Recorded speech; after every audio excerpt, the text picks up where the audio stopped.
Prologue. Dick, I need a war. Well, as always, you've come to the right place, Mr. Creel. It won't be a typical conflict. I never expect typical from you. But you have to sell it. You have to make them believe, Dick. I can make them believe anything. Chapter 1. At precisely 0 hours UT, or Midnight Universal Time, the image of the tortured man erupted onto the world's most popular website. The first 6 words he spoke would be remembered forever by everyone who heard them. I am dead. I was murdered. He was speaking Russian on the screen, but at the bottom, his tragic story was retold in virtually any language one desired, with the press of a key. Secret Russian Federation police had beaten confessions of treason out of him and his family. He'd managed to escape and make this crude video. Whoever held the camera had either been scared to death, drunk, or both, for the grainy film vibrated and shook every few seconds.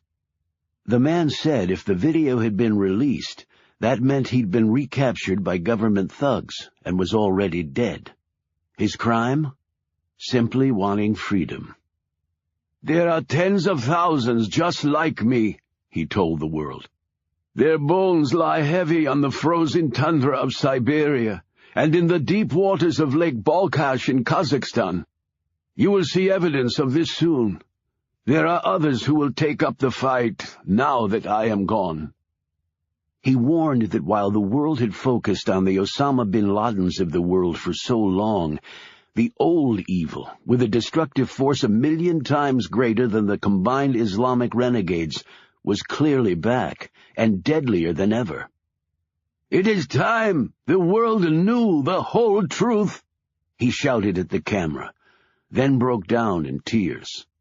My name is Konstantin. My name was Konstantin, he corrected. It is too late for me and my family. We are all dead now. My wife, my 3 children, all gone. Do not forget me and why I died. Do not let my family perish in vain. As the man's image and voice faded from view, a mushroom cloud lit up the screen, and superimposed on the bottom of this horrifying visual was the ominous tagline, First the Russian people, then the rest of the world. Can we afford to wait? The production values were rudimentary, the special effects amateurish, but no one cared about that. Konstantin and his poor family had made the ultimate sacrifice, so that the rest of the world would have a chance to live.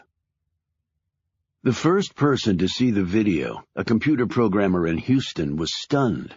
He emailed the file to a list of 20 friends on his share list. The next person to view it seconds later lived in France and suffered from insomnia. In tears, she sent it to 50 friends. The third viewer was from South Africa and was so incensed at what he'd seen that he phoned the BBC and then did an email blast to 800 of his closest mates on the web. A teenage girl in Norway watched the video in horror and then forwarded it to every person she knew. The next 1,000 people to view it lived in 19 different countries and shared it with 30 friends each, and they with dozens each. What had started as a digital raindrop in the Internet ocean quickly exploded into a pixel and byte tsunami the size of a continent. Like a spreading pandemic, the video ignited a maelstrom worldwide. From blog to blog, chat room to chat room, email to email, the story passed. With each retelling, it grew in proportion until the globe was in apparent jeopardy of being overrun at any moment by crazy, bloodthirsty Russians. Within 3 days after Konstantin's sad proclamation, the world rang with his name. Soon, half the Earth's population, including many who had no idea who the U.S. President or the Pope was, knew all about the dead Russian. And from the email, blog, and chat room circuits, the story was picked up by newspapers on the outskirts of the mainstream. And then the likes of the New York Times, the Wall Street Journal, and leading dailies around the world were sucked into the frenzy, if for no other reason than it was what everyone was talking about. From there it hit the global TV circuit, with everyone from Channel 1 in Germany to the BBC to ABC News and CNN to government-run TV in China, heralding a possible new doomsday era. And from there it became firmly planted in the world's collective mind, soul, and conscience, becoming the #1 story to such an extent that there were no other stories anyone cared about.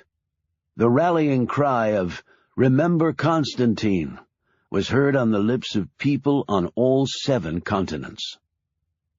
The Russian government issued emphatic denials to all of it. Russian President Gorshkov even went on international television to denounce it as a complete and total lie, and offered up what he called slam-dunk evidence that no such person as Constantine had ever even existed. Yet not many people believed him. Gorshkov was ex-KGB. From top to bottom, the Russian government was filled with fascist demons. Journalists across the world had been informing people of that for years.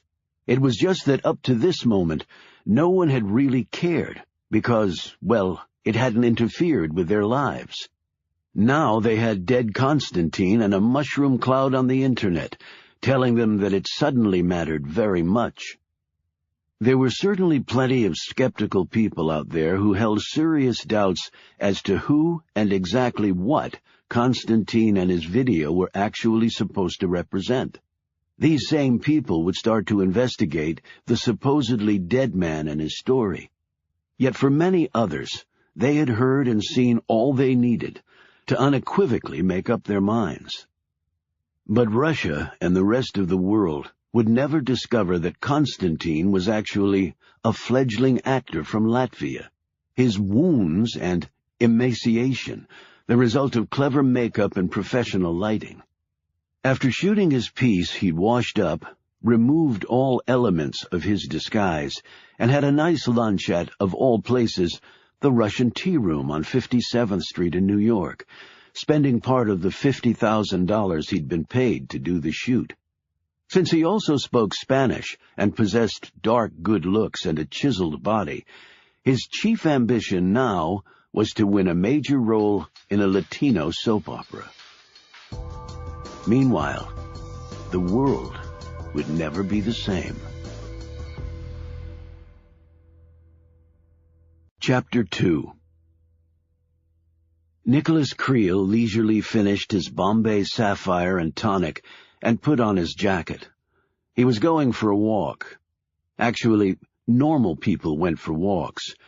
Billionaire corporate chieftains traveled high above the rabble. As he looked out the chopper window on the short ride across the Hudson to Jersey, the skyscrapers below reminded him of how far he'd come.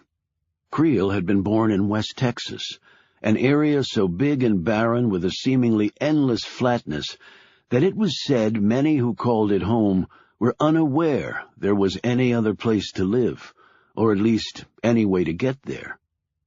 Creel had spent exactly 1 year of his life in the Lone Star State before moving to the Philippines along with his Army Sergeant Daddy.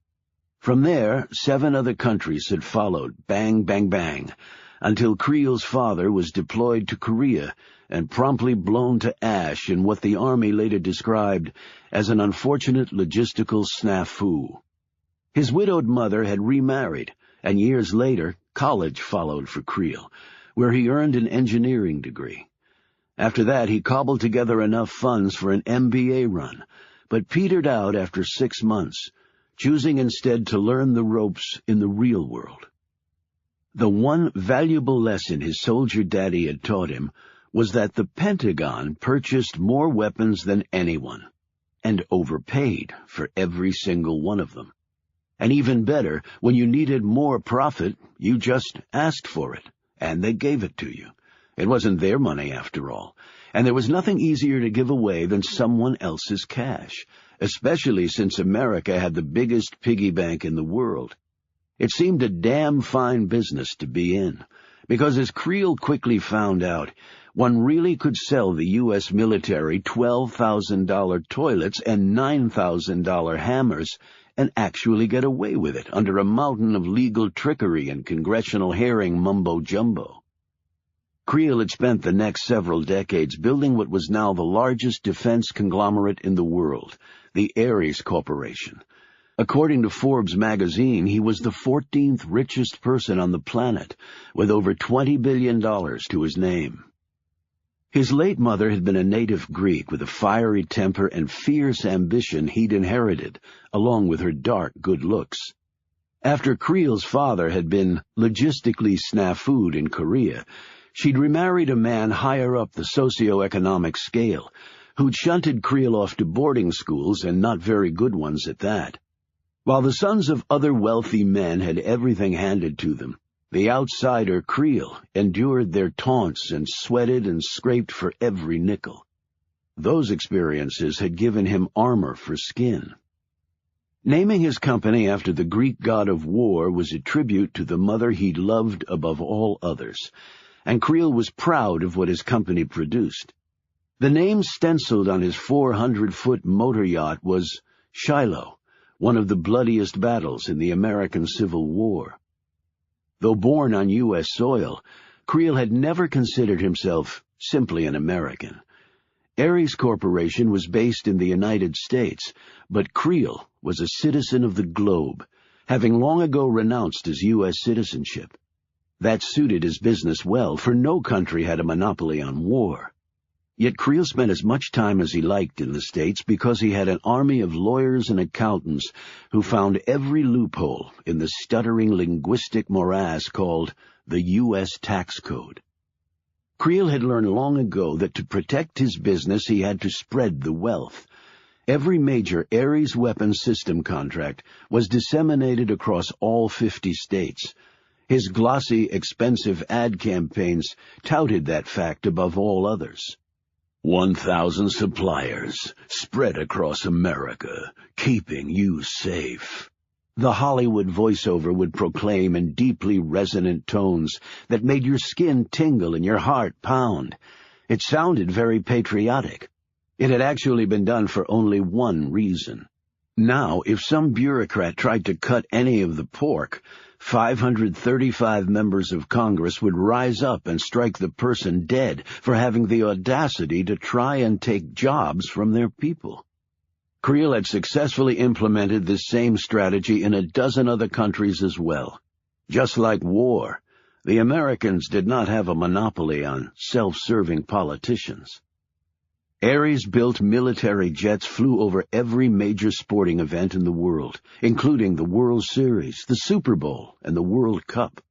How could you not get goosebumps when a tight formation of space-age warships costing $150 million a pop came roaring overhead with enough firepower to easily take out every man, woman, and child in the place with a single strike? It was near poetic in its frightful majesty. Ares's global marketing and lobbying budget was $3 billion per year. For that mammoth sum, there wasn't a major country with defense dollars to spend that didn't hear the message over and over again. We are strong. We stand by you. We keep you safe. We keep you free. We are the only thing standing between you and them. And the pictures were just as compelling. Barbecues and parades, flags waving, children saluting as tanks rolled by and planes soared overhead, and grim-faced soldiers with black-smudged faces threading through hostile territory. There was no country on Earth that could withstand that sort of heart-pumping message, Creel had found. Well, perhaps the Germans, but that was about it.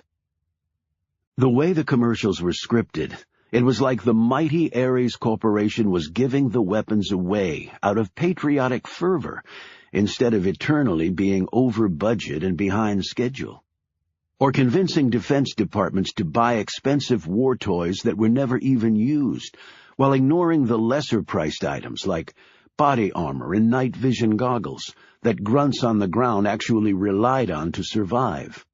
It had worked brilliantly for decades. Yet things were changing. People, it seemed, were growing tired of war.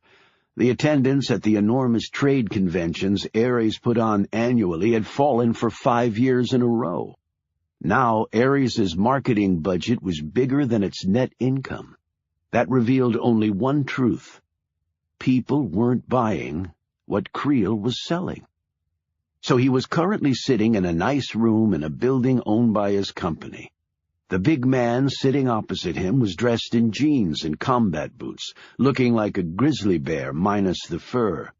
His face was tanned and worn, with what looked like either a bullet crater or the mother of all measlepox on one cheek. His shoulders were thick, and his hands huge and somehow menacing. Creel didn't shake hands. "It started," he said. "I've seen Comrade Constantine." The man could not resist a smirk when he said this. They should just award him the Oscar now. 60 Minutes is doing a story on it this weekend, along with every other news magazine. The idiot Gorshkov's making it easy on us. What about the incident? You're the incident, Creel pointed out. It worked before without boots on the ground.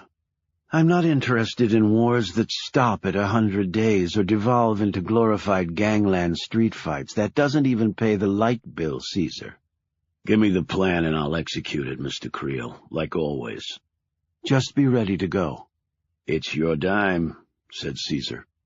You bet it is. On the chopper ride back to the Ares building, Creel eyed the city's concrete, glass, and steel temples below. You're not in West Texas anymore, Nick. This, of course, wasn't just about money, or saving his company. Creel had enough money, and regardless of what he did or didn't do, Ares Corporation would survive. No, this was really about putting the world back into its proper structure. Things had been misaligned for long enough.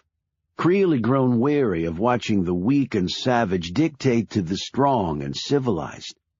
He was about to set things right. Some might claim he was playing God. Well, in a way he was, but even a benign God used violence and destruction to make his point. Creel intended to follow that model to the letter. Initially, there would be pain. There would be loss. There always was. Indeed, his own father had been a victim of keeping the spectrum of world power on a firm footing, so Creel quite clearly understood the level of sacrifice required. But in the end, it would all be worth it. He settled back in his seat.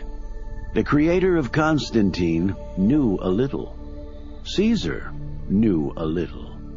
Only Nicholas Creel knew all, as gods always did. Chapter 3. What's the A stand for? The man asked in fluent English, with a Dutch accent layered over it. Shaw looked at the gentleman standing opposite him at passport control in Schiphol Airport, 15 kilometers southwest of Amsterdam.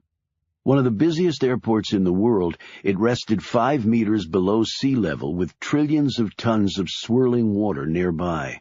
Shaw had always considered this the height of engineering daring, yet much of the entire country was below sea level, so they didn't really have much of a choice on where to park the planes. "Excuse me," Shaw said, though he well knew what the man was referring to. The fellow stabbed the photo page of Shaw's passport with his finger. "There. Your given name is just the initial A. What does it stand for?" Shaw gazed at his passport while the Dutchman looked on. As befitted the tallest nation on earth, the passport man in his regulation uniform was 6'2", only 1 inch above a Dutchman's average height, but still coming in 3 inches under Shaw's imposing stature. "It doesn't stand for anything," Shaw answered. "My mother never gave me a Christian name, so I named myself for what I am, A. Shaw, because that is my surname, or at least it was my mother's." "And your father had no objection to his son not taking his name?" "You don't need a father to deliver a baby, only to make one." "And the hospital did not name you then?" "Are all babies born in hospitals?" Shaw jabbed back with a smile. The Dutchman stiffened, and then his tone became less adversarial. "So, Shaw. Irish, as in George Bernard?" The Dutch were a wonderfully informed people, Shaw had found. Well-educated and curious, loved to debate. He'd never had anyone before ask him about George Bernard Shaw. "Could be, but I'm Scottish, the Highlands. At least my ancestors came from there," he added quickly, since he was holding an American passport, one of a dozen he actually possessed. "I was born in Connecticut. Perhaps you've been there." The man said eagerly, "No, but I would like very much to travel to America." Shaw had seen that lustful look before. "Well, the streets aren't really paved with gold, and the women aren't all movie stars, but there's a lot to do, and lots of room to do it in." "Maybe one day," the passport man said wistfully, before reassuming his duties. "Are you here on business or pleasure?" "Both. I come all this way and have to choose." The man chuckled. "Anything to declare?" "Ik heb niets aan te geven." "You speak Dutch?" he said in a surprised tone. "Doesn't everyone?" The man laughed and smacked Shaw's passport with an old-fashioned ink stamp instead of the high-tech devices some countries were using. These, Shaw had heard, implanted a digital tracking device on the paper. He'd always preferred ink to tracking devices. "Enjoy your visit," said Shaw's new Dutch friend, as he handed back the passport. "I intend to," Shaw replied, as he walked toward the exit and the train that would carry him to Centraal Station in Amsterdam in about 20 minutes. From there it would only get more exciting. But first he had a role to play, because he had an audience. In fact, they were watching him right now. Chapter 4. The cab Shaw took from the train station dropped him off at the Grand Amstel Intercontinental Hotel. It housed 79 rooms of great beauty, many with enviable views of the River Amstel, although Shaw was not here for the views. Adhering to his role-playing over the next 3 days, Shaw was a tourist in town. There were few places more suited to that enterprise than Amsterdam, a city of 750,000 people, only half of them Dutch-born. He took a boat ride, enthusiastically snapping pictures of a city with more canals than Venice and nearly 13,000 bridges in a space of barely 200 square kilometers, of which 1/4 was water. Shaw was especially drawn to the houseboats, nearly 3,000 of them docked along the canals. They appealed to him because they represented roots. Even though they were floating on water, these boats never moved. They were handed down from one generation to the next, or sold outright. What might that feel like, he wondered, to have such ties to one place? He later donned shorts and running shoes and jogged across the wide-open spaces of Ooster Park near his hotel. In a very real sense, Shaw had been running his whole life. Well, if things went according to plan, that was going to end. Either that, or he'd end up dead. He would gladly take the risk. In a way, he was dead already. Sipping a coffee at the Bulldog, Amsterdam's most famous cafe chain, Shaw watched people go about their business, and he also eyed the men who were so very clearly watching him. It was pathetic, really, observing folks undertaking surveillance who didn't have the least clue as to how to do it. The next day he lunched at one of his favorite restaurants in the city, run by an elderly Italian. The man's wife sat at one table reading the newspaper all day while her husband acted as maitre d', waiter, chef, busboy, dishwasher, and cashier. The place had only 4 bar stools and 5 tables, not counting the wife's domain, and prospective customers had to stand in the doorway and be scrutinized by the husband. If he nodded, you were allowed to sit and eat. If he turned away, you found another place to dine. Shaw had never been turned away. Perhaps it was his imposing physical stature or his magnetic blue eyes that seemed to snatch one up in their powerful embrace. But most likely it was because the owner and he had once worked together, and it wasn't in the field of food and beverage. That night Shaw put on a suit and attended the opera at the Musiktheater. After the performance was over, he could have walked back to his hotel, but he chose instead to head in the opposite direction. Tonight was why he'd really come to Holland. He was a tourist no longer. As he approached the red light district, he observed some activity down a dark and particularly narrow alleyway. A little boy stood there in the shadows. Next to him was a rough-looking man with his zipper down and one large hand stuffed in the boy's pants. In an instant, Shaw had changed direction. He slipped into the alley and placed a blow to the back of the man's head. It was a measured strike designed to stun, not kill, though Shaw was sorely tempted to finish off the predator. As the man fell unconscious to the pavement, Shaw crammed €100 in the boy's hand and sent him off with a hard push and a dire warning in Dutch.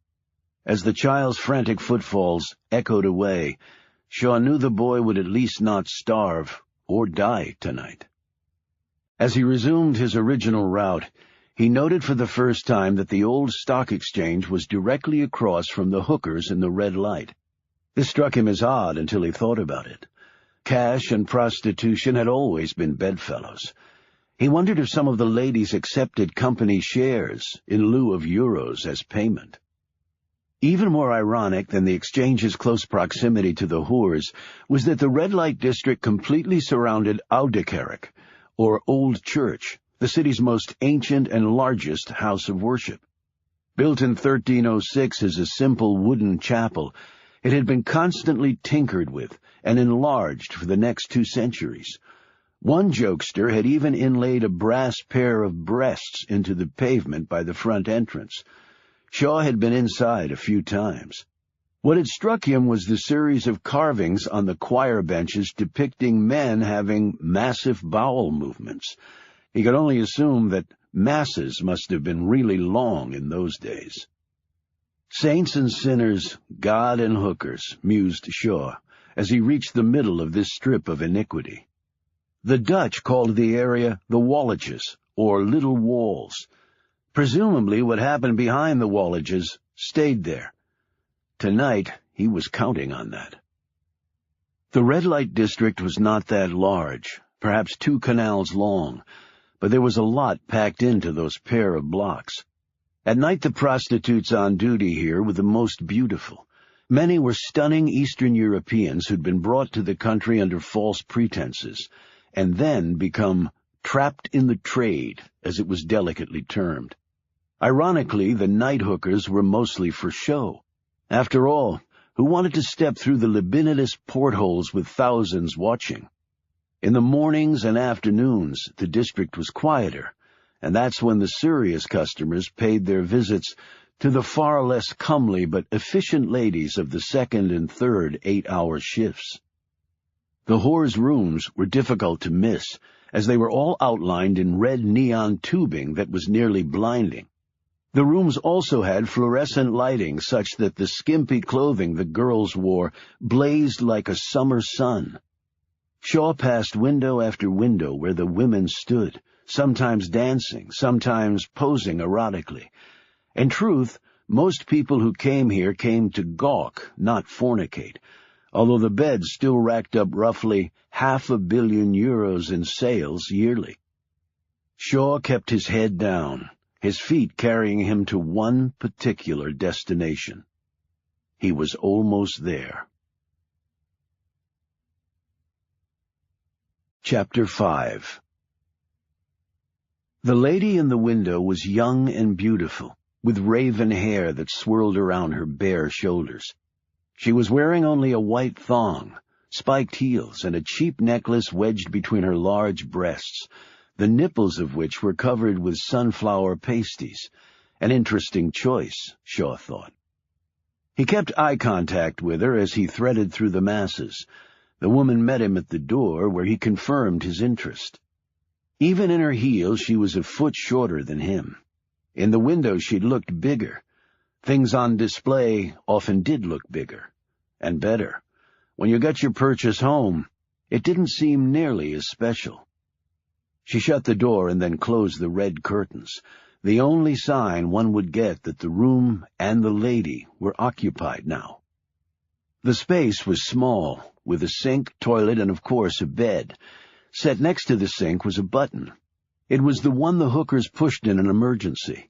Then the police would suddenly appear and drag away the customer who'd gone too far to satisfy himself. This was one of the best patrolled areas in the city, anything to keep the tax revenue coming. Shaw saw a second door in the back wall and then glanced away. In the next room, the sounds of another happy customer were coming through loud and clear. Hooker digs were set side by side with cheap drywall or sometimes only a curtain in between. The business clearly did not require much space or frills in which to operate. "You're very good-looking," she said in Dutch. "And large," she added, gazing up at him. "Are you as big all over? Because I am not so big down there," she added, now staring pointedly at his crotch. "Spreekt u Engels?" Shaw said. She nodded. "I speak English. It's 30 euros for 20 minutes, but I'll do an hour for 75. It's a special. Just for you," she added matter-of-factly. She handed him a list in Dutch, but that was also repeated at the bottom of the page in 10 different languages, including English, French, Japanese, Chinese, and Arabic. It was entitled, "Things I Will and Won't Do." Shaw passed her back the paper. "Is your friend here?" he asked. "I've been waiting a long time to meet him." He glanced toward the second door. She appraised him in a different way now. "Yes, he is here." She turned and led him to the door set in the back wall. Her exposed butt cheeks, though firm, still quivered slightly as she performed an exaggerated model sachet in front of him. He didn't know if she did that out of habit or because the stilettos were too unstable. The woman opened the door and motioned Shaw in. She left him there facing the old man, seated at a small table where a plain meal had been laid, a wedge of cheese, a piece of cod, a fist of bread, and a bottle of wine. The man's face was a catch of wrinkles, the white beard scraggly and the small belly soft and round. The eyes peered out from under tufts of ramshackle snowy hair badly in need of pruning. The eyes caught on Shaw's and held. The man motioned to the table. "Hungry? Thirsty?" There was a second chair, but Shaw chose not to use it. Indeed, if he had attempted to sit down, the man might have shot him, for there was a gun grasped in his left hand pointed right at Shaw, and the prearranged instructions had been explicit. One did not sit. One did not eat or drink if one wanted to live. Shaw's gaze had already swept the tiny room. The only entry was the doorway he'd come through. He'd positioned himself so that he could keep one eye on this portal and one eye on the man, and his gun. He shook his head and said, "Thank you, but I already ate at the De Groene Lanterna." It was a cheap place with traditional Dutch food served in a room that was 300 years old, and looked it. The dopey code words out of the way, the man rose, slid a piece of paper from his pocket, and handed it to Shaw.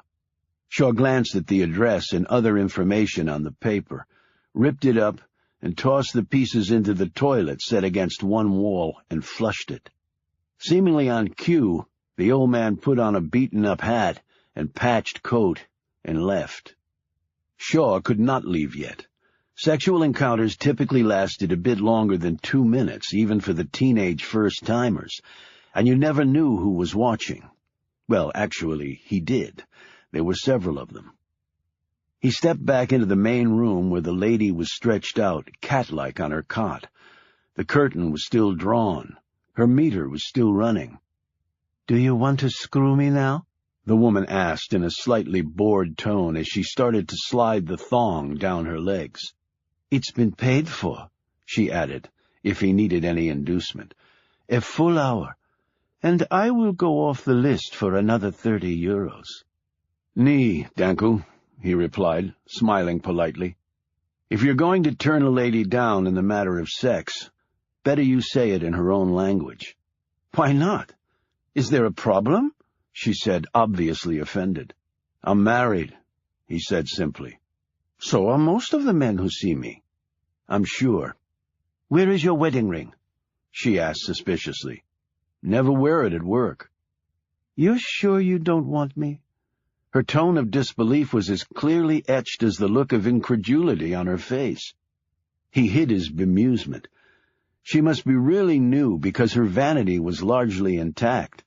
The older whores would surely jump at the chance for full pay that included no humping. Absolutely sure. She slid her thong back up. "Pity." "Yes, pity," he said. Actually, if things went according to plan, in 2 days hence he'd be in Dublin, with the only woman he'd ever really loved, and also the reason why he had to get out, now. Still, even Shaw had to acknowledge it was a big if. In his line of work, tomorrow was just another day to die. Chapter 6. There is always a damn Tunisian, Moroccan, or Egyptian involved. Always. Shaw said this to himself. One slip with these gents and they'd rip your gonads off and force-feed them to you and say that Allah had told them to do it, if they bothered to give you a reason at all. "See you in paradise, infidel. Serve me well for eternity, filthy pig." He knew the speeches by heart. He clenched the heavy suitcase in his right hand and held the left out from his side as the wiry Tunisian, eyes red, features grim, and teeth bared, patted him down.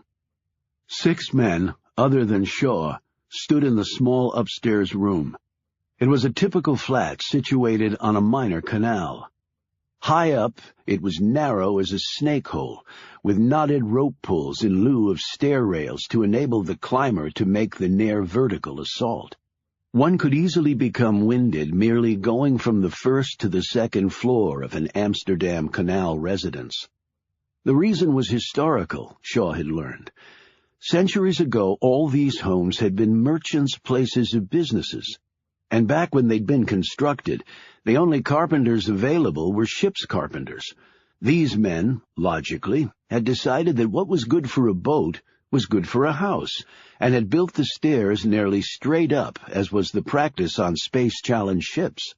That's also why most such homes had a steel beam like a ship's prow jutting out from the top floor. They once had been used to haul up goods for sale, and now were employed to hoist in furniture, because there was no way in hell you'd get even a modest-sized couch up the stairs. The night before, Shaw had left the red-light district, returned to his hotel, and informed the front desk that he was checking out. The clerk on duty there was undoubtedly in the pay of people who wanted to keep tabs on his movements, and would relay this intelligence to them.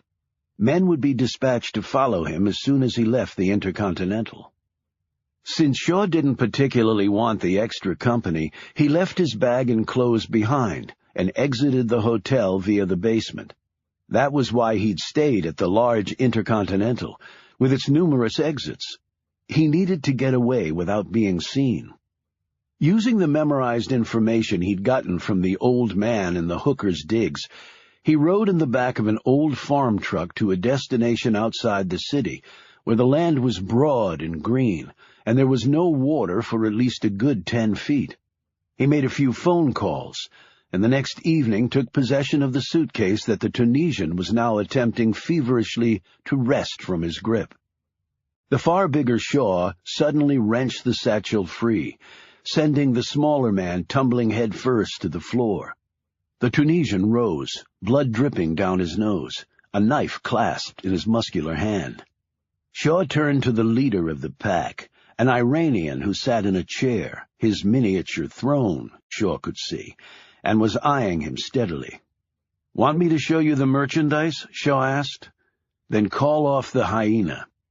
The slender Persian clad in crisply pressed knit slacks and a loose-fitting white long-sleeved shirt, waved his hand, and the Tunisian's knife disappeared, but the snarl remained.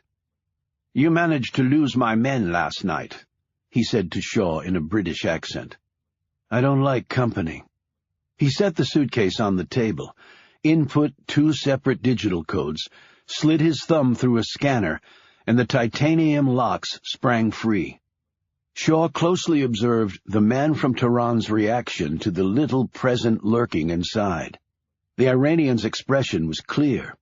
Christmas, ironically, had come early to Holland for the Allah worshipper from the Middle East. Shaw announced, "Officially this is an RDD, Radiological Dispersal Device, otherwise known as a suitcase nuke or dirty bomb." He said all this in Farsi, which got an eyebrow hike from the Iranian. The men gathered around. The Iranian gingerly touched the device with its wires, metal carcass, stainless steel tubes, and multiple LED readout screens. "How dirty?" the Iranian asked.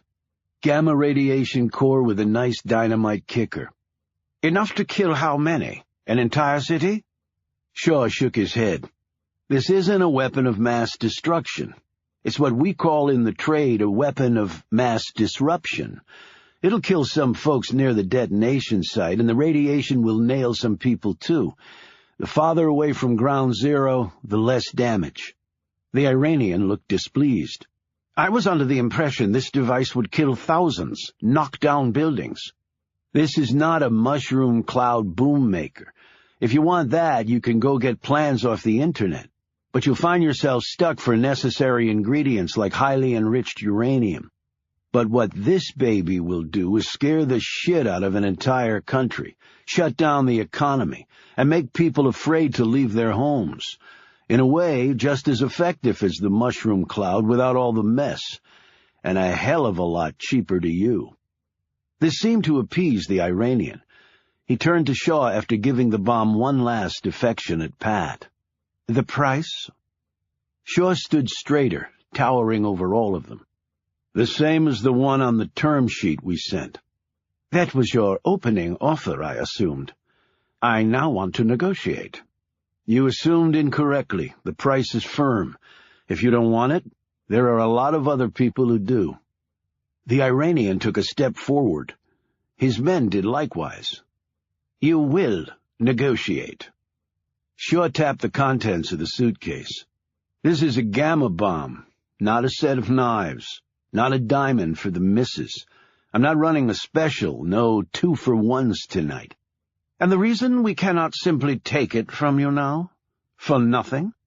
The Tunisian must have been a mind reader because he already had his knife back out, and his eyes were burning, no doubt with the thought of sticking the blade to the hilt in Shaw's thick neck. "And kill you," the Iranian finished, quite unnecessarily, for Shaw had already gotten the point. Shaw motioned to a slit on the side of the dirty bomb that resembled a DVD intake slot.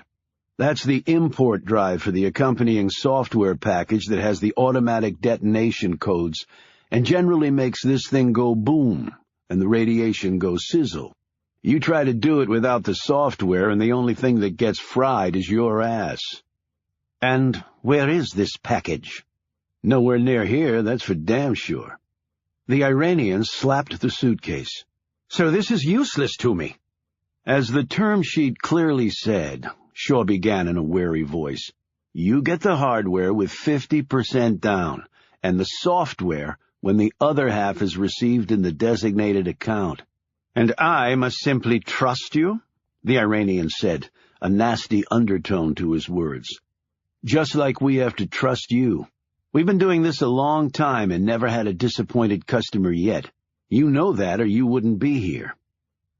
The Iranian hesitated. "Come on, you maggot. Sacrifice a little lost face in front of your boys to get the golden egg. You know you want it. Think about how many Americans you can zap with this shit." "I would have to call someone first," Shaw said in an annoyed tone. "I thought you had the authority to act."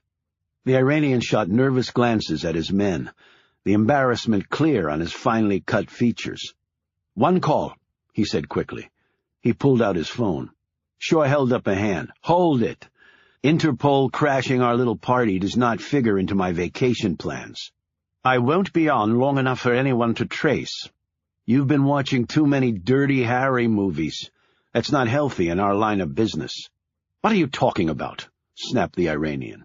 "I know you guys are really into the 9th century and all, but you need to get with the 21st century if you want to stay off death row. They don't need you yakking on a rotary dial phone for 2 days to trace you. They need exactly 3 seconds for a satellite to track the digital fingerprint, run a triangulation, isolate the cell towers, burn a signal mark to within 10 feet and deploy the strike team." Shaw was speaking mostly crap, but it sounded good. "Why do you think Bin Laden lives in a cave and writes his orders down on friggin' toilet paper?" The Iranian glanced at his phone as though it had just stung him. Shaw reached slowly in his pocket, mindful of the bloodthirsty Tunisian, and withdrew his own cell phone, which he tossed to the terrorist leader. "State-of-the-art scrambler and signal diffuser. That sucker even has photon light burst and coding capability, so not even a quantum computer, in the event anyone has actually invented one, can crack the bytes packet. So dial away, my friend. The minutes are on me." The man made the call, facing the wall so Shaw could not hear him or read his lips. Shaw turned his attention to the Tunisian. In a language he was reasonably sure neither the man nor any of the others spoke, he said, "You like to hump little boys, don't you?" The baffled Tunisian simply stared at him, unable to comprehend a Chinese dialect from a tiny province in the south of the communist country. Shaw had spent a year of his life there, almost died twice, and only managed to get out with the help of a peasant farmer and his ancient belching Ford. With all that, he figured learning the language might come in handy, though he never saw himself going back there, at least voluntarily. The Iranian handed the phone back to Shaw, who flipped it into his pocket. "It is agreed," he said.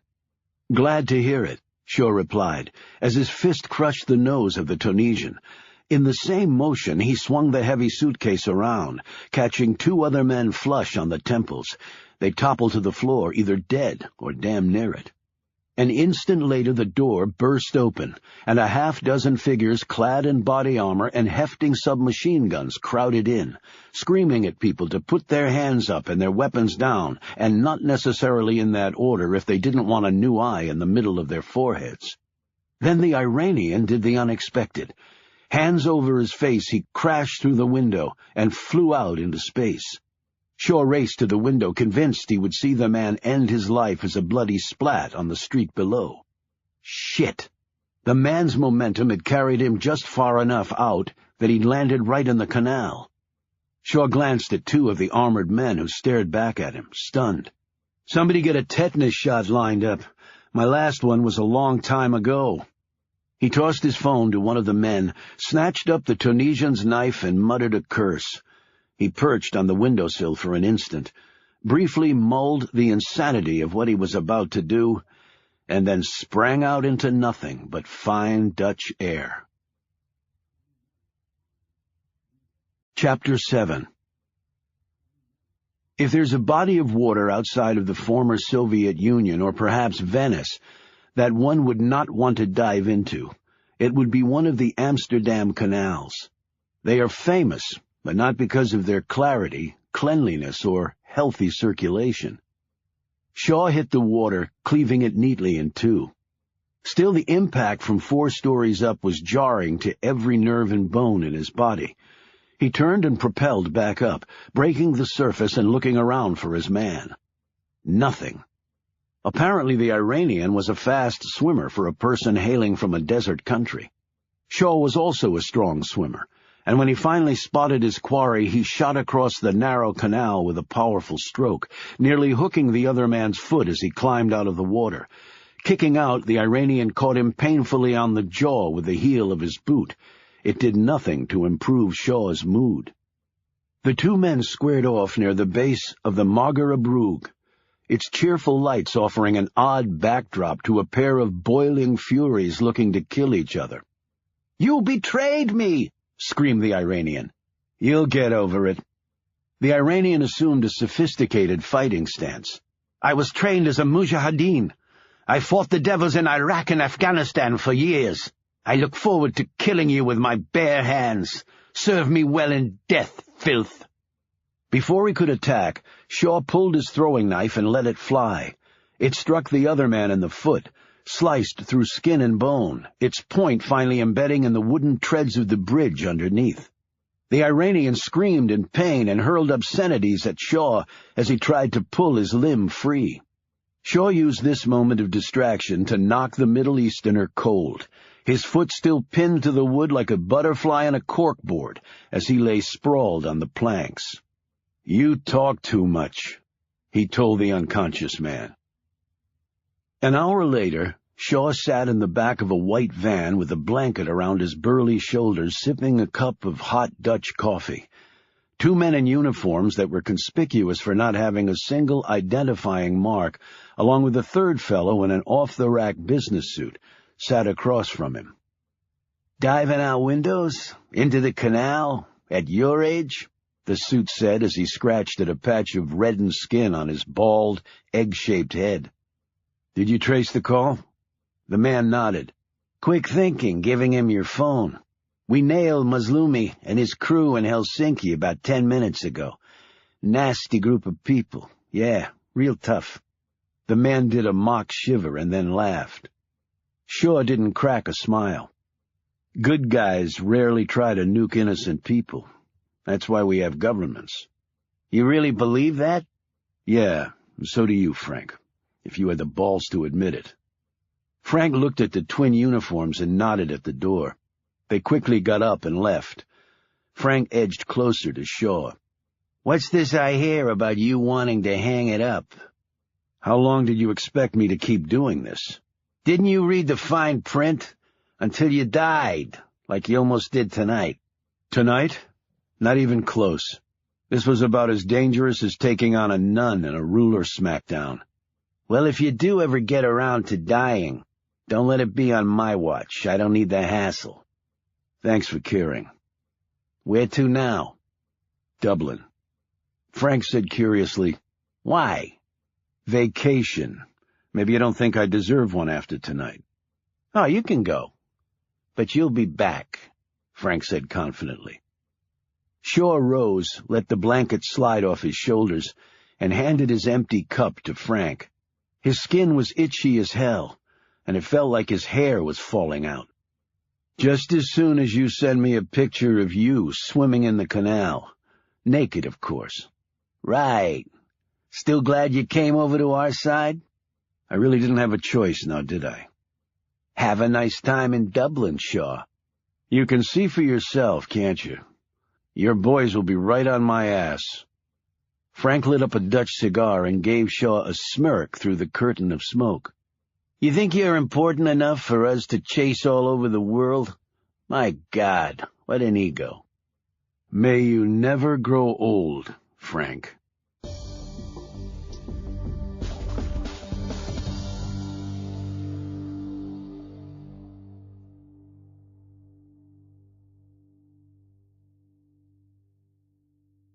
Chapter 8. Remember Constantine had reached fever pitch. There were rallies against the Russians in 50 countries, and the United Nations had formally asked a furious President Gorshkov for a more thorough response. And yet calmer, or at least more skeptical minds were establishing a wall against this groundswell of anti-Russian sentiment.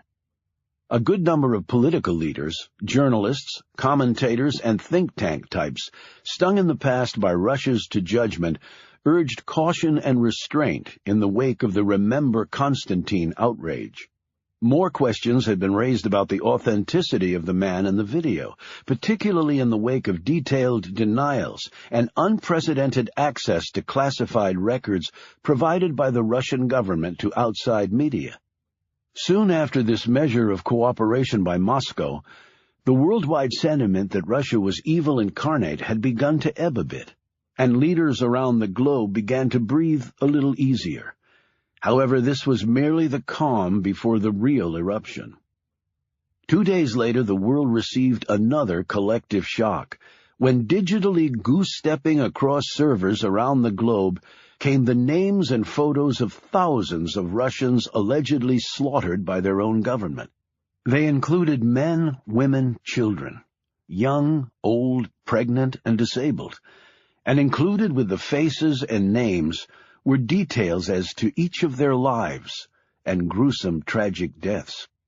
More damaging still, these files all possess the indicia of coming right from the classified files of the Russian government. The RE line of the accompanying blast was simple and devastating. Remember more than Constantine. Soon, everyone from so-called experts to expatriate Russians and people from former Soviet bloc countries went on TV, radio, and the web to attack Russia for its obvious descent back into a maniacal world power-grabbing menace.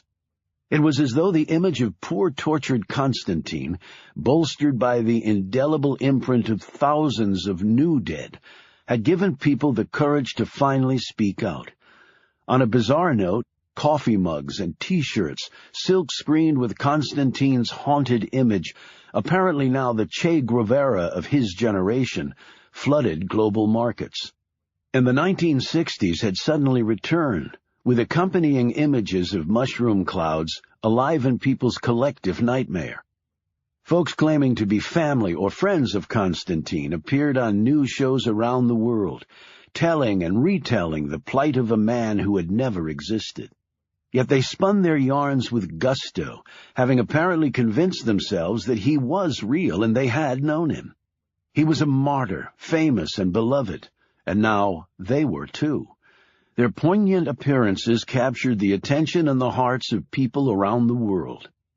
The talk show hosts and news anchors asked these folks many probing questions like, "This is all very upsetting, isn't it?"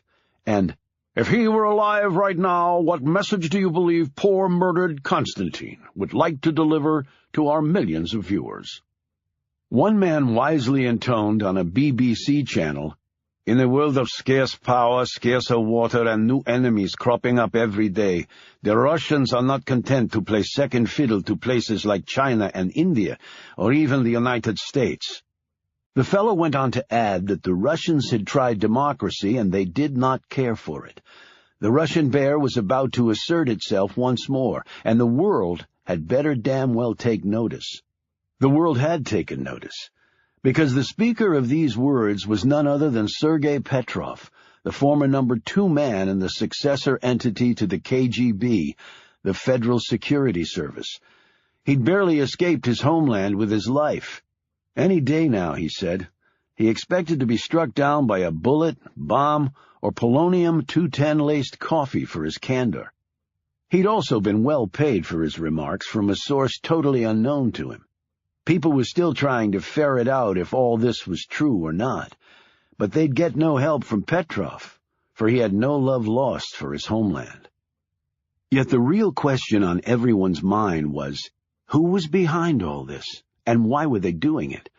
And despite this being the information age, no one could find a definitive answer to that, for a very simple reason that most people overlooked.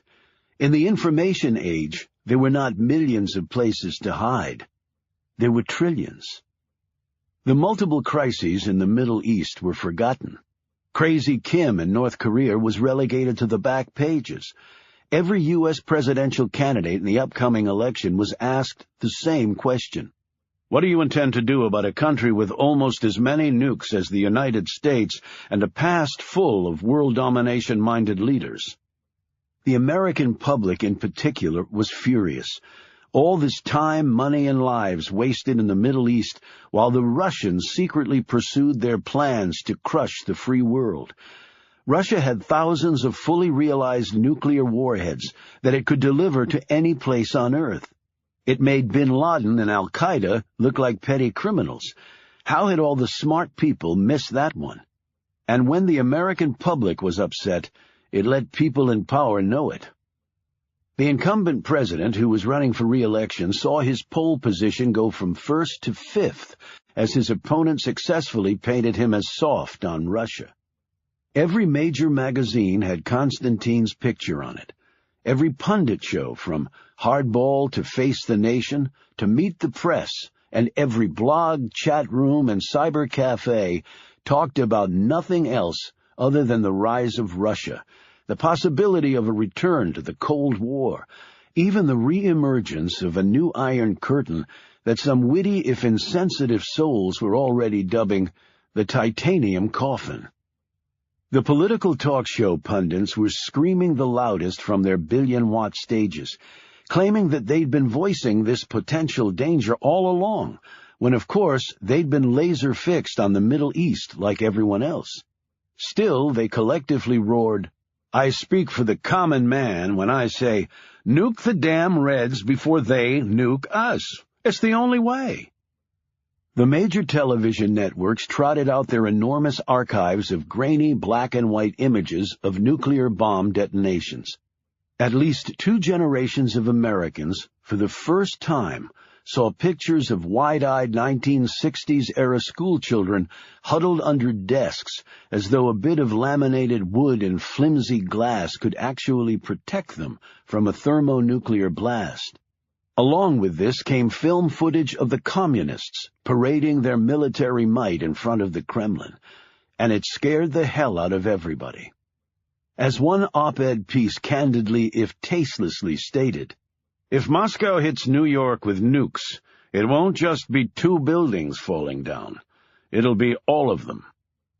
The U.S. military, the only viable counter to Moscow's army, other than perhaps China's 3-million-man machine, was beaten up, its numbers and morale down, and its equipment destroyed by Iraqi sand and jerry-rigged IEDs. While it was true that the American Air Force and Navy were far more than a match for anything the Russians could cobble together, the United States and the rest of the world were still holding their collective breath. No one knew what the crazy Russians would do next, yet the planet did seem to know one thing. The evil empire was back. Nicholas Creel put down his newspaper and his coffee. He was presently flying 7 miles above the Earth on his way to a very important event. He'd been filled in on all the latest developments. Things were going along nicely. In the parlance of the perception management field, the world had firmly entered the gripper stage, where the majority of people embraced as true everything they were told. It was far easier to accomplish this than most would care or dare to believe. It was easy to manipulate people. Folks had been doing it pretty much forever, with results that had taken the world right to the edge of destruction. The digital images flowing across global networks right now, the faces of tens of thousands of supposedly murdered Russians looking pleadingly at the rest of humanity, was a tactical maneuver that Creel's perception manager liked to call a Vesuvius, after the volcano that had erupted and destroyed the Roman cities of Pompeii and Herculaneum. Through sheer overwhelming bulk, it made whatever denials the government in Moscow was making seem absurd, even though it was the truth. It was part of a classic mind manipulation maneuver, something Creel's man referred to as the Triple M, and had worked in this instance to perfection. Not only did the Russians look like liars, but they appeared to be incompetent liars on top of it. Creel looked out the window of his 767 wide-bodied jumbo jet. Designed to hold over 250 ordinary people, it was amazing how one could make the ordinary extraordinary by reconfiguring the aircraft to accommodate 20 privileged individuals, wrapping them in the embrace of private bedrooms, with ensuite baths, a gym, full-time masseuse, dining room, conference room, and even a movie theater.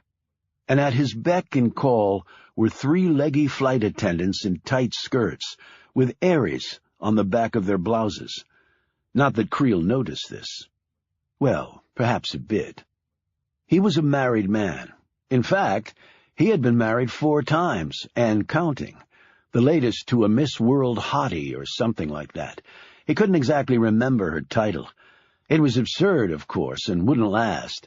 He'd have some fun, though, and she'd get enough from the divorce to live comfortably. His first 2 wives had been elegant, smart, and opinionated, and driven him absolutely insane. He now opted for the arm candy, trading in for a new model every so often with the security of an ironclad prenup, seriously limiting what the lady walked away with. He looked out the window. Down below was China, a country with more potential and more problems than any land on Earth. Yes, a complex place, perhaps the most complicated of all. And what a superb place to start a war, thought Creel. Yet it was actually far more complicated than something that simple. Nicholas Creel had never sought out the easy. He always went for the seemingly impossible. Chapter 9. Katie James groaned as sunlight flooded the room. Apparently, the 3 wake-up calls had failed to stir her, even though she'd specifically asked for them, naively believing, perhaps, that one of them would break through the fog of her brain. She was exhausted from travel, time zone changes, and lack of sleep, and anyway, who wanted to get out of a comfy bed to go to a funeral? Groggy, she finally sat up, tugging the sheet high up around her neck. She coughed, rubbed her throat, and glanced at the clock. "Oh, shit, I'm really late. Hold the body, I'm coming." She leapt up, dashed naked into the bathroom, and in the span of 10 blurred minutes was showered, dressed, and slamming the hotel room door behind her, wet hair and all. The life of the globe-trotting journalist had at least prepared her to move fast when she absolutely had to. Fine, she was attending a funeral. What she really wanted was a mojito. In fact, she wanted about 3 of them just to start. Then the bourbon would kick in. Then the martinis, followed by the gin and tonics. She didn't discriminate. She loved them all. It had started with too much bar time trying to keep up with the boys covering the next big story overseas. Yet it was when she'd won her 2nd Pulitzer, almost dying in the process, that the booze had gotten out of hand. Katie had very good reason to drink after that near-death experience, but she kept them strictly to herself.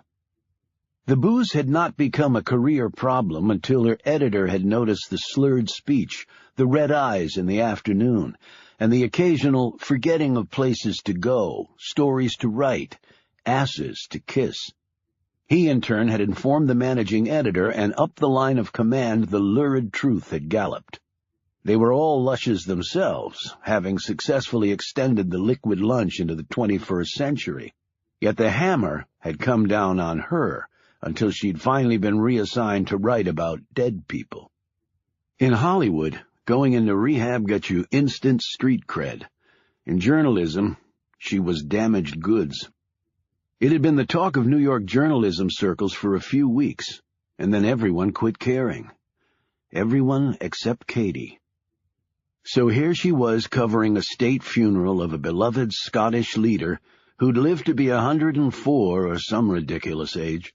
To see a shriveled man with the face of a Shar-Pei dressed in a full kilt lying at the bottom of a gigantic coffin like a miniature doll in a massive toy chest made her want to laugh, not cry.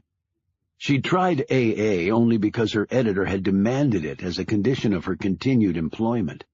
He'd obviously forgotten the 2 Pulitzers she'd earned the damn newspaper, or the wound in her left arm that had never really healed, or the powerful stories she'd delivered, plumbing them over the years from every chaotic and wildly dangerous corner of the earth. This had been accomplished at enormous personal cost to herself, meaning exactly that she had no life outside of putting pen to paper. She'd been to 84 countries and experienced exactly 1 blind date, to a Pakistani, who told her she reminded him of his favorite cow. Bless him. She wondered if his nose had ever healed from her fist colliding with it. Then, 3 years shy of the big 4-0, she'd woken up in a room she didn't recognize, with a man she didn't know, in a country she didn't know how she'd gotten to, covered in what appeared to be her own sick. That had propelled her back to AA, where she'd stood up and told a room full of strangers that she was a totally screwed-up basket case that hoped to get better. Her last drink had been 6 months ago, yet every morning, afternoon, and evening the monster was there, urging her to break her pledge, take that one little sip. And here she was in Scotland, home of the world's best whiskey, or at least the most choices of it. Her lips quivered, and her throat tightened at the thought. It wasn't until she arrived at the funeral that she discovered she'd mistakenly dressed all in white, frantically grabbing whatever clothes she could find in her hotel closet. She looked like a lily amid the sea of dreary black. Katie was tall and slim, with shoulder-length blonde hair that was still wet, even after hanging it outside the taxi window on the ride over. She'd been mistaken more than once for Téa Leoni. There might have been a time when Téa Leoni would have been mistaken for her, especially after the second Pulitzer, when her picture was plastered all over the world, because she'd come seconds and inches away from losing her life getting the damn story. One older man had suggested that she was actually a dead ringer for Shirley Eaton, the Goldfinger girl from the Bond film. He'd intimated that he wouldn't mind seeing Katie in gold enamel paint and nothing else, even as his hand had slid to her rear end and squeezed tightly. She'd heard her fist on his face, too. Hollywood, of course, had wanted to film her harrowing adventure in winning journalism's top prize, and had even suggested Leoni as a potential lead to play her. Yet Katie had said no to all such offers. It was not for reasons of vanity or privacy. It was for reasons of shame, of guilt. There had been someone else involved, someone who had lost his life while she earned her short-lived fame. A child, a little boy. And it had been somewhat Katie's fault. No, perhaps mostly her fault. No one knew that part of the story. No one except Katie. That's when the only solace she could find anywhere in life was while staring at a full glass of liquor and then pouring it down her throat, letting it burn the hell out of her, grafting scars onto her soul on the way down, one highball at a time. The little Afghan boy's name had been Benham. She'd been told the name meant goodness and honor, and he had possessed both qualities she'd found. Curly black hair, a smile that could melt the stoniest of hearts, full of life right up to the moment it was violently taken from him. Her fault. He'd died, she'd lived. But not quite all of her had made it. A part of Katie had perished with the child. When she'd received the second Pulitzer, her emotions had been such that no wordsmith, no matter how gifted, could have hoped to capture them in mere language. It was her night. Everyone was telling her how brave, how wonderful, how talented she was. Her wounded arm bundled up in thick bandages and a brace, the really serious internal damage the bullet had done, mostly hidden away in her emaciated, weakened body, had only seemed to emphasize in a dramatically visual way her unequivocal birthright to the prize. Yes, a deserving winner if ever there was one. She'd smiled, hugged them all with her one good wing, and generally given off the aura of someone perfectly at peace with herself and her exalted position in life. She'd gone home alone that night to her apartment in New York, and woken up the next morning in her underwear on her living room floor, an empty bottle of Jack on her gut, hating herself. Yes, perfectly at peace. Other than her very soul having been rent in two, she was doing fine. Chapter 10. Katie sat at the funeral and took copious notes that she would somehow fit into a story that people would read 1 minute and forget the next. Walking back from the gravesite, she exchanged a few pleasantries with people she didn't know. Her reputation had suffered such shipwreck that no one there recognized her other than one old codger from the Times who shot her a condescending smile. He was 84. He should be covering the death page, she felt. It was a great way for him to check up on his contemporaries. Yet it was also very plainly true that he was here because he wanted to be. Katie was here because she had nowhere else to go. Back in her hotel room, she typed up her piece. The official bio of the departed Scott had long since been archived, as were those of all persons with even a remote connection to celebrity. Her story was simply to add atmosphere, her take on the proceedings. Yet there were only a few ways to describe the event of someone's passing. People are sad, people cry. People go home and keep on living. The departed, out of necessity, stays behind. Andrew McDougall had enjoyed a long career in European politics, but had been retired for over 30 years, and thus he'd long since faded from the public eye. The whole story would encompass fewer than 500 words, and it would only be that long because the president of Katie's newspaper was Scottish. If there was a picture attached to the story, it would no doubt show the dead man in his prime kilting years. She shook her head at the thought of it. A nearly 7-hour flight to London and a ratty connector to Glasgow, with the same on the way back. All that for a man who'd ended his political career when Katie was still a child, and all while the news story of the millennium was playing out right before her eyes. She, of course, had been following closely the events of Constantine and all the rest. She had even sent carefully worded emails to her editor, suggesting that perhaps since she was over this way anyway, a trip to Moscow might be worthwhile. She took it as a bad sign that he never bothered to respond. I write about dead people, while the story that could resurrect my career rolls on. Lucky, lucky me. After she emailed her obit masterpiece off, Katie had the rest of the day free. Hell, she might even extend her stay. It wasn't like she had anything to go back to. She could venture to the ancient city of Edinburgh, which was just a short hop to the east. Glasgow was Scotland's largest city, and not particularly inviting ground for a recovering alcoholic, since it was filled with enticing pubs and clubs. By comparison, the capital of Edinburgh was a bit more sedate, and who knew? Another 100-year-old Scotsman worthy of obit page status might drop dead while she was here. She could bag 2 prone Scots with 1 roll of parchment. If she were lucky, she might even get a bonus. Katie made a wide detour around the hotel bar and hit the streets. She'd never really spent much time in Scotland. Ireland was where all the news was, at least when the IRA was active. Very early in her career, she'd once been caught in a crossfire in Belfast that had gone on for half a day. She'd phoned in the story while squatting behind a rusted Fiat and dodging bullets. After it was over, she'd made the bar rounds and then taken a bath back at her hotel. It was only then that she'd found the flattened bullet stuck in her hair. It must have ricocheted off something. She'd kept that slug all these years. It was her lucky piece. Yes, she kept it, wore it around her neck, in fact, despite it obviously having stopped working a long, long time ago. She dropped by a cafe to eat.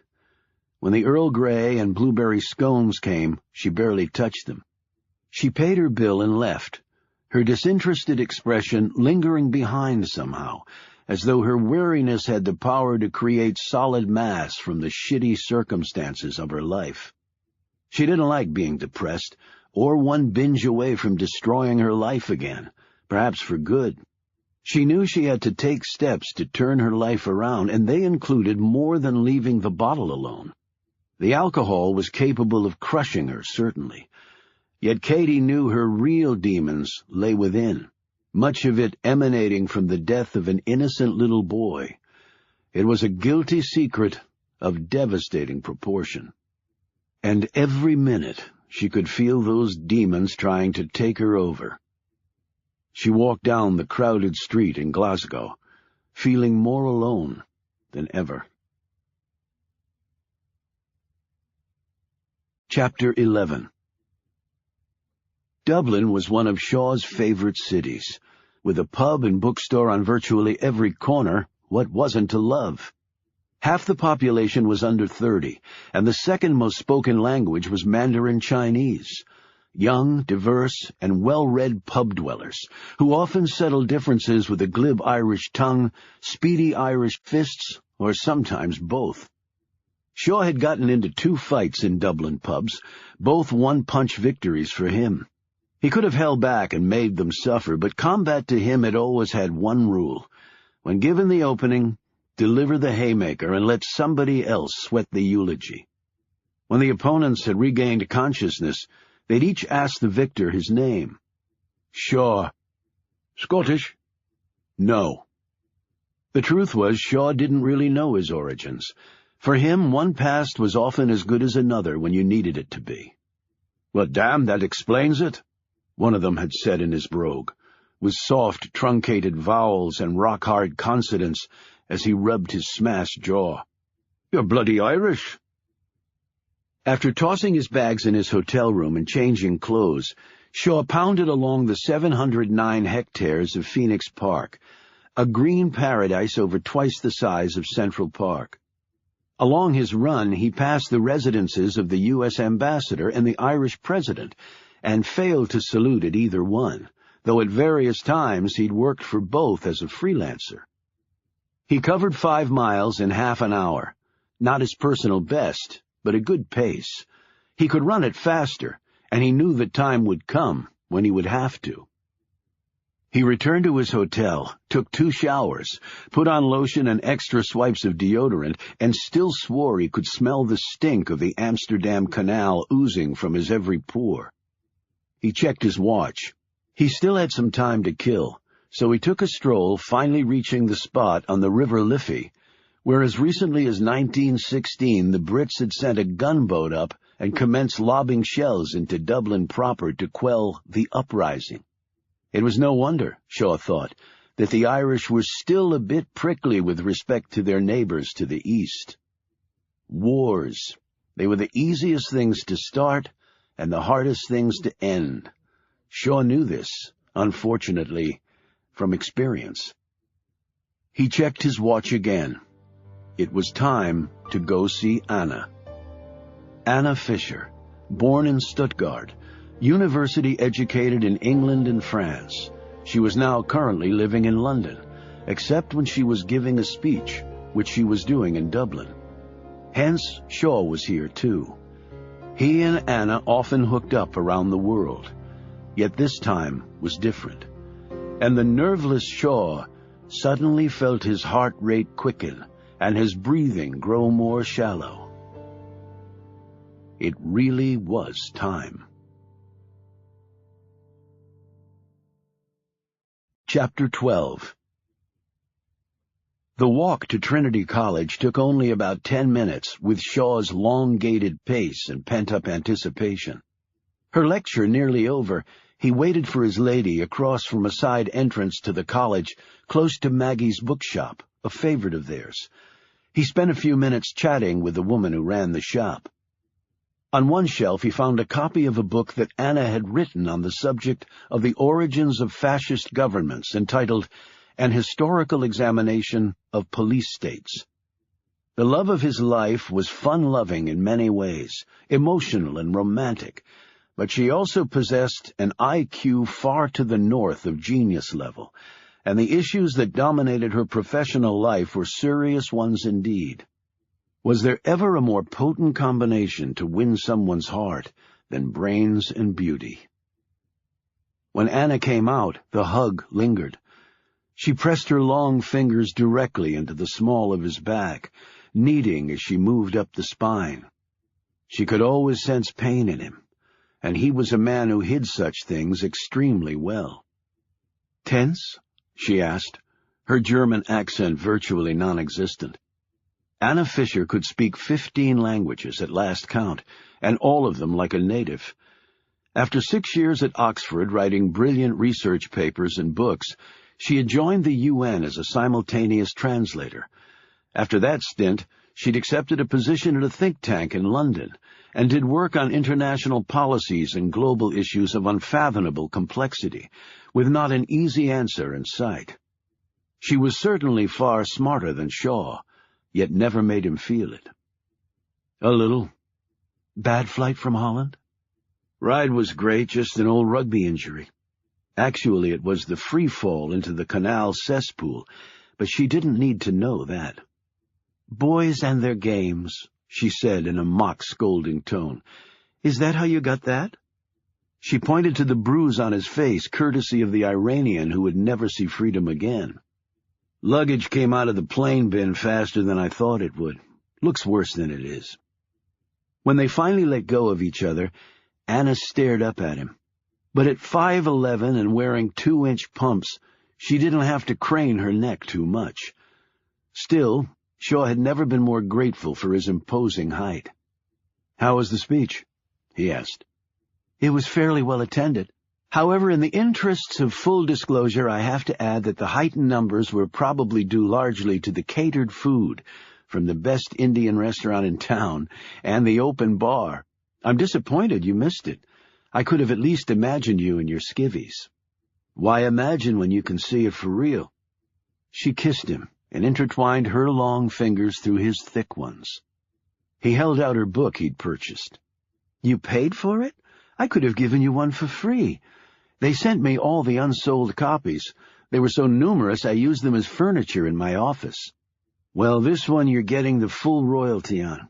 Will you sign it for me?" She took out her pen and wrote something in the book. When he tried to see what, she said, "Read it later, after Dublin."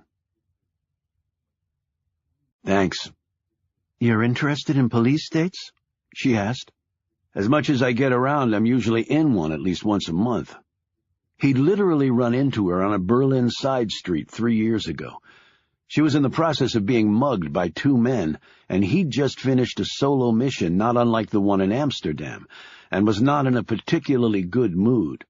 When the thugs saw him, they made a big mistake by thinking they'd robbed 2 birds at the same time. The police showed up a few minutes after Shaw called them, when he'd finished beating both men unconscious. He'd hit one of them so hard he had nearly broken his hand on the man's skull. He'd walked Anna back to her hotel after she refused to go to a hospital. He held ice against her face for an hour, and then slept on the floor of her hotel room because she was still so unnerved by the attack. Shaw had never had a serious relationship with a woman before. That might have stemmed from his relationship with his mother, or rather, his lack of one. Abandonment did that to you. Yet from the moment he saw Anna Fisher, bruised and bloodied though she was, on that dimly lit avenue in the German capital, Shaw knew that his heart was no longer his alone. Nearly 3 years had now passed, and her feelings had clearly deepened toward him. He knew that Anna loved him, yet he could sense her growing bewilderment at his lack of commitment. Well, that was about to end. Shaw was not yet free from Frank, but he could wait no longer. He would make this work, somehow. "You're pensive," she said over dinner. At age 38, she still wore her hair long. It curved seductively around her sculpted Germanic bones. "No, just hungry. With men they carry the same expression. I suppose they don't serve coddle here." It was a working-class meal of rashers, potatoes, onion, and sausages with pepper poured thick. "Not here, no, but we can go elsewhere." "That's okay. Food's gotten better in Dublin over the years." "Yes, though I still can't understand why Irish stew has no carrots." She smiled impishly over her wineglass. "Even the British have carrots in their stew." "And that's exactly why the Irish don't."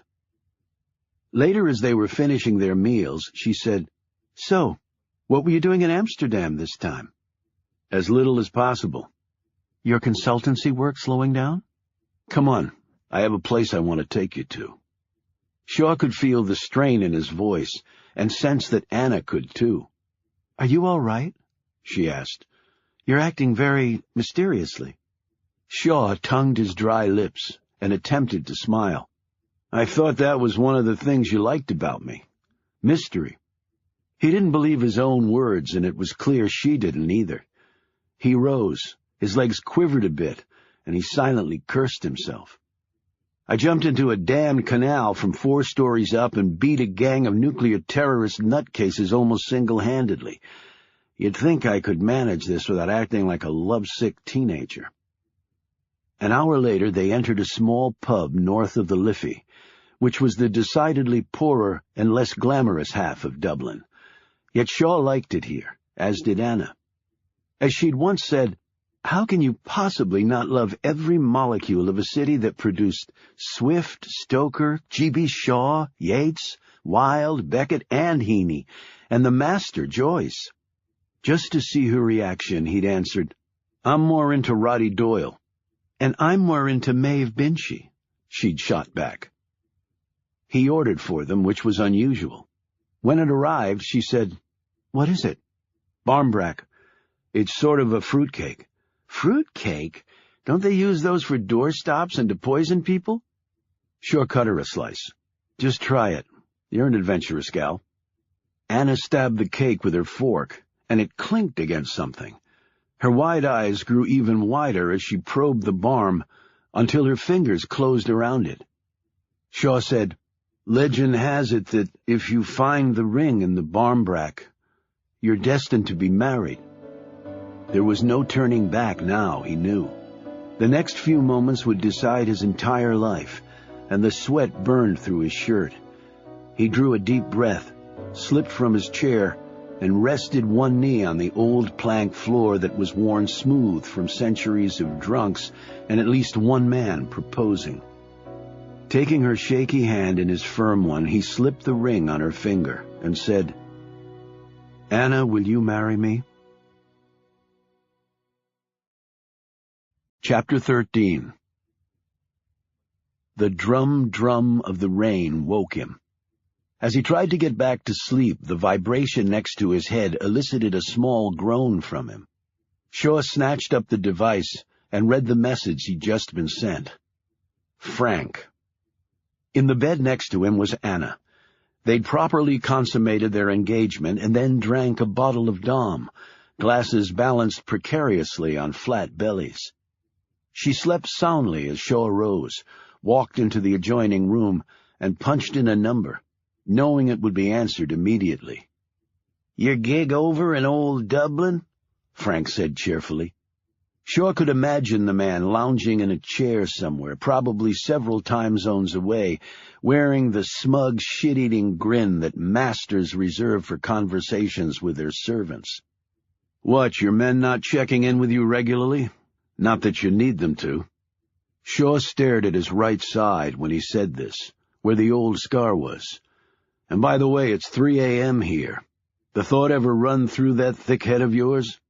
We're 24/7 op, Shaw. You know the rules. Your rules. He yanked open the drapes and stared out at a dismal curtain of rain drenching the area. We need you, Shaw. No, you don't. And even people like me need some damn R&R. I can tell from your grumpy tone that you're not alone. Shaw, of course, knew that Frank knew exactly where he was and who was with him. Yet the other man's tone made him look away from the window and then race back to the bedroom to check on Anna.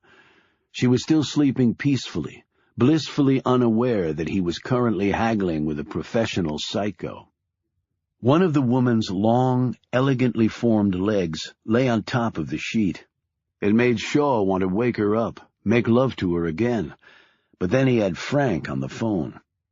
He returned to the other room and gazed out the window, exploring every crevice of the streets and alleys below for Frank's boys.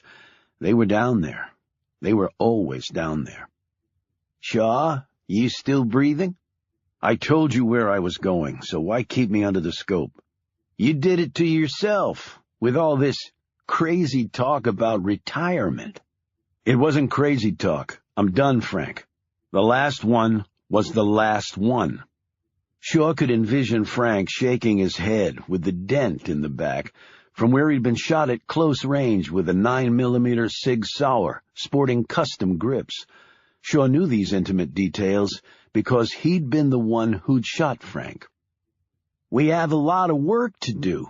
The world is a very dangerous place. Yeah, because of people like you. It's noble what we do, Shaw. It's a matter of honor. Save the babble for the rookies. Shaw heard the squeak of the chair as Frank sat up straighter.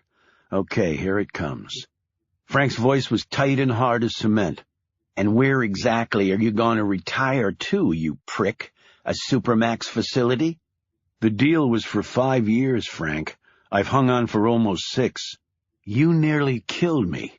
You had a gun pointed at me, and you didn't show your badge. I thought you were just one more goon looking to shoot me in the back. So if I'd flashed my badge, you're telling me you wouldn't have shot me in the friggin' head? I did take you to the closest hospital. Otherwise you would have bled to death. Hospital? Frank roared. You left me holding what seemed like half my brain in the parking lot of a human chop shop in the middle of Istanbul. You really think it was just half? Look, but Shaw cut in. I shot you in self-defense, but when your guy showed up in Greece a month later, they obviously didn't see it that way. So we made a deal, and I lived up to it. There's nothing else to talk about. They did have a deal, Shaw knew. In return for not spending the rest of his life at hard labor in some hellhole in Siberia that Frank would have gleefully arranged once he'd recovered from the large-caliber hole in his head, Shaw had spent nearly 6 years running around the world, risking his life, so, as Frank quaintly put it, others could live in peace and security. Well, Shaw wanted a little peace and security in his life, and he wanted it right now, with Anna. Yet arrangements with men like Frank were sort of like hanging off the Golden Gate Bridge by your pinkies while high winds kicked off the bay. And Shaw couldn't exactly grab a lawyer off the street and sue in open court for his contractual freedom. That was why he'd agreed to spend an extra year getting nearly shot, stabbed, poisoned, and even blown up. When he'd implied that tangling with the Amsterdam Islamic nuke squad was a cakewalk, he'd meant it. But for your special skills, I wouldn't have offered you anything except a prison cell. This was news to Shaw. So you were the one? Why you? After my brains got put back in my head, I realized anybody who could almost take me out was somebody we needed on our side. Then you should understand that I've done my duty. Frank said slowly, I don't know. I have to talk to my people about that. Maybe I could bring myself to cutting you loose, but I don't think they'll be too happy about it. Shaw had never been able to go over, around, or through Frank. The burly Baldy had stood his ground like a stone wall. I should have shot him between the eyes. I don't care if they're happy. Just tell them what I said. In the meantime, I need you in Edinburgh and then Germany, Heidelberg. You don't come through on that, you can forget me talking to anybody except your new warden. Shaw was silent for a few moments, trying to get his anger under control. This is the last time, Frank. This is it. You can tell your people whatever the hell you want. Understood? Instructions the usual way. 2 days. Enjoy Dublin. And your friend. You really don't want to go there. Just making an observation. The line went dead. I hate your guts, Frank. Shaw whispered to the empty air. Chapter 14. Shaw slipped into the small bathroom. Most European baths were small. These folks apparently required far less space to relieve and bathe themselves than the rest of the world. He splashed water on his face, looked up and caught his reflection in the mirror. Rugged is how most would describe his features. Even Anna had called him ruggedly handsome. The bones and skin were in decent shape. The eyes had always been his most distinctive element, though. Not only were they the lightest of blues that eyes could generate without artificial aids, they didn't go with the rest of his coloring. His skin was swarthy, more Italian or Greek than Irish or Scottish, and his hair was dark and wavy, often with a mind of its own. Fetchingly rumpled, Anna had once described it. Yet when Shaw looked at himself, all he saw was a haunted man, with scars that ran far too deep to endure. As though she had sensed her presence in his thoughts, Anna appeared behind him, wrapping her long arms around his bare and brawny shoulders. She was wearing his T-shirt. On Shaw, the breadth and cut of his delts and chest made the shirt a tight fit, yet even on the tall Anna, it was more like a dress. "Trouble sleeping?" she asked. "Rain. Don't like rain at night. I thought I heard you talking to someone." Shaw stared at her in the mirror's surface as her fingers traced a small scar near his throat. It was a little souvenir from a visit to the Ukraine. He told her it was from falling off a bike. Actually, it was from a knife thrown by an ex-KGB agent whose only qualification for the job was that he was a homicidal maniac. It had missed Shaw's jugular by about 2 centimeters. Still, he'd come pretty damn near bleeding to death in a place that would have made the chop shop in Turkey he dumped Frank at look like Johns Hopkins. He had another scar on his right side that he'd never explained to her for a simple reason. He wanted to forget it was even there, because every time he did think of it, he felt shame. Branded. Like a horse. No, like a slave. In fact, that was the other reason he was in Dublin. To do something about that little present. She said again, "Were you talking to someone?" Frank, scars, and the KGB butcher passed from his mind. What Shaw was really wondering was whether Anna was now having second thoughts. His proposal had been followed with a tearful yes from her that he could barely hear. And then the bride-to-be's enthusiasm and excitement ratcheting up. She'd accepted his marriage proposal in 9 other languages, her tears leaching onto his skin, finally bringing Shaw the man as close as he'd ever come to crying. But something in her tone now was signaling a message other than happiness. It really was time, he thought. He splashed water on his face, licked some off his fingers, and turned to face her. "I'm not really a business consultant specializing in international mergers and acquisitions," he said. "I know that." "What?" he said sharply. "I know many business consultants. They rarely can beat unconscious 2 armed men. They rarely have knife scars on their bodies, and they almost always want to show off their wealth. I've never even seen where you live. We always stay at my London flat." "And you're just telling me this now?" "It's different now. I just told you I'd marry you." "And if I'd still said nothing about what I did?" "I'd have asked, like I am now." "But you already said yes." "And I can also say no." "I'm no criminal." "I know that, too. I can tell. Otherwise I wouldn't be here. Now tell me the truth." He leaned back against the sink basin and marshaled his thoughts. "I work with an international law enforcement agency funded by several of the G8 countries. We handle stuff that's either too dicey or too global for one country, sort of like Interpol on steroids. I'm not in the field anymore. I'm in a desk position now." He lied.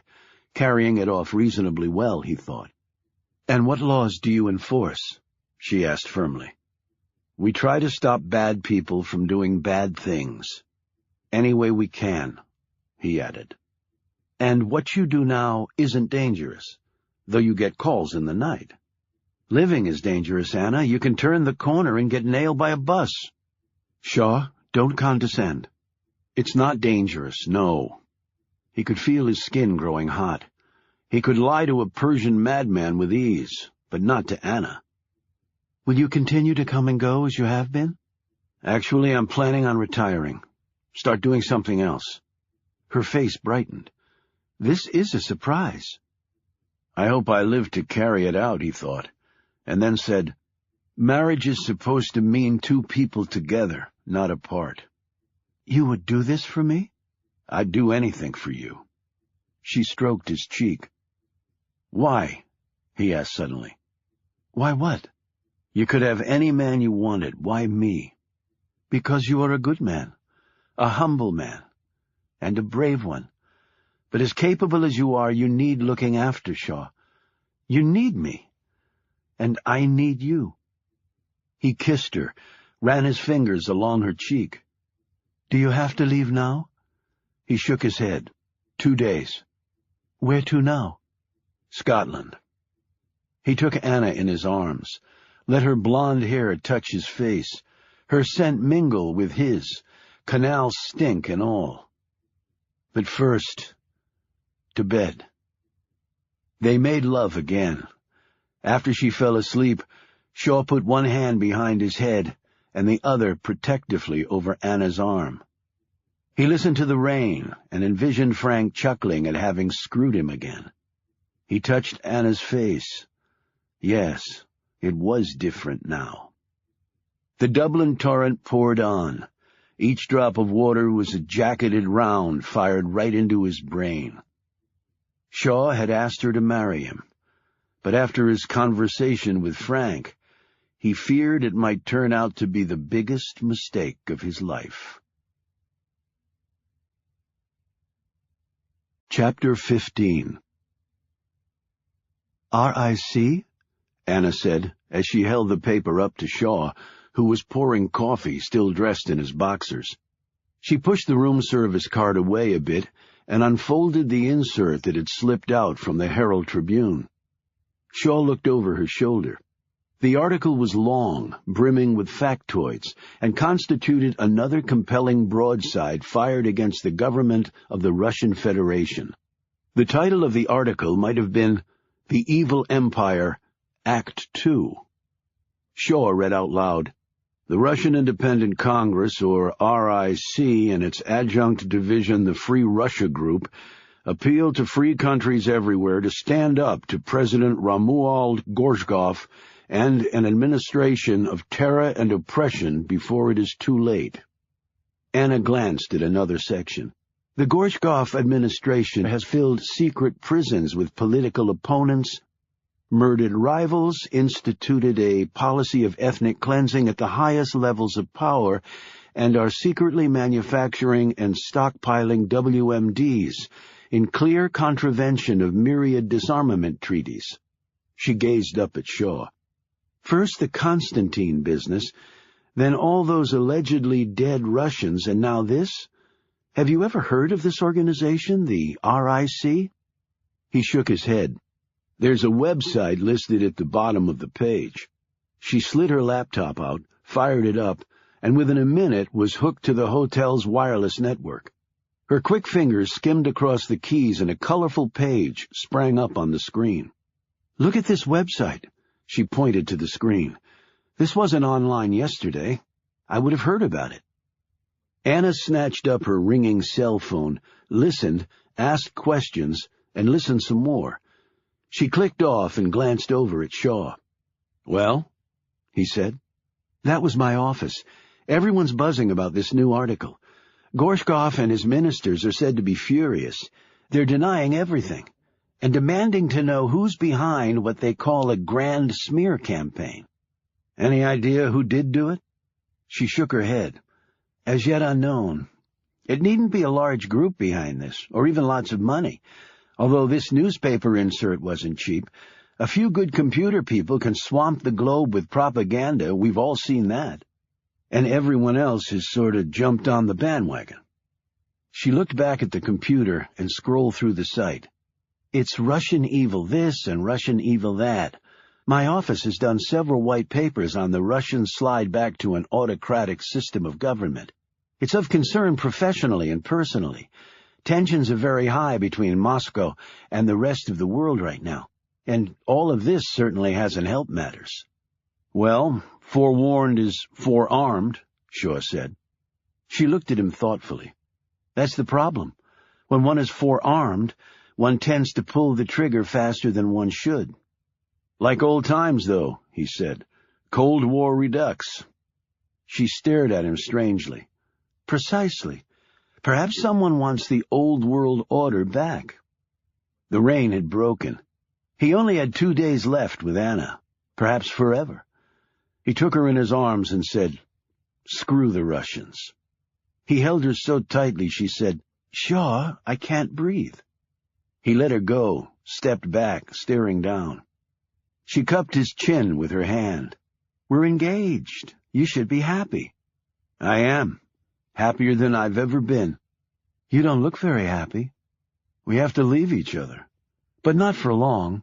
We'll be together again soon." He wrapped his arms around her again, though not as tightly. There is no guarantee. None. Chapter 16. 2 days later, Shaw kissed a tearful Anna goodbye.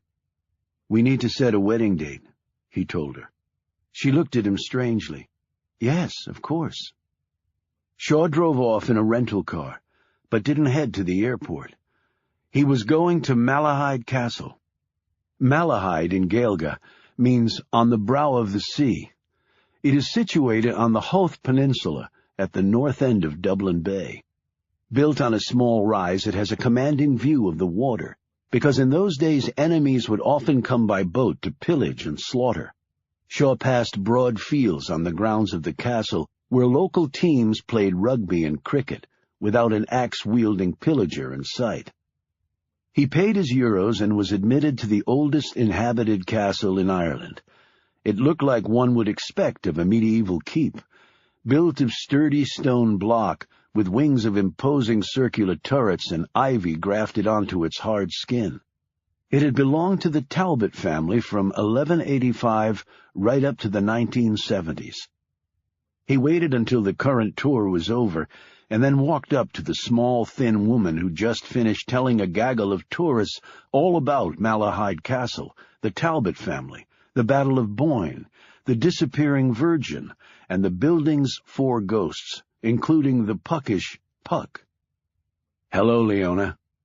She turned, hesitantly at first, and then swung around to stare straight up at him. Leona Bartaroma was in her 60s, her long hair still dark, her face mostly unlined, her lips full and painted a muted red that coexisted nicely with her natural coloring. She said nothing, but took his arm and quickly guided him into a small room and shut the door behind them. "What the hell are you doing here?" she spat out. "I take it you're not happy to see me. If Frank finds out—" "Frank always knows exactly where I am, thanks to you." He pressed his finger against his right side. "That's why I'm here." She sat down behind a small wooden desk with cherubs carved into its sides. "I do not understand you, Shaw. I never have." "I want you to take it out. I'm retired. I give tours. I don't perform surgery." He stepped closer to the desk. "You have one more operation inside you." "Impossible." She started sifting papers on her desk. "Nothing's impossible if you want it badly enough." "You are a fool." "I'm retiring soon too, Leona, and I want it out." "Find someone else, then." She waved a hand carelessly around the room as though another person with surgical skills was lurking somewhere there. "You, Leona. I know how you put it in me. If it's taken out incorrectly—" Her dark face turned noticeably paler. "I have no idea what you are talking about." "Dirk Lundrell, Leona, remember him? He tried to have his removed. They still haven't found all the pieces. Lundrell came to me too, and I told him the same thing I'm telling you. No." "What if Frank approves it?" He cocked his head at her. "What then?" "You think Frank would okay something like that?" she scoffed. "I have heard he and you still don't get along." She smiled. "And retiring. You don't retire from your line of work, Shaw." "I'm getting married.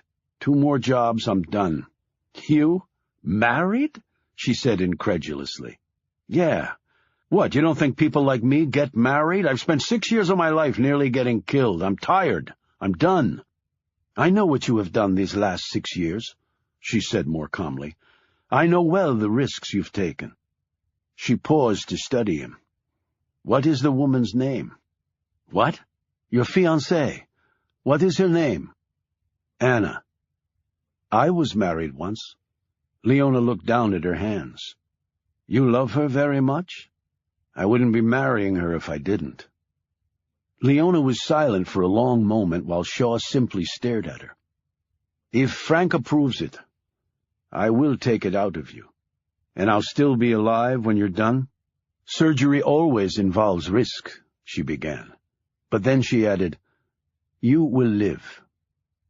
He rose. "That's all I needed to know. I'll be in touch." He turned to leave. "Where is this Anna from?" "Germany." German women make good wives, or so I've heard. Shaw closed the door softly behind him. Now all he had to do was convince Frank, and survive the next few days. 3 hours later, he was on a high-speed catamaran crossing the Irish Sea to England. Normally, he would have just flown to Edinburgh from Dublin, but his instructions had been clear. Take the ferry, and then, at Holyhead, an express train through Wales to London, and from there an overnight sleeper to the Scottish capital. He would arrive in the wee hours, whereas a direct flight from Dublin to Edinburgh would have taken less than an hour. In the lounge, Shaw sat at the third desk from the right, set along one wall. There was a light on the desk. He turned it off, on, and then off again, in accordance with the instructions he had been given. While he was waiting, he opened the book to read Anna's inscription to him.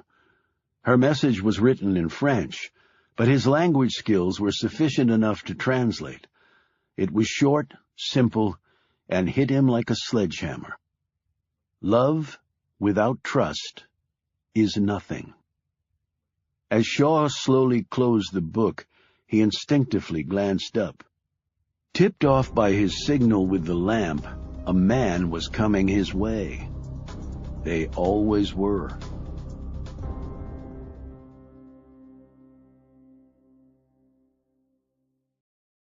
Chapter 17.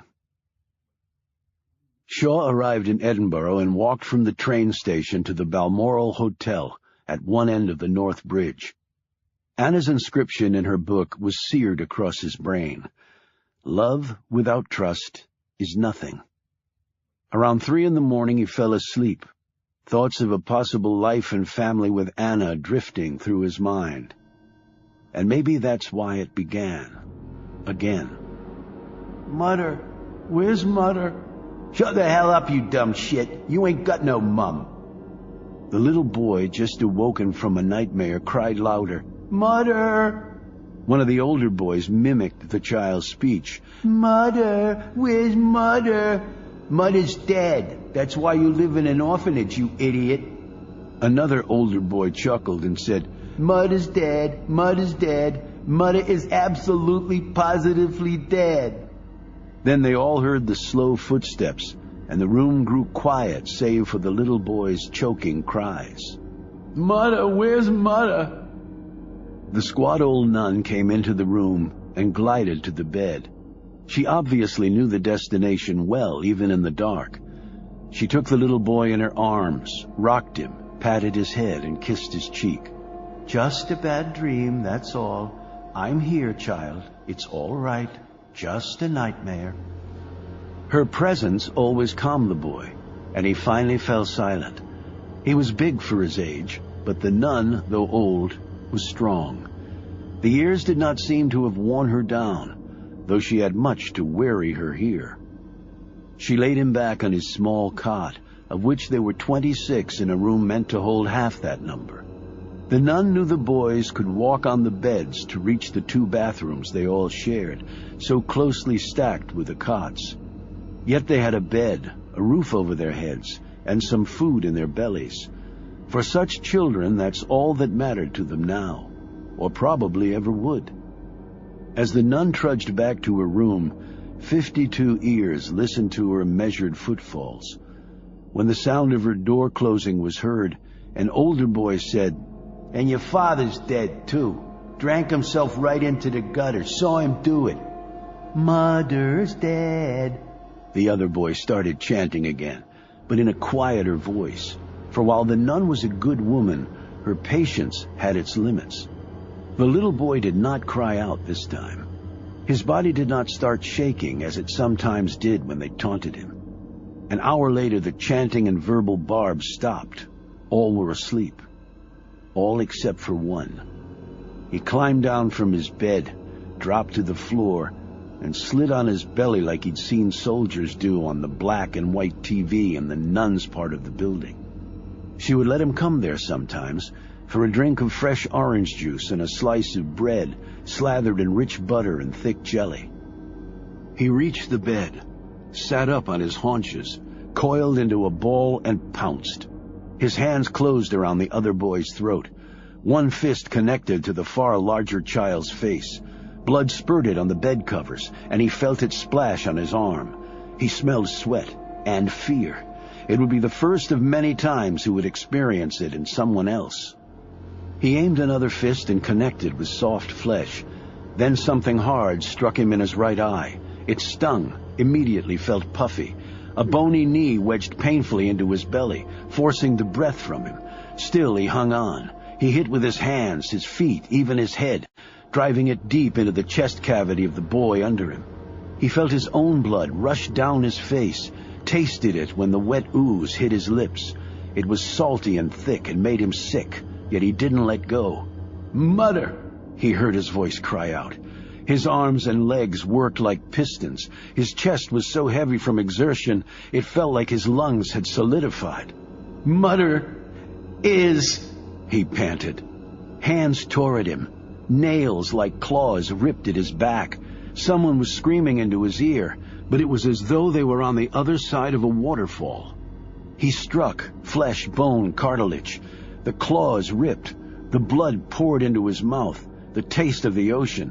"Mother is not..." He drove a knee right into the boy's privates, something that had been done to him here more than once. The older boy whimpered and instantly fell limp under him. He found the air to scream, "Mother is not dead!" Then the claws gripped hard, and he let go, and like a bent, rusty nail in an old fence post, he finally came free and fell to the floor, panting, bleeding, but not crying. He had never cried again. Not once. Chapter 18. Shaw sat up in bed. He smelled his adult sweat, tasted it too as it trickled into his mouth. He rose, opened the window of his hotel room, and let the cool Edinburgh air sweep away the terror of a 6-year-old boy. His room at the Balmoral looked out onto Princess Street, a grand thoroughfare of shops, pubs, and restaurants. On a high hill to his right lay the imposing footprint of Edinburgh Castle, that would dwarf Malahide if they'd been set side by side. The Palace of Holyrood House anchored the other edge of the city, and was the official summer residence of the British royal family. Must be nice, Shaw thought, to have an official residence. "Mother," he said in a low voice. He hadn't experienced the pain of that nightmare in nearly a year. He thought it was gone forever. As with many important things in his life, he'd been wrong. He'd been thrown out of the orphanage the next day, despite the old nun's impassioned pleas to allow him to stay. The other boy, a bulky lad of 12, had been severely injured by the young Shaw. Some had wanted to call in the police. Yet how could one hold a 6-year-old criminally liable? Shaw remembered terms like malicious intent, willful assault. He hadn't known what they meant, but he did know that he wanted to kill the other boy. Kill the other boy so he would hurt as much as Shaw did. In the end, it was determined that a child who couldn't even pronounce the word mother properly because he'd never really had one could not be charged with a crime.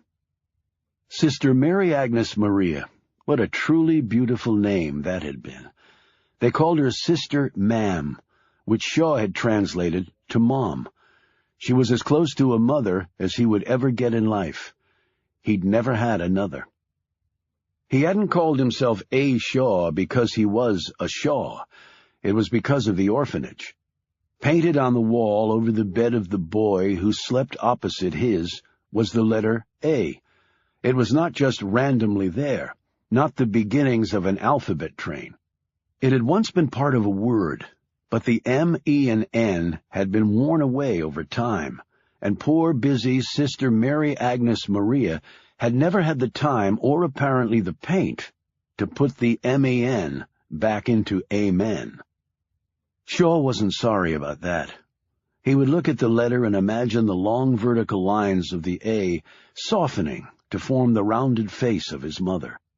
The horizontal slash connecting the two long lines would curl into a smile on his mother's face because she was so happy to see him.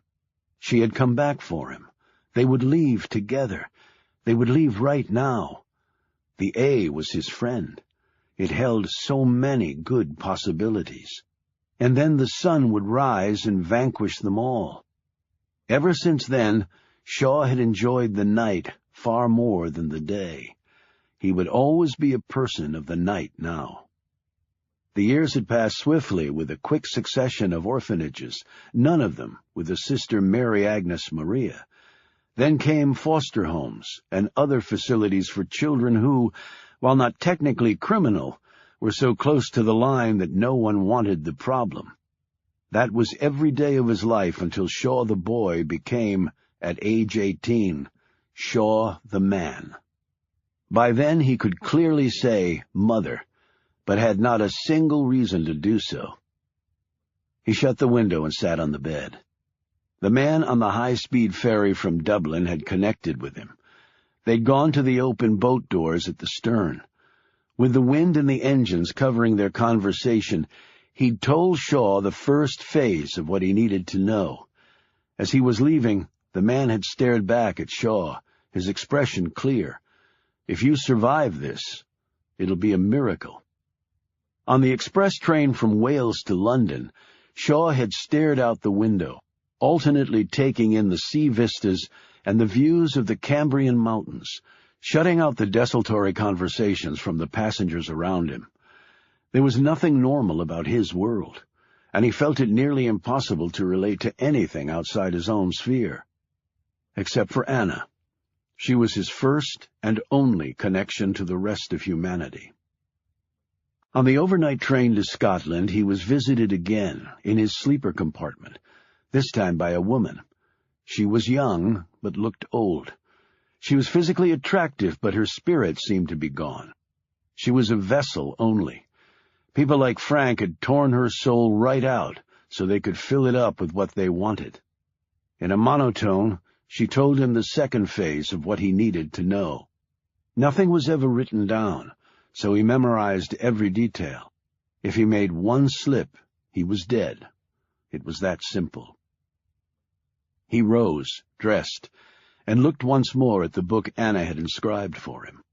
Love without trust is nothing. She'd be asleep. He called anyway. Surprisingly, she answered on the second ring. "I hoped it might be you," she said, her voice wide awake. "How was the trip?" "I read the inscription." She said nothing. He swallowed hard. "I want to trust you. I do trust you. I told you what I did. Do you realize how hard that was for me?" "Yes, but there are obviously things you can't tell me." "There are," he admitted. "So, after we're married, you will go away without a word and show up without one either?" "I'm retiring, I told you, and I have a desk job."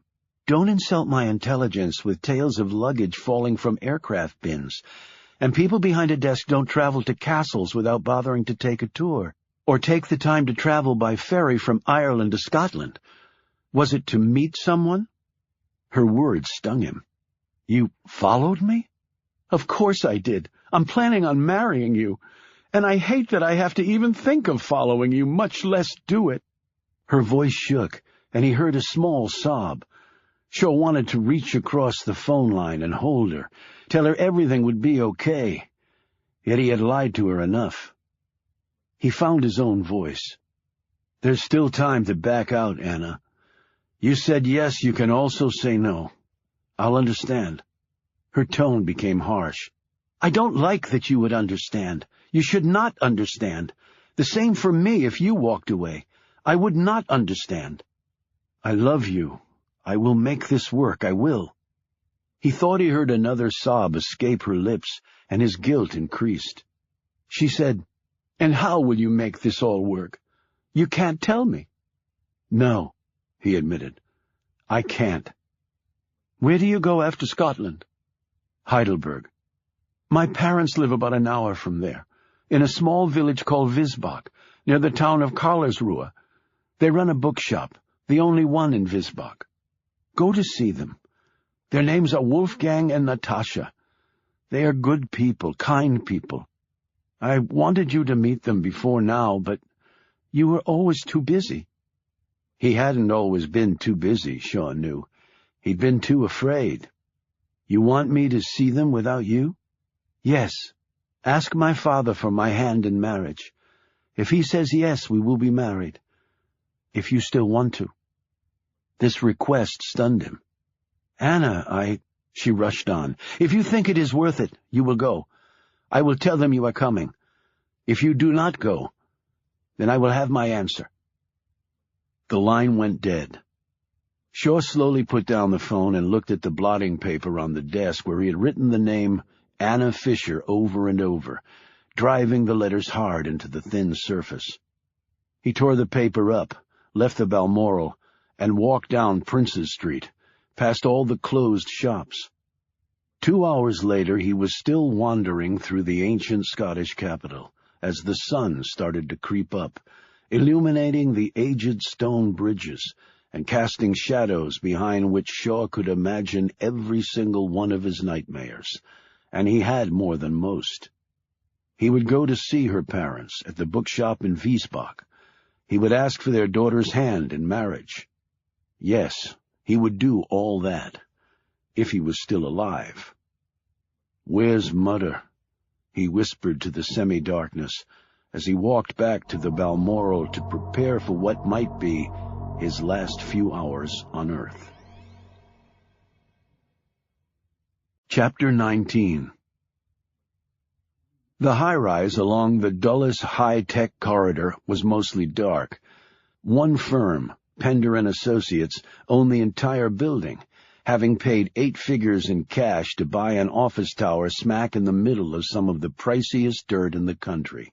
And even though it was called Pender and Associates, the firm was run by one man, its founder, Richard Dick Pender. He possessed a face that was as chiseled, a grin that was as toothy, and hair that was as perfectly primped as any gospel-spouting televangelist. He had the silky smooth delivery of a trial lawyer in his polished prime, and he would continue to smile while the knife he held repeatedly connected with your spine.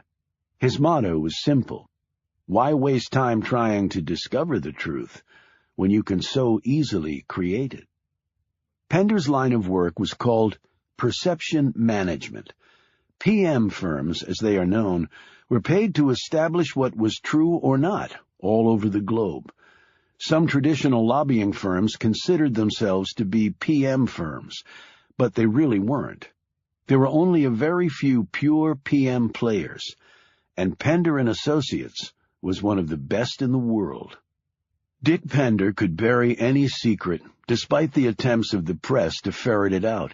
He had also on occasion started or enhanced wars based on certain truths, and when people started poking around, he had hidden those reasons under such bewildering layers of facts, figures, and falsehoods that no one could ever reach them. Yet mostly he was retained to create the truth. He was paid enormous amounts of money to do this, both from government and private sources all over the world. For his clients, creating the truth was critical, because real truth was too unpredictable. Created truth was controllable, and thus the difference between the real and the created was the difference between a bomb and an A-bomb in its effectiveness. Pender had a special visitor coming tonight. The private elevator took his guest up to the top floor. A door was opened, and Nicholas Creel, wearing a black hooded coat, was ushered into a room that was dominated by a large one-way glass window, allowing the defense contracting magnate to see into the high-tech, digitized war room of Pender and Associates. Pender sat down next to him. "I trust the flight was good, Mr. Creel."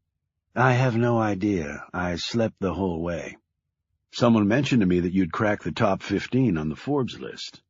"That's right," Creel acknowledged in a clearly disinterested tone. $18 billion, Pender estimated. "Actually 21. "Congratulations." "For what? When I passed my first billion, what did it really matter? It's not as though another 20 billion has greatly altered my lifestyle. Let's hear the report. Pender pointed to the one-way glass where dozens of people were working hard. We've devoted our entire war room to the effort. 30 people, hundreds of computers, enormous databases, and an internet pipeline that rivals anything Google has. And you're absolutely certain there can be no trace back here? We took the most extraordinary security measures, including stealing the electronic identity of hundreds of websites and internet portals. So if someone tries to trace it back to its origin, the electronic tunnel will lead them directly to, say, the official Vatican website or the Red Cross site. We also included our own site in the mix along with several of our competitors. So if someone does track it back to you, you can just claim identity theft. Why try to hide the needle in the haystack when you can just make lots of needles? Pender replied smugly. Your people? Extremely well paid and dedicated to me. They have no idea of your, interest in this matter. Not that they would care, actually. We do not employ conscience here. We do not worry about the consequences of our work. That's for the client to do. Refreshing attitude, and the initial impact has been all that we hoped it would be. A bit more sophisticated than stories about brutal foreign invaders tearing desert babies from incubators in order to make certain countries enter a war, Pender said quietly, but with a superior smile. But then you picked well, Mr. Creel. All we had to do was get the ball rolling and everyone jumped on. The bear is an easy target. Where'd you get the thousands of Russian dead? Basically Photoshop stuff cranked up several levels. But we worked in some real victims that we got from old KGB files we bought years ago. You have 5 authentic dead bodies. Everyone assumes the other 32,000 are legit as well. Prescient of you. That's my business. I can visualize the aneurysm slowly building in President Gorshkov's brain. Let me see. We've had the gripper strategy, then the Vesuvius tactic. He gestured at Creel. You're arranging for the leak, correct? Yes, but forward to me anything that comes across your desk that looks promising. I'll follow it up from there. Not that your motivation concerns me in the least, but I did read that Ares has missed its quarterly projections 4 times in a row now. Tip of the iceberg. We're positively hemorrhaging money. I was convinced Iraq was the beginning of Armageddon in the Middle East, and we ramped up for it. But a few months of shock and awe was followed by a years-long pissing contest using basically pop guns. I didn't build a $150 billion company to have my people sling potato salad in Anbar for soldier boys. It was a monumental cock-up, and the responsibility rests with me. But I'll get us out of it. That's why I hired you. I have my people to take care of. Of course you do, Pender agreed demurely. And we have celebrity interest, too. They'll throw a Remember Constantine t-shirt, which we'll provide, plug their new movie, raise a fist to free Russia, and maybe even go to Washington and get star-screwed by assorted politicians. Any problem areas? 3. Pender checked his computer screen. There will be 148 feature stories running on the Red Menace across the globe in the next week or so. All but 2 follow our take to the letter, 1 in Spain, 1 in New York. The fellow in Spain is particularly tenacious, but he's also been working for 2 years on a scandal involving the royal family. Tomorrow he will receive documents that will rekindle his interest in that story. And the fellow in New York? His wife has suspected for some time now that her husband is being unfaithful to her. Tomorrow she will also get a present that will show her instincts were right. That will take her hubby out of the game completely. Divorces can be so messy and time-consuming. I speak from experience, unfortunately. You just had these things lying around.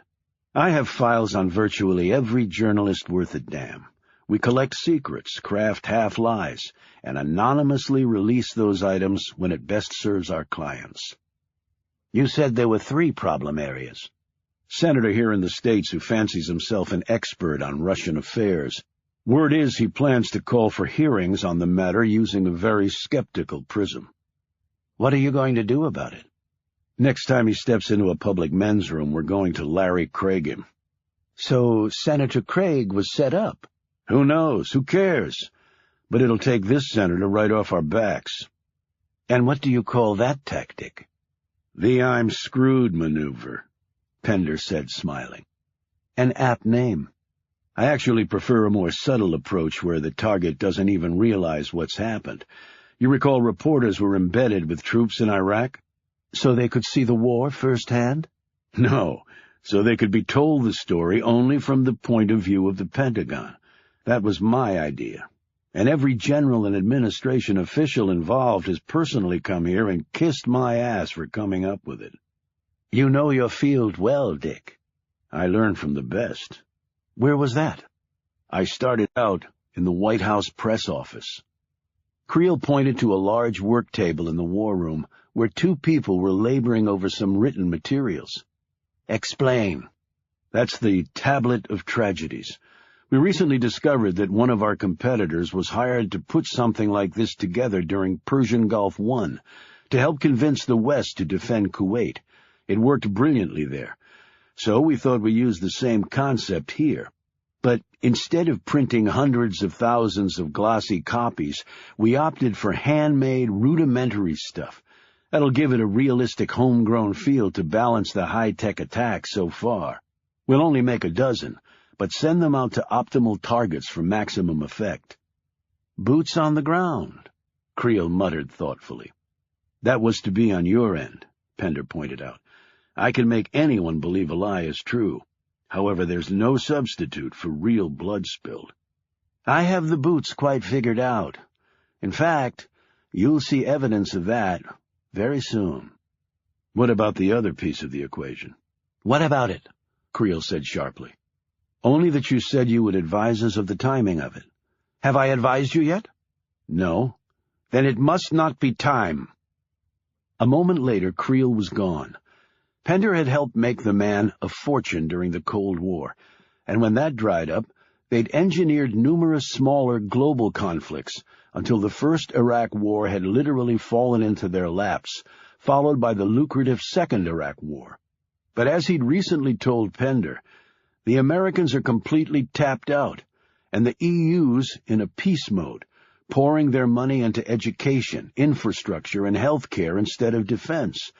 The idiots never stopped to think that it would be damn hard for the kiddies to go to school and grandma to the doctor if they can't protect their countries from ending up pledging allegiance to Allah. But with all that going against me, I'm going to win this war. And Dick Pender would never bet against the man. Chapter 20. Katie James extended her stay, unwilling to return to New York in the next big death. She'd taken a first ScotRail train over from Glasgow to Edinburgh, soaking in the alternately stark and then lush Scottish countryside during the 50-minute ride, near where the Firth of Forth dug a notch out of the country right above the capital city. She checked into the Balmoral and had a quick bite of lunch in the restaurant before setting off. She bumped into a tall, broad-shouldered man on the way out. He politely apologized for the collision and strode quickly away. Katie rubbed her bruised shoulder and stared after him. It had been like hitting a damn wall. He was probably a rugby player. She passed the doorman in his full kilt outfit, right down to the ceremonial dagger in the sock. After a pleasant day touring the city and taking tea near Holyrood House Palace, she dodged myriad pubs trying to draw her in like a nail to a magnet, and made the pilgrimage up the hill to the crown jewel of the city, Edinburgh Castle. The dark crag of Castle Rock lurching skyward above the setting sun end of town was the sole reason Edinburgh existed. The rock-strewn volcano remains sat like an anchor between central Scotland and England, the land many Scots still referred to as the Old Enemy. Katie passed the entrance gateway, flanked by statues of Robert the Bruce and William Wallace, who'd each built their legends on kicking English ass. She'd missed the firing of the 1 o'clock gun, a World War II 25-pounder, but she did see the Stone of Destiny. It had been taken by the English in the 13th century, who'd kept it until the 20th. In the intervening 700-odd years, it had rested under the coronation chair at Westminster Abbey, on which every monarch, from Edward II to Elizabeth II, had perched their royal bums.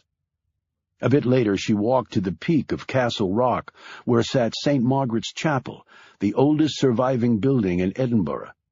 It was here, inside the chapel, that she saw him again, the big man who'd bumped into her at the hotel. He was kneeling in front of the third pew. As she drew closer, Katie spied another man next to him. He looked like a typical tourist. She would have turned and walked out except for what she suddenly glimpsed. She quickly knelt down in the rear pew, slid out her camera, and used the zoom to confirm her initial observation. The tattoo on the man's right forearm. She'd seen one just like it years ago while covering yet another war overseas. Her senses heightened now. She could tell they weren't praying or reciting well-worn catechisms. They were whispering to one another. She could not hear them clearly enough to make out the words, so she left the chapel, but remained within a few feet of its front door. 10 minutes later, the tattooed man came out.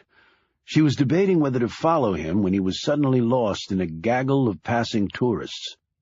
The tall man stepped out a minute later, and Katie focused on him instead. If he was staying at the Balmoral, she thought, he might be heading there now. She had no reason really to follow him, or to become involved in any of this. Yet she was a reporter at rock bottom, desperately looking for any way to crawl her way off the obituary page. She had no idea if this would lead to anything, but it might, and it wasn't like she had anything else to do. He didn't return to the Balmoral. Instead, he headed north of the city center, 2 miles to be exact, to Leith, where he plopped his money down to tour the royal yacht Britannia, out of commission and anchored there. Katie slipped off her shoes and rubbed her sore feet. Her quarry had been inconsiderately a very fast walker. She paid her pounds and crossed the gangplank. She tried her best to blend into the crowd, because if the man she was following recognized her from the hotel, the chapel, he looked powerful enough to strangle a bull. Katie half listened to the guide as he recited yacht facts to the crowd. She did focus when the guide pointed out the mahogany windbreak on the balcony deck in front of the bridge. It had been built to prevent sneaky breezes from suddenly lifting royal skirts and revealing royal panties. Katie kept a firm grip on her own skirt, even as she watched the tall man wander away. She followed. He looked out over the water. Another person joined him at the rail. Katie moved as close as she dared. She managed to hear 3 words that summed it all up for her: "Tonight," and "Gilmerton's Cove." She immediately left the yacht and grabbed a cab back to the hotel. She didn't have much time to get ready, and she had a little research to do first. She didn't know what she'd stumbled onto, yet experience had taught her that some of the biggest stories started from the most unexpected encounters. Chapter 21. This crew made the Iranian and his bloodthirsty boys look like a bunch of 4-year-old thumbsuckers, thought Shaw. He was sitting in a car, a block of granite from Tajikistan on one side of him with a small mountain from that same Asian country on the other. It was a wonder even the large Mercedes front wheels weren't off the road with a half-ton of flesh perched in back. But then again, it might have been due to the pair in the front seat, both also Tajiks, who pulled at least 700 pounds between them, and very little of it from fat that Shaw could see. Add one more guy, and they could have made a decent line for any NFL team.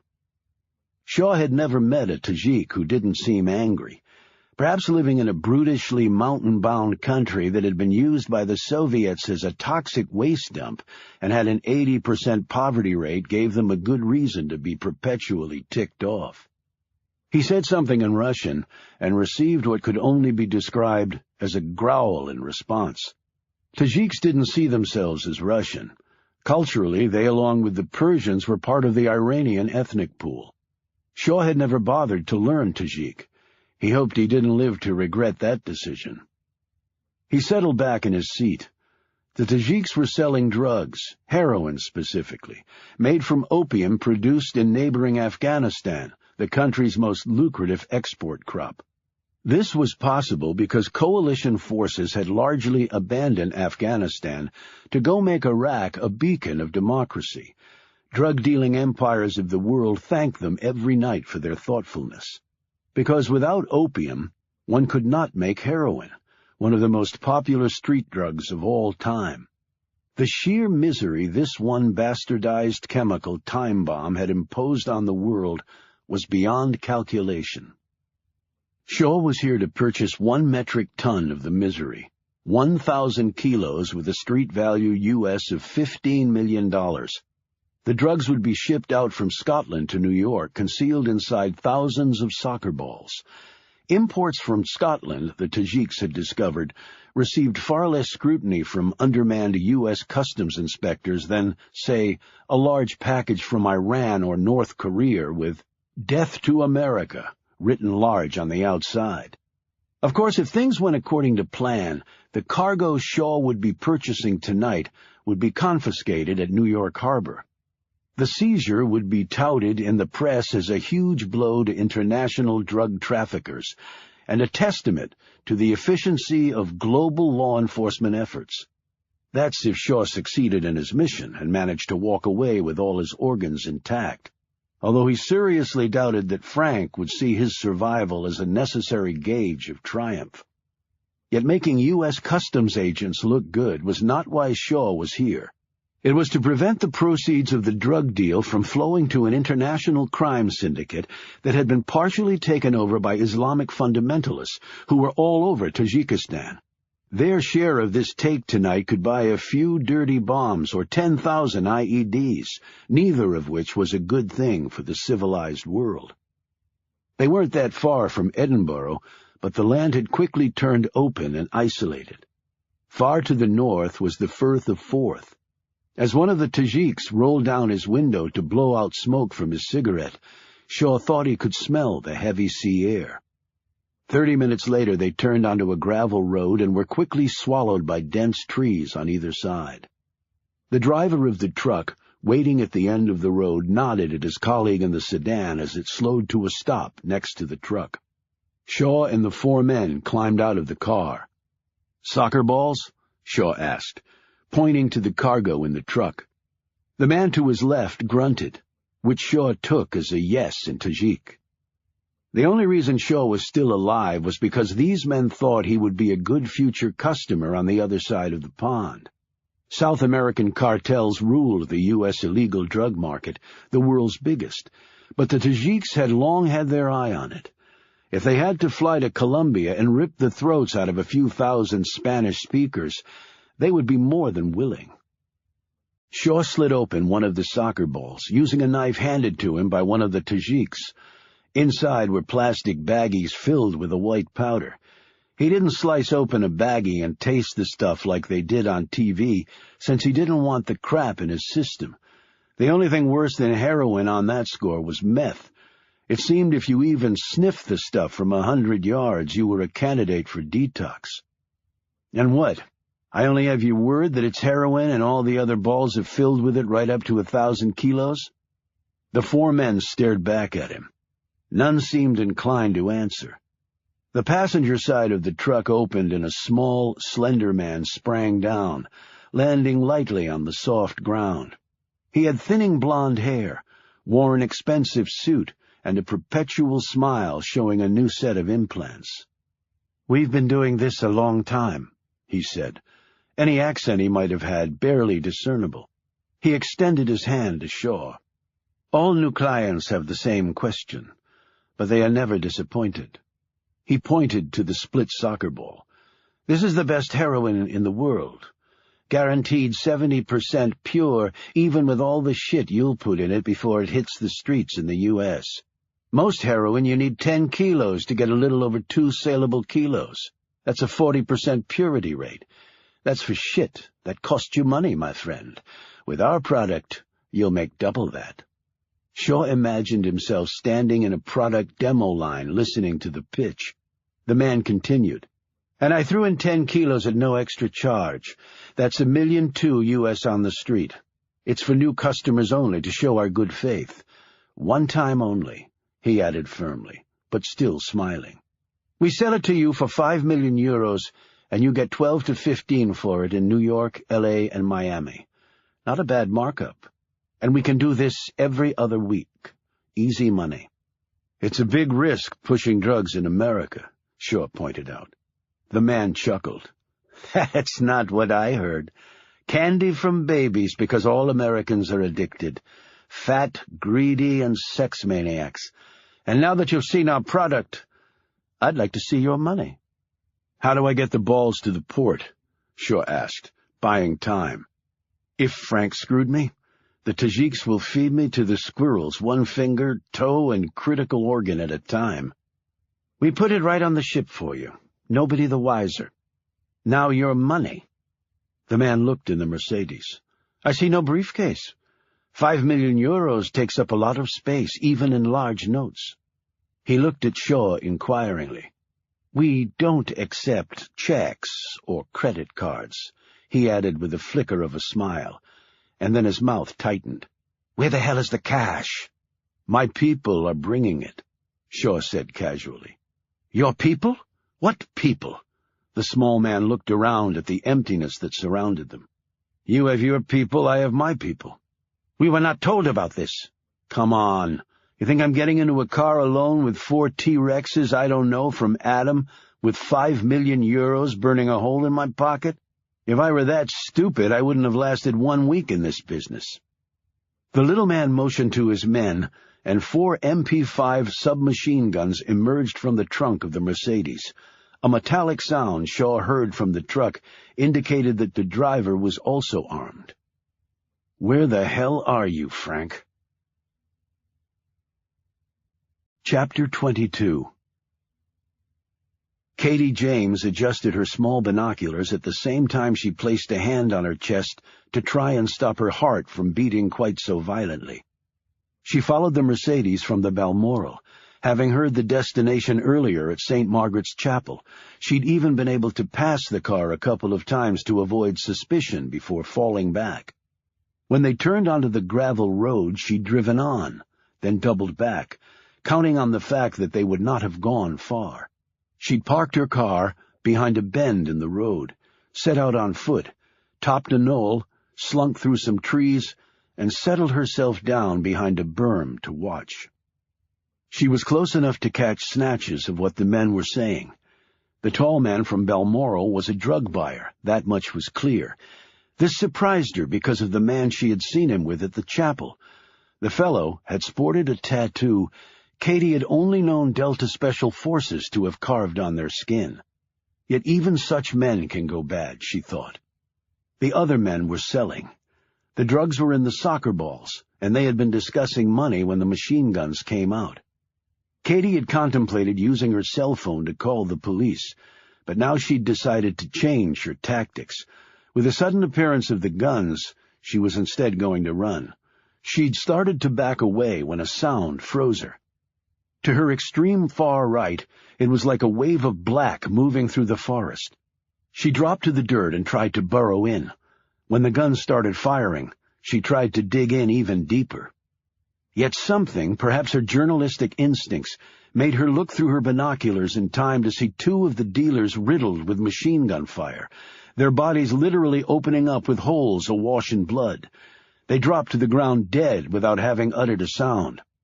As she continued to watch, the tall man managed to wrestle the submachine gun from one of the giants, and then, with a nimbleness that belied his size, he landed a kick to the gut and then the head of the larger man, felling him. He turned and held the gun up, as though in surrender, but as machine gun fire hit all around him, he seemed to think better of this. The other drug dealers had taken up cover behind the truck. They were shooting at whatever was coming their way, while the wave that had passed Katie was laying down walls of intense fire, and the tall man was caught right in the middle. "He's dead," Katie whispered fearfully to herself. Shaw dodged behind the Mercedes as another blast of fire missed him by centimeters. The Tajiks were shooting at him from his rear flank, and his own men were doing the same from the front. What, had Frank failed to mention to the strike team that they were supposed to leave at least one man standing? Him? He got off a burst of submachine fire at the Tajiks and then slid into the front seat of the Benz. He cranked the engine and slammed it in gear. Another bullet blast from the rear took out his back window. He crushed the accelerator and the S-600 leaped forward, gravel firing off the tires and spraying the truck. Holding the MP5 out the window, he emptied his clip at the truck, catching one of the Tajiks flush in the face and ending his career in international drug dealing. Shots pinged all over the car like hail, and water and oil started spraying from under the hood. He slid the car into reverse, burned down the gravel strip backwards, and spun the wheel, whipping the Benz into a J-turn. He came out at the 180, slammed down the gas, and hurtled forward, hitting 100 on the straightaway and getting almost clear of the trees when the engine started vomiting black smoke and the car died. His gaze swept over the car's interior before coming to rest on the SIG 9mm partially stuck under the passenger floor mat. He grabbed it, kicked the door open, and ran. And he wasn't the only one. He changed course, rounding the bend, his long legs eating up chunks of ground, and caught up to her right as she was climbing in the car, a black Mini Cooper. "Let me go!" she screamed as he grabbed her arm. "Give me the keys," he yelled back. He ripped them from her fingers and opened the car door, sliding his big body into the small space. "Get in!" he cried out, because she was just standing there. "No! If they find you here, they'll kill you." "You mean you'll kill me?" She eyed his gun. "If I were going to do that, you'd already be dead. I wouldn't be offering you a ride." "A ride to a hostage, you mean?" "These guys don't give a shit about hostages. Now get in." In the near distance, they could both hear something coming their way. "Your last chance," he said in a voice that clearly meant it. The truck exploded out from the tree line, 50 feet from their location. It was the cargo truck, and it was being driven by one of the big Tajiks. The small man with the wicked grin who didn't accept credit cards or checks was sitting next to him. His gaze suddenly found them, and his smile widened as he rolled down the window and took careful aim. "Look out!" Shaw exclaimed. His eyes had seen what Katie's hadn't. He grabbed her arm, yanked her through the open-door window and into the car, and hit the gas all in seemingly the same motion. Seconds later, the ground that Katie had been standing on was obliterated by an RPG. Shaw pushed Katie to the floorboard and gunned the engine. He shifted gears and wound the engine way past the manufacturer's maximum RPM range, and it still might not be enough. Machine gun fire came at their rear like a swarm of bees with .50 caliber stingers. He pushed Katie down to the floor again as she tried to sit up. "Keep down!" Shaw checked the mirror. He thought about veering off the road and taking his chances racing through the green fields. The only problem was the shoulders of the road were simply deep ruts the Cooper would never make it over. And even if it did, the land was so rough here that only a four-wheel drive could manage it. The Cooper was far more agile than the truck, but on straightaways, Shaw couldn't get out of the range of another RPG strike. Any second now he expected one right up his ass. He thought he could see the big teeth of the little Tajik as he smiled, no doubt thinking he was in the driver's seat, and he was actually. But that was about to change. "Hold on!" Shaw yelled to Katie. He whipped the wheel around, did another 180, and mashed the gas to the floor. Now they were rocketing right at the truck. Katie sat up in time to see this. "What the hell are you doing?" she screamed. The game of chicken was 5 seconds from its conclusion as the big truck and the little car bore down on each other. Katie closed her eyes and gripped the dash. As the headlights grew closer, the Tajiks glanced at each other, apparently unable to believe what was happening. If they collided with the car, it might disable the truck, and with the men in the woods coming for them, they needed their wheels. And that was exactly why Shaw had pointed his ride at them. The big Tajik cut the wheel to the left. It would be his last evasive driving maneuver. Shaw's pistol fired, and 3 bullet holes appeared in the windshield on the driver's side of the truck. The little man's smile disappeared along with his wheelman's life. Shaw cut the car hard to the right and whipped right around the truck, the Cooper's wheels digging an inch-wide gouge in the top layer of the dirt shoulder before regaining firm traction and racing on. The driverless truck kept going for another 500 feet, slipped off the road, hit the rough shoulder, kicked up a wedge of dirt and grass, and slid over on its side. Only then did Katie James open her eyes. Chapter 23. When they were 10 miles away from where their deaths should have occurred, Shaw slowed the Mini, rolled his window down, and took a long breath. Even for him, that had been close. For the first time, Katie noticed the red patch near his shoulder. "You've been shot." He glanced at the wound with little interest, his mind racing through what had just happened. "Just a nick. Bullet didn't go in." "Look, if you let me go, I promise I won't say anything." "You watch too many movies." "You mean, you're really just going to let me go?" "Well, I sure as hell don't want to hang around with you." "Who were the men all dressed in black doing the shooting?" "I gave you a lift. I'm not delivering testimony." She looked at him curiously. "You're not a drug dealer, are you?" "Met many, have you?" "Yes, as a matter of fact, I have." "What were you doing back there anyway?" His features turned grim as he suddenly recognized her. "I bumped into you at the Balmoral, and you were at the yacht. You've been following me." He grabbed her by the shoulder. "Why? Who put you up to it?" She gripped his hand. "You're hurting me. Please." With one final squeeze, he finally let go. "What were you doing back there?" "It was an accident." "Lying makes me very unhappy." Okay. You were acting suspiciously, and I followed you." "Why? Are you a cop?" "No, I'm a reporter." "A reporter?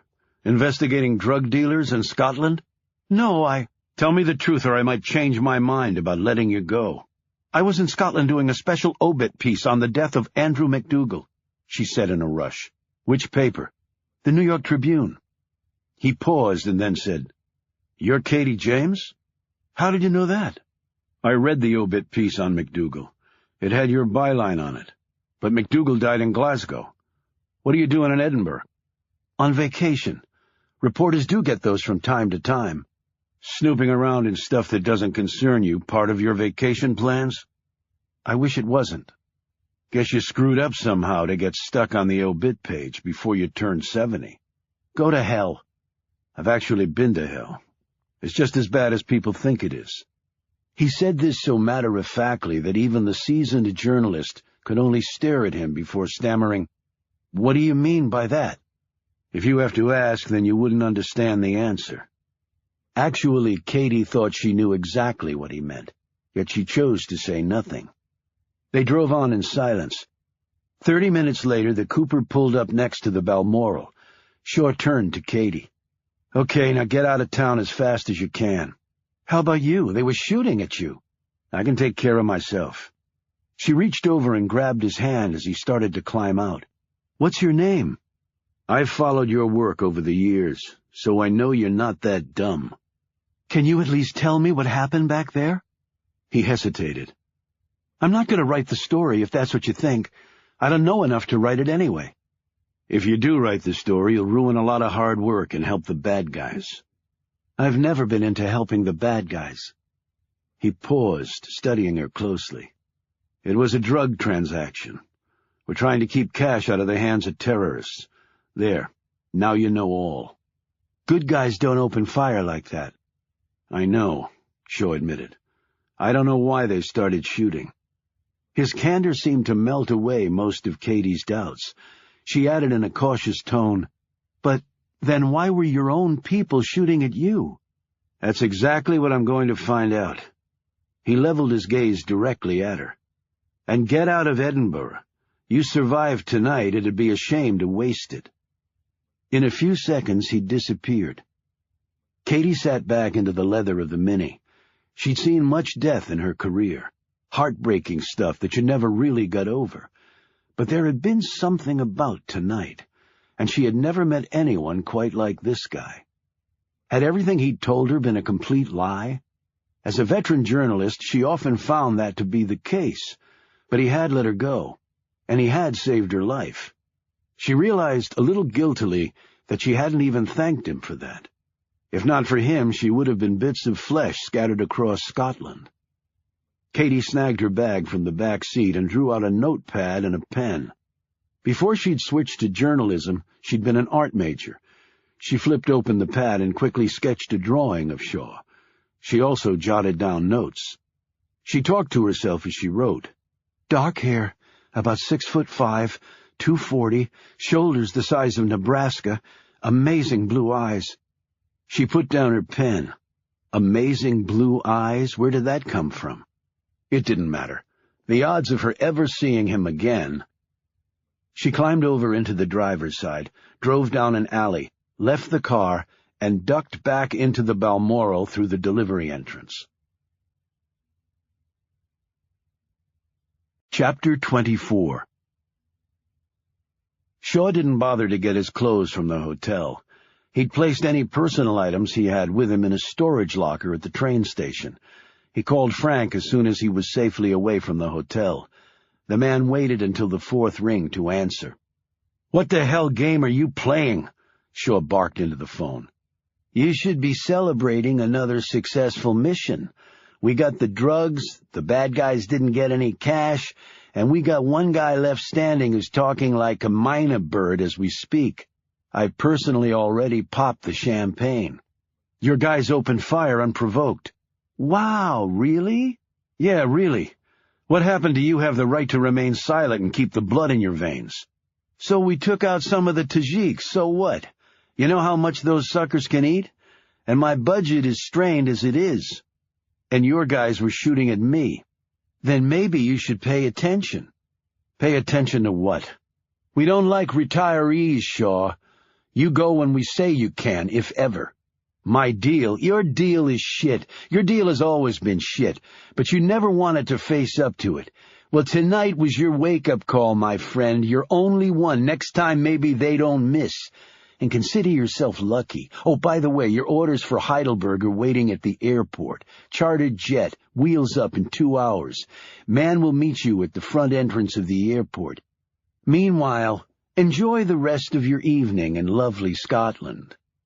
Frank clicked off, and Shaw simply stood there on Princes Street, in the middle of the ancient city of Edinburgh, with thousands of people all around him. He had never felt more alone. Katie took an empty notebook from her bag, inserted something in it, and walked into the lobby of the Balmoral. The receptionist on duty was a tall, thin young man. Katie strode up to him and held up the notebook. "A man dropped this in the lobby. There's no name in it, but he may be staying at the hotel. He got in a cab before I could stop him." She described Shaw in detail. "Yes, he is staying here, miss," said the young Scotsman. "Mr. Shaw. I'll put it in his box here." She watched as he placed the notebook in the slot for room 505. When he turned back around, she'd skittered away. God bless the Scotch, she thought. If she'd tried that stunt in New York, they would have thrown the book in her face, wrestled her to the floor, and then called the cops. She waited for 2 hours in the lobby, her gaze flitting to the front desk from time to time as she sipped a Coke and chewed her nails till they bled. She stirred when the young Scot turned his position over to a middle-aged woman whom Katie had never seen before. As soon as the man was out of sight, Katie approached the front desk. "I'm staying in room 505 with my fiancé," she began. "I gave him my key when he misplaced his, but he was supposed to put it in a notebook he left for me so I could get back in the room." The woman glanced at the wall of slots behind her. She reached into 505's box and pulled out the notebook. "This notebook?" she said. Katie nodded and took it from her.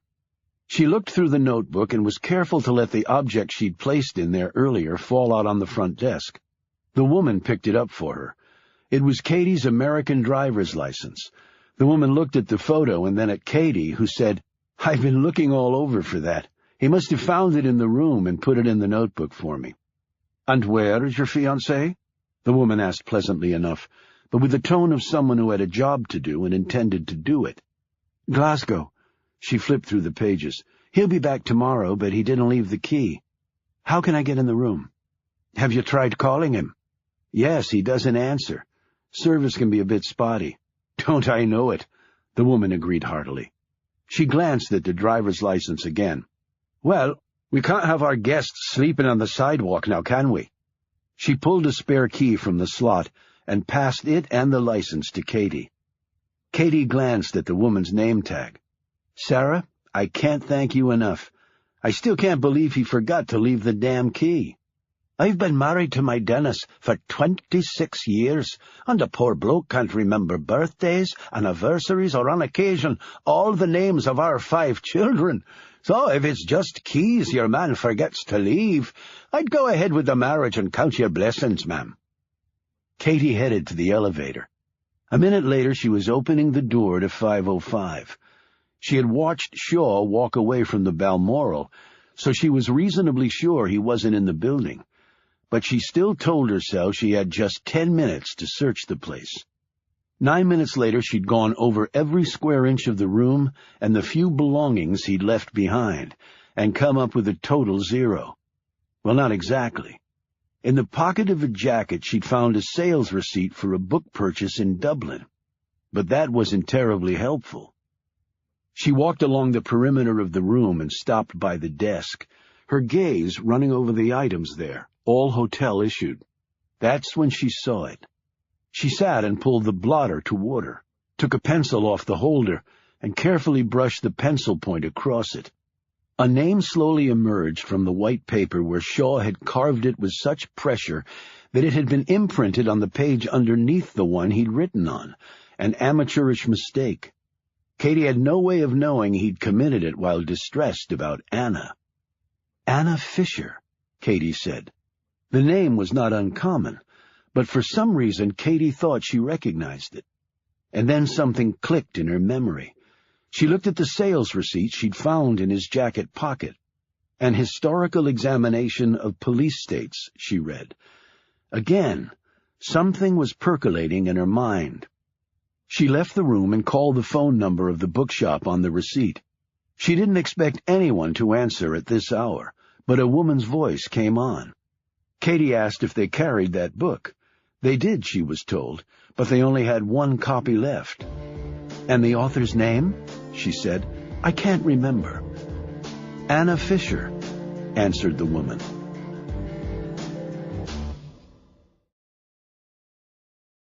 Chapter 25. Anna Fisher walked slowly along the streets of Westminster in London. Many tourists tended to congregate in this area of the city, craning to catch a glimpse of the Queen or other royals at Buckingham Palace, or visiting the graves of long-dead monarchs at the famous Abbey. The West End Theatre District was also here, as well as Lord Nelson looking pensive in Trafalgar Square on the giant granite shaft, even as the birds crept all over him.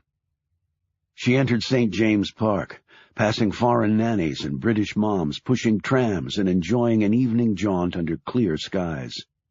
Weather such as this was not particularly plentiful on the little isle in the middle of big water, so Londoners leapt to take advantage of the sun when they had the chance.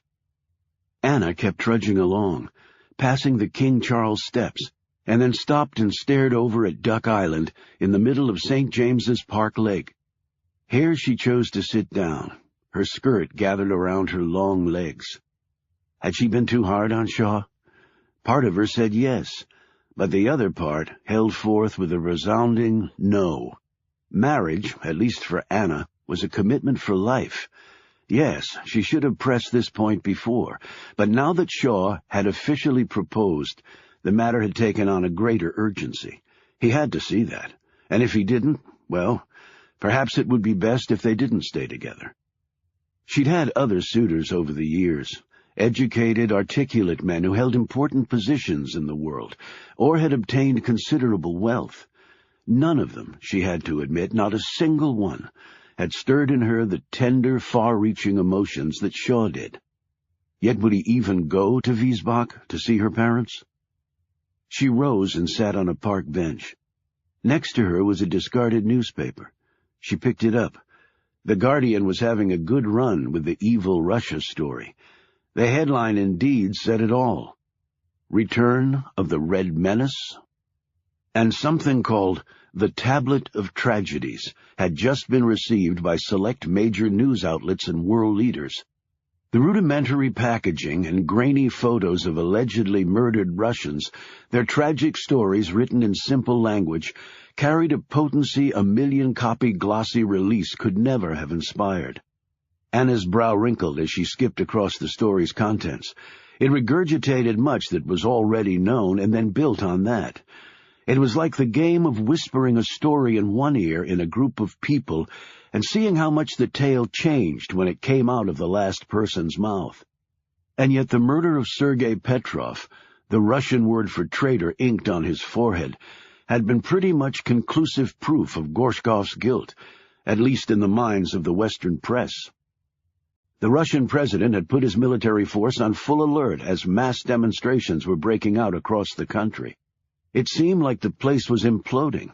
Anna had even heard scuttlebutt from her old colleagues at the UN that if the Red Menace was not explained soon in a way favorable to Gorshkov, Russia's seat on the Security Council might be in jeopardy. Whatever had happened to Konstantin and his family, the man was certainly getting his revenge now. Yet had anyone bothered to verify any of it? Unlike some other people who might have these same questions, Anna had the means to try and get answers.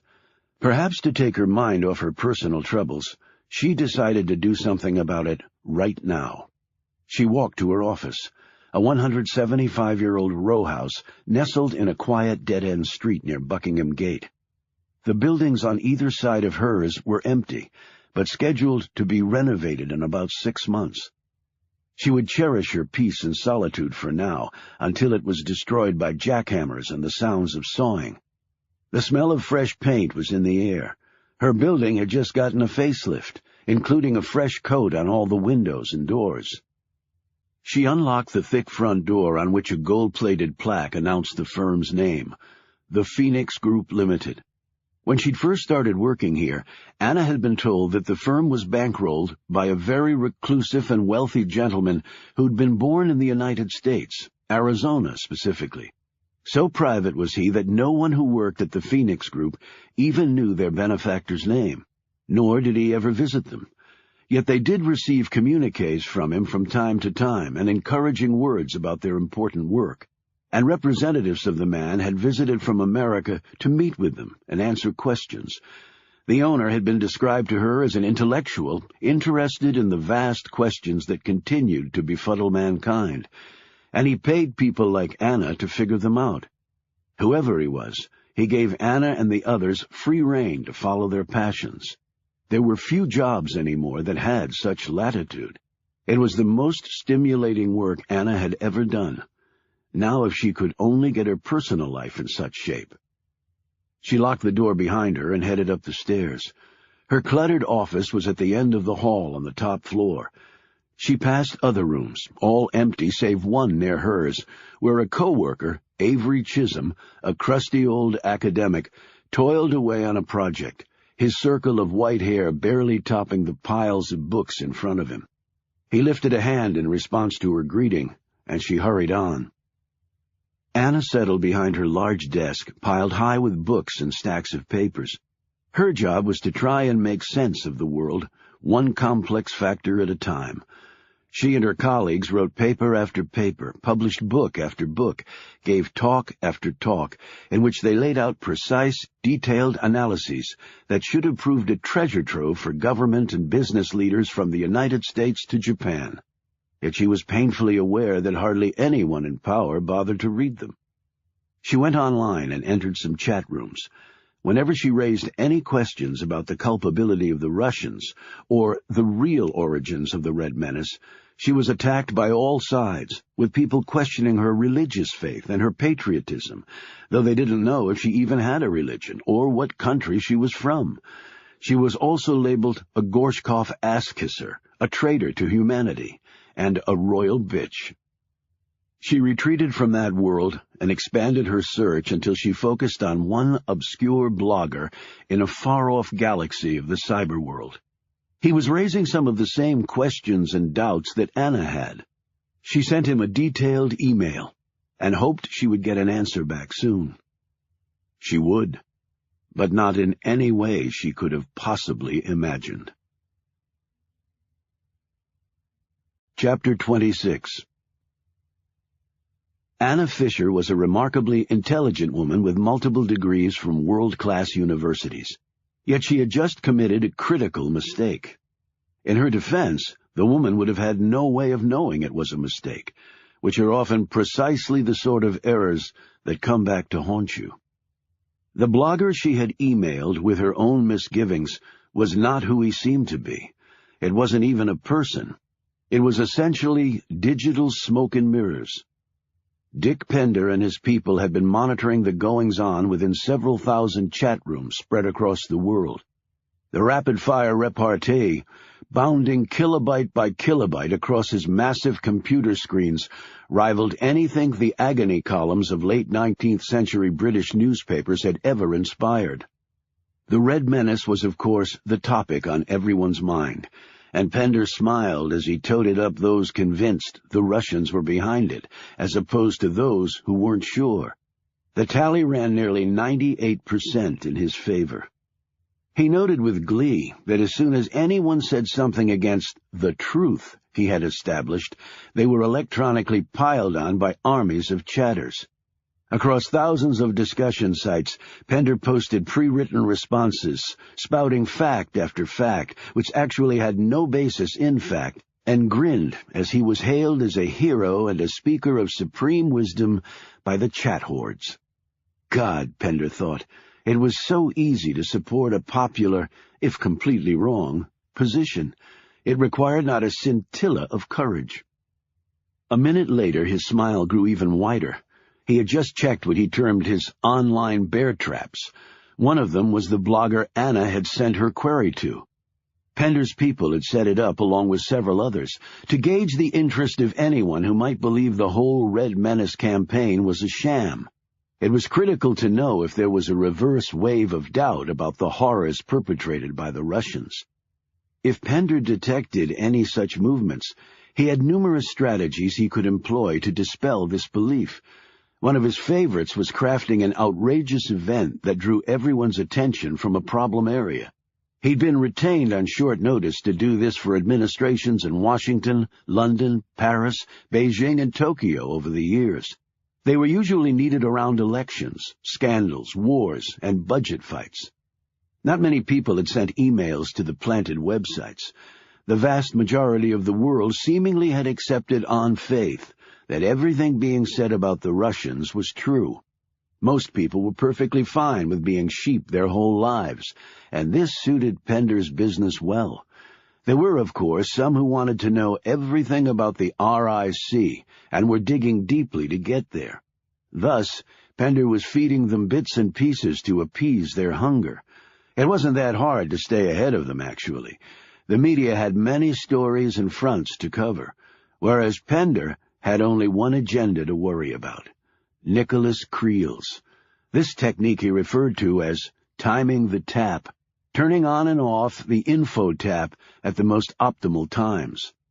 He had the media right where he wanted them, in a purely reactive state. The limited number of people who had made inquiries on the planted sites had already been checked out by Pender's folks and deemed to be unimportant. Unlike the basic chat rooms, one had to really search to find these online bear traps. That hinted of a more determined effort than most casual chatters would ever muster. Pender had no idea who Anna Fisher was, but the name on her web address intrigued him. "The Phoenix Group," he said to himself, as he sat at his desk in the war room. He'd already electronically run to ground the geographic origin of the message. The Phoenix Group was located in London. He had a file on his desk that he'd quickly assembled. The Phoenix Group was a think tank located in Westminster near Buckingham Palace. Its precise ownership was unknown. Pender had a lot of things on his mind. The Wall Street Journal was running an article soon that would cast a bit of doubt on the tens of thousands of Russian dead. Pender knew the journalist who'd done the piece. He was a good reporter, but a bit lazy, and had a reputation for not following up on a story if things got tough or his angle became publicly unpopular. Pender instructed his staff to issue 4 stories on the web that would strongly imply that while some of the thousands of dead Russians past might be incorrect, that was due to faulty government records and should in no way dilute the significance of such an indisputable Holocaust against the Russian people. To do so was to besmirch the memories of murdered people. Pender would also arrange for several experts to go on national shows and remake this point in the strongest possible terms. Pender was certain that the journal reporter, not wanting to be branded a cynical, dictator-loving pig, would never go near the story again. He'd also gotten wind of the BBC doing a piece, but the producer being unsure what angle to take. Pender had an anonymous note and 3 published articles penned by his ghostwriters sent to the harried producer, giving the woman an inspired take on how to do her show that dovetailed nicely with Pender's and Creel's goals. He looked forward to watching the program. Yet Pender instinctively knew that this Phoenix group might be precisely what Creel had instructed him to keep a lookout for. Thus, he electronically forwarded all this information to his client. Then he went back to doing what he did best, selling the truth to a gullible world. There was no more exhilarating game ever invented. Chapter 27. Nicholas Creel sat in the lavish home movie theater in his estate on the French Riviera, watching the end of Saving Private Ryan. He loved this film, not because of the first-rate acting and directing or the moral message inherent in this classic war story. No, he loved seeing the world at war because it made dying so noble. Creel had made his fortune building and selling machines that could kill thousands, even millions of people, and yet he was a peaceful man. He'd never struck anyone in anger, never even fired a weapon of any kind. He detested violence. He made the most money while the world was at peace, a very specific type of peace. It was really only a sense of peace laced with fear that at any moment war could break out. For Creel, a peace based on lurking terror was the best kind of all. Creel loved Saving Private Ryan for another reason. World War II was the classic conflict of good versus evil, a noble war that had enabled a deserving generation of Americans to fulfill their destiny and become the greatest generation. Whether the world was aware of it or not, such a conflict was occurring now, and Creel was positioning unsuspecting global players to rise to the occasion, to crush the evil and make the world safer than it had been in decades. The short term would be a bit bumpy, of course, but there were always casualties. In the long run, it would all be worth it. He rose, went to his bedroom, and gave Miss Hottie a peck on the cheek as she lay passed out on the bed after performing her usual service for him. Even as he gazed down at her, he knew it was coming to an end. Hottie liked her newfound wealth, social status, and also her drink a little too much. She routinely screamed at the servants, put on airs she had no business going there, and managed to terrorize Creel's grown children from his previous marriages whenever they stopped by to visit. This wasn't necessarily a bad thing, because Creel wasn't overly enamored with any of his children. Still, the rages could be awkward. Indeed, his dear wife could be the poster child for insecurity. She had barely a high school education tucked inside a supermodel shell. Yet when he'd seen her flounce down that runway in New York, he knew he just had to have her, because everybody else so desperately wanted the lady. Creel always wanted to be first. As was his custom at night, he went to his office to work. The space was probably not as large as one would expect a man of his net worth to have, but it was efficient. He sat down at his desk, flicked on his computer, and saw the email and attached files from Pender. He read through them thoroughly, coming away considerably interested. The Phoenix Group? It didn't ring any bells. He made a call with one request.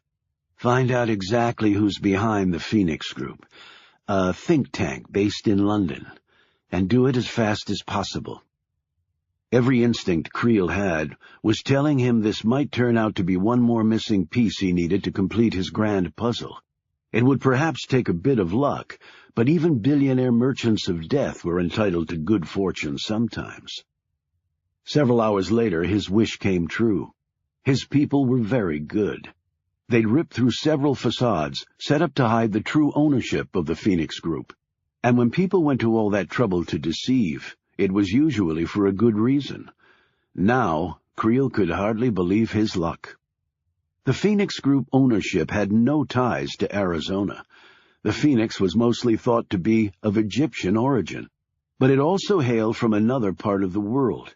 In that ancient land it symbolized power sent from the heavens. It also stood for loyalty and honesty. It could not have been more perfect. Into the phone he said, "Keep the Phoenix Group building under 24-hour surveillance, and I want complete files on everyone who works there, and the plans for every nook and cranny of that building. No detail is too small."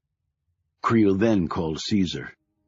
It was very nearly time for his boots on the ground to go to work. Chapter 28. Shaw was standing inside Heidelberg Castle in front of the largest wooden barrel in the world ever to hold wine. He'd flown into Frankfurt from Edinburgh the night before and driven to Heidelberg that morning. His assignment this time was relatively easy, passing some papers to another man to be carried up the line.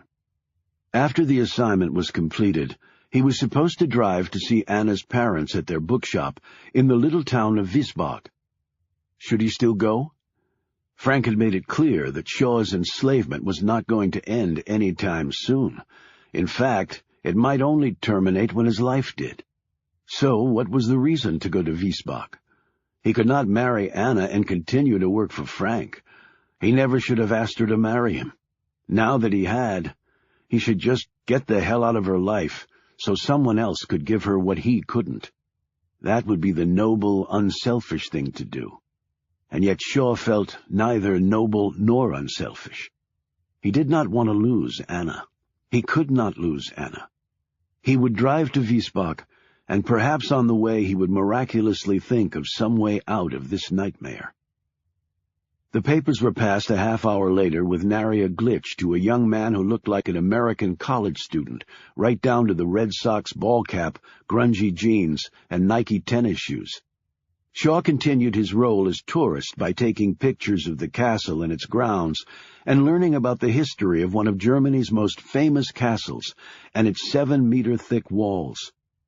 When it was safe to leave, he nearly sprinted back down the hill to his rental car and drove off for Wiesbach. He passed through Durlach and skirted the outside edge of the town of Karlsruhe on his way to Wiesbach. As Anna had said, the bookshop was easy to locate, being on the main road through the quaint village. Natasha Fisher met him at the door. There was much of her daughter's height and good looks in the mother. However, where Anna was talkative and outgoing, her mother was reserved and did not meet his eye as he introduced himself. The bookshop was small, but the shelves had good bones of aged pine and dark walnut. There was a rolling ladder perched against one wall of old volumes, and against another was a large desk littered with papers. Here sat a man even larger than Shaw. Wolfgang Fischer rose and extended his hand. Anna had told them he was coming. Natasha put a closed sign on the door and locked it. She then followed her husband and Shaw through a door into the adjoining flat where the Fischers lived. Like the bookshop, it was neat and nicely decorated with many photos of Anna from infant to grown woman. While Natasha put on a pot of coffee, Wolfgang pulled out a small bottle of cognac from a cupboard. "An event like this calls for something stronger than coffee, eh?"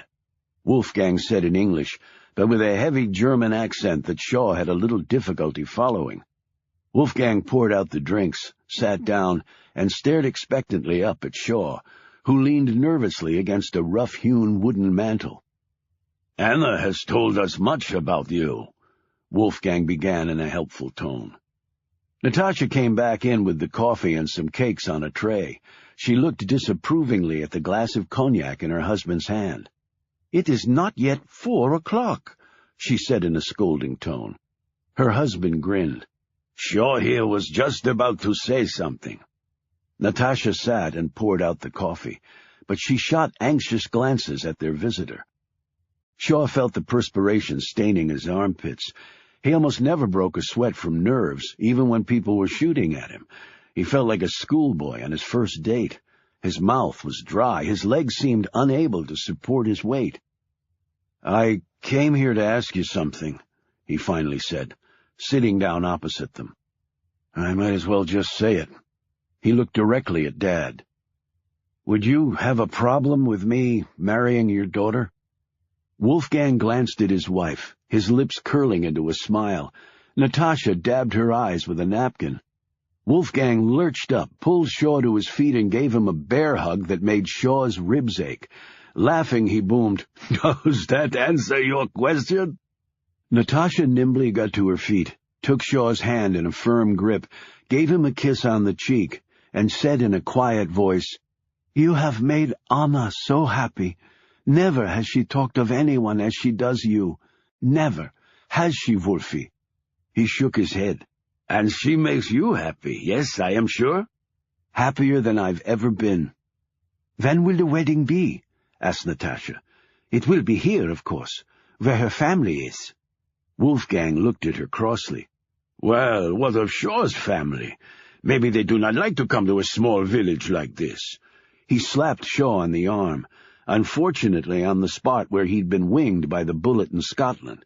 It was all Shaw could do not to cry out in pain.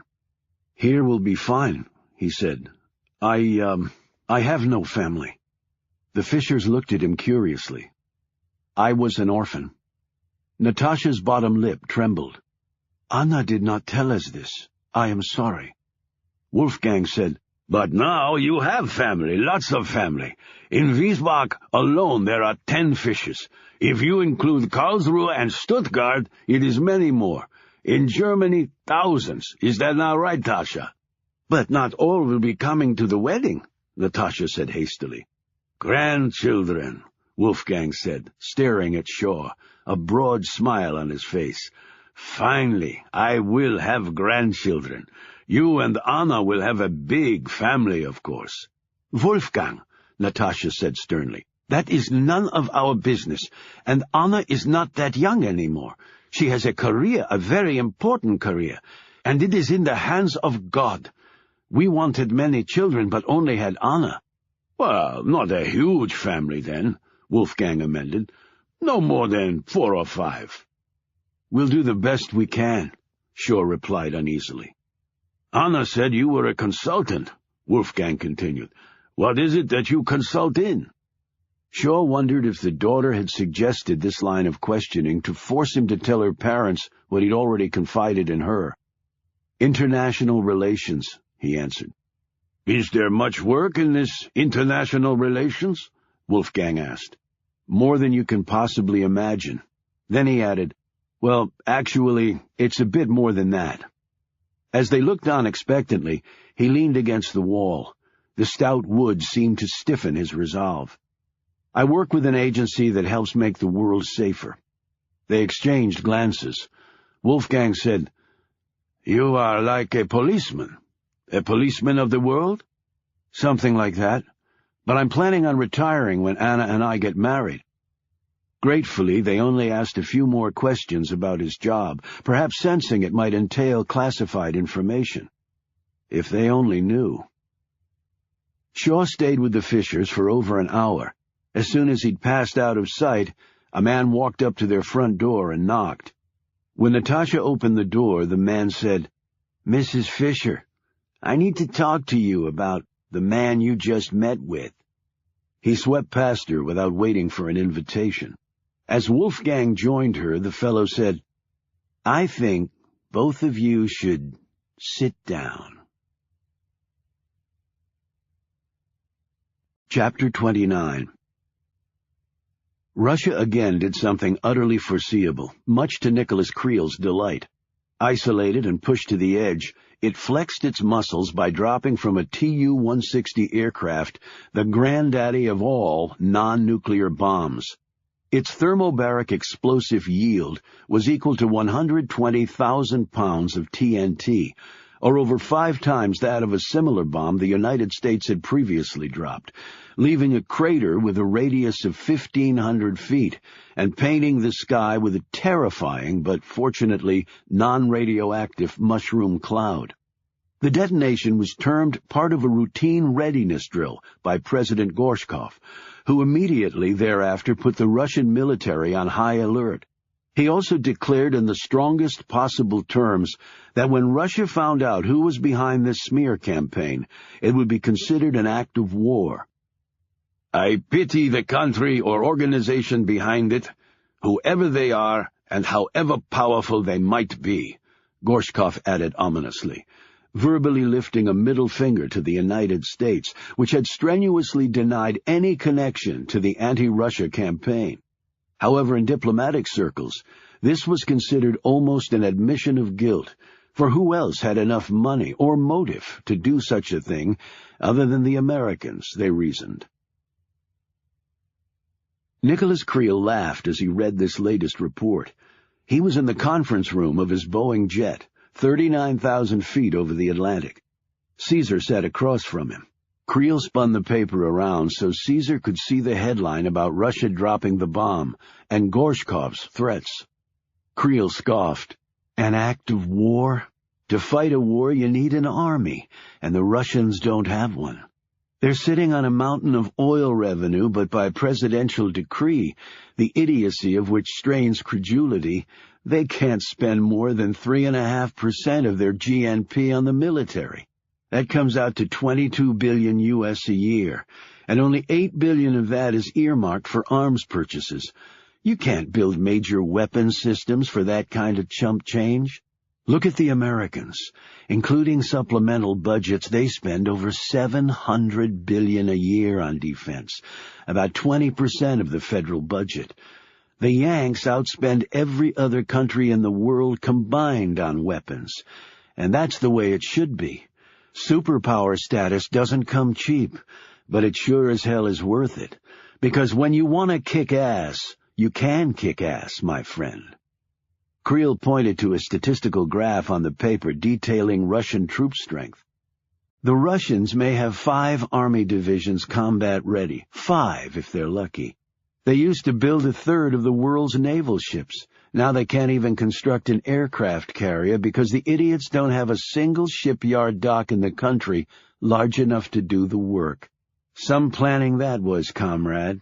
And since their own government won't use their money to buy anything, the Russian arms manufacturers have to export their junk out to India and China and any other suckers looking to buy cheap and not sweat the specs too hard.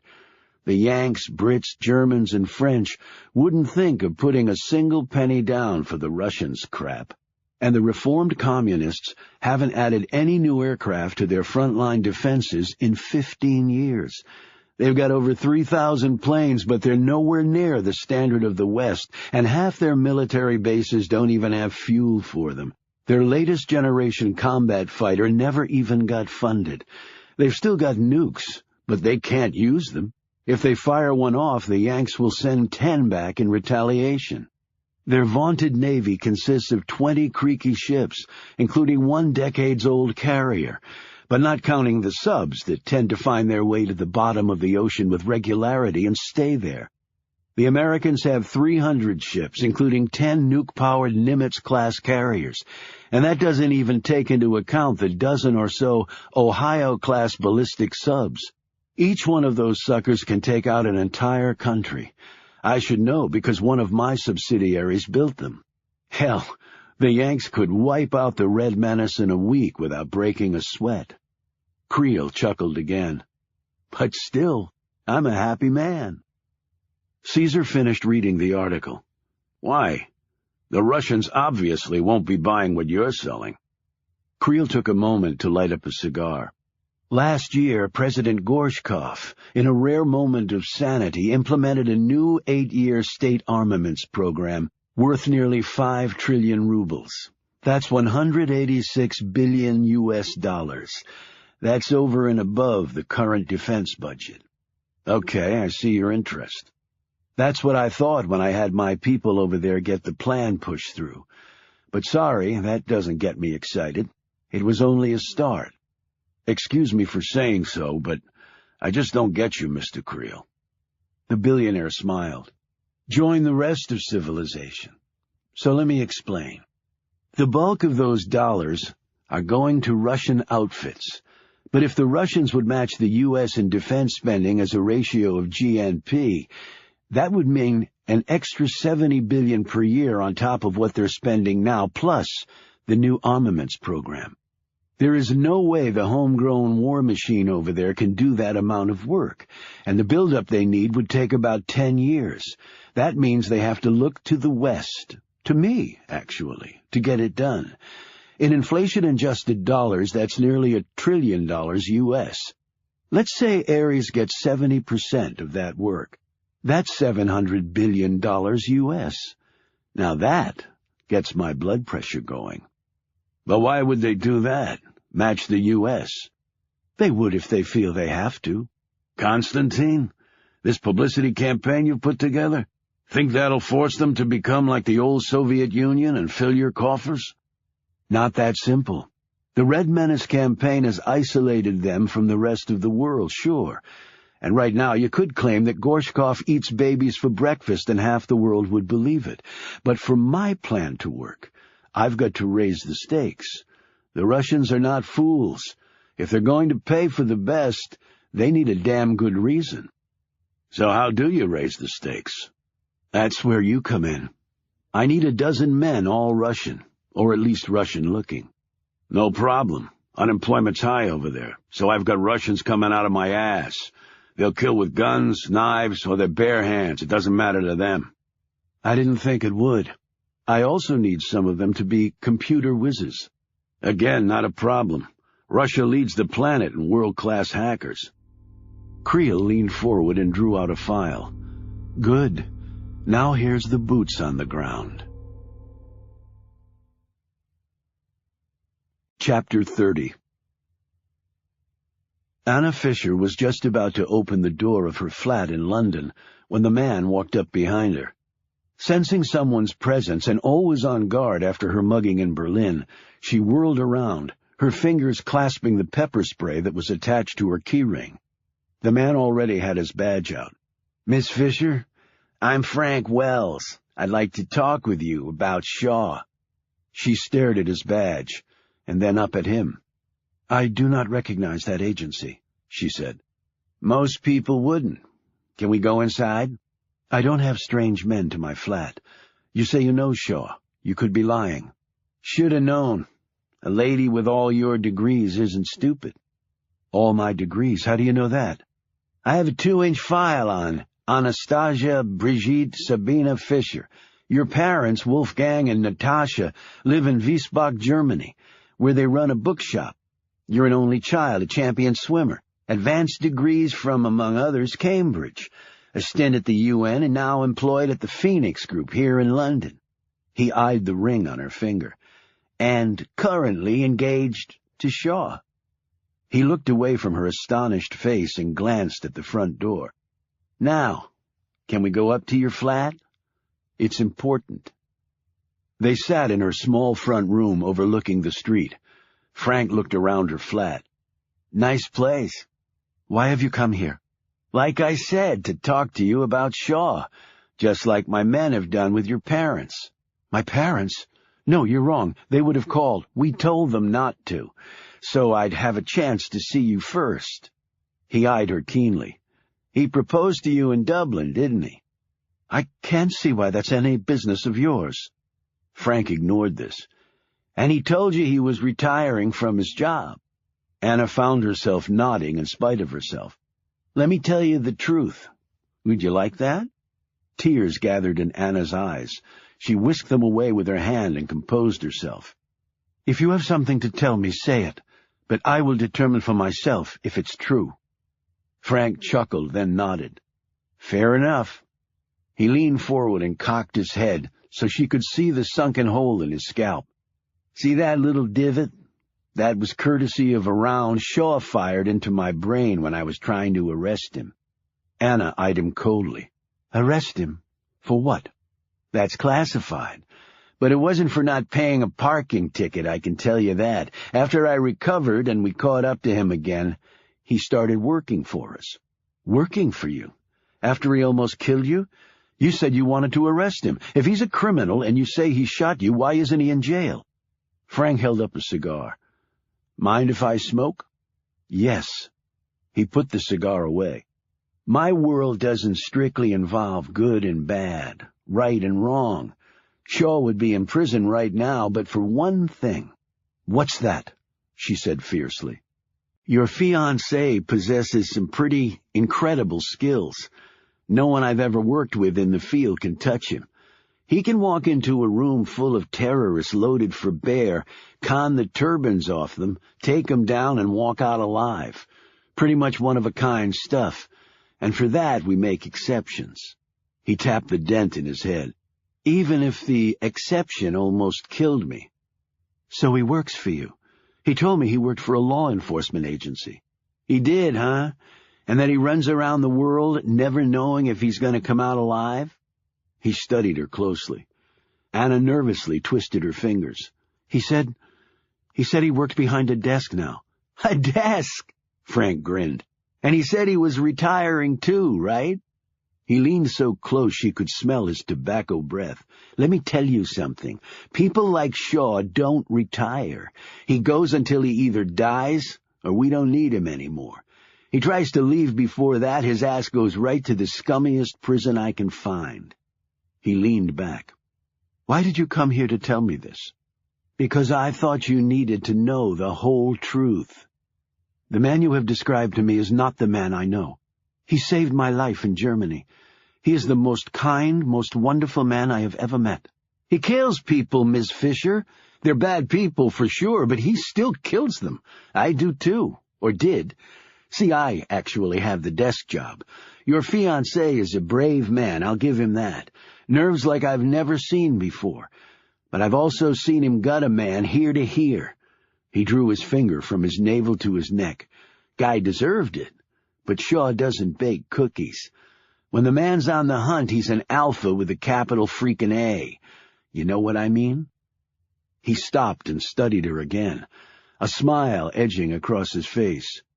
"You know, I have to tell you, I'm impressed.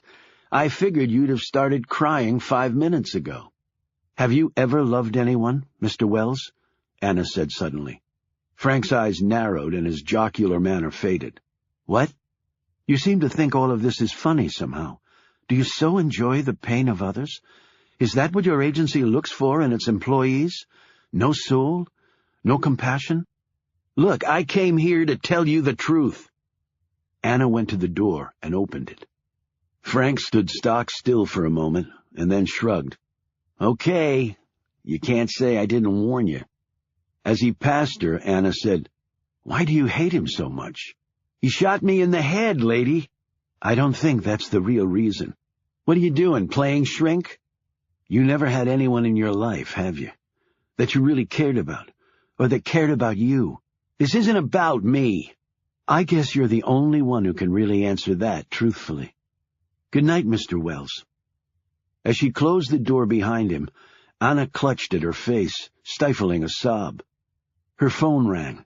She almost didn't answer it. The voice said, "Anna Fisher, please." "Speaking," Anna said a little hesitantly. "Who is this? Do you know someone named Shaw?" Anna stiffened. "Why do you ask? He's a big man, dark hair, blue eyes?" A lump formed in Anna's throat. "Please, God, don't let it be. This is all too much." "Yes, I know him," she managed to say. "Then I think we need to meet." "Is he all right?" Anna gasped. "He was when I left him, but that's not to say he'll stay all right." "What do you mean? Who are you?" "My name is Katie James, and I believe Shaw is in serious trouble. Chapter 31. The two women sat opposite each other at a cafe on Victoria Street. It was a cold, dank afternoon of intermittent rain, the kind of day that Londoners knew all too well. Katie James swirled her spoon in her coffee while Anna Fisher stared out the window, where a flock of umbrellas paraded past. A single tear slid down her face. Katie pretended not to notice. "You told me what happened in Edinburgh with Shaw, but you never really explained how you found out," Anna said.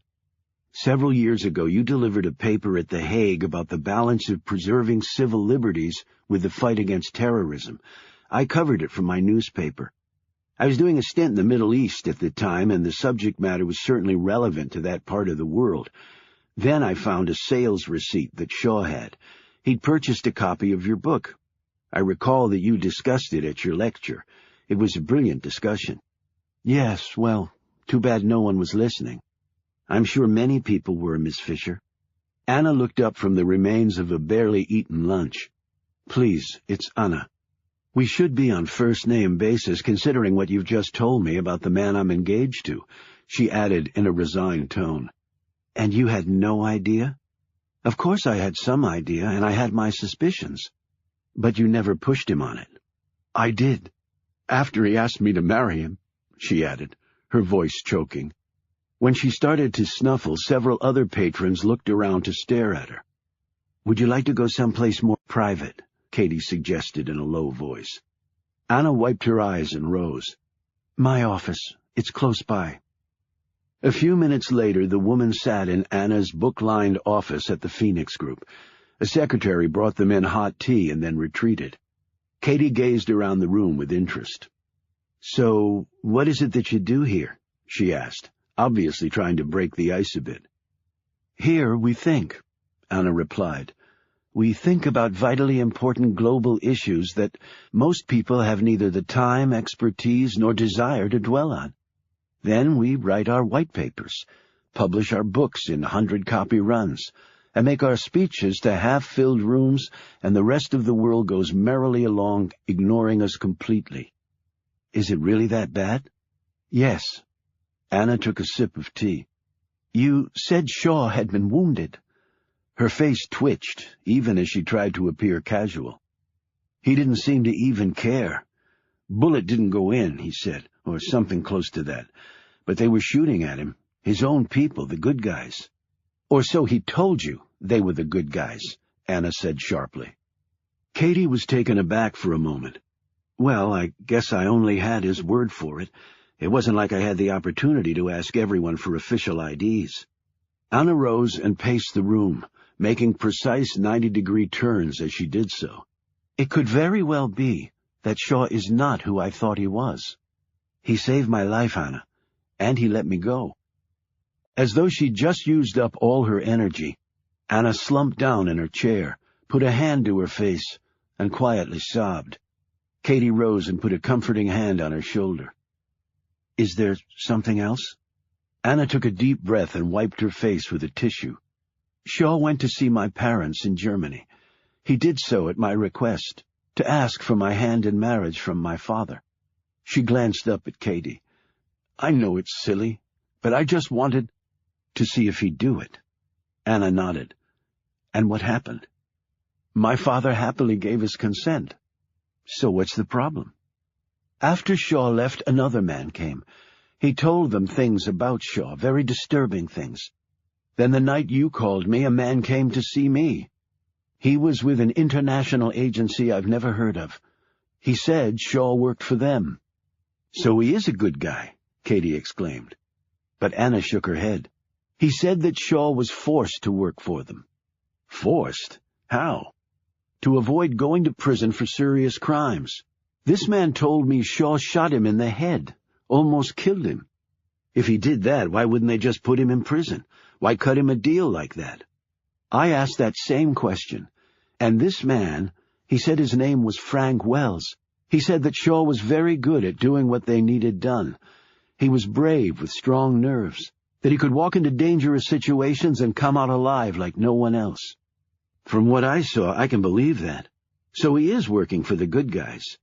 Wells said that Shaw kills people when they're trying to kill him. Why are you defending him so? Anna asked in a sudden fierce tone. You do not know him. You met him by your own admission one time. That's true, but it was a hell of a one time. You learn a lot about someone in a situation like that. There's no opportunity to put on a false front. He saved my life, and he let me go, Anna. So I feel like I owe him. But it doesn't matter what I think. What counts is what you believe. I thought I knew Shaw. She paused. My father has revoked his consent. You're a big girl. You don't need your father's permission to marry. Would you marry a man under such conditions? I talked to him about it before I made any decisions. I'm afraid, she admitted. Anna, if he were going to hurt you, he would have done it by now. I'm not afraid of him hurting me physically. But what if he did commit these crimes the man spoke of? What if he tells me so? I cannot live with that. I don't want to know. But then he doesn't get to tell you his side of things. That's not fair to him. And he told me that he had a desk job. According to you, that's not true. So he lied to me, and he said he was retiring. According to this Frank Wells, that is not an option. If he quits, he goes to prison. Anna, I don't have all the answers, but I do have a suggestion. Talk with Shaw. He needs you right now. His own people tried to kill him. Maybe he's trying his best to get out, and they gave him a pretty deadly warning. But you have to talk to him. Anna composed herself. I want to thank you for coming here and telling me all this. You're welcome, Katie said a bit resentfully. But you're not going to talk to him, are you? Please, that is not your concern. The door opened and a man came in. Anna, Bill wants to speak to you for a moment. She turned to Katie. I'll be back. There's not much else left to say, is there? Anna hurried out while Katie slipped on her raincoat. Her gaze caught on some papers on Anna's desk. Ever the curious soul, she drew closer. The Red Menace, she read from the top of a printout. Anna's desk was littered with research related to the world's #1 story, along with her handwritten notes. She ran her gaze over the desk, taking in as much as she could, names, dates, places, websites. She had a wonderful short-term memory. When she got outside, she would write these things down. She didn't know why. Well, she did. It was just who she was. Then her eye caught on something else. She picked up the photo from the desk. Shaw and Anna looked very deeply in love as they stood there, arms around each other. In the background, the Arc de Triomphe watched over them. Well, if you can't fall in love in Paris, you're not meant to be together. She glanced up as Anna hurried back into the room. So you're analyzing the Red Menace, Katie said, pointing to her desk. Just curious, like everyone else. The next moment, Anna saw what Katie was holding. Please put that down. As Katie passed Anna, she pressed the picture in her hands and said, Don't expect that kind of love to come around again. Most people don't even get it once in their lives, and I speak from experience. She handed Anna a business card with an address written on the back. Here's where I'm staying in London, if you want to talk some more. Katie left Anna clutching the photo as she headed down the stairs. Chapter 32. Shaw was waiting in the British Airways lounge at Frankfurt Airport. He, along with the other passengers, was watching the news on several TVs sprinkled around the room. On one screen, indignant senators from the United States were on the floor of that august chamber, taking turns lobbing potshots at the Russians and their downward spiral into an autocratic state that rivaled the ruthless machine Papa Joe Stalin had cobbled together. On another screen, the BBC was showing the British Parliament giving the same treatment to the former Soviet Union. On yet another screen, the German Chancellor was putting her 2 cents in. While she was asking for calm and urging others not to rush to judgment, the Chancellor still made it quite clear that the Russians should be deeply ashamed of themselves. This was the same tack the French president was taking, although he was erring more on the side of caution than his fellow leaders. Shaw was not focused on the great international political question of the day. He'd made up his mind. He was flying to London and would tell Anna the truth about what he did for a living. If she still wanted to marry him, which he doubted she would, then he would figure out some way to do it. He was actually surprised that he hadn't heard from her after his meeting with her parents. He'd called and left her a message telling her he was coming to London. She hadn't called him back, which was also unusual. He was thinking about this when the men approached him. They didn't have to flash their creds. He recognized them. Frank's goons. A few minutes later, deep in the bowels of the airport, Shaw entered a small room where Frank sat at one end of a table and a man Shaw didn't recognize at the other. There were 4 other men here, all fit, and, Shaw assumed, amply armed. "I did Heidelberg." Frank nodded. "I know. Nice easy job, just like Scotland. How was the side trip to Wiesbach, by the way? Work out okay for you?" This didn't surprise Shaw. He knew that Frank tracked his every movement. As a matter of fact, it did. Frank glanced at the men standing against the wall and nodded. They each crept forward a bit, putting a wall of flesh and guns between Frank and Shaw. "The Fishers are nice people, aren't they?" Frank said.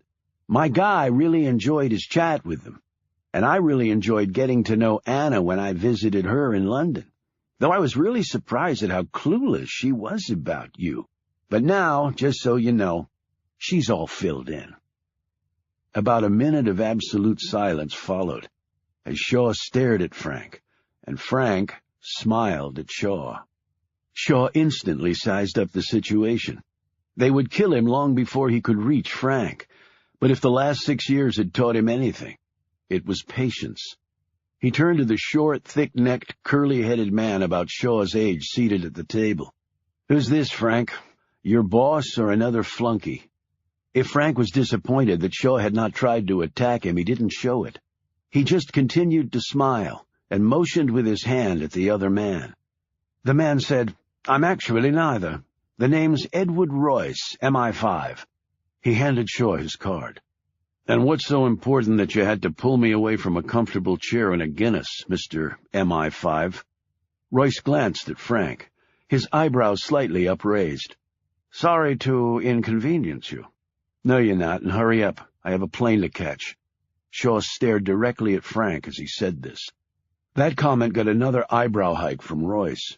"Well, frankly, if it were up to me, Mr. Shaw, I wouldn't even be here. MI5 is working with Interpol in investigating this Red Menace phenomenon. I think we're perfectly capable of handling the situation, but it's not my call, and my superiors have asked Mr. Wells's people for assistance, and he in turn recommended that I meet with you." "What do you want me to do about it?" Shaw said bluntly. "I've been told that you have very good contacts in Moscow, speak fluent Russian, and can handle yourself in dangerous situations. That makes you pretty unique. The time I spent in Russia was against my will, so you might want to find another unique person to carry your bags. Don't you want to find out who's behind the Red Menace?" "Why?" Shaw asked pointedly. "Is what they're saying about Russia not true?" "Who the bloody hell knows?" Royce exclaimed. "Well, some of it undoubtedly is, but the truth is quite beside the point. In fact, it's really the last thing we need. As you probably know, MI5 protects the UK against terrorists, spies, extremists, and the like. Well, the Red Menace business has opened quite the Pandora's box. The world is in a delicate state right now. Many countries are powder kegs ready to blow." "Really, I must have missed the warning signs," Shaw said. This response drew a snort of laughter from Frank. Royce hurried on. "Anyway, this campaign is driving the Russians in a direction neither we nor the rest of the EU want them to go. A brooding, hunted Russian bear is dangerous to everyone, Mr. Shaw. We have to defuse the situation. To do that, we have to find out who's really behind this whole campaign. Why not team up with the Americans? They can pull the bear's claws if it comes to that. The Americans are, as usual, going their own way on this matter. But Wells has agreed to allow you to work with us. He said you even knew Sergei Petrov, who was just murdered." Shaw shot a glance at Frank, who stared back at him imperturbably. "That was very generous of Frank to offer my services. but I respectfully decline. Royce said angrily, "Fine, no bloody skin off my nose." Frank stood. "Look, Shaw, you get this done, then maybe we talk about those other things. Is that right?" It was all Shaw could do not to leap over the table and rip out the man's throat. Frank hitched up his pants. "That's right. I'm giving it to you straight, Shaw. I always do. I'll have to get back to you." "What? Why?" Frank exclaimed. "I've got something more important to do right now." Royce said, "More important than the whole bloody world going to hell?" "Yep." "What could that possibly be?" Royce demanded. "I need to go see a lady," Shaw answered, staring at Frank before walking out of the room. Royce glanced at Frank. "Not exactly what I was hoping for, Wells," he barked. Frank was solemn-looking, staring after Shaw. "Surprised me, too, but for a different reason." "Why? What the hell were you expecting?" "For him to try and kill me." "Good God! And the man works for you? You're both bloody insane." "The man doesn't really work for anybody, Royce." "But I thought you said—" "Yeah, well, Shaw's a special case." "Do you have anyone else that can do what he can?" "Not even close." Chapter 33. Anna nearly screamed as she awoke to see the man hovering over her while she lay in bed in her London flat. She sat up, clutched the sheet around her. "What are you doing here?" she demanded. Shaw sat on the edge of the bed. "I think you know," he said quietly. "How did you get in?" He held up a key. "You gave it to me, remember?" "I remember," she said groggily. "I went to see your parents, but I'm sure you know that." "And do you know about the man who visited them later? And the man who came to see me?" "What did he tell you?" "Would you like to guess? It's actually not too difficult. What I need to know is, was it the truth?" "Anna, I'm sorry. I never meant for this to happen. You should know that lies always hurt people. I know you're upset, that you probably hate me right now, and you have every right to. But I came here to tell you the truth. And I'm simply supposed to believe that it is the truth this time?" Shaw glanced around the bedroom.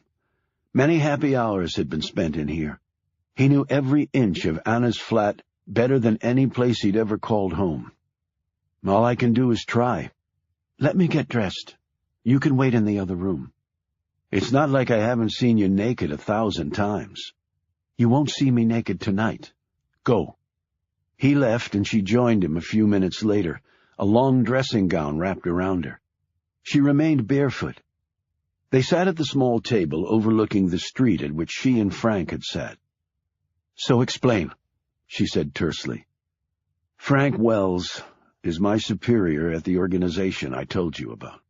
"Yes, where you work at a desk job. How is that going, by the way?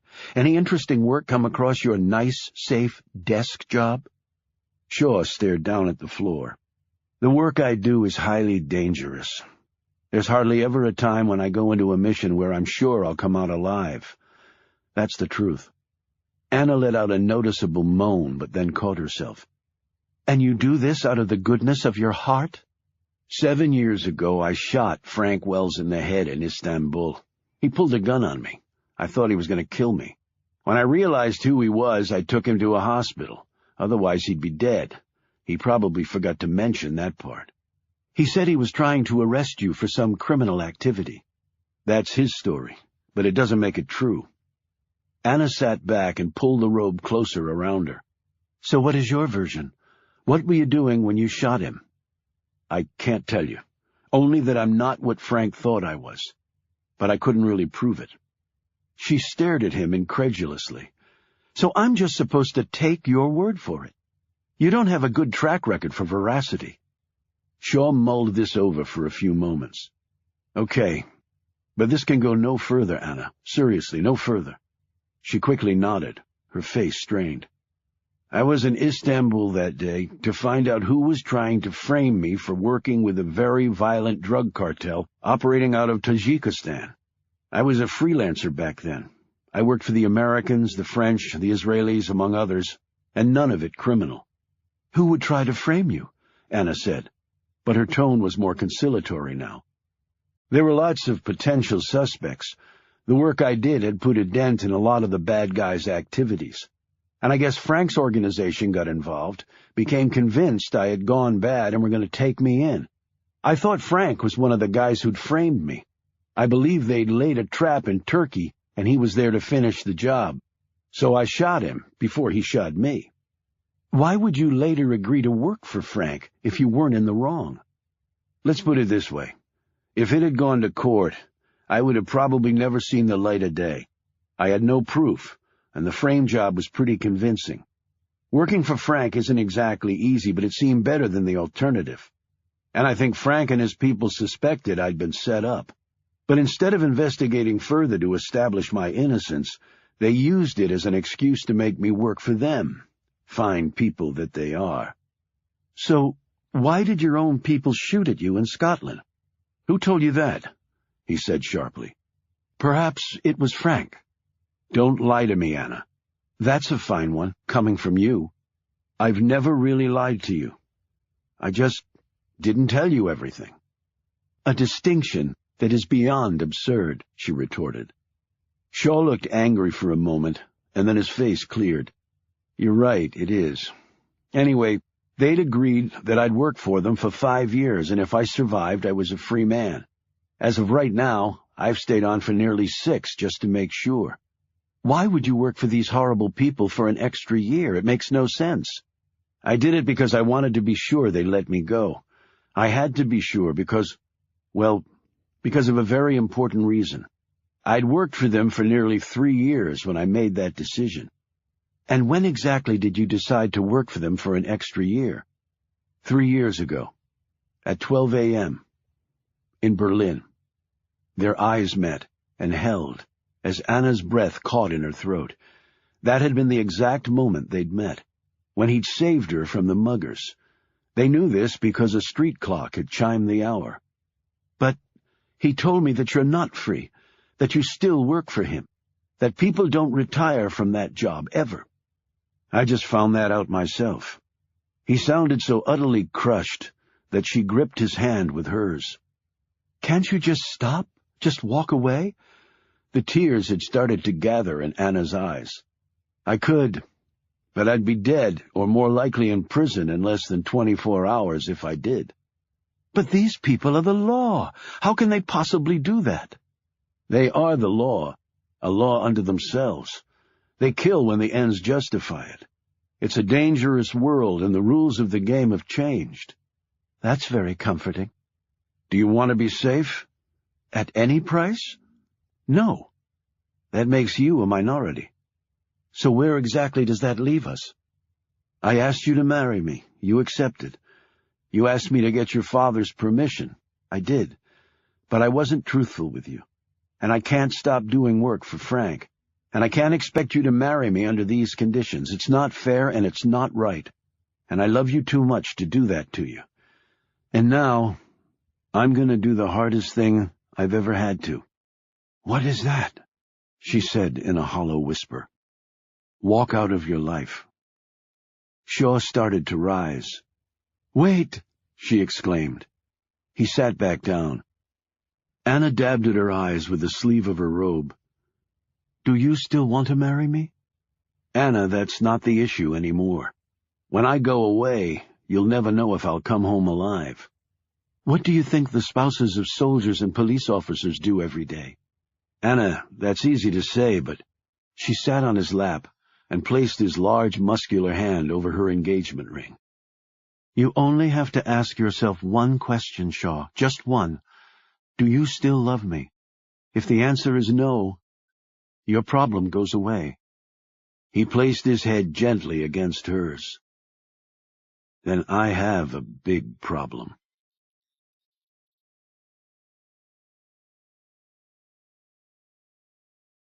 Chapter 34. Nicholas Creel had never been an overly religious man. Yet this amount of good fortune must surely have at its epicenter a divine light. His life of balancing good works with the sale of deadly weapons was clearly paying off, judging by the latest golden opportunity to drop in his lap. He'd reviewed the surveillance tapes of the Phoenix Group's building and watched in astonishment as a woman identified as Anna Fisher and none other than the legendary journalist Katie James walked into the place practically arm in arm. He now had the remaining piece to his game plan. Creel had dossiers on a dozen promising candidates, yet Katie James had never even occurred to him because she'd dropped off the radar screen. He'd had an entire file assembled on her within an hour of seeing the woman on the video, and the man liked what he had seen. Her fall from the top had been swift, allegations of alcoholism, stories botched or never written. Relegated to the obit page, and she was several years shy of 40. Her 2 Pulitzers had not saved her from that fate. She looked hungry on the film. Well, Creel would play her dream maker. He would give her the one story that would catapult her right back to the top. He called Caesar and told him to be ready to go in 2 days. Putting down the phone, he sat back in his chair as the door to his study opened, and little Miss Hottie sauntered in holding a bottle of champagne and wearing only what she'd been born with. "I love your office," she said. "It just feels like you. I come in here sometimes and just soak it in." She sat down in his lap and drank straight from the bottle. "This is a nice surprise," Creel said, as he ran his hand along her naked thigh. "It wasn't on the schedule, sweetie." Thank you for that kick-ass ring you got me, baby," she slurred. She was drunk, and from the shrunken appearance of her pupils, also high. Yet Creel had found his wife was at her love-making best while stoned out of her mind. "It's amazing, really, what 20 carats will get one these days," sighed Creel, as Hottie slid up on his desk. The buzzing sound woke Shaw. He instinctively sat up and scanned the room until he realized where he was. Next to him, Anna was still sleeping. He rubbed his face and glanced at his phone. It was Frank. He snatched it up and went into the next room, looked out the window onto a moonless London night. The rain had passed, but a chill mist still floated down the street, obscuring everything it touched. "What do you want?" Shaw said. "Spending the night? The lady must really love you. You go near her again, Frank, I'll kill you. Don't make promises you can't keep, my friend." "What the hell do you want?" Shaw snapped. "Well, since you didn't seem all that interested in the assignment from MI5, it's my job to put your ass back to work. And I hope you've got the notion of freedom right out of your head, or else the little woman can come and visit you in the biggest shithole prison I can find." His reconciliation with Anna was so powerfully euphoric that Shaw found himself immune even to Frank's taunts. "Where?" he asked curtly. "Paris, tomorrow night. You'll take the Channel over this afternoon. Instructions at St. Pancras. The rest when you get to Paris. Piece of advice, Frank. Always watch your back." The line, however, was already dead.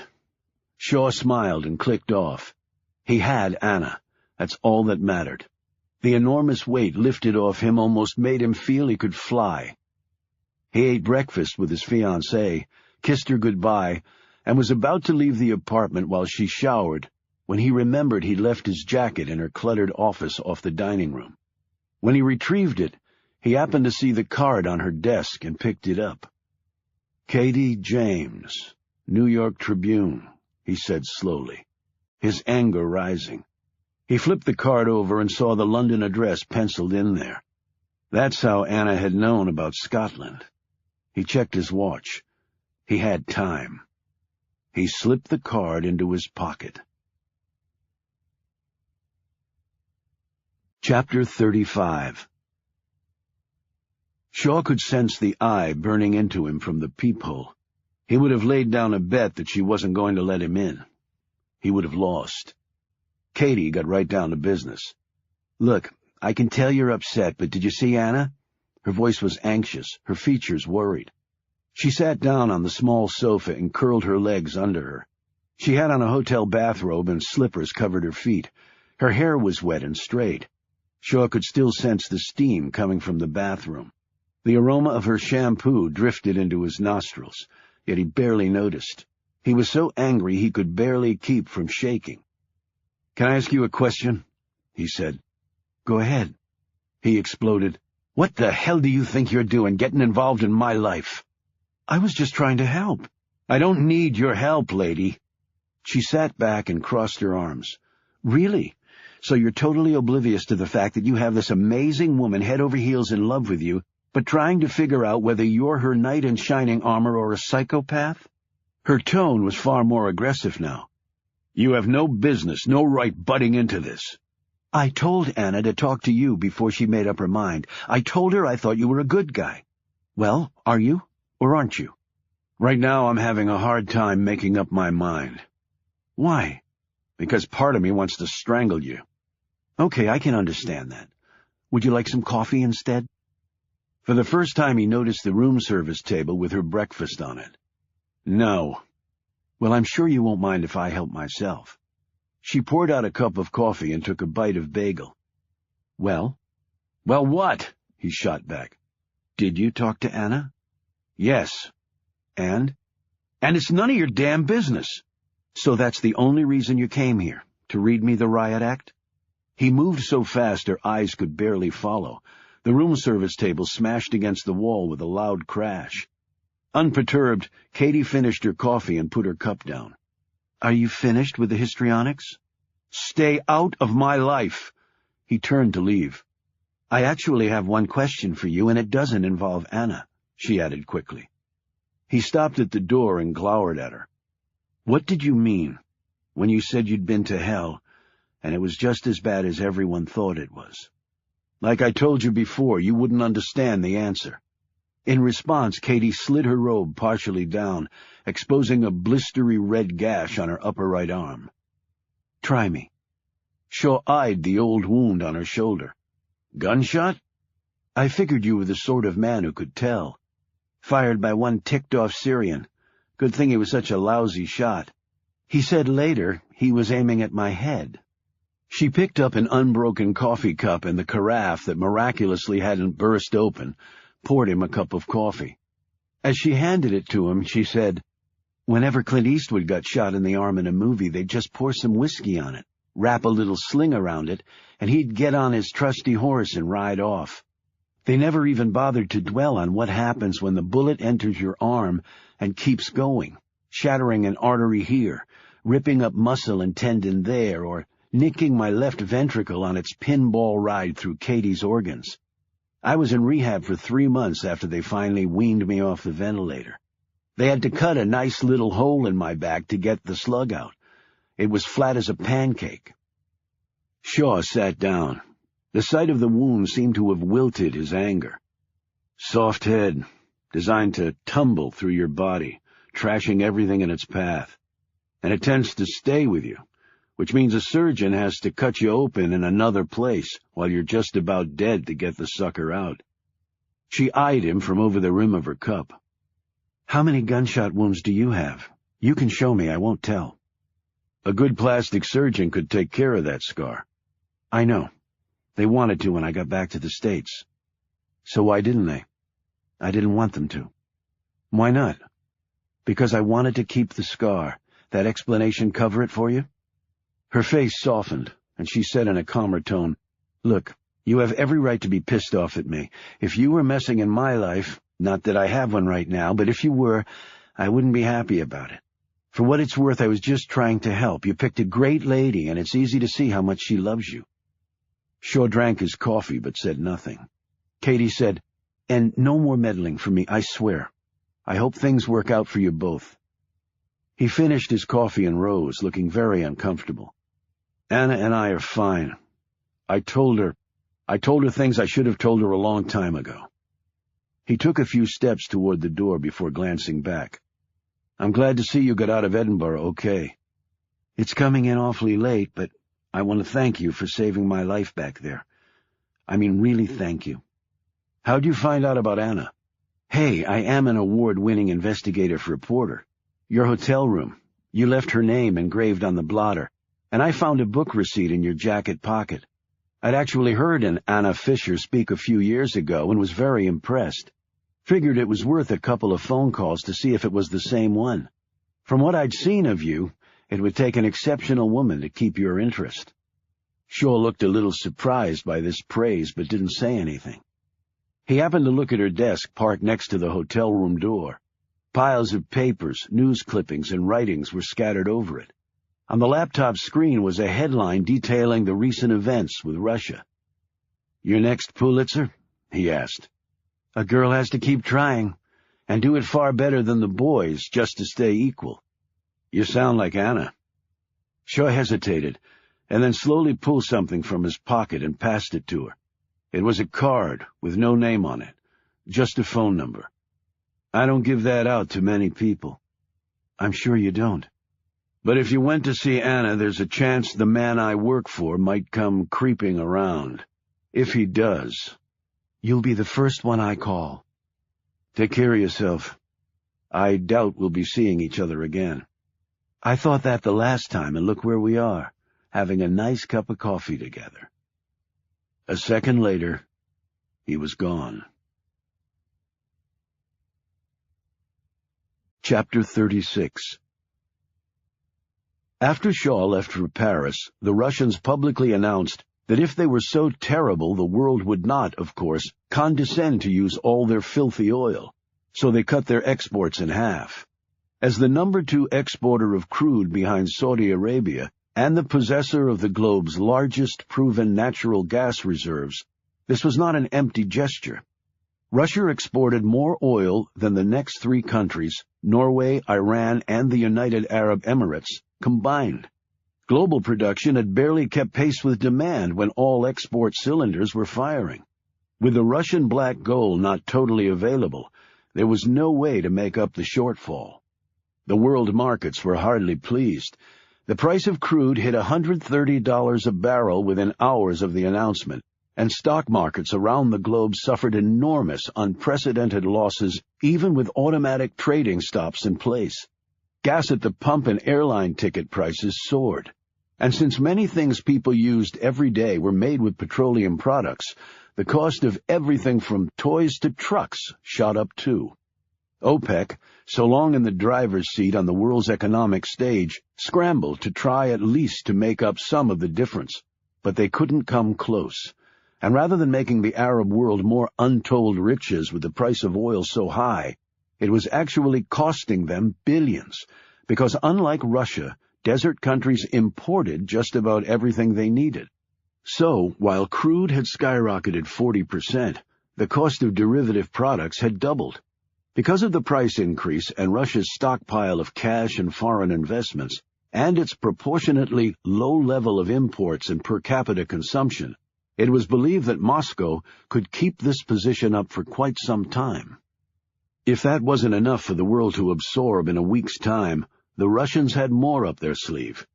Their Minister for Foreign Affairs announced that a Taliban-occupied sector of Afghanistan had been caught red-handed, using Uzbekistan and Kazakhstan to smuggle drugs into Russia, which promoted criminal activity and corrupted innocent Russian youth. Everyone knew that this was true, of course, but the Russians had never done much about it before. The Russians would not follow diplomatic channels in dealing with this serious problem, the minister stated. Afghanistan had allowed this activity for years, and Moscow was tired of it. And when the Russians made up their minds, they acted. One day later, 5 large cruise missiles fired from a Russian submarine hit a Taliban training compound that the Russian minister later said was instrumental in this drug trafficking. In seconds, 1,000 Taliban fighters were obliterated, and their caches of weapons and equipment destroyed.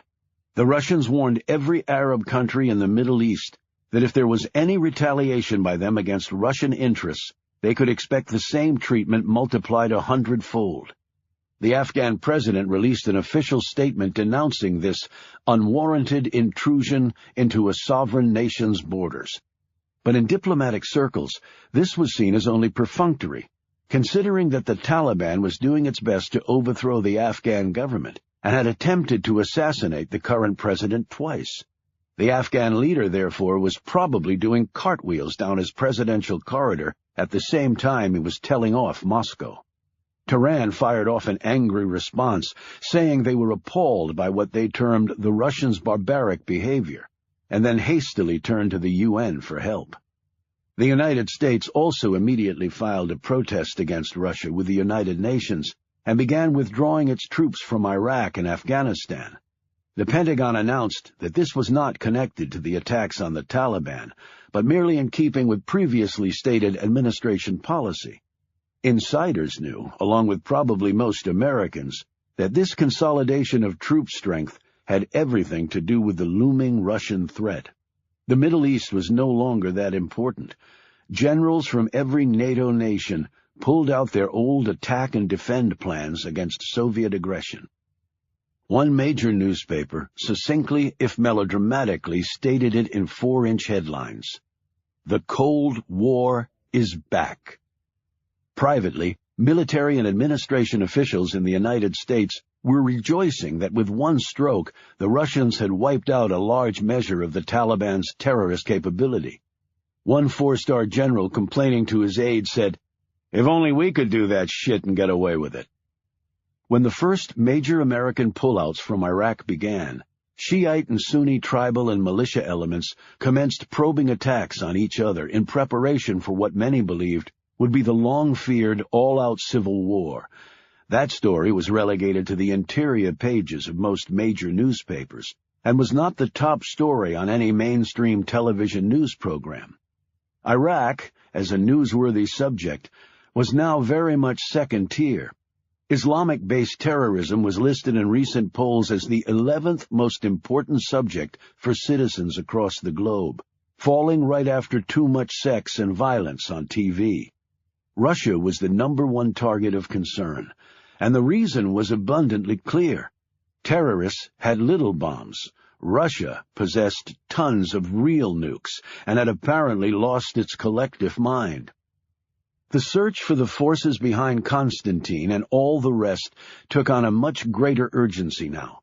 The world probably figured if they could at least get the Russians one target to crush, they might leave the rest of them alone. Yet what if the force behind the Red Menace was the United States? Many wondered with dread. The Russians had said it would be considered an act of war. Was this really the beginning of the end? Could the Americans have made such a colossal miscalculation? People across every nation on Earth braced for the next crisis to happen. They would not have long to wait.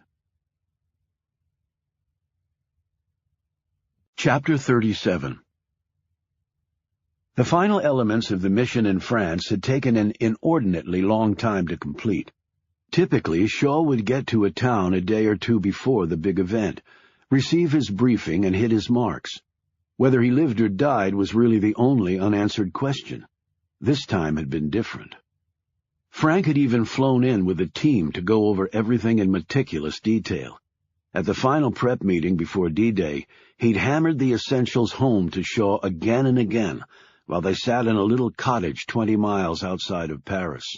He warned, "These guys are good, Shaw, really good. They don't trust anybody, and anybody they don't trust, they kill." "Thanks for the pep talk, Frank. I really appreciate it." Shaw sat across from him, rubbing his hands slowly together and not meeting his colleague's eye. Frank observed this and suddenly slammed his fist down on the table. "Are you freaking nervous?" Shaw looked up at him. "What the hell do you think?" "I think I need the old Shaw, the man who never even sweats.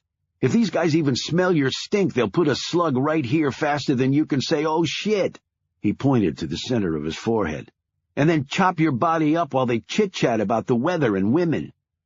"I'll be fine, Frank." "It's the lady, right?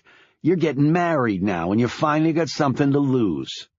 Frank sat back and shook his head, a patronizing look spreading across his face. "Well, keep this in mind, lover boy. You screw up tomorrow, there's no wedding. Just 4 funerals. One for each part after the scumballs quarter you up. How long have I been doing this? And I've walked away from every one. There's a first and last time for everybody. Just don't make it happen on this one. I'm not done with you yet." Shaw reached over and gripped the man's arm. "Tell me why you really went to see Anna." "I told you I was being fair, and you should have been the one to tell her, not me. She had a right to know what she was getting into." "She's not a little girl, Frank." "Did you tell her you weren't retiring? That any second your ass could be grass?" "What the hell do you care?" Frank looked uncomfortable and shrugged. "She seems like a nice lady. You ever stop to think about what you getting killed might do to her? Or if one of the wackos we deal with on a daily basis gets wind of her?" "I would never let anything happen to Anna." "But you're not in control of that, are you? You're not an accountant, Shaw. And in our line of work, you make a mistake, you get dead real fast, and maybe she does too." He paused. "So with all that, you don't think she had a right to know?" Shaw didn't say anything, because more than a little bit of him was arriving at the conclusion that Frank, the hated Frank, might be right. Frank rose, grabbed his overcoat, and headed to the door. "Good luck, Shaw. And if I don't see you again, well, I'll have to find somebody else, won't I?" "You'll never find anybody as good as me." Frank considered this as he slipped on a battered hat. "You're probably right about that, but I'll settle for almost as good. And if they do end up killing you, right before the bullet hits you in the brain, just ask yourself one question. Was the lady really worth it?" Frank slammed the door behind him, leaving Shaw alone with only his thoughts. "Yes," Shaw said to the empty room. "She is." Chapter 38. Shaw was on the move. The warehouse was in an area of Paris where people who liked to avoid violence never ventured. This small patch of French earth wasn't controlled by the police. It belonged to others who called it home, and they did not encourage visitors. 4 skinheads came out of the darkness toward Shaw, who stood at one end of the warehouse. A few dim bulbs overhead the only illumination. The young men encircled him. They didn't even bother to hide their weapons. They probably ate breakfast, lunch, and dinner, holding them closer than any woman they'd ever bedded. 3 of them wore tank tops, though it was chilly outside. They were all white, though it was actually hard to tell because their torsos were so blackened with tattoos. The skin engravings were all different, except for one that appeared on the right triceps of each man, a swastika. One of them, who looked about 20, had an entire dragon wrapped around his upper body, in black, green, and salmon colors, the fangs spreading across the bottom part of his face. He was carrying a pump-action 12-gauge in one hand with "I don't give a shit about nothing" attitude awash in his brown eyes that stared at Shaw with a convincing mixture of hatred and contempt. He loaded up and sent a wad of spit an inch from Shaw's foot. "Your mother must be so proud." Shaw turned to the man who was walking up to him.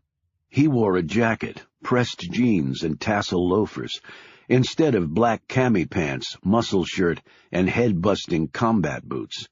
But his attitude mirrored his men's.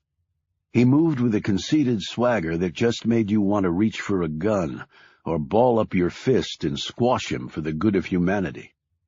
He couldn't have been more than 30, but his scarred face and expressive features intimated a far greater experience level than 3 decades normally provided.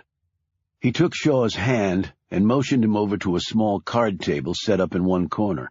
Only when he took a seat did Shaw follow. The skins now encircled the table. They were pack animals, Shaw observed, always waiting for the order to kill. "Je suis Adolphe, monsieur. And you go by?" "Nothing," Shaw said. "I have all you need." "The price was never mentioned," Adolphe said.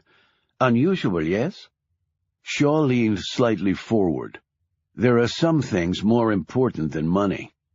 "Most things are more important than money, but you need money to accomplish all of them."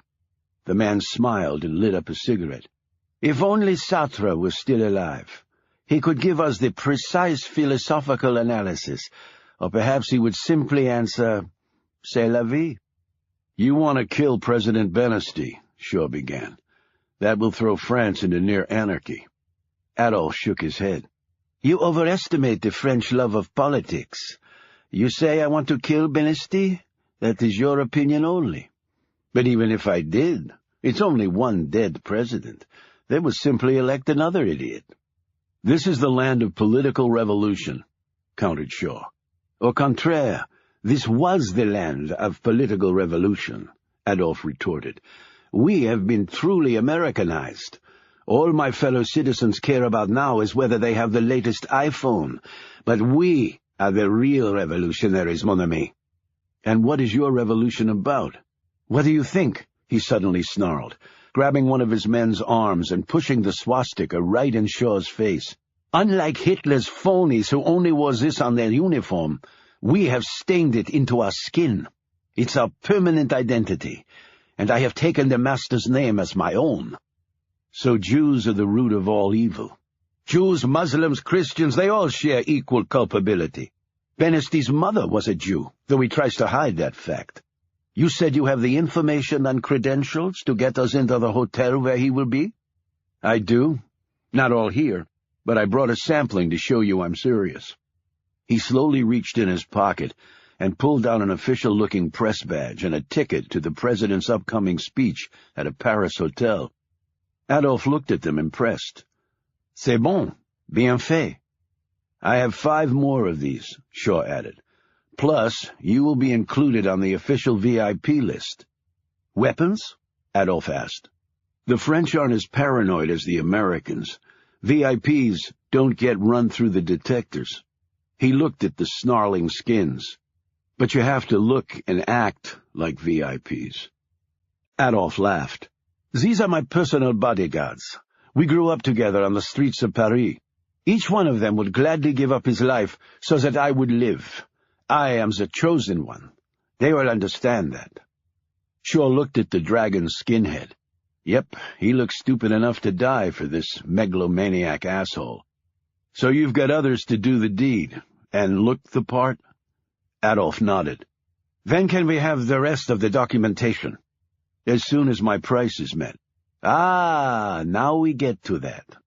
Adolf sat back, crossed his legs, and blew a circle of smoke toward the warehouse ceiling 30 meters above them. I will tell you up front, monsieur. We don't have much money. I thought I made it clear that I'm not interested in money. Everyone says they're not interested in money until they ask for it. We are not drug dealers or desert terrorists grown fat on oil. I do not have billions of euros in a Swiss account. I am a poor man with rich ideas. My father died in a French prison last year. Adolf sat up straighter and looked at Shaw with some interest now. Which prison? Santé. The man nodded and crushed his cigarette with the heel of his shoe against the cold concrete floor. That is one of the worst, and French prisons are for shit anyway. Several of our men reside in Santé now. Their crime only that of cleansing the streets of filth, and for that they are locked up like animals? The world is insane. Behind Shaw, the dragon skinhead let out a grunt. Shaw turned to look at him and watched as another gob of spit hit near his shoe. Adolf said, Victor's brother was also one of them. He committed suicide at Santé last year. You were very close to your brother, weren't you, Victor? Victor let out another grunt and racked his shotgun. I'm sure they were very tight, Shaw said dryly. So your father died in prison. For what crime? My father was an American who immigrated here to start a business that became competitive with several others run by friends of Benesti, too competitive, in fact. So when Benesti was a prosecutor for the government, he framed my father for a number of crimes he never committed, just to ruin him. It was all lies, and Benesti knew it. My father spent 20 years in that hellhole, and on the eve of his release he died of a heart attack. A broken heart. Benesti as good as put the knife through his chest. And if we check out your story, we will find it is true? I speak the truth, Shaw said emphatically, his gaze leveled on the other man. Otherwise, I would not have walked in here. So, you want revenge? That is all? Isn't it enough? I give you the information, you kill Benesti. He paused. And someone else, he added slowly. Who? Adolf said sharply. Benesty's father. He cost me my father. I will now take his. Adolf sat back and considered this. I understand that he is also guarded. I have it all planned out. I have spent years planning it out. He looked around at the skins. These men can do it. It only requires a little courage and a steady hand. And how did you come by this intelligence? That interests me greatly. Why? Because it has been rumored that Benesty is not above setting traps, that is why. Adolf motioned to his men. They seized Shaw, pulled off his jacket, and stood him up. Victor pulled out a knife and slit open Shaw's shirt, checking for a wire. They pulled his pants off, doing the same. After a search that would have made a proctologist blush with its intimacy, Shaw was allowed to put his clothes back on. I'm surprised you waited until now to search me, Shaw said as he buttoned his shirt. What would it matter if you were a poseur and wearing a wire? You would be dead anyway, and I would be long gone before the idiots showed up here. They could have surrounded this warehouse, Shaw pointed out. Adolf smiled patronizingly. No, monsieur. They could not come within 10 blocks of here without my knowing. The gendarmes, they control the parts of Paris where the tourists go. But not here, I think, monsieur. Not here. Shaw sat back down. I am close to Benesty. He trusts me. Why, after what he did to your papa? He didn't know the man was my father, Shaw said simply.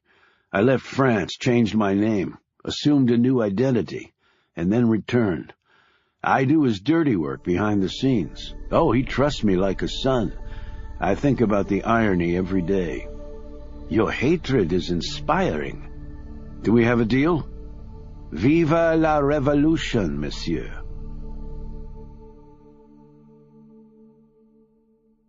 Chapter 39. Anna Fisher was in her office at the Phoenix Group building, where she continued to pore over the documents that littered her desk.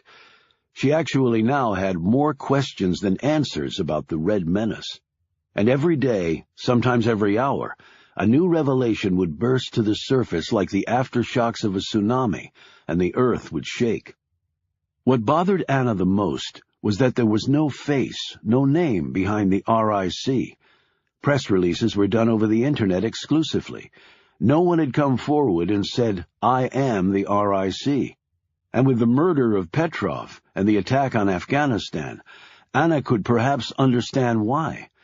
Gorshkov had stated very clearly that whoever was behind this was going to be punished, and there were few nations on earth as good at punishment as the Russians.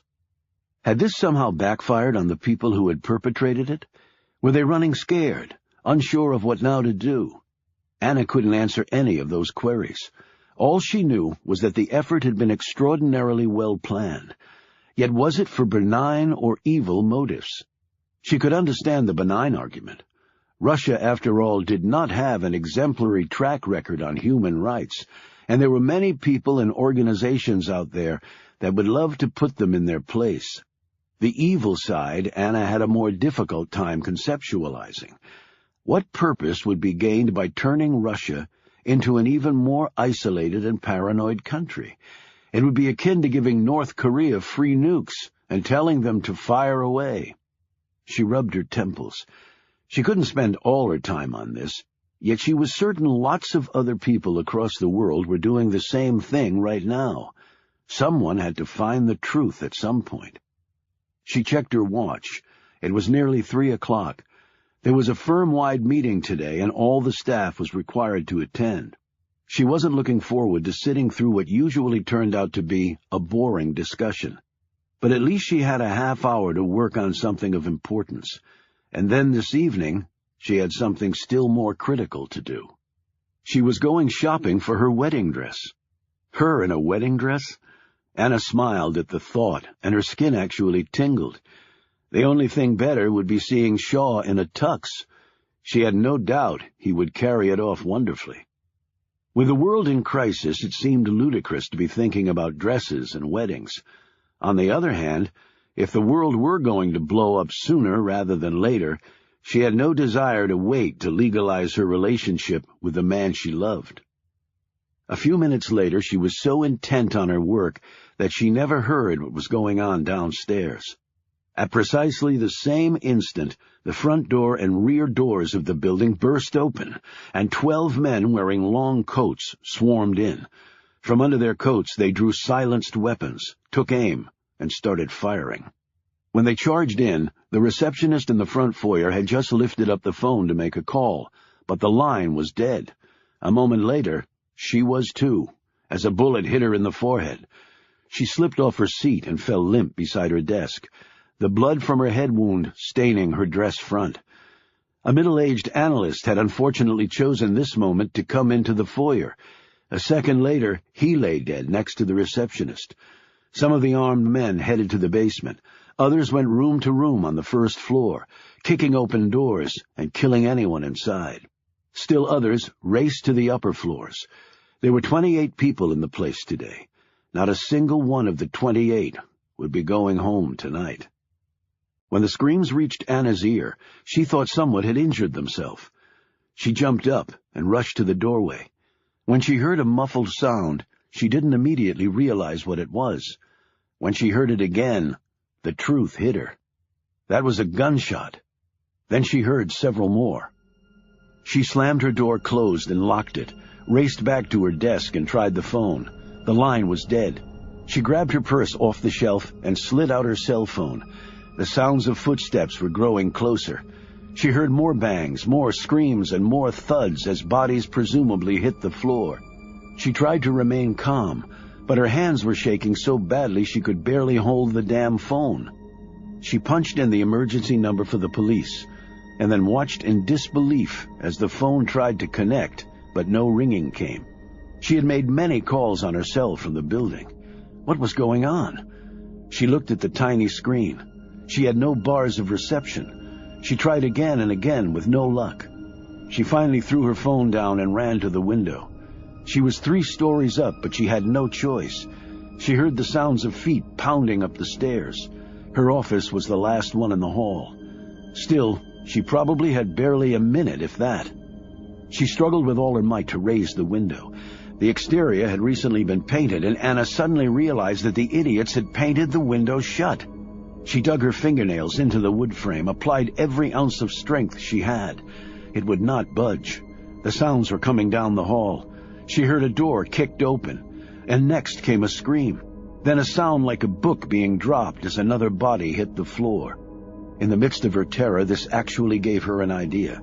She grabbed a book off her desk and used it to smash the window glass open, and then to clean out all the shards.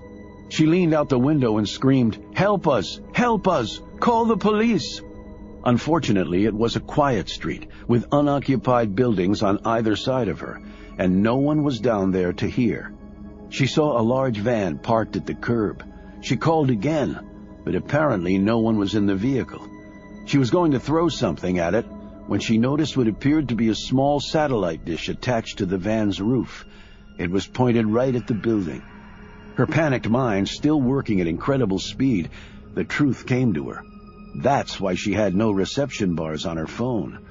Whatever was coming from the van was blocking them. She glanced up and down the dead-end street and noted the temporary barriers that had been set up at one end, preventing traffic from coming through. She slipped off her pumps, climbed onto the windowsill, and looked down. There was an awning over the first-floor window. If I can hit that and then roll to the street. She had no idea whether there was anyone left in the van. She only knew that if she stayed here, she was dead. She steeled herself to jump. Tears were sliding down her face as she heard another door crash open next to her office. A scream, a thump, and then a thud. That was poor Avery. Gone. God, if only Shaw were here. She said a prayer, took aim, and tensed her legs for the leap. As soon as she was safely out, she would run like she had never run before to get help, although she doubted there was anyone left alive to save, except her. The 2 bullets fired right through the door hit Anna directly in the back and exited out her chest into the fresh air of a London afternoon. She squatted there, frozen on the windowsill, seemingly unaware that she had just been shot as blood gushed all over the floor and window, and all over her. As her eyesight began to fade, the blue sky turned brown. The small patch of green grass across the street eroded to yellow. She could no longer hear the birds in the sky or the cars passing along on the next block over. She gripped the wood of the window with all her strength, but within a few seconds, as her blood left her far too fast, she had no strength left. When Anna Fisher fell, it wasn't forward and out the window, but backwards and into the room. She lay there spread-eagled, staring at the ceiling of her office. The door was kicked open and 2 men came in to stand over her. One of them slid off his mask and looked down at her, shaking his head. "Damn lucky shot," he said. "I was just trying to blow the door." The other man took off his mask and gazed down at her. "How the hell?" Caesar began. "2 chest shots dead on and she's still breathing?" The other man said, "Give it a minute. She's about to kick." "I don't have a minute.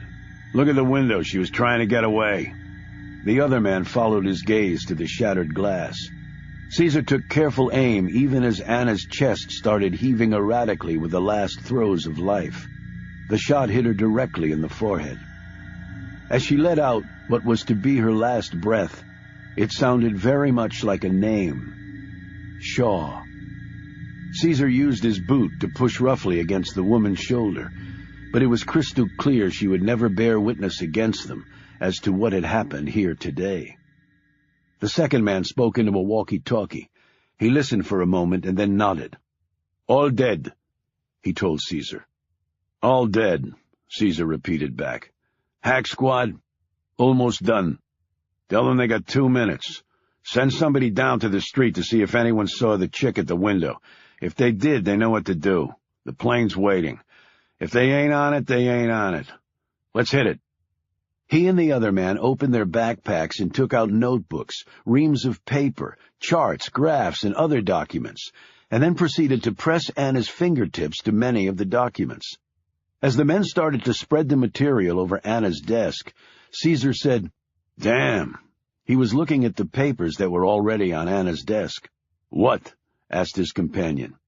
Caesar pointed at one of the papers Anna had printed out showing her interest in the Red Menace. He said, "Lady was obviously already curious, but it'll tie in okay." He took out a camera and started snapping pictures of the office's interior. They received an all-clear that no one had seen Anna at the window, though some of her blood had made its way to the small garden standing to the left side of the building entrance. The orange daylilies had grown a shade darker on impact. Soon a third man joined them. He sat down at Anna's computer and slid a CD into the intake slot. The man typed so fast his gloved fingers were a blur, and the keyboard was rattling like a train car over bad tracks. 60 seconds later, he took out the CD. "Download's finished." He got up and raced out. 30 seconds later, there wasn't a living person left inside the Phoenix Group building. Chapter 40. As President Benesty was leaving the Ritz in Paris after giving a speech, 6 men were arrested for attempting to assassinate the French leader. The news reports touted it as miraculous police work, for the would-be assassins, who'd gained access to the event with cleverly forged documents, were apprehended before they could get close to Benesty. In a related story, an attempt was made to attack Benesty's elderly father, but the criminals were caught before they could enter the senior Benesty's apartment. 2 of them had been shot dead by authorities. The men appeared to be members of a well-known neo-Nazi group operating on the outskirts of Paris. Further arrests were expected. Authorities said this had likely dealt a fatal blow to the ultra-violent organization. Shaw listened to this report on the TV as he packed his bag in his hotel room. His phone vibrated, and he picked it up. "Congratulations," Frank said. "Your stink stayed away." "You always had a way with words." "Ready for some more work?" "No, I'm headed out." "Let me guess. London?" "I just can't keep any secrets from you, can I?" 2 days, then I need you back." 3, and consider yourself lucky." He clicked off, picked up his suitcase and walked to the door. It opened before he touched the handle. The pistol was leveled right at Shaw's chest as he backed up, still clutching his case. Victor fired off a ball of spit at Shaw, drilling him right in the face. Another man carrying a small rucksack slipped in behind Victor and shut and bolted the door. In Shaw's pocket, his phone started vibrating. It was probably Frank warning him, but far too late. Adolphe grinned. No, mon ami, you must not leave Paris yet. The show, it is not over yet. Shaw took another step back until he butted up against the wall. His gaze flitted from the gun to Adolphe as the spit from Victor's launch trickled down his face. Adolphe drew a hacksaw and a small axe from his rucksack as Victor spun a suppressor onto the end of the pistol. Shaw said, "You must be the only two left." "I can always get more men," Adolphe said. "For every one I lose, I can get 5 to replace them." The French really need to do something about their unemployment. Adolphe lifted the axe up. "Are you a Jew?" Shaw eyed the tool. "Why? Would you cut me up kosher?" "I want to know why you set me up. I want to know this before you die. It will be good to cleanse your soul. Confess to me. Confess to Papa Adolphe. I'll tell you what. I'll give you one chance to get out of here. Only one. Then all bets are off." Adolphe looked at Victor and laughed. "We have weapons and you have nothing. So that must mean you are full of bullshit." He brandished the saw and smiled maliciously. "If you are full of shit, I will certainly find out." Shaw pressed a button near the lock on his suitcase. A second later, an ear-splitting siren erupted all around them. Startled, Adolphe and Victor glanced toward the window, no doubt thinking the police were coming. In the next instant, Shaw was charging directly at the pair, his suitcase held out in front of him. Victor took aim and fired at the suitcase, thinking it would easily rip through the cloth and hit Shaw in the head. He thought wrong. The bullets did hit the suitcase, but bounced off the super-strong composite lining and embedded in the ceiling. The impact of the shots staggered Shaw, but he managed to keep his forward momentum. When he hit Victor, the collision was so violent it ripped the gun from the man's hand and also tore off the skinhead's trigger finger. Victor screamed in pain as he clutched the bloody stump. He stopped screaming when Shaw's suitcase, smashing against his head, sent him flying over a small couch.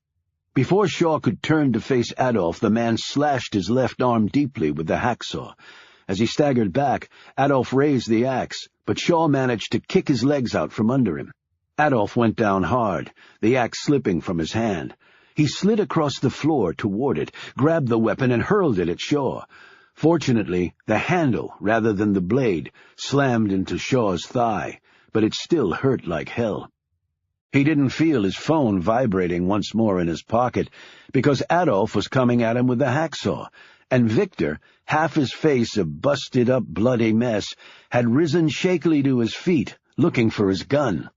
Shaw launched himself at Adolphe and drove his shoulder right into the man's gut, propelling them both onto the bed and over it, where they landed hard on the floor, Shaw on top. Adolphe grabbed Shaw's face, gouging at his eyes. Partially blinded, winded badly, and his wounded arm and leg throbbing, Shaw still managed to lever his arm against Adolphe's windpipe. But when he tried to press down to finish him, his normal strength simply wasn't there. He glanced at his arm. The blood was pouring out thick and fast. Shit, the blade must have hit an artery. He felt his fingers growing numb. He pushed away from Adolphe and managed to stand up on legs that unfortunately were starting to fail. As he turned, looking for some way out, he froze. Victor was pointing his gun right at Shaw's head, his middle finger on the trigger. The skinhead's malevolent grin was apparently going to be Shaw's last conscious memory. What a shitty way to go. The door crashed open and Frank and 6 of his men burst in. Frank immediately sized up the situation and fired 2 shots. Both hit Victor in the head, and he dropped to the floor. With a scream, Adolphe jumped on Shaw, his hands around his throat. "Damn it, get him!" yelled Frank, and 4 of his men raced to Adolphe and tore him off the badly wounded man. "Get that piece of crap out of here," ordered Frank, and Adolphe was hustled from the room. When Frank turned back to Shaw, The big man's face was chalk white, and a moment later he slumped to the floor. "Shaw!" Frank raced across the room and knelt next to him. "Get the EMTs up here, now!" Frank roared. Frank cradled Shaw's head with his hand. "Shaw! Can you hear me? Shaw!" Shaw's head rolled back and forth in Frank's grasp. Frank glanced down at the deep tear in Shaw's arm, ripped off his necktie, and fashioned a tourniquet above the wound. "Hang on, Shaw, hang on. The EMTs are coming right now. Right now." He screamed at his men. "How the hell did these bastards find him? He was supposed to have cover." "Frank," the faint voice said. Frank looked down at Shaw, who was now staring up at him. "Shaw, it's gonna be okay. I hear the EMTs on the stairs." "Call Anna," Shaw said, his breath growing very shallow. "Call Anna for me."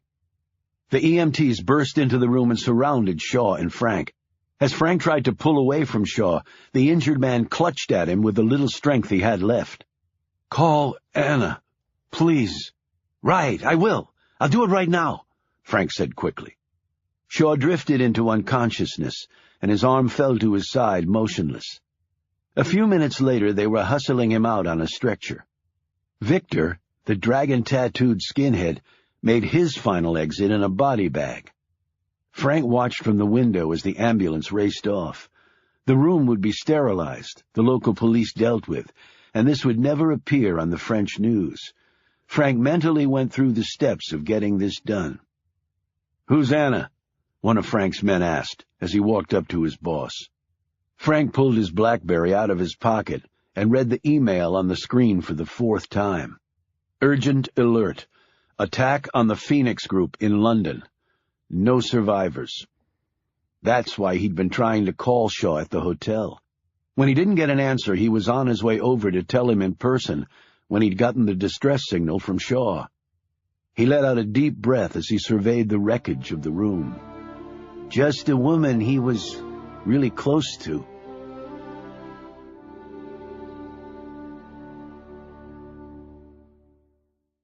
Chapter 41. Katie James was sitting in her small apartment on the Upper West Side in New York, staring at a bottle of gin she had placed carefully on her kitchen counter. An empty glass sat next to it. She put 5 ice cubes in the glass and then added 2 fingers of tonic. She sat back and examined what she had done so far. She swirled the tonic around with a spoon, the ice clinking enticingly against the sides of the glass. She eyed the bottle of gin. 1 drink, that was all. And didn't she deserve it? She had nearly been killed, for starters, and then she'd flown home to New York to find she'd been canned from her job on the death page due to budget concerns. They'd replaced her with a freelancer who was pushing 80. They'd also given her a hearty, "Good luck, Katie," as they had her escorted from the building by security. She wanted to run back in, take the Pulitzers she'd won, and cram them down their fat throats. Instead, she'd come home and was staring at the gin. She would stop at 1. She knew she could. She could just feel that she had the strength to stop at 1. She unscrewed the top, smelled the delectable gin. She dropped a wedge of lime in the glass, swirled it around as she worked herself up for the final step, the adding of the Bombay Sapphire. It would be a toast to her new career, in what she didn't yet know. But that wasn't the whole story. The thing was, when she was sober, she saw Benham in her dreams, the little Afghan boy who had died so that she could win her 2nd Pulitzer, always came to her when she slept. He seemed very much alive, his curly hair being lifted by a stifling desert wind.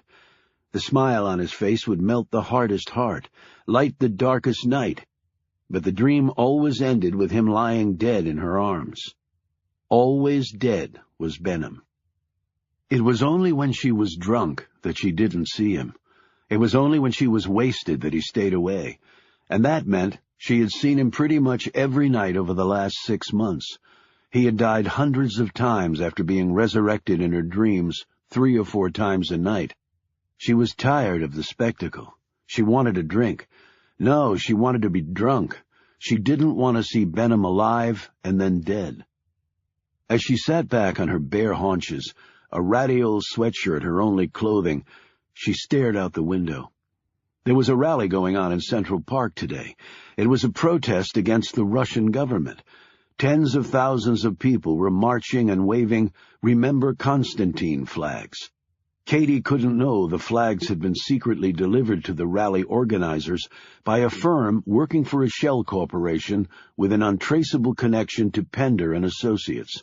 20 million of the flags had been manufactured and distributed throughout the world for rallies, just like this one. Katie had decided not to attend the protest. She had other things on her mind. She glanced away from the window and happened to stare through the blue glass of the gin bottle to the TV beyond.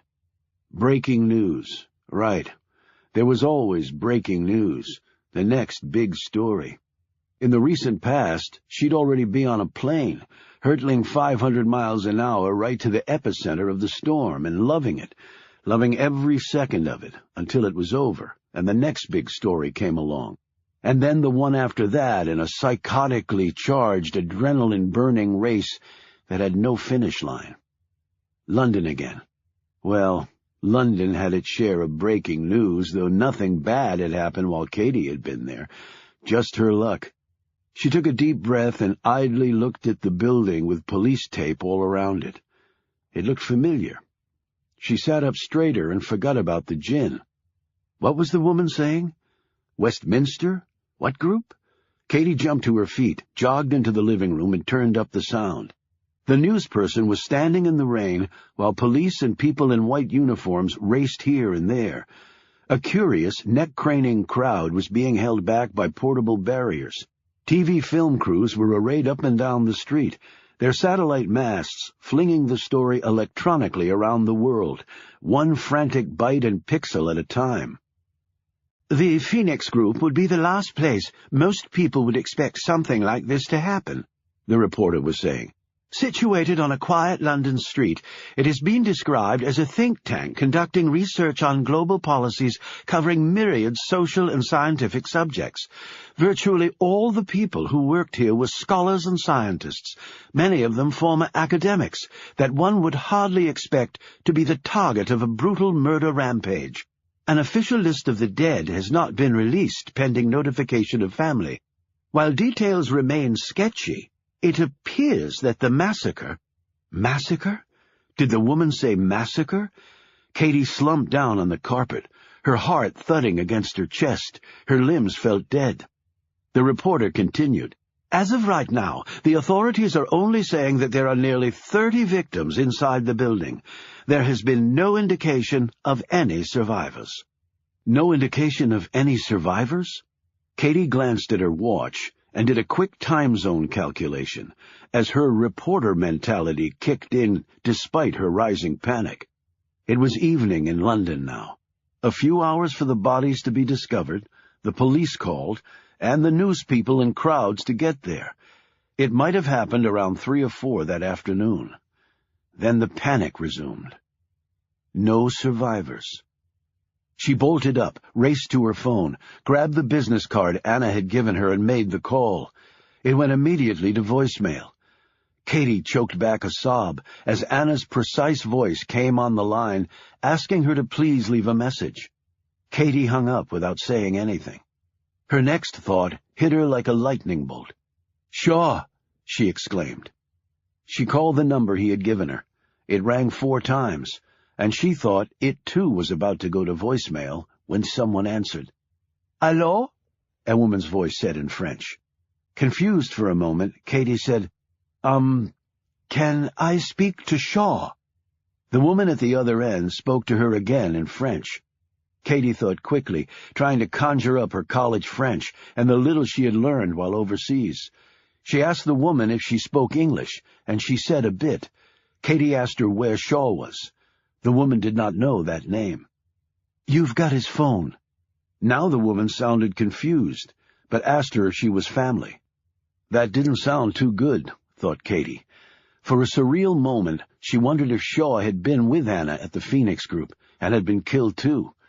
Yet why would a Frenchwoman have his phone if the massacre had taken place in London? "Yes," she told the woman. "I'm family. His sister. Who are you?" The woman said she was a nurse and her name was Marguerite. "A nurse? I don't understand." "This man, this Shaw, is in hospital," Marguerite said. "What's wrong with him?" "He has been injured. He is in surgery." "Where?" "In Paris." "Which hospital?" The woman told her. "Will he be okay?" Marguerite said she didn't know the answer to that. Katie ran to pack. Using her millions of frequent flyer miles, she booked a seat on an Air France flight leaving JFK that night. She tried to sleep on the flight over, but couldn't. As other passengers dozed all around her, Katie's eyes were glued to the news channel on her personal monitor. There was a bit more information about the Phoenix Group massacre, as the media had termed it, but nothing really enlightening. Katie had tried to call Anna before boarding the plane, but it still went to voicemail.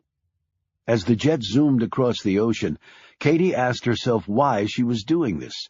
She barely knew Anna or Shaw, and as Shaw had made quite clear, and quite correctly, too, she had no right butting into their lives. "So, why are you doing this, Katie? Why?" Perhaps the answer was as simple as she had nothing else in her life, and while she didn't know Anna and Shaw very well, the very dramatic way in which she had met them both made the pair seem far more than mere acquaintances. She cared about them. She wanted them to be happy, and now she felt as though a very close friend had died. She landed at 7 in the morning local time, passed through customs, and grabbed a cab to the hospital, which was near the center of Paris. She paid off the cabbie and ran through the front doors. Using her broken French, she quickly found someone who spoke English and asked for the location of Shaw's room. There was no one here under that name, she was told. Damn it! She mentally kicked herself for not asking the nurse on the phone the name Shaw had been admitted under. "He was badly injured. He was in surgery yesterday. He's a big man, 6'5" or so, dark hair, really blue eyes." The woman looked at her blankly. "It is a large hospital, madame." "I spoke to a nurse here about him. Her name was Marguerite." "Ah, Marguerite, bon, that is helpful," said the woman. She made a call, spoke for a minute, and then nodded at Katie. "Monsieur Ramsey is in room 805. As Katie ran to the elevator bank, her small carry-on rolling behind her, the woman started speaking into the phone again, her worried gaze on Katie's bag. Chapter 42. An hour after Anna Fisher was killed, Nicholas Creel's BlackBerry buzzed. He rolled over in bed, picked it up, hit a key, and 5 words appeared on the screen. "All's well that ends well." It was from Caesar. Who would have thought such a man would have been a fan of the Bard? Creel checked his watch. Afternoon in London, right on schedule. He rolled over and went back to sleep. Later that evening, Creel smoothed down his tuxedo jacket, adjusted his French cuffs, and rose from his seat to thunderous applause.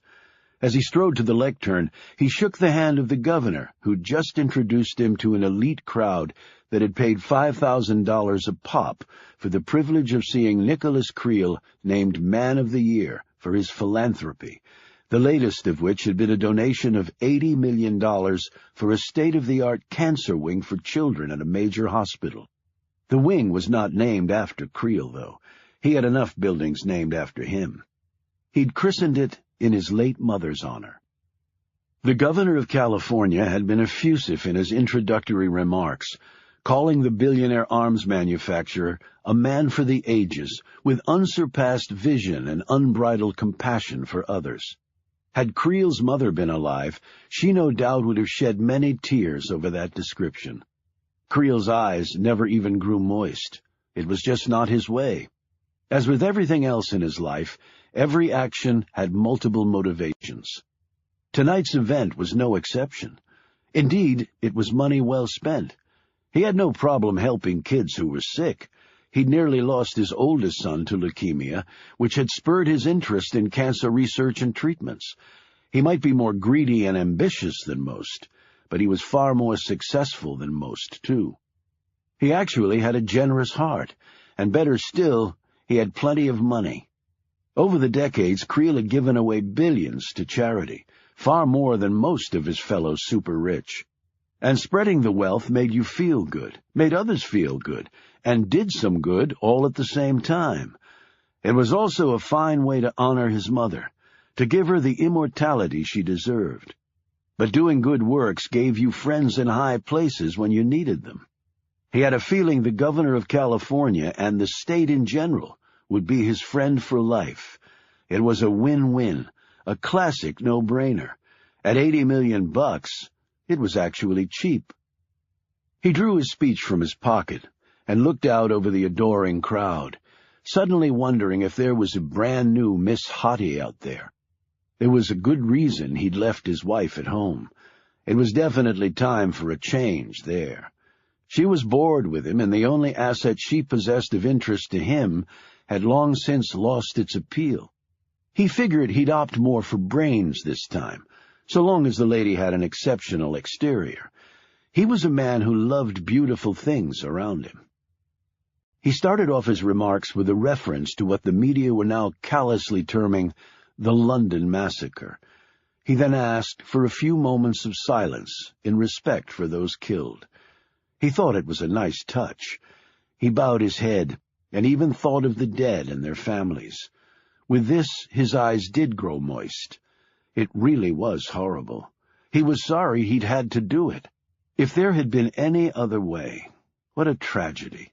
The world had grown so damn complicated, and with it, good and bad lines blurred to near extinction. He looked back up and saw a sea of glistening eyes staring back at him. It was a magical moment, it really was. In those few precious moments, he and the audience had bonded. They were in this together. The world had grown a bit closer with this calamity, just as it did when other disasters had occurred. From adversity, from catastrophe, come astonishing things. It was no coincidence that the greatest American presidents had all served during wartime. Armed conflict did that to you, or rather for you. You either soared or crashed. There was no in-between. There was nowhere to hide. It was the most perfect scorecard in all of history. It was only with loss, Creel believed, that people really fully realized the potential of life. As he finished his remarks about 10 minutes later and returned to his seat, humbly playing down the lengthy standing ovation he received, he reflected for a moment on Caesar's message. It really had been a remarkable evening, even for him. Caesar and Pender no doubt thought that this was all about money, about bringing Ares back from the corporate dead. That certainly was one of the reasons, but only one, and not the major motivation at that. Only he, Nicholas Creel, realized why he was doing this, and if people had known his reasons, he was certain many would applaud them. Sometimes the ends really did justify the means. In that old cliché, so abused and discredited over the years, existed a gem of wisdom that Creel believed others were finally starting to comprehend. The ends did justify the means, but only if the ends were truly critical enough. Yet few were. In every endeavor humanity undertook, there was an evaluation done. Whether it was to give expensive medical treatment to a 90-year-old who had little time left anyway, or to stop oil fields from being exploited so that a certain owl could survive, or to spend trillions of dollars and sacrifice hundreds of thousands of lives to establish a beachhead of democracy in Muslim lands in the hope that freedom would spread. Those decisions were made every day, and no matter which way they were decided, someone was hurt. Often many died. Many more lives were destroyed. But the decision had to be made, and that was exactly what Creel had done. Indeed, he had executed it with far more planning and thought than most governments exercised when contemplating something as monumental. Above all, Creel had an exit strategy, whether his plan worked or not. In the reception that followed the awards ceremony, he did meet several women who might make the cut as future companions. Not wives. He'd made up his mind on that. They were always at these types of events, even the ones with brains and degrees from fancy schools. He was just too damn rich and socially well-connected to ignore. Later, as the tall, elegant woman he'd selected to take out for a drink stepped into his limo, Creel had a sense that nothing would ever go wrong in his life again. It was a vitally empowering, and even for men like him, rare moment. He intended to savor it for as long as he could, for Creel well knew that tomorrow all of that could change. A smart man knew that victory was not inevitable. An even smarter man knew that defeat was never really total if you knew how to handle the aftermath with skill and just the right spin. And the smartest men of all, even when they lost, they actually won. Nicholas Creel had always considered himself to be just such a man. Chapter 43. When Katie stepped off the elevator and onto the 8th floor, a large hand immediately pressed against her shoulder. Her immediate reaction was to rip it off, but when she looked up into the eyes of the broad-shouldered man with the serious expression, she thought better of it. "Come with me," he said in a clipped British accent. "Why?" The man's grip tightened on her shoulder. At the same time, another man in a suit joined them, even larger and more powerful-looking than the first. He flashed a badge so fast that Katie couldn't see what it said. "We have some questions for you," the second man said. "Good, because I've got some questions for you." The pair bracketed her as they strode down the hall. A door opened, and Katie was ushered into a small room and told to sit. She remained standing, arms crossed, and a defiant look on her face. One of the men sighed. "We'll be back in a minute." 60 seconds later they returned with another man, older, bald, and wearing a rumpled suit that needed a good cleaning. He sat down and motioned Katie to do the same. "You want something to drink?" "No," she said as she sat down across from him. "What I want is to see Shaw." Frank sat back and studied her. "You mind my asking how you know him?" "Yes, I do mind." He nodded at one of his men, who ripped Katie's purse out of her hand. She clutched at it, but the other man held her back. Her wallet and passport were plucked out and given to Frank. He perused them for a minute. "Katie James. The name rings a bell. Reporter, right? You doing some kind of story on Shaw?" "No, he's a friend." "That's funny, because I happen to know all of Shaw's friends, and you're not one of them." "I'm a recent friend. And can I see your badge or credentials? I want to get my facts right for the exposé I'll do on you if you don't let me the hell out of here." "How recent?" Frank asked calmly. She hesitated. "Edinburgh." "He never mentioned it." Frank studied her passport more closely. "So you flew all the way over from New York to see your recent friend. Why? Who the hell are you?" "Why are you here?" Frank said again. "Is he alive or dead?" "Alive, barely. Now answer my question." "I called him yesterday. A woman answered. She said he was in the hospital, that he was in surgery, so I came." "I see. And why did you call him?" "Do I get another question answered?" "Why did you call him?" Katie glanced nervously around the room. The two other men stared impassively back at her. "Because I heard about the Phoenix Group." Frank did not look pleased by this at all. "What about them?" "Oh, come on," Katie exploded. "I doubt you missed the massacre in London." "What's the connection to Shaw?" "Anna Fisher. And I can see by your expression that you know all about that, so don't try and bullshit. It doesn't sit well." "How do you know Ms. Fisher?" "Is she dead?" "How do you know her, Miss James?" Katie debated whether to tell the whole truth or not. She decided on a complete fabrication that would sound plausible. "I was doing a story on the Phoenix Group. I met Anna that way, and through her I met Shaw. We became friends." "You said you met Shaw in Edinburgh. How did you know he'd be there?" "Anna told me." "No, she didn't. I can read bullshit as well as you can." Now you have two options. Either tell me the whole truth or you can cool your heels in a French jail as a remand prisoner, and French courts are notoriously slow. You might be in there for a few years before somebody remembers to bring you to trial, and the French aren't known for the cleanliness of their incarceration system. I know.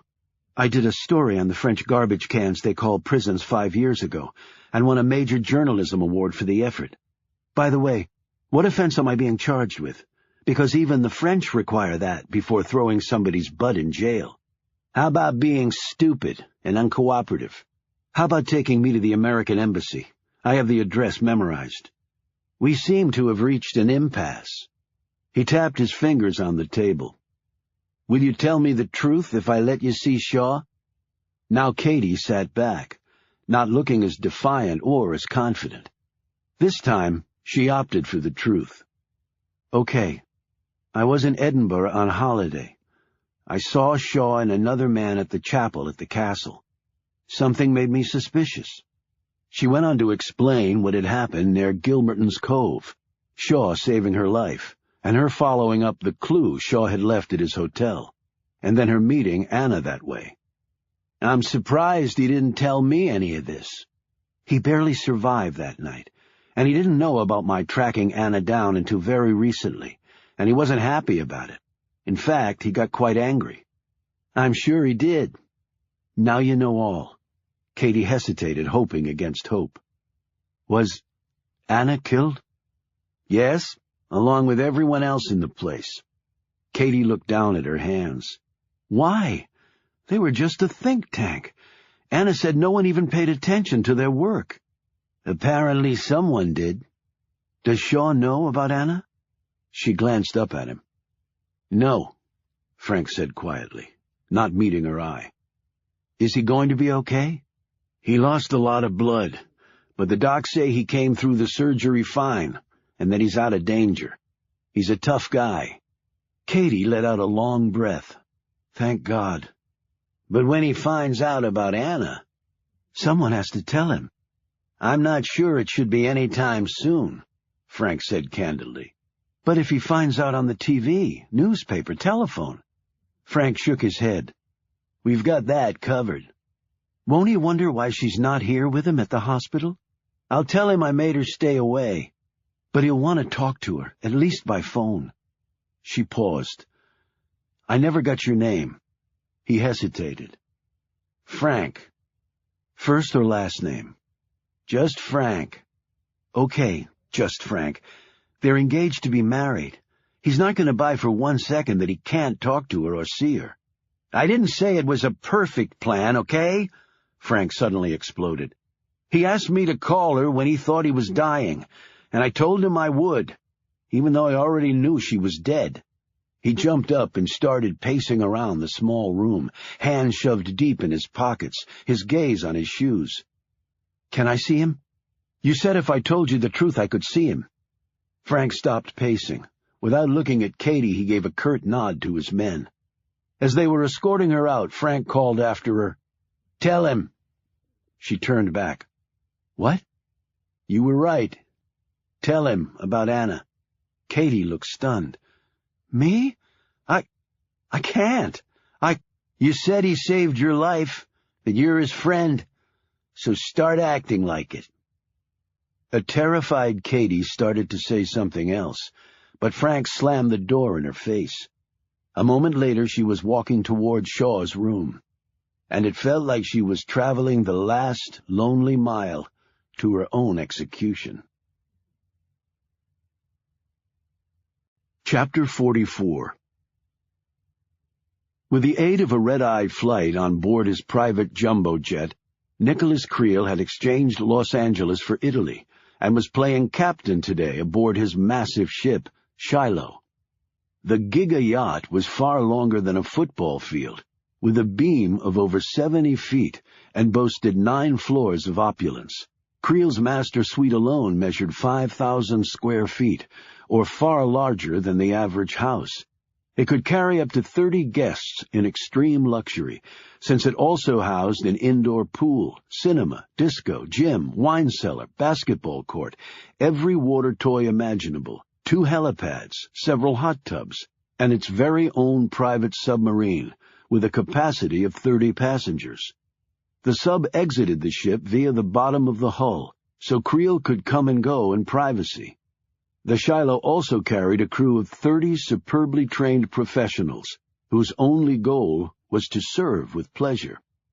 The Shiloh was also a very safe ship, with state-of-the-art security, motion sensors, and even a special missile detection system. And while he was parked here in Italian waters, the Italian government, ever mindful of Creel's prestige and his humanitarian and political connections in their country, provided a couple of police boats to stand guard. Despite its gigantic size, it being far larger than many naval vessels, the Shiloh could still manage a top speed of 25 knots, allowing it to easily outrun any storm. All in all, Creel had considered it a bargain at a mere $300 million. Of all his residences around the world, he loved the Shiloh the best.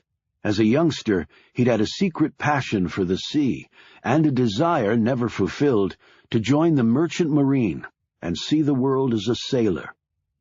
In keeping with his nautical surroundings, today he had on a dark blue double-breasted jacket, cream-colored slacks, and a white seaman's cap. He watched as the chopper headed toward the ship, covering the still waters below at just over 100 knots. The aircraft slowed, hovered, hit its pad mark, and the blades wound down.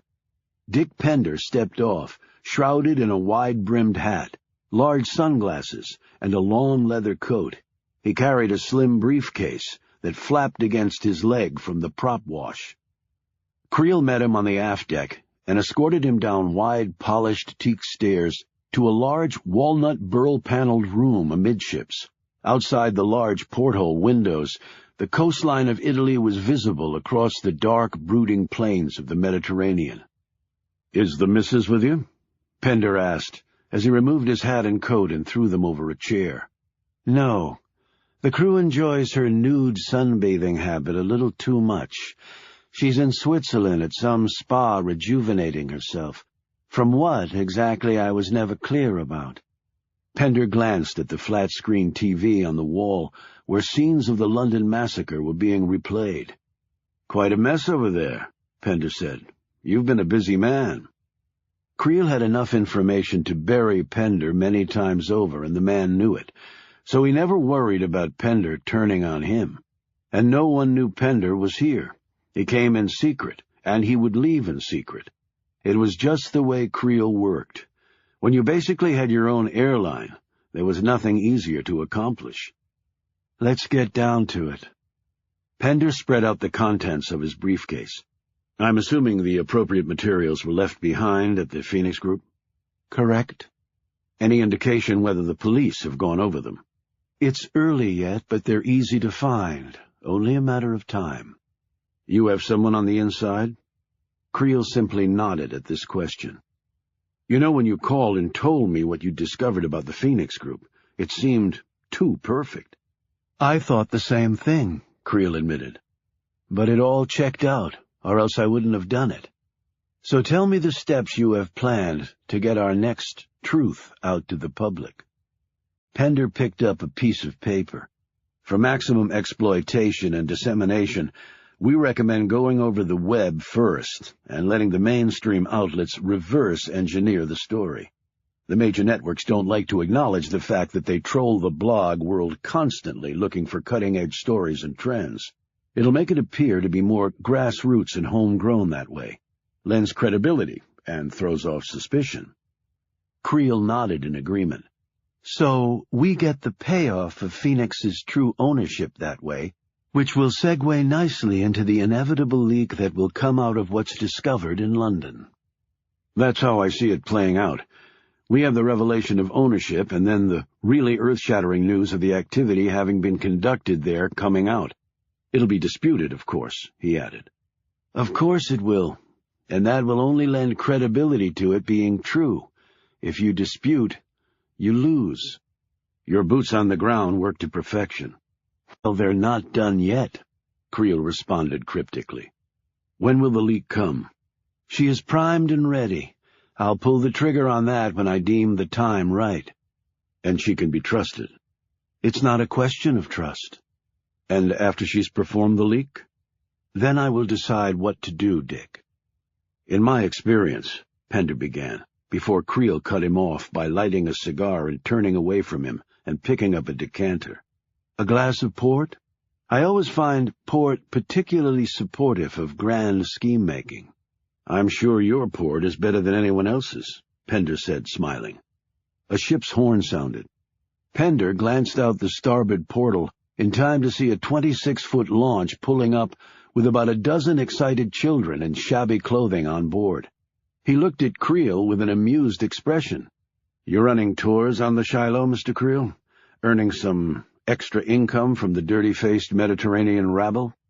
Creel didn't return the smile. He rose from the chair and pressed down his sailor's jacket and reset the cap on his head. This was why he'd worn the uniform today. For the children. They're Italian kids from a local orphanage. They never get to do anything. So when we're at anchor here, I always have them come out. For a good meal, new clothes, toys, and some fun. They're just children. They should have some fun, Dick. Very generous of you. It's why I didn't have my wife come. It's impossible for the woman to keep her clothes on while on this boat, even with little kids running around. I mean, adults are one thing, and if the crew wants to ogle her. But children? It's really quite an appalling facet of her personality. Had I known before the wedding... Well, there you are. "A small dent in your aura of omniscience," Pender said, not bothering to hide his smile. "Dick, I've found that you occasionally take liberties with me that you have no right to take." Pender looked startled. "I'm sorry, Mr. Creel. I had no intention." Creel set a glass of port in front of him. "By the way, it is the best." A pale-faced Pender nervously lifted his glass with Creel. Creel said, "To a better world." "To a better world," Pender mumbled nervously. "Don't look so glum, Dick. I wasn't being entirely serious." This comment didn't seem to make Pender feel any better at all. "I'll be back in a few minutes after I get the kids settled down to eat. Then after that, I'm going to take them on a submarine ride." "You have a submarine?" "I have everything, Dick. I thought you knew that." "Yes, but Italian orphans on a submarine?" "And when one has everything, one needs to share," Creel added firmly. As Creel headed above deck to see his youthful guests, Pender set back to work. However, part of his mind was contemplating the oddness of mankind in general and the peculiarity of one enormously rich man in particular. He also made a mental note to never ever treat himself as an equal to the billionaire. That, he knew, could be deadly. It was perfectly true that there were only a very few people who could do what Dick Pender could do. But it was also true that there was only one Nicholas Creel. Chapter 45. Shaw slowly opened his eyes. His first image was the far wall where a small cabinet sat. When he moved his gaze to the right, his line of sight took in the pair of long, shapely legs standing next to the door. He smiled, even though the painkillers were beginning to wear off, and it felt like his left arm had been amputated. "Anna?" he said, trying to lift up his good arm to reach out to her. The legs moved forward, coming more sharply into focus. "It's Katie James. Do you remember me?" she said awkwardly, her voice actually cracking. God, he mistook me for Anna. Katie stopped next to the bed. Shaw very slowly moved his head up so he could see her standing there. He said in a drug-induced halting voice, "What are you doing here?" Katie was momentarily frozen. She hadn't thought of that one. What was she doing here, other than because of Anna? Her mind suddenly snapped into action. "I called your cell phone and a nurse answered. She said you'd been hurt, so I came to, check up on you, see that you were okay." You came to Paris? Well, I was just over in London, she lied. It was a quick trip. Katie pulled up a chair, placed her purse on the nightstand, and sat down next to him. She slipped her hands through the side rails of the bed and took his large hand in hers, squeezing it. She saw the huge bandage covering his left arm, and the stain of blood streaking its outer edge, and also the bruises and cuts on his face and neck. Boy, you look like a train wreck, but they say you're going to be fine. Where's Anna? He said groggily. She started to speak, but couldn't say it. She couldn't. The news might kill him. I'm not really sure. Has she been contacted? Shaw nodded absently. I told Frank. He took care of it, he said vaguely. He suddenly winced and clutched at his wounded arm, his left side obviously seizing up in pain. Katie looked frantically around, saw the call button and hit it. A voice came on. Katie spoke to the nurse, and a minute later she arrived. More medication was sent through his IV drip, and Shaw slowly drifted off. Katie held onto his hand, kicking her shoes off, and leaned against the rail, watching the rise and fall of the man's chest. She sat there unaware of the passing time, exhausted by her travels and lack of sleep. Her eyes finally closed. More time skipped by as she and Shaw slept heavily. Katie finally opened her eyes and found Shaw's gaze locked on her. She slowly let go of his hand and sat back. "How are you feeling?" she asked. "Why did you come here?" His tone was harsh and cut right into her. The meds-induced fog was clearly gone now. "I told you. I heard you were hurt. And I mean, you saved my life. One good deed deserves another," she added lamely, instantly, wishing she hadn't said the stupid words. He seemed to stare right through her skin, peering directly into her soul of souls, a place not even she had ventured that often. It was completely unnerving. "Are you hungry or thirsty?" she asked quickly, hoping to find shelter from his withering gaze in mundane matters. "Where's Frank? You had to get past Frank to get in here." "He's around somewhere." Shaw tried to rise from the bed, but Katie gently forced him back down. "You've got tubes coming out all over the place," she warned him. "Just lie still, or you'll really do some damage." "I want to see Frank," he said firmly. "I want to know where Anna is." "I'll go and see if I can find him." "You do that." She found her mouth running dry as he stared at her accusingly, as though she'd committed some crime. And in truth, Katie felt as though she had. She had lied to him, and knew he could sense it. She nearly ran from the room. "So you didn't tell him?" Frank said, with the same accusatory tone Shaw had just used. They were back in the same small room. "He's hurt and vulnerable and depressed enough," Katie snapped. "It's not right to tell him now."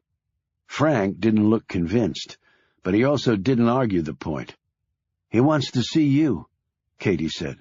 "I'm sure he does, but I can't tell him what he wants to hear." "So what do we do?" "We could keep him drugged up until he's healed a little more." "How did he get hurt?" Frank looked at her incredulously. "What, you want me to give you a debriefing? If he keeps working for you, he's going to end up dead. You know that, don't you? It's a risky profession. We try to be as careful as we can." "Does that include having your own men shoot at him? Because that seems a bit much even for your profession." Frank spun around to stare at her. He was about to say something when the sounds of a commotion reached their ears.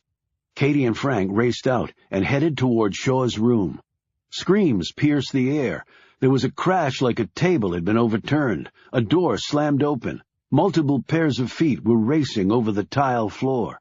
Another cry seemed to rise above all the others. "That's Shaw!" Frank exclaimed. "What the hell's going on?" Katie suddenly glanced down at her hands. "Oh, my God!" "What?" Frank said quickly. "My purse. I left my purse in his room. My cell phone was in it. It has internet capability." Katie's face turned deathly white.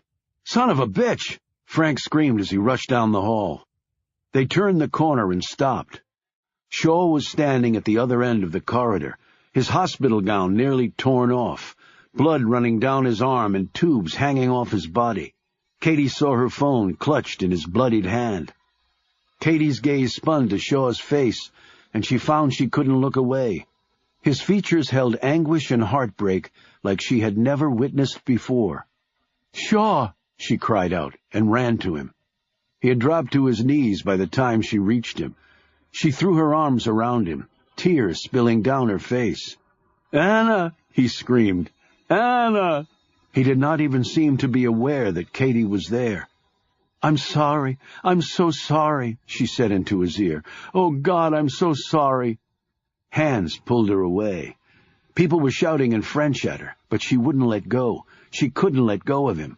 Then a voice barked at her in English. "He's bleeding to death. Let him go or you'll kill him, lady." Katie immediately released her grip, backed off, but continued to stare at Shaw as the hospital personnel put him on a gurney and whisked him away. Frank glared at Katie, reached down, picked up her phone where Shaw had dropped it, and tossed it back to her. "Thanks for all your help, James," he said bitterly. "Next time, why don't you just bring a gun and pop a round right in his brain? It's quicker that way." He stalked off. Katie stared after him for a few moments, then fearfully glanced down at the phone screen. Emblazoned across it was the headline, "London Massacre." She threw the Nokia down the hall and sank to the floor, with fresh tears pouring down her face.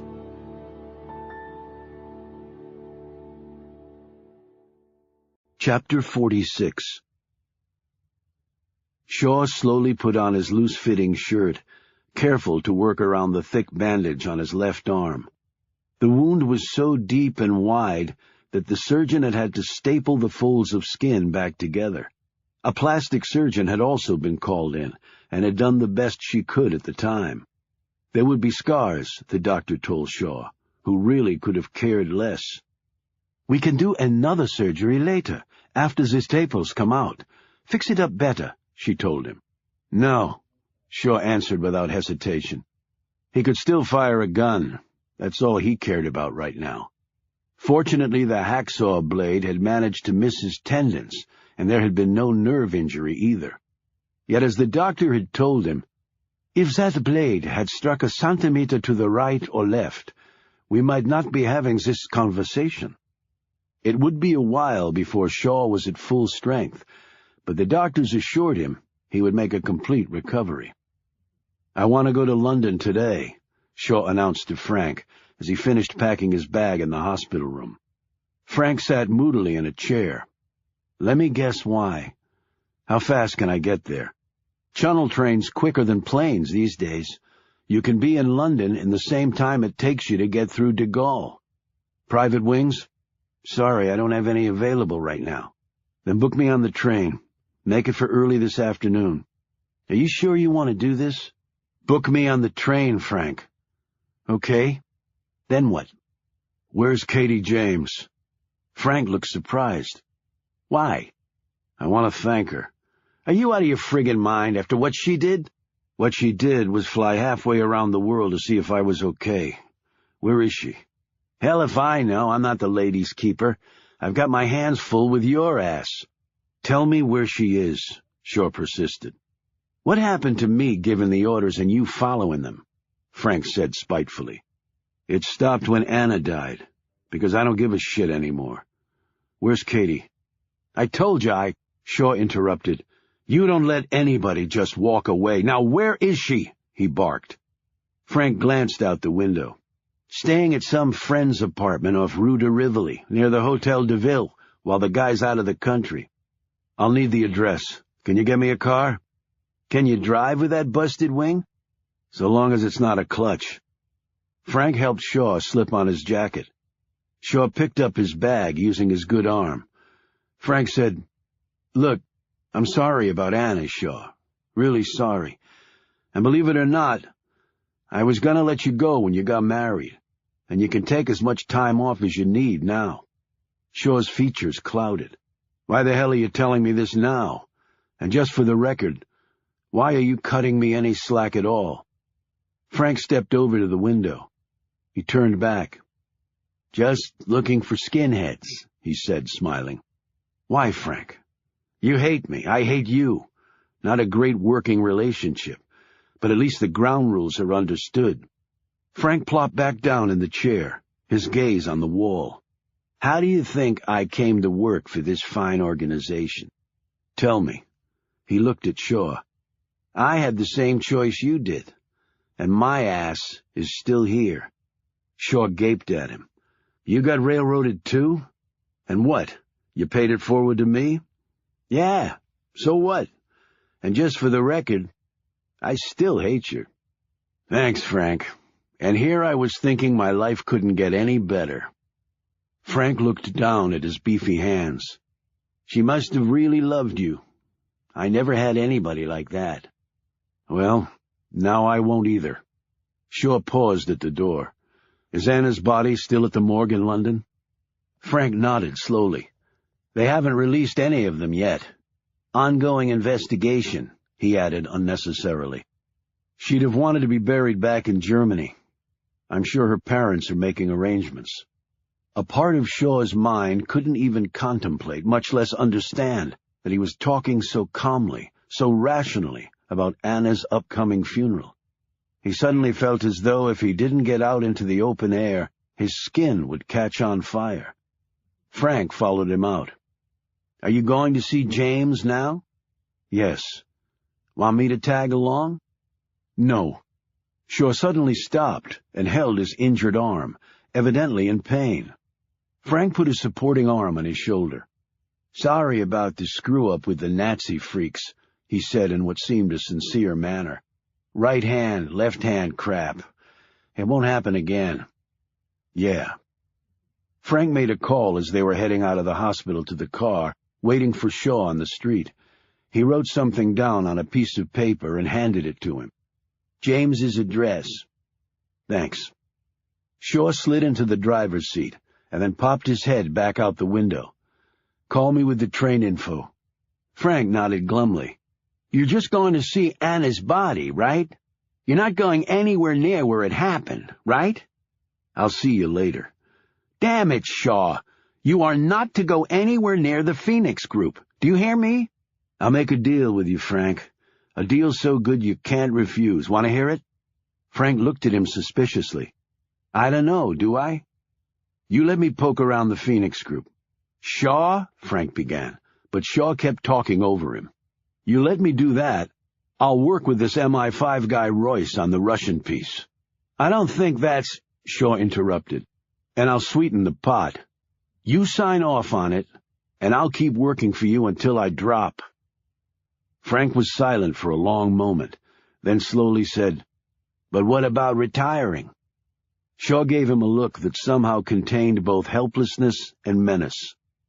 "Retiring to what, Frank? Is it a deal?" Frank hesitated. "Yeah, sure." Frank started to say something else, but with a squeal of tires, Shaw was gone. Frank turned and walked down the street to find a bar and a drink.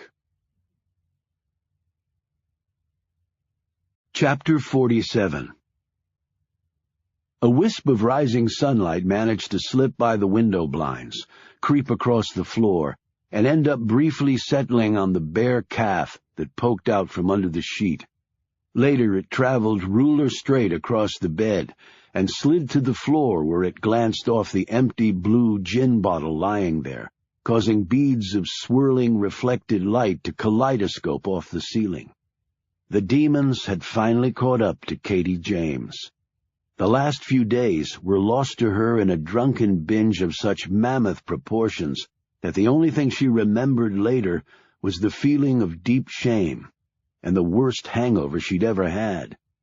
In the throes of some nightmare, she'd kicked off the sheet and lay there in a long-sleeved T-shirt and baggy gym shorts, perspiration rising through her pores and moistening her clothes.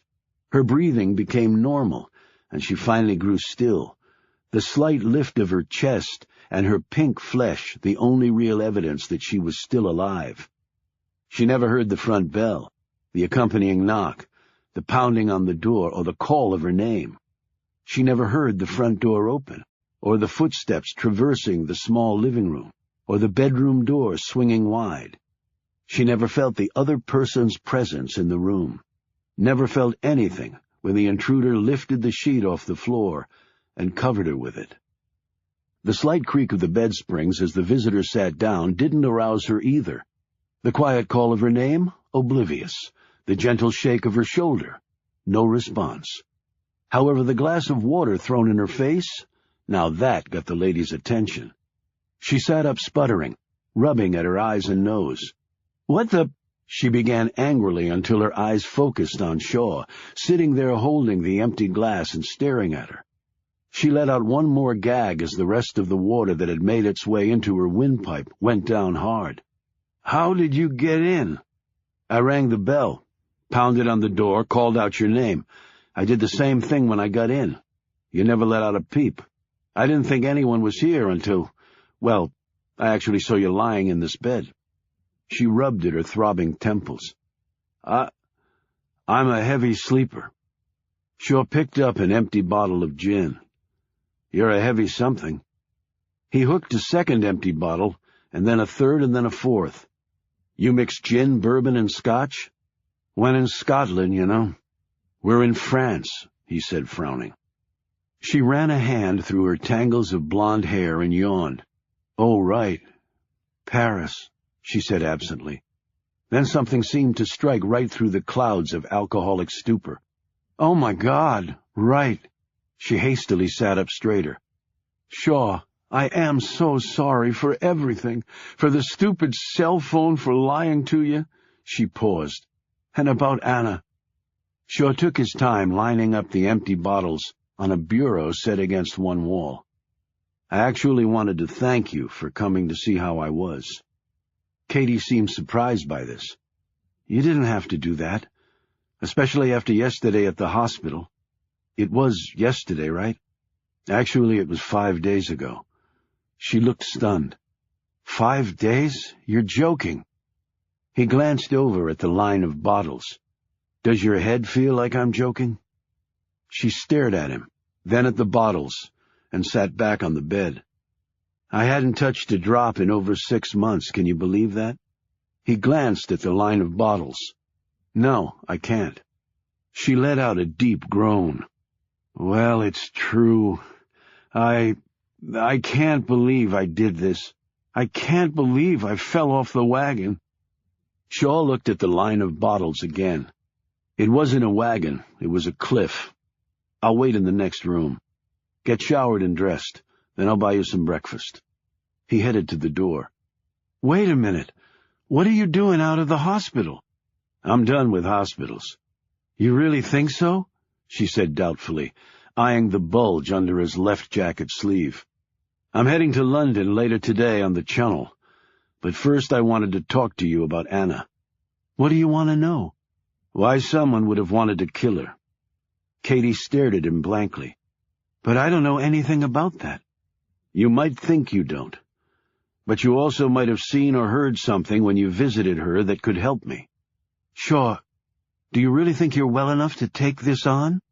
He turned and fixed his eyes on her, eyes that were so blue and potent that Katie found herself holding her breath, digging her fingernails nervously into her palms like a school kid in serious trouble. He said quietly, "My life is over, Katie, but whoever did this to Anna is going to die. And soon." Every hair on the back of Katie's neck stood straight up, and her skin actually goose-pimpled for the first time in years. Her head was pounding, and her stomach gave a sudden disquieting lurch. "Now get dressed. Please."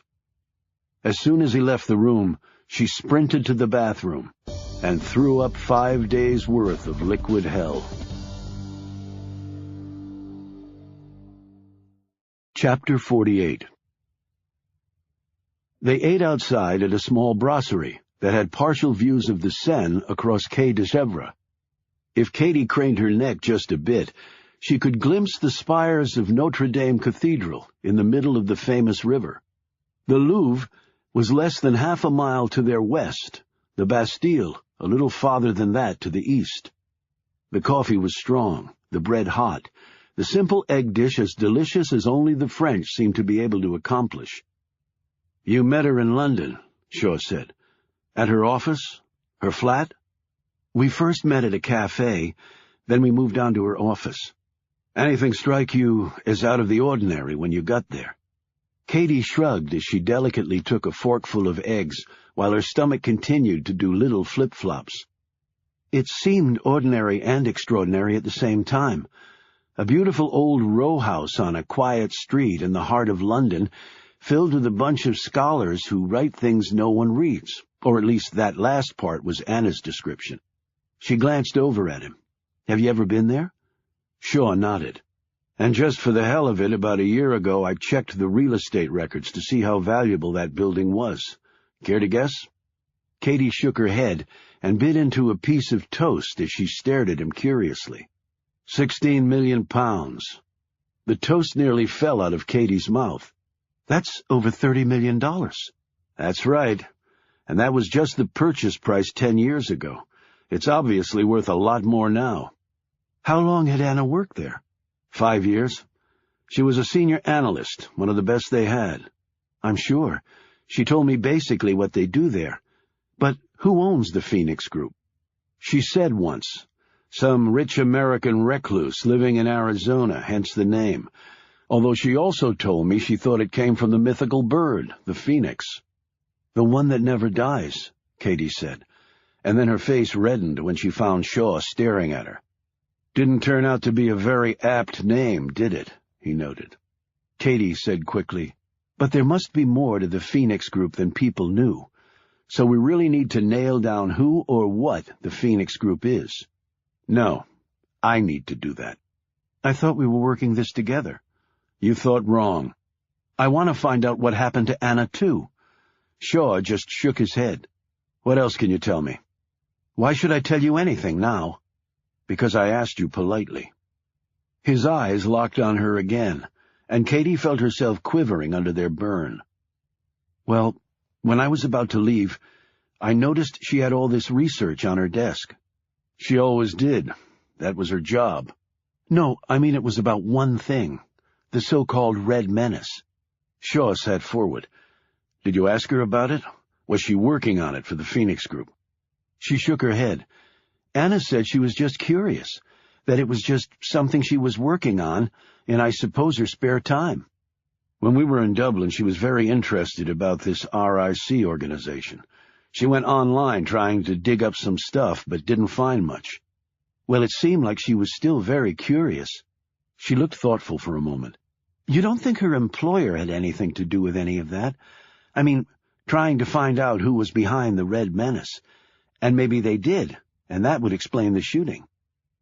Shaw slipped a business card out of his pocket and looked at it. Edward Royce, MI5, the man Frank had wanted him to team with on the Red Menace investigation. He was based in London. Shaw didn't believe for an instant that the Phoenix Group had been investigating the Red Menace, and that was the reason for the slaughter. Yet Royce probably had the connections to get Shaw at least into the building, if Shaw agreed to help him on the Red Menace situation. "Anna would have told me if she were working on it for them." Katie licked her lips and said nervously, "Take this in the spirit in which it's offered." Shaw looked up from the card. "What?" "Could Anna have been keeping things from you? I mean about what she really did." She added quickly as his features turned grim, "Look, you weren't exactly truthful with her. It's just a thought." "It is a thought. I'll keep it in mind. Thanks." "So, when do you leave?" "Soon." Shaw's BlackBerry vibrated. He had some difficulty getting it out of his coat pocket, so Katie helped him pull it out. "Do you want me to bring up your messages?" She asked this as she watched him struggling with the device basically one-handed. "I can manage," he said, perhaps suspecting that this was a ploy on Katie's part to read his mail. He glanced at the screen. He had a first-class ticket on the Eurostar out of the Gare du Nord station in Paris to St. Pancras International in London. He'd be staying at the recently reopened Savoy. At least Frank didn't do things on the cheap. It was partial compensation for a job that involved the potential of violent death on a minute-by-minute basis. Will you at least call and let me know what you find out?" He stood after dropping some euros on the table to pay for the meal. "Sorry, I can't do that." "Why?" "Because I don't want to. That explanation cover it for you?" It took Katie a moment to realize he was merely throwing her own words back at her, when he'd quizzed her about not getting plastic surgery done on the scar on her arm. "No, but I guess I don't have a choice." "Thanks for your help. Now go back home and get on with your life." "Oh, yeah, great," she exclaimed in mock delight.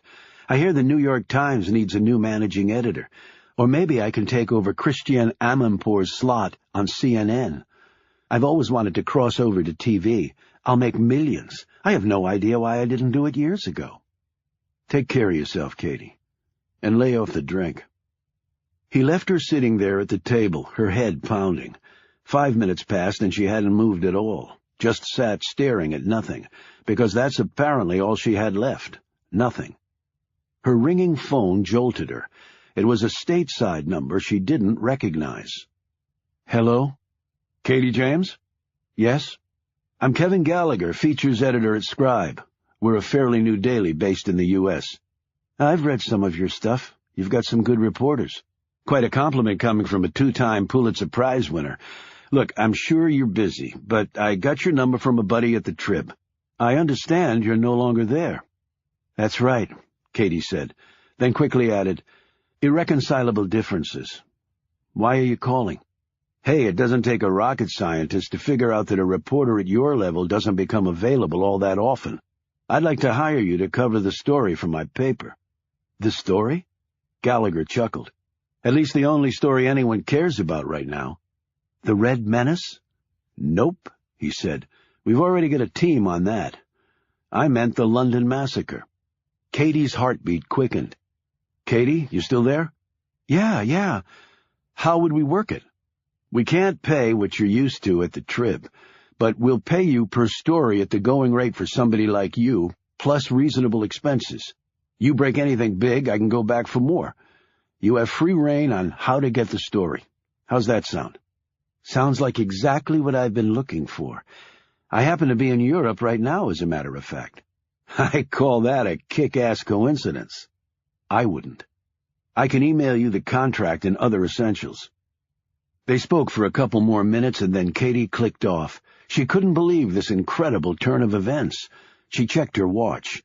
She'd just have time to catch the 1 o'clock Eurostar to London. Chapter 49. The yellow and blue Eurostar train left right on time, and once past the suburbs of Paris, quickly accelerated to over 200 kilometers an hour. The rails were designed for high-speed trains, and the ride was smooth, with just enough gentle swaying to induce a nice nap if one were so inclined. Shaw was in first class, where he enjoyed a wide, comfy chair and a 3-course meal complete with wine, professionally presented by a smartly uniformed steward who spoke both English and French. Shaw, however, didn't eat or drink anything. He just stared moodily out the window. He rarely thought about the past, but as the train sailed along, he did so if for no other reason than he no longer had a future to think about. Life had come full circle for him. Abandoned in an orphanage by a woman who was his natural mother, but someone he could no longer remember, and then thrown onto the garbage heap of a string of fake families who'd done him no good and much harm. He had constructed his adult life around being a loner. Before he had involuntarily joined Frank's group, he had spent his years going from country to country, doing the paid bidding of others. He neither cared about the personal risk nor the moral implications of his actions. He had hurt people and been hurt by them. Some of what he'd done had made the world safer. Some of it resulted in added danger for the 6 billion other people who shared the planet. Yet all of what he had done had been authorized by governments or organizations acting on behalf of such governments, and that had been the sum total of his existence, until Anna had come into his life. Before he met her, he believed his life would end when one of Frank's missions went seriously awry, and he was perfectly fine with that. You live, you die. Before Anna, Shaw had no reason to draw his life out other than from innate self-preservation. Yet when one is only living half a life, even that instinct becomes worn down, dulled over the years. With Anna, he suddenly had a real reason to survive. He prepared harder and harder for each job, because he wanted to come back. To her. And then he had planned his escape from Frank, and his future life with Anna, and it seemed that he was so close. Even with Frank being Frank, it was still possible, so long as he could stay alive. And that was the heartless irony that tore at him now. It had never occurred to him, never even entered his personal equation, that Anna would be the one to die a violent death instead of him. Never. He stared out the window at the rolling landscape of breathtaking beauty. It meant nothing to him and never would. The only thing of beauty he had ever cared about was currently inside a refrigerator in a London morgue. Her beauty now only existed in Shaw's mind, in his memories. That should have been a comfort to him, but wasn't. Eyes open or closed, all he saw was the one person he'd ever allowed himself to love. That image would be with him forever, his penance for thinking he could ever possibly deserve to be normal, or happy. He only had one goal now, to kill. After that, he would end his life as he had started it, alone. Katie was in another train car, one down from Shaw, though she didn't know it. As the picturesque French countryside raced past, she was focused, despite her new assignment, on the grieving Shaw, and what would happen when he got to London. He would, of course, go to the Phoenix Group building, and, with his connections, probably get in somehow. He would also visit Anna's flat. He would have to go there, she told herself. There would be no way he could avoid it. So deep in thought was Katie that she didn't even notice the train passing through Calais and then entering the tunnel, heading downward and eventually making its way underneath the bedrock of the English Channel. With billions of tons of water overhead, she looked out onto the well-lighted tunnel, unconcerned with leaks or walls of water smashing the train flat.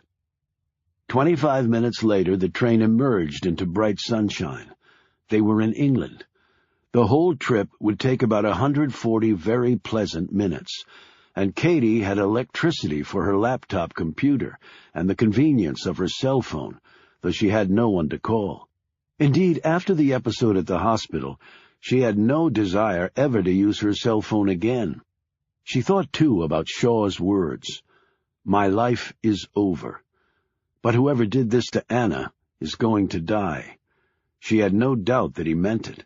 She had no doubt at all he would try to kill the person or persons with his bare hands, injured or not.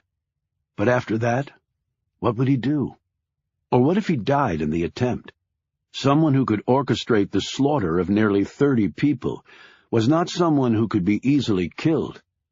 And she had stories to write now. What would Shaw think if he found out she was reporting on the London murders, earning a living from Anna's death?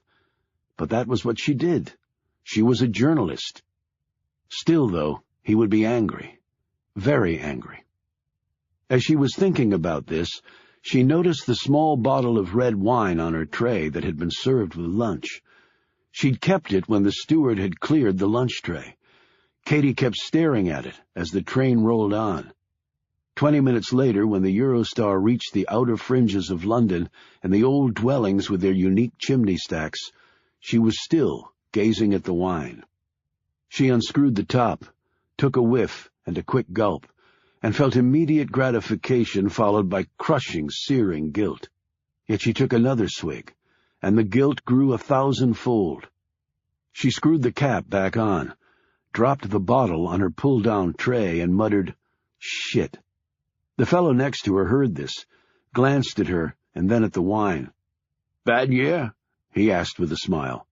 She gave him a burning stare. "Bad life." He quickly went back to his newspaper. Katie knew she could not do her job this way. She could not help herself as a drunkard. She could not wallow in self-pity, no matter how enticing that might seem right now. When a steward walked by, she stopped him and asked him to take the bottle away. A few minutes later, they pulled into St. Pancras Station. Katie detrained and quickly made her way to the cab stand. Like Shaw, she would be staying in the Strand in the West End of the city, but not at digs as nice as the Savoy. London was not cheap at any time, but one could find bargains, and Katie had traveled enough to where she knew them all. If her stay in London was going to be a long one, she hoped, much as she had done in Paris, to crash at the flat of another news correspondent friend of hers, who was away more than she was home. She checked into her cut-rate hotel, dropped her bag in her room, and took a cab to the Phoenix Group building. At some point she would probably run into Shaw. If she did, she felt fairly confident of her action plan. I'll run like hell. Chapter 50. On the drive over to Anna's former office, Shaw pulled out the business card he'd been given and called MI5 agent Edward Royce. The man answered on the second ring, and Shaw explained that he was in London and had reconsidered helping Royce on the Red Menace investigation. When Royce asked about his change of heart, Shaw said, "Long story, not worth going into. But I've got a favor to ask. I've already cleared it with Frank. He called me." "Really? And said what?" "To help you in any way I could. He told me of your personal connection to the murders in London." "Can you get me access to the building?" "Well, we might be able to kill two birds with one stone, actually. How does that plan work for you?" "What are you talking about?" Shaw said curiously. "You'll see when you get here." "Here? Where?" "At the Phoenix Group building." Shaw's mouth sagged. "What are you doing there?" "I'll see you when you get here," Royce said tersely. Shaw put his phone away and leaned back, rubbing his injured arm. What the hell is going on? After he'd gotten to Katie's cell phone and found out about Anna's death, the next 2 days in the hospital had been worse than any mission he'd ever done, worse than any nightmare his subconscious had ever conjured. He did remember being sedated again and again after busting up his hospital room and actually throwing someone against a wall. This outlet for his grief, his fury, hadn't helped. It just kept building until his mind and body had been unable to endure any more, and he had just collapsed. He actually thought he'd died, and a real big chunk of him wished he had. For 24 hours he didn't move or speak. He just stared at the white wall of the hospital, much as he had done as a little boy at the orphanage, trying to fashion a different reality from the abject collapse of his life. Yet when he'd finally risen from his bed, Anna was still dead. She would always be dead. The only thing keeping him going now was the thought of finding and killing whoever had done it. It was the one goal that could possibly keep him from simply disintegrating. He hadn't lapsed into melodrama when he'd told Katie that his life was over. It was over. All he had to do now was finish it right, by avenging Anna. He grabbed a cab and headed to the place where her life had ended. What he really wanted to do was run the other way. Chapter 51. Royce met Shaw at the front door where police lines were still strung across. Inside the building, the activity was intense, with police and forensic teams examining every square inch of the place. As Shaw stepped carefully around their work, he saw the pools of dried blood and white tape outlines that distinctly marked where a body had dropped. Royce eyed his injured arm. "What the bloody hell happened to you?" "My dog bit me." "What did you mean about killing two birds with one stone? And why are you here in the middle of a homicide investigation?" "I'd like you to see this first." He led Shaw into a room on the first floor that had been set up as a crime scene investigation office. On one table was a computer terminal. Royce sat down in front of it and started hitting keys. "We got a video feed from a surveillance camera on the street that was put there to record license plates for the congestion charge. Here's what it captured on the day the killings happened." Shaw looked over Royce's shoulder as the screen sprang to life.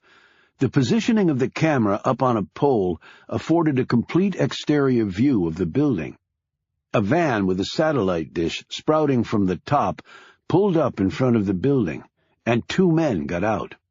Royce explained, "The uniform of the London road crews." The men pulled a number of traffic cones from the van and used them to cordon off one end of the street and the sidewalks in both directions. The instant this was done, Shaw noted the satellite dish started moving. "They're jamming cell phone reception," he deduced. Royce nodded, "after having earlier cut the hard line phone wires to the building." Shaw stiffened as the next frame on the screen showed 6 men erupt from the van and race into the building. It happened so fast it was almost impossible to clearly see their movements. Even someone looking out a window or passing down the street might not have thought anything was out of the ordinary. "Slow it down," Shaw instructed. A minute later, the scene was replayed again at half speed, and the picture was zoomed in. The men were all tall and fit-looking. Lifelike masks covered their faces, and any weapons they might have been carrying were concealed under the long coats each wore. Shaw scrutinized each figure, looking for anything of distinction, any exposed skin that might have a memorable marking on it, but he came away disappointed.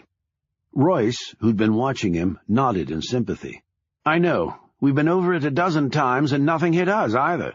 They were obviously pros. They knew the camera was there and acted accordingly."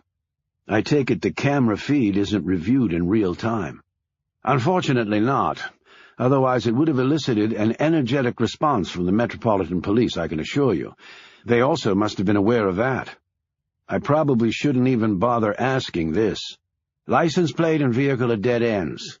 Van was stolen from a junkyard in Surrey about a week ago. The plate's off a wreck at a repair garage here in London. The back door to this building was kicked in, so evidently an assault team came through there as well." "I think you hit it on the head. An assault team. Front, back, hit each floor grid by grid. They probably had a list of everyone who worked here and the physical layout of the place." Shaw said this more to himself than to Royce. "Okay, run the rest of the feed." Shaw stiffened once more when the shattered window glass poured down on the street. He saw a head emerge, and the person started screaming. He couldn't hear her, because there was no audio. But he didn't need to hear. "That's Anna."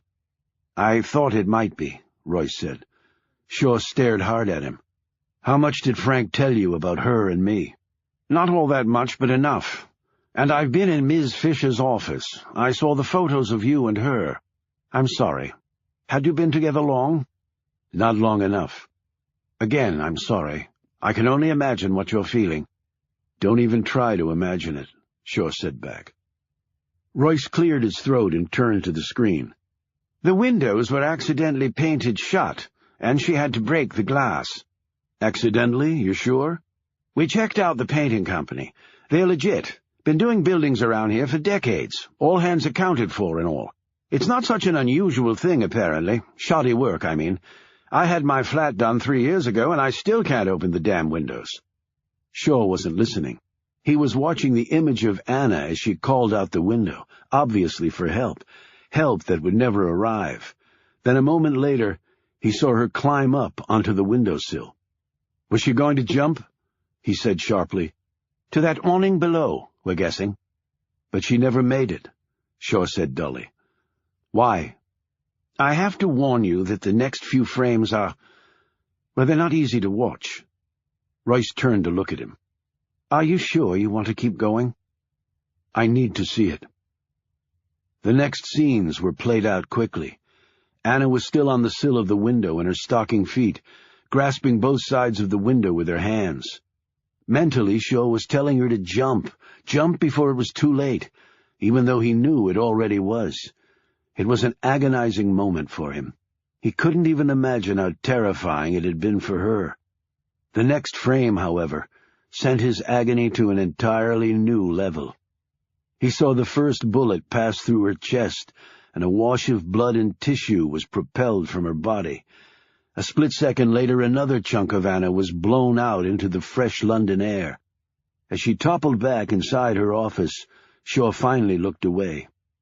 "We can finish this later," Royce suggested. "Keep rolling. I'm okay." Several minutes later, the men emerged from the front door. Seconds after that, the van was gone. "And no one heard or saw anything?" Shaw asked. "Even a woman screaming out the window? Shots fired, her blood hitting the street?"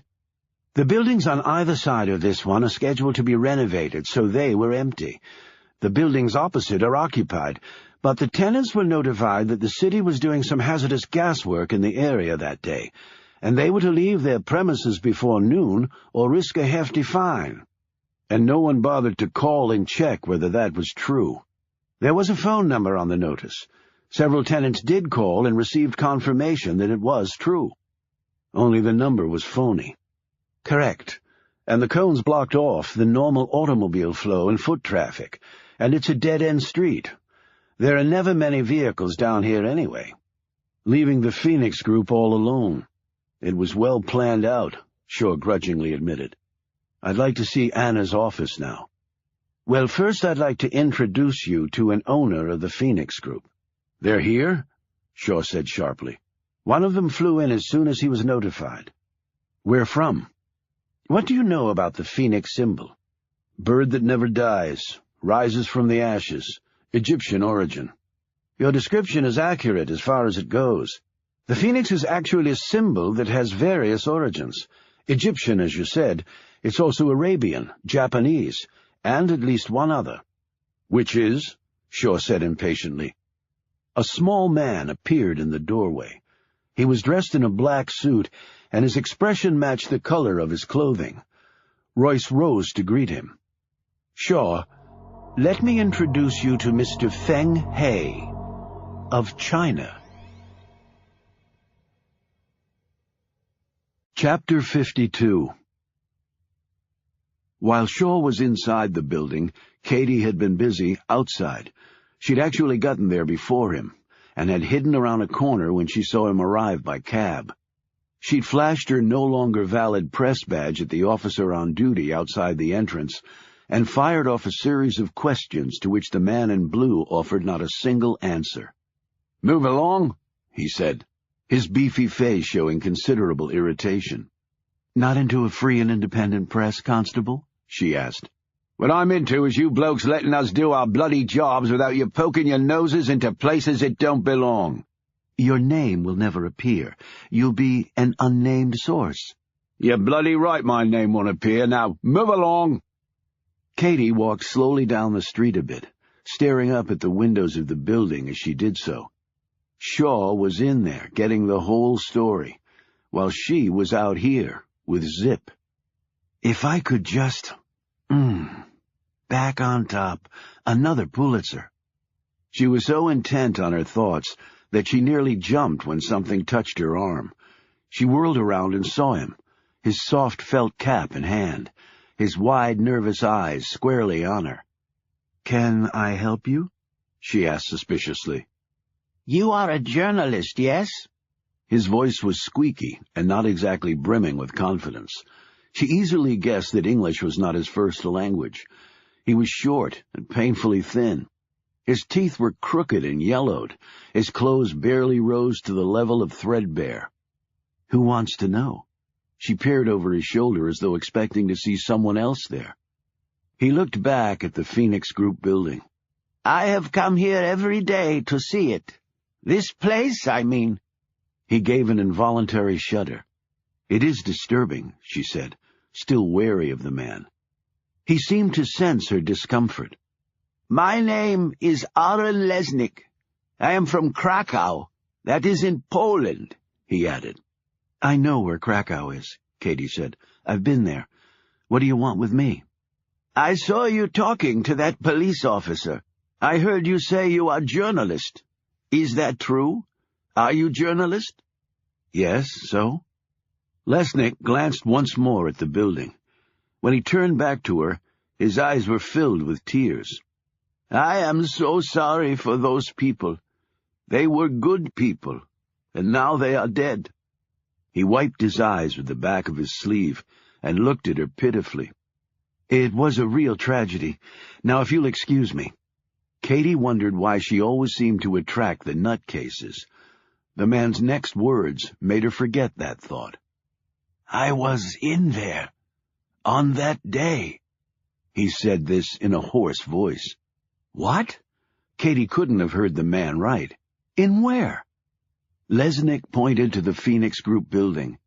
"In there," he repeated, an agonizing pitch to his voice now. "Where the murders happened?" Lesnick nodded, his head bobbing up and down like a child making a confession. "What were you doing in the building?" "I was looking for work, a job. My English is not that good, but I am good with computers. I go there because I hear they need people who are good with computers. I have appointment. It is on that day, that bad day."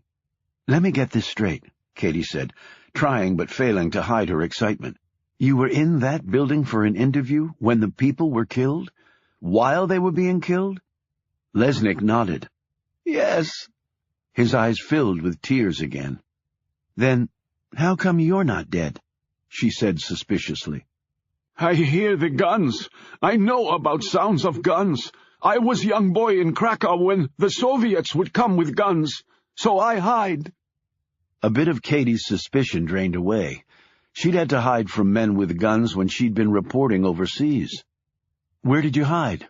I want precise details." "On the second floor there is a machine in a little room they used to make copies of papers. It has doors in back. A little space to hold things. It was empty. I am not big. I crawl inside. I stay there until the shooting stops. Then I come out. I think they shoot me too when they find me. But they do not find me. I am lucky." Katie was nearly vibrating off the pavement. "Look, it's probably not a great idea to talk about this here. Why don't we go somewhere else?" Lesnick immediately backed away. "No. I say enough. I come here every day. I come because I can't stay away. Those people, all dead except me. I should be dead too." "Don't say that. It obviously wasn't your time to go. Like you said, you were lucky. And besides, it'll be good to get it off your chest," she urged. No. I only come up to you because I hear you are journalist. In Poland we have journalists who are heroes in Poland. They stand up to Soviets. My father, he is one of them. They kill him, but he is still hero," he added proudly. "I'm sure he is. But you can't just not tell anyone. You have to go to the police." Lesnick took another step back. No police. I do not like police." Katie looked at him wearily. "Are you in some sort of trouble?" Lesnick didn't answer her. He simply glanced away. "No police. I must go now." She clutched his arm. "Wait a minute." Katie thought quickly. "Look, if I promise not to reveal my source, can you at least tell me what you saw? I promise, I swear on a stack of Bibles, I won't ever tell who told me. After all, you came up to me. You must want to help somehow." Lesnick looked unsure. "I don't know why I come up to you." He paused. You can do that? Not tell?" "Absolutely." She looked over his anguished face, his small childlike frame, and his shabby clothes.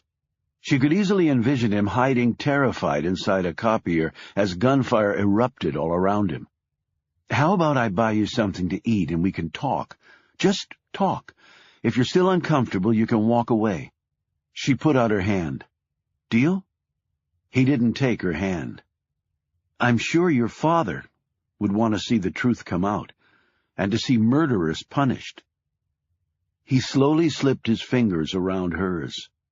"Okay, I go with you." As they walked along, Katie said the one question she'd been dying to ask. "Did you see who did it?"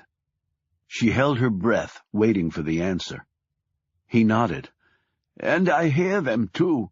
I hear them good. I know the language they speak very good." Language? So they were foreigners?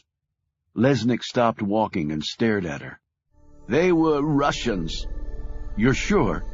Absolutely certain? For the first time, his face took on a confident, near-defiant expression. I am Pole, from Krakow. I know Russian when I hear it. Chapter 53. We named the company after the Chinese phoenix, the Feng Huang, Feng He said, as they sat in an office off the main foyer. In Chinese mythology, the phoenix stands for virtue, power, and prosperity. It was also said that the bird represented power sent down to the empress from above. You might know that Feng means male phoenix. And Feng is also your surname, commented Shaw.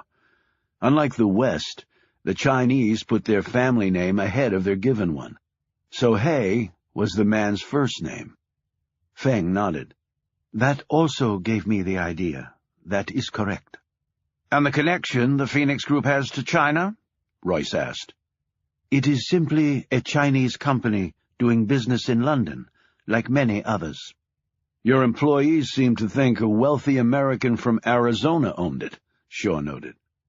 Feng shrugged. Rumors, obviously. Shaw said, I think it was more than that. I think it was a deliberate cover. Royce sat forward while Feng glared at Shaw. So it was basically a think tank that studied global issues funded by you and your partners. That was the business model? Feng nodded. And you set it up for what reason? Royce asked. To find answers to complicated questions, Feng said.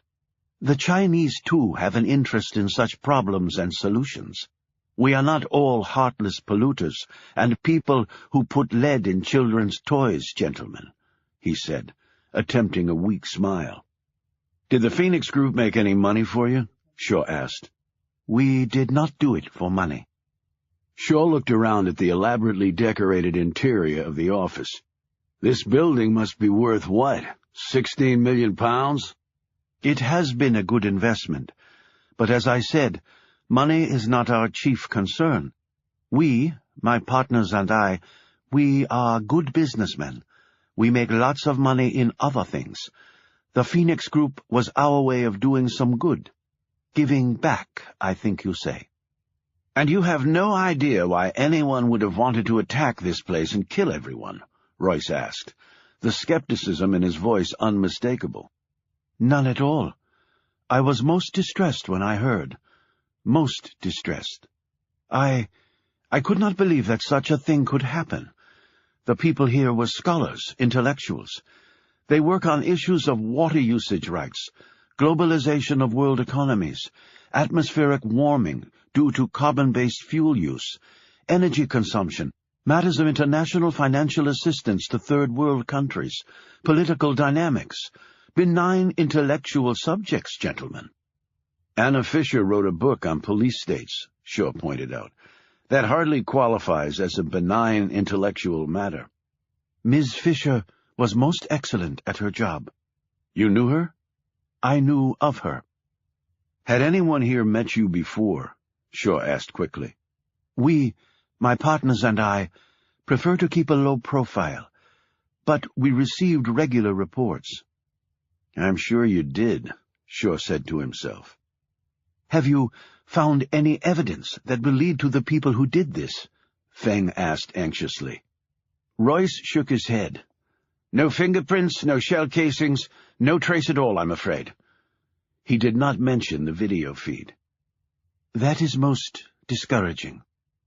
But we did find one thing of interest, Mr. Feng, Royce said. Would you care to see? It's a real eye-opener. Chapter 54. Aaron Lesnick wolfed down his sandwich and drank his coffee in large slurps. Part of Katie was disgusted by his eating habits, and part of her was sympathetic.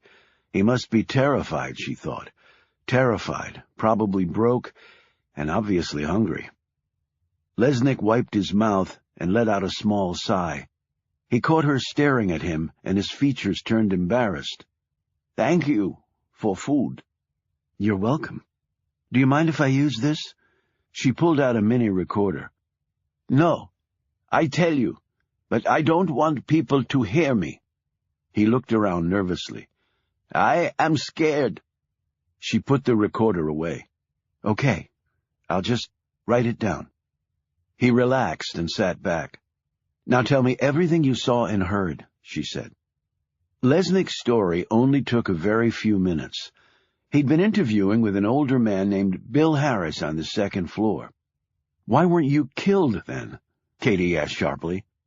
"I go to the bathroom down the hall from his office," Lesnick explained. When he was coming back, he heard shots and screams. He ducked into an empty room, saw the copier machine, and climbed in. He heard more screams and shots. He listened to people walking nearby. He thought they would find him. He told Katie he was convinced he was going to die. He had to interrupt the story several times to drink some water and calm down. Katie's pen flew across the page as she recorded everything he said. "Then what happened?" I hope, they all gone now. The men with guns, I mean. But I hear something." "What did you hear?" "I hear two men talking. They come into room where I am hiding. They speak in Russian. I know Russian. I can speak it, yes." "What did they say?" "They say they have list of names and every name is dead." "So they knew who worked in the building?" "I think they do, yes." "What else?" "They talk about someone else coming in building, but they don't have his name, and they don't think he is dead." Katie immediately got it. "They were talking about you." Lesnick nodded. "I think this too. I think they search building again, and this time they find me. I am trapped. I know I am going to die now." The tears slid down his face. She poured him some more coffee. "So, why didn't they find you?" "One man say to other that they must leave now. A window has been broke in office. A woman has screamed out window. They must go in case police show up." "So then they left?" "Yes, but as they go they keep talking. One man, he say Gorshkov will be pleased when he hears from them that mission went good." Katie nearly dug a hole in the paper with her pen. "Gorshkov? Russian President Gorshkov?" Lesnick nodded. "I hear his name, and it frightened me much. Everybody know that, like Putin, Gorshkov is ex-KGB. He spits at democracy. Everyone in Poland know this." "Why would Gorshkov target a think tank in London?" Katie said in a confused tone. "I do not know." "How did you get away?" "I wait for men to leave. I hear door close and wait some more, to be sure. Then I go out back door. That is way I come in." "Why not the front?" "The man I talk to, Mr. Harris, he say, come in that way. He say it is easier for me when I tell him where I coming from." His face clouded over. "And I no go out front door because there is two bodies there. One old man, one young woman, shot in face." He pointed at his right eye. "Shot here. I can no go by them. I go out back door, and then I run all the way to where I staying." "And you haven't told anyone else about this?" Lesnick shook his head. "If I tell, then people come kill me. I just go there for job. I no want to die." Okay, Katie said, laying a calming hand on his slender shoulder. This was a big first step. "You write story now? You no use my name?" he added anxiously. "I promised that I wouldn't. But where can I reach you if I have any more questions?" "I stay at hostel by river." He wrote down the address for Katie on a piece of napkin. "It is all I have money for." Katie again ran her gaze over his old, patched clothing and emaciated body.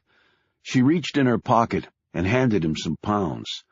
"It's not much, but I'll try to get you some more." "Dziękuję. That is, thank you in Polish." "You're welcome." Lesnick rose from the table. Do you have a phone where I can reach you at?" He smiled wearily. "I have no phone. I be at hostel. Powodzenia." That's good luck in Polish, right? His face brightened for a moment. "How did you know?" "Just a guess." As he walked off, Katie slumped back against her chair. Now what the hell do I do? Part of her couldn't believe that any of this was true. A Polish guy speaking passable English walks up to her on the street, her, and starts to tell her the story that everyone in the world is dying to hear, a story she had just been assigned to work on. No one was that lucky, certainly not her. And yet, taking the facts as she knew them into account, his story was plausible. He had details of the inside of the building, details Katie would have to verify. He seemed legitimately scared, and if he was telling the truth, he should be scared. And why would he lie to her? Because he was a nut looking for 15 minutes of fame? But this guy didn't want his name used. He didn't want fame. What if he was telling the truth? Katie jumped up and dashed back to the Phoenix Group building. There was one man who could help her verify the man's story, and that was Shaw. She did not relish this encounter, but all her journalistic instincts were on fire, propelling her forward to that most elusive of quarries, the truth. Chapter 55. The items were neatly laid out on the table. Next to them was a computer terminal. Royce had just been showing some things on the screen to Shaw and Feng. Feng sat in a chair with a stunned look on his face, while Shaw slowly perused some of the written materials. "So you're saying you weren't aware of any of this?" Royce said, the disbelief in his voice ricocheting around the room like a stray slug. Feng wagged his head. "That is correct," he said firmly. "I knew nothing. Mr. Feng, let me make this clear to you. There are paper records all over this building which show quite clearly that the Phoenix Group was part of the propaganda campaign against Russia, and they have the fingerprints of your employees all over them. The computer hard drives here also have thousands of files on them, chronicling everything from the creation of the so-called Tablet of Tragedies to the details of this Constantine fellow to composite ads that were circulated in connection with said propaganda campaign. There are over 30,000 names of Russians on your hard drives, the same names and backgrounds that was slung across the Internet, along with claims that they were all victims of the Russian Red Menace." "I have no idea how any of that got here," stammered Feng. "None." "Do you not oversee the work that is done here, sir?" Feng said indignantly. "We let our people explore what they wish to explore. Our involvement is minimal. I have never even been to this building before." "Well, it appears that your employees' exploration got a bit out of hand. Do you understand the magnitude of the situation we have here?" Feng looked at Royce questioningly. "I do not understand what you mean." "Do you have any ties to the Chinese government?" "I fail to see what that has to do," Shaw interrupted. "Gorshkov has sworn that whoever was behind the smear campaign would be viewed as having committed an act of war against his country. If you have any ties to the Chinese government, then you might just have started a war between the People's Republic of China and the Russian Federation." Feng sprang to his feet. "That is preposterous!" Royce exclaimed. "It will hardly seem preposterous to the rest of the world, sir." Shaw added in a quieter tone, "Do you have any ties to the Chinese government? Better it come out now rather than later." Feng suddenly looked uncertain and sat back down.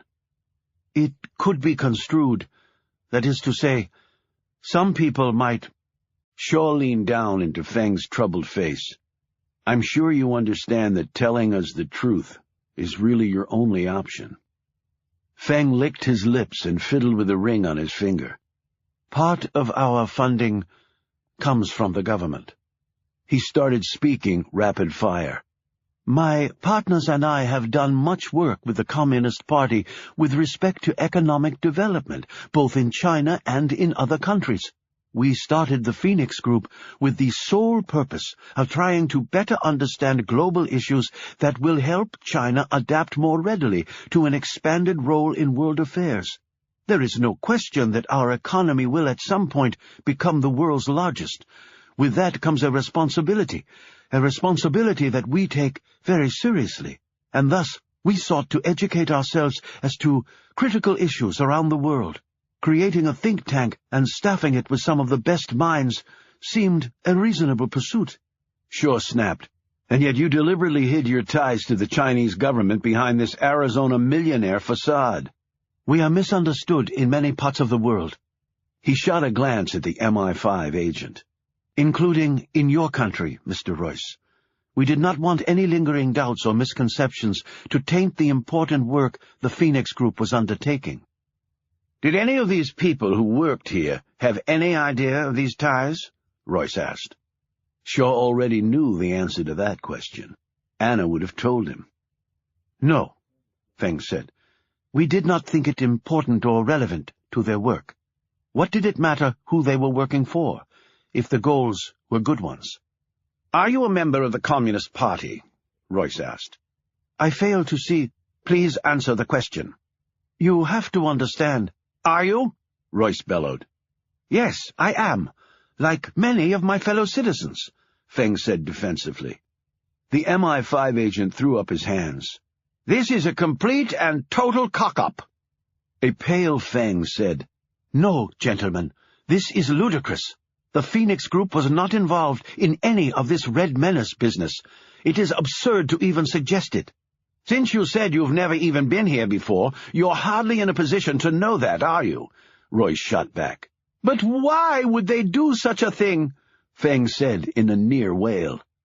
How many other partners do you have? 4. I think somebody should ask them, Royce said. He looked at Shaw. For now, this stays among us. If any of this comes out, I can hardly imagine greater consequences for your country, Mr. Feng. You cannot believe that Russia would attack us. Gorshkov has staked his reputation on the fact that he will do just that. Go ask Afghanistan if you don't believe me. Who else knows? Shaw asked Royce. A very few of the crime scene team. We hardly expected anything like this when the investigation started. Once they knew what they were facing, they cut off access to everyone else and called me in. I'm surprised you allowed me in here, Shaw said bluntly. Wells told me that you were the absolute best he has, so I thought I could rely upon your discretion, and I desperately need your help. You're welcome to both. Royce turned back to Feng. I'd like your passport. Feng's features darkened. You cannot possibly mean that. Give it to me. Royce held out his hand. I have committed no crime. That remains to be seen, doesn't it? You will create an international incident? What's one more? Royce retorted. I want to go to the Chinese embassy immediately. Passport first, and then I'll see if I can get you a lift over, Royce said pleasantly enough, even tacking a smile onto the end of his offer. Feng very slowly handed over his passport. This is outrageous. Absolutely, Royce agreed. Everything we've discovered here so far is outrageous. As Feng and Royce headed out, Shaw said, I'm going up to Anna's office. Shaw, we only removed the body. The rest of the place is untouched. It's not very... I know it's not.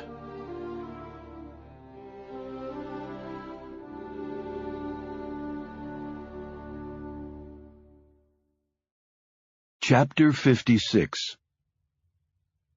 Shaw took the steps 2 at a time and followed the carpeted floor down to the end of the hall. The door on the left stood open. He closed his eyes and willed himself to focus on the task at hand, finding anything that could help lead him to Anna's killers. He walked into the room and suddenly grew very cold. His gaze wandered over the room, the books, the old desk, and the chair he had sat in when visiting her here. His eyes took in the small patch of oriental carpet in the middle of the room, her plants, and the sweater that still hung on the back of her chair. He touched the sweater, and his wall of professionalism started to crumble when he breathed in Anna's scent that somehow still lingered on the fabric, despite the still-present stench of discharged weapons and the antiseptic vapor trail of the forensic team. His professional demeanor started to crumble a bit more when his gaze went to the bookshelf right behind her desk, where there were several photos of him and Anna. Their broad smiles seemed to pile up on him, like grain into a silo, threatening to bury him with their collective tonnage. When he glanced down at the floor and saw her blood where it had leached into the wood, he had to sit down. In those dark stains he saw his past, present, and even his bleak, lonely future in one crushing vision. When you gave your heart to someone, you were never free, ever again, and you had better be prepared for something like this, only you never really could be. The shattered window had been taped over, but he rose and studied it anyway, telling himself that if he broke down now, it would not help avenge Anna. He saw the scratches her desperate fingers had made in the window frame. She must have been seconds from jumping. He glanced back at the door and the twin bullet holes there. His practiced eye did the rough trajectory. It would have indeed hit her chest high as the video had shown. Yet with the door closed, the shooter could not have known Anna was trying to jump out the window. A lucky shot, he concluded painfully. She had fallen back inside the room. He knelt down and looked at the bloodstains and taped outline. Outside he could hear the normal sounds of a large city. In here, there was only the silence of death. And yet, sometimes the dead speak loudest of all. "Talk to me, Anna. Tell me what happened." He looked closer and thought he saw the faint trace of a footprint in the blood. It wasn't large enough to help with the investigation, which was probably why Royce hadn't mentioned it. He moved to Anna's desk and sat down in her chair. Her computer had been removed for examination by Royce's people, but her desktop was still covered with things she'd been working on. The only difference was that each item had been sealed for evidence. Shaw picked up one bundle. Through the plastic he saw Anna's precise handwriting in the margins of the typed pages. He had joked with her more than once that she was an inveterate scribbler and annotator, that she never saw a piece of writing she couldn't comment on. He put it down and picked up another bagged stack. The documents in here purportedly showed that Anna had been engaged in putting together elements of the Red Menace propaganda. Even though her fingerprints were supposedly all over the documents, Shaw knew the idea that Anna had helped propagate the Red Menace campaign was ridiculous, and if he had any doubts as to Anna's involvement, they were dispelled by these pages not having a single mark from her pen on them. Anyone who knew the woman well would have spotted that glaring omission. Yet Shaw was aware that that would hardly be conclusive proof for the rest of the world. They must have pressed everyone's fingers against the papers after they were dead, and they shot Anna in the head, even though the chest wound would have been fatal. And I will take great pleasure in killing every single one of the heartless bastards. He also suspected that every computer in the place had had incriminating files downloaded onto them. Careful scrutiny might show that they had been put there on the day of the killing, but if someone really knew what he was doing, they might never be able to prove that. He wasn't going to tell Royce his doubts about the evidence because he wasn't sure how all this was going to turn out. While he made a show of working with Royce, he knew that his and the MI5 agent's interests were going to diverge at some point. Royce wanted merely to arrest whoever had done this. Shaw simply wanted to kill them. Feng had admitted that the Chinese government had ties to the Phoenix Group. So was someone trying to make it seem as though the Chinese were behind the Red Menace? But who would do that, and why? Russia against China? What maniac would want that global scenario to play out? And Anna had been caught right in the middle. But why had they chosen the Phoenix Group out of all the places they could have targeted? Was it just a coincidence that it had ties to the Chinese government? No, it can't be. The killers had obviously found out the connection, which must have taken some legwork. Yet there must be tens of thousands of entities with ties to China spread all over the world. Why here? Why Anna? He went to the shelf and picked up one photo. It had been taken the night he'd proposed. Anna had gotten a waiter to snap the picture of them together, with particular emphasis on the new engagement ring on her finger. Her smile, so full of the bright future ahead, made him forget about the pain in his arm, because the agony in his heart hurt so much. He suddenly realized he couldn't stay here for another second. He rushed down the steps and threw open the front door. He felt like he couldn't breathe, his lungs hard as stone. The image of Anna falling dead back into the room, the imagined vision of her killer standing over her, and Shaw far away and helpless, seared his brain. He rushed past the officer on duty and catapulted out onto the street, where a split second later he knocked the person flat to the pavement. He reached down to help, an apology ready on his lips, an apology he would never deliver. He merely gaped. Katie slowly got to her feet. "We need to talk. Right now." Chapter 57. Nicholas Creel had had a busy day, even for him. He'd ridden on his private jet from Italy to New York, and then on to Houston, where he'd picked up his executive sales team. They spent the considerable flight time going over last-minute details for their upcoming high-level sales presentation in Beijing. Creel was now in his stateroom, staring at a picture of a man he'd just been sent, along with accompanying details. His name was Shaw, and he was working on the Phoenix Group massacre. He was attached to a highly secretive international law enforcement agency. Though Creel had been informed, the agency often went outside the law to achieve results. Shaw was one of their best operatives, and he apparently had a personal motivation to solve the crime. That was troubling. What was even more irritating was the email he'd just received from Caesar. He had men watching the Phoenix Group building, of course, and they reported seeing Shaw and Katie James going off together. He'd instructed Caesar to have them followed. He didn't want this man Shaw to interfere with James's unwitting role in his plan. He returned to the jet's conference room where his executives were putting the finishing touches on a sales pitch that they hoped would lead to the largest defense contract China had ever awarded to an outside firm. Actually, this was only the opening salvo Creel alone knew. When the events in London were more fully explained to the world, the Chinese would understand quite clearly the precarious position in which they stood.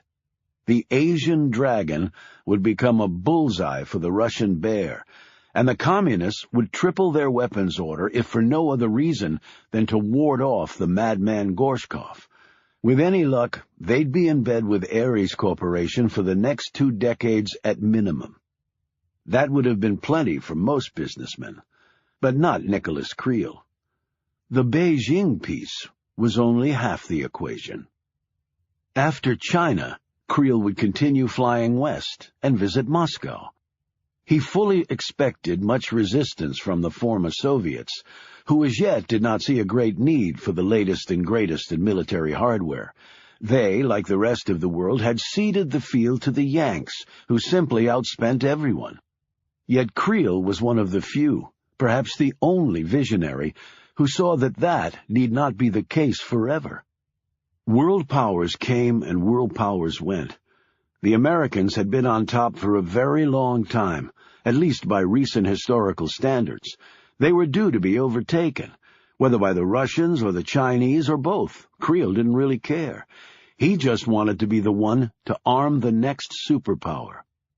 He would not dwell on, or even mention to Gorshkov's and China's defense ministers the issue of Russia versus China and the heightening tensions between the two nations. Instead, he would take a more positive tack. This is your time, he would tell both countries. This is your century. You must seize it, or someone else will. He would let their respective imaginations fill in the identity of that someone. His underlings could sweat the actual numbers and details. He was along for the ride to deliver the closer, to put into clear perspective what was at stake for both countries. And trillions of dollars were at stake for Ares. Because once Russia and China undertook a substantial rearmament, so would everybody else with dollars to spend and egos to defend. That would include the Yanks, who would most certainly see their world leadership rank being usurped. What was a few trillion more in debt anyway? It wasn't like the Americans could possibly pay back what they owed already. Creel swiftly ran through the numbers in his head. National debt at about $10 trillion, not counting the Social Security accounting charade. Just interest on what amounted to America's credit card debt was over $300 billion a year, along with $700 billion in defense spending, which totaled a full trillion annually, or over 1/3 of the total budget. Social Security, Medicare, and Medicaid costs were well over $1 trillion collectively. Welfare and unemployment expenditures were about $400 billion. That left a paltry few $100 billion for everything else. In the grand scheme, that was chump change, and every day the Yanks went hand in hand to the likes of China and Japan and Saudi Arabia, essentially begging for money to finance their consumption.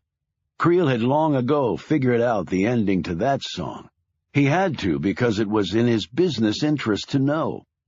Despite the Americans' well-deserved reputation for ingenuity and resilience, the veteran businessman knew that the dollars never lied. Unless the country does a complete turnaround, in 30 years or less, the Yanks will be finished. That's why I'm buying euros, yen, yuans, and rubles, and looking to expand my clientele well beyond the land of the free, home of the brave. No one with that much debt is free, and the home is mortgaged to the hilt. Still, they can enjoy it while it lasts. Credit card their way for another couple decades anyway. Future generations will have to pay the piper, and all hell will break loose when that bill comes due. Clearly, several other major defense contractors would get a piece of the global pie, but Creel's firm was perfectly positioned to get the bulk of it. It would be the crowning jewel of his lifetime. His company would be saved, his legacy ensured, and, most importantly, the world's natural equilibrium reinstated. It was everything he could have hoped for, and they were almost there. Yet he kept going back to the photos Caesar had sent him. His gaze burned into the tall man's eyes. Creel didn't like those eyes. He had made several fortunes by reading correctly the expressions, the poker faces of his opposition. And he didn't like this man's at all. In fact, the eyes he was looking at in the photo seemed very familiar to him. As he glanced into a mirror hanging on the wall opposite, he suddenly realized who it was.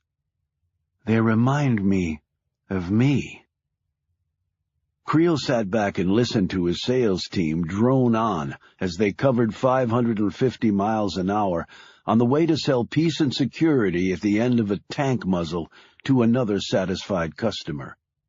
And yet his mind kept going back to those eyes and that man. Only one man for sure. Yet sometimes it only took one to bring it all down. Creel would never let that happen. He was not afraid of much, but one thing that terrified him was uncertainty. That's why he'd hired Pender, who made the world believe what Creel wanted it to believe. It was often a war of attrition. You made up the truth, and then buried the real thing under so much garbage that people grew weary of trying to dig through it, and instead just accepted what you offered. It was the easy way out, and humans were programmed to always go that way. After all, there were bills to pay, shopping to do, kids to raise, and sports to watch. So, who had time for anything else? Yes, you cover every base, but sometimes something or someone slips in and undoes it all. But not this time. No, not this time. Chapter 58. "Take me to see this guy," Shaw said to Katie, as they sat in his room at the Savoy. She had just finished telling him about her meeting with the Pole. "I can't do that," Katie replied. "I promised." "I don't care what you promised. He's a material witness in a murder investigation." Katie looked out the window where Big Ben, the Houses of Parliament, and the pie-shaped London Eye stared back at her with the narrow Thames in the foreground. "You don't think I know that?" "Okay. Tell me his name, then." "Yeah, right. How about I show you his picture and give you his mailing address while I'm at it?" "This isn't a joke. People have died." She whirled around. "Don't throw that crap in my face. I do the journalism thing for a living, okay? Ever heard the phrase, source protection? Journalists invoke it every day. Some even go to prison in defense of it, which I happen to have done in the past. So save the guilt act for somebody else." Shaw looked down, and Katie realized she had gone too far. She sat across from him and said quietly, "Look, there's no one in the whole world who wants to find Anna's killer more than you do. And I want that too. But I've got a job to do. I've been assigned to write about this story, and I have to go about it as a professional." "You tell me what the guy told you, and you expect me to stop there? Why tell me at all if you won't take me to see him?" Katie sat back, kneading her fists into her thighs. "I wish I had a stellar answer for that, but I don't. I just wanted you to know. I guess I just wanted you to say he's telling the truth." "Do you believe him? The details I told you, the copier, the bodies near the front door, the guy named Bill Harris. Can you verify that since you were in there?" "The copier on the second floor and the bodies near the front door, yes, that's all accurate. I'll check to see if the storage in the copier was big enough to hold him. I didn't get a complete roster of the dead, so I can't vouch for this Harris guy, but it'll be easy enough to check that." "You said he entered and left through the back?" Katie nodded. "Then that's why we didn't see him on the video footage. It only recorded the street entrance." "So he seems legit," she said hopefully. "He would also know all of those things if he were in on the murders." "I thought of that. But he didn't seem the type. He's basically a skinny little Polish kid, scared out of his mind." "Who just happened to walk up to you on the street in front of the murder scene? Bit of a coincidence, don't you think?" "It would be, but he heard me talking to a cop, pegged me as a journalist. And it's not so unusual for a survivor to come back to where it happened, guilt and all." "You sound like you're trying very hard to convince yourself." "Trust me, I'm going to check this guy every way there is." "So what do you want from me?" Shaw asked. Katie let out a breath. "You've pretty much confirmed for me that he was in there. I think, well, I keep working on the story." Shaw rose and stared down at her. "What the hell are you talking about? What story?" She looked back at him with equal incredulity. "An eyewitness to the London massacre? Don't you think that's newsworthy?" "Katie, he said the killers were speaking Russian." "Yeah, so?" Shaw looked very troubled as she eyed him suspiciously. "Is there something you haven't told me?" she said. "I'll only tell you if you promise not to write the story." "I can't do that, Shaw. I can't. I won't. This is news." "Even if it might start a world war?" "What world war?" she exclaimed. "If I tell you, you can never repeat it, to anyone anywhere, including in print. Those are my terms. Take 'em or leave 'em." Katie hesitated for an instant, and then nodded. "Deal." "They found evidence inside the building that purportedly shows the Phoenix Group was behind the Red Menace campaign." Katie sprang out of her chair. "What? You're sure?" "Sure the evidence was there? Yes. What it really means, I don't know yet." "And my eyewitness also overheard the killers saying they were there on orders from Gorshkov. Damn it, why didn't you tell me about that? Look who's talking about holding things back. Like you, I tend to keep things close to the vest. But if the Phoenix Group was involved in putting together the Red Menace campaign, that would explain why the Russians, on orders from Gorshkov, attacked the place." "But it's not true." The Red Menace stuff was planted. How can you be certain about that? I did see those materials in Anna's office. Maybe she wasn't researching it. Maybe she was doing it. And just left the stuff lying around for you to see while the whole world is trying to find out who's behind it? He said incredulously. Now Katie looked unsure of herself. I guess that doesn't make sense. But where does the World War thing come in? I must have missed that. Gorshkov has pledged that whoever was behind the smear would open themselves up to attack. The Phoenix Group was attacked, not a country. Shaw took a deep breath and said, The Phoenix Group is run by the Chinese, or at least has deep ties to it. Katie exclaimed, The Chinese? You sure? Yes, I met with one of the owners. He confirmed it.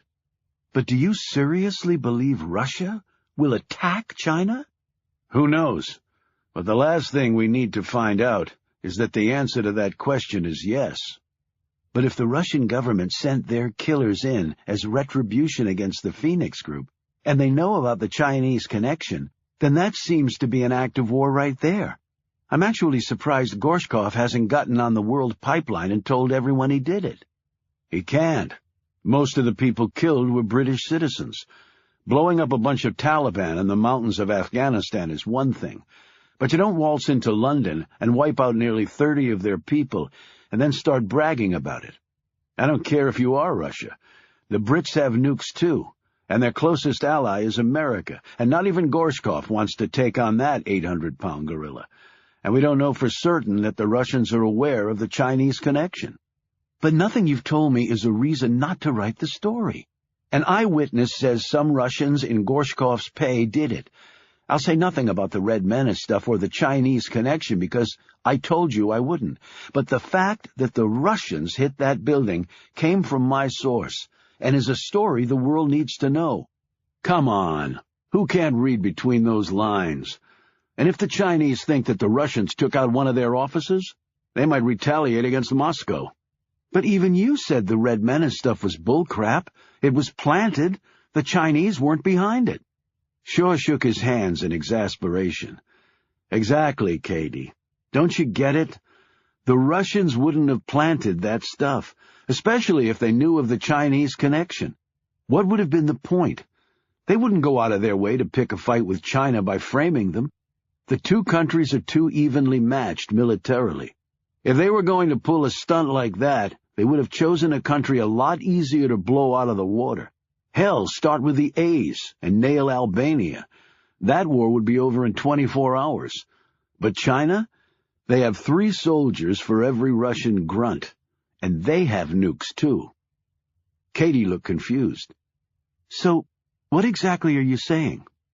That the Russians didn't do it, and the Phoenix Group isn't behind the Red Menace, and neither are the Chinese. Okay, then who is behind it all? She said doubtfully. There's a third party involved. A third party that is playing a game I don't completely understand, but that I know is somehow designed to pit Russia and China against each other. So you're saying my source is lying about the Russian involvement?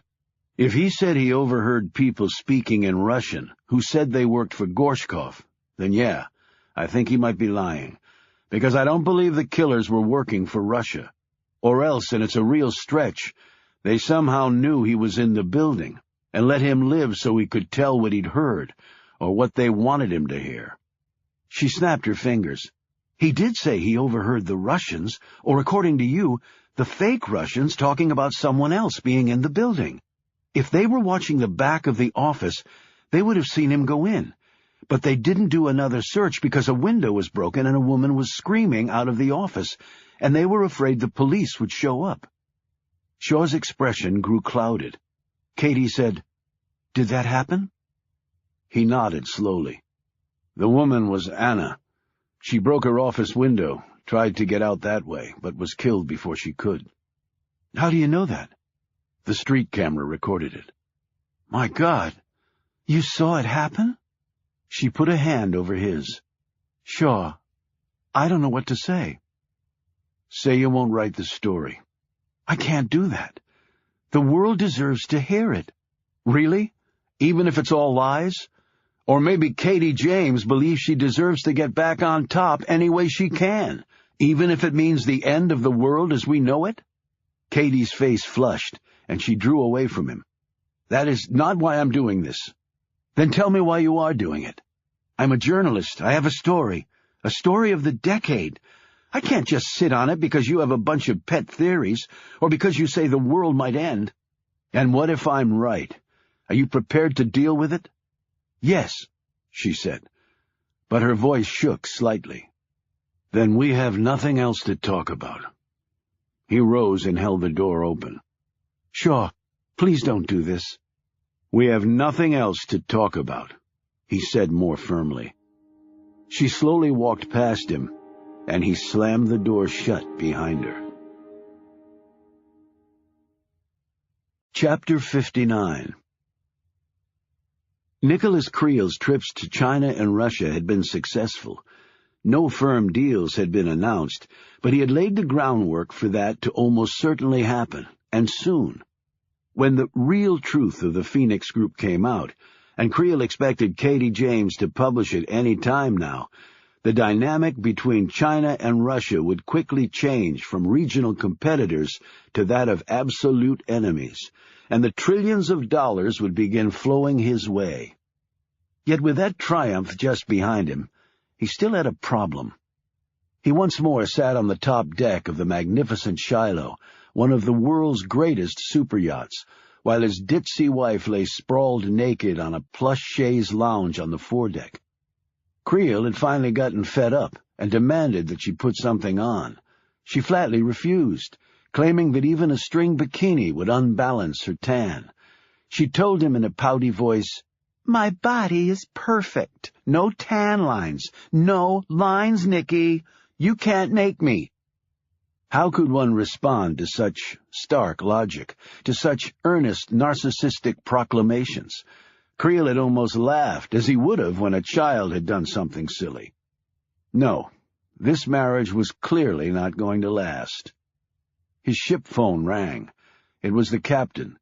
Mrs. Creel had finally fallen asleep. "Then put a damn blanket over her, neck to toes," Creel instructed, and hung up. The woman he'd met in L.A. when he'd been given the Philanthropic Award was an art curator at the Met in New York. With multiple degrees from Yale, she was stunningly intelligent, world-traveled, attractive, nicely built, and he seriously doubted she would have been the least concerned about tan lines across her ass. He'd had a wonderfully fascinating evening with the woman that had involved no physical contact at all.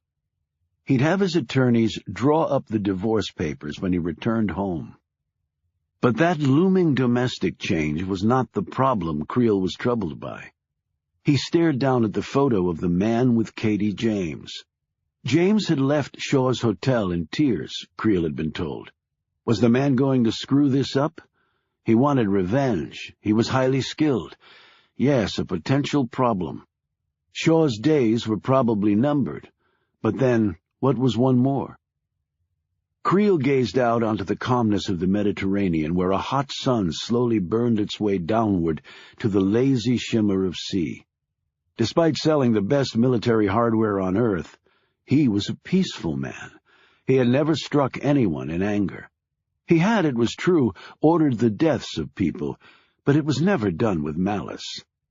Yet from the first club wielded in anger to an A-bomb that wiped out 6 figures worth of people in a few ticks of the clock, physical conflict was an essential part of humanity. Creel knew this, just as he knew that war had many positive attributes.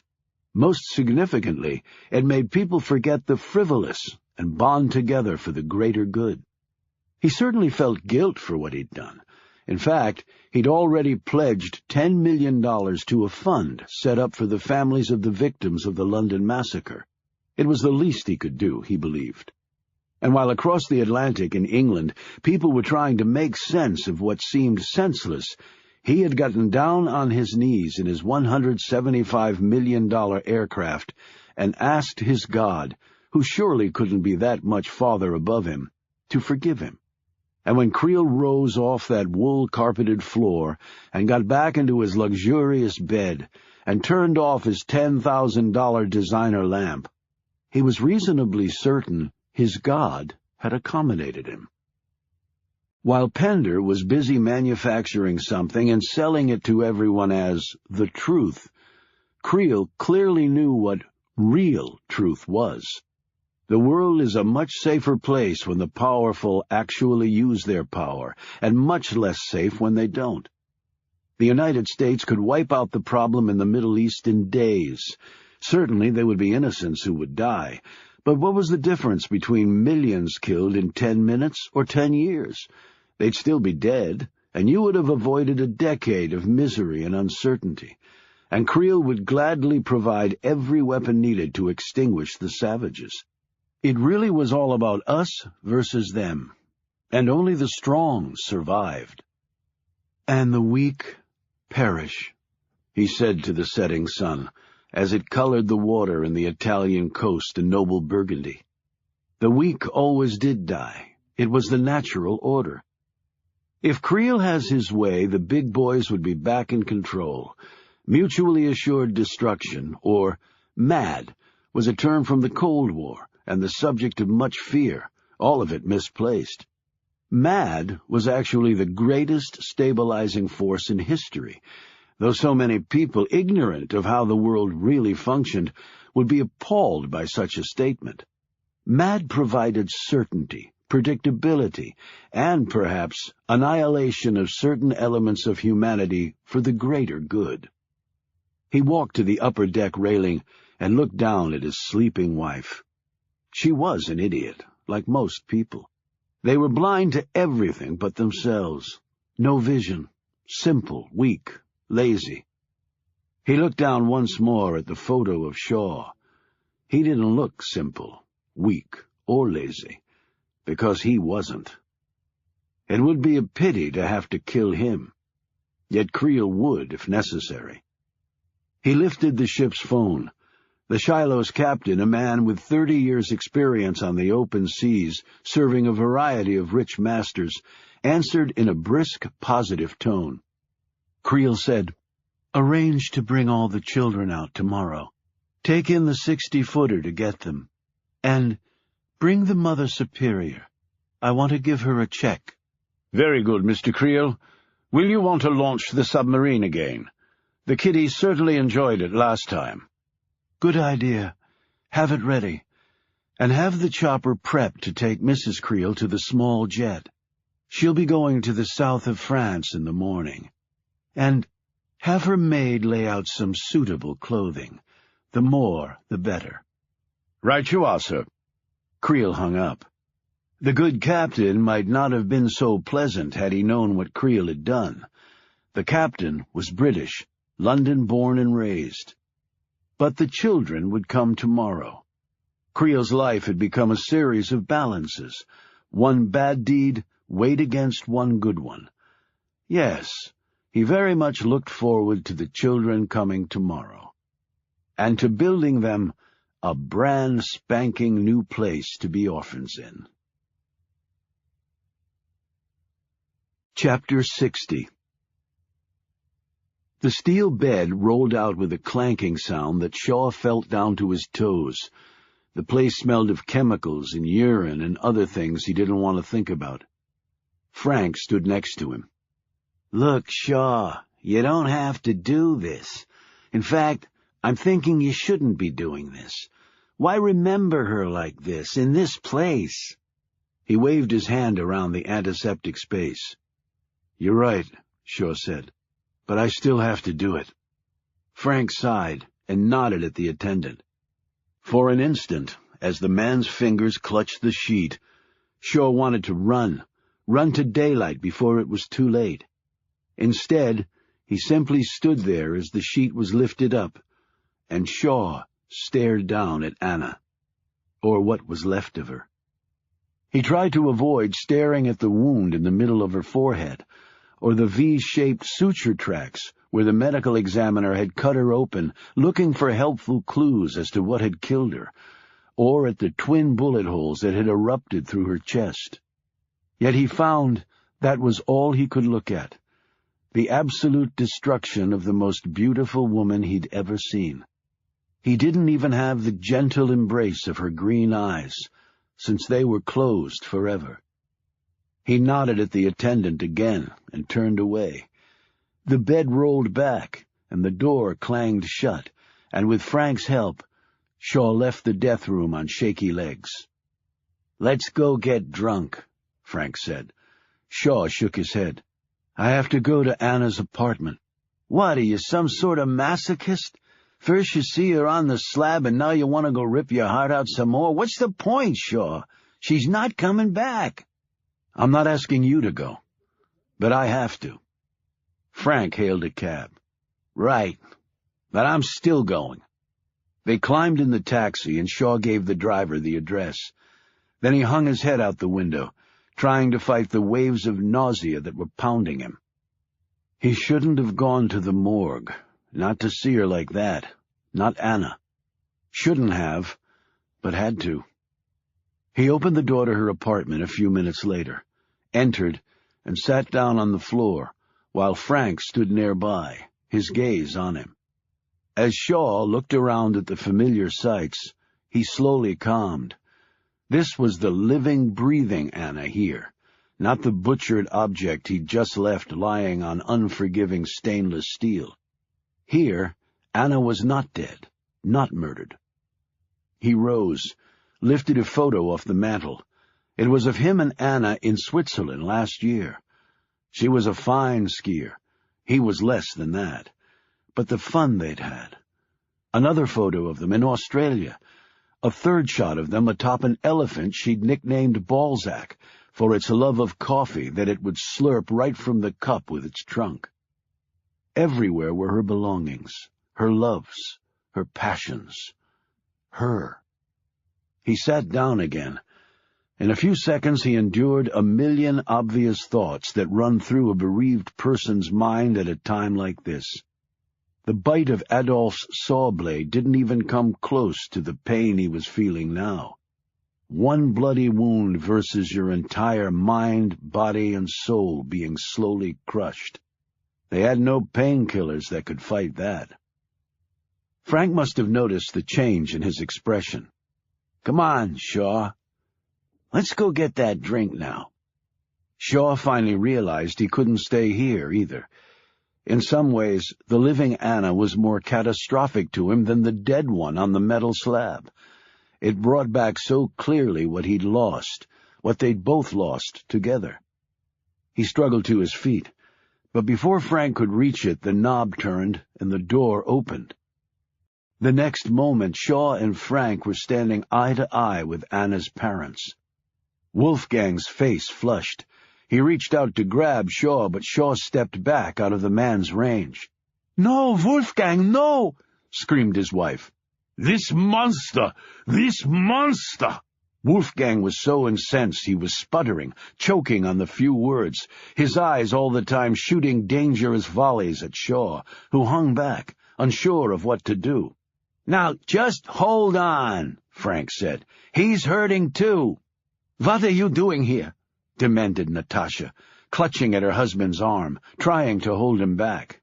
"Do not talk to him, to that filth," yelled Wolfgang.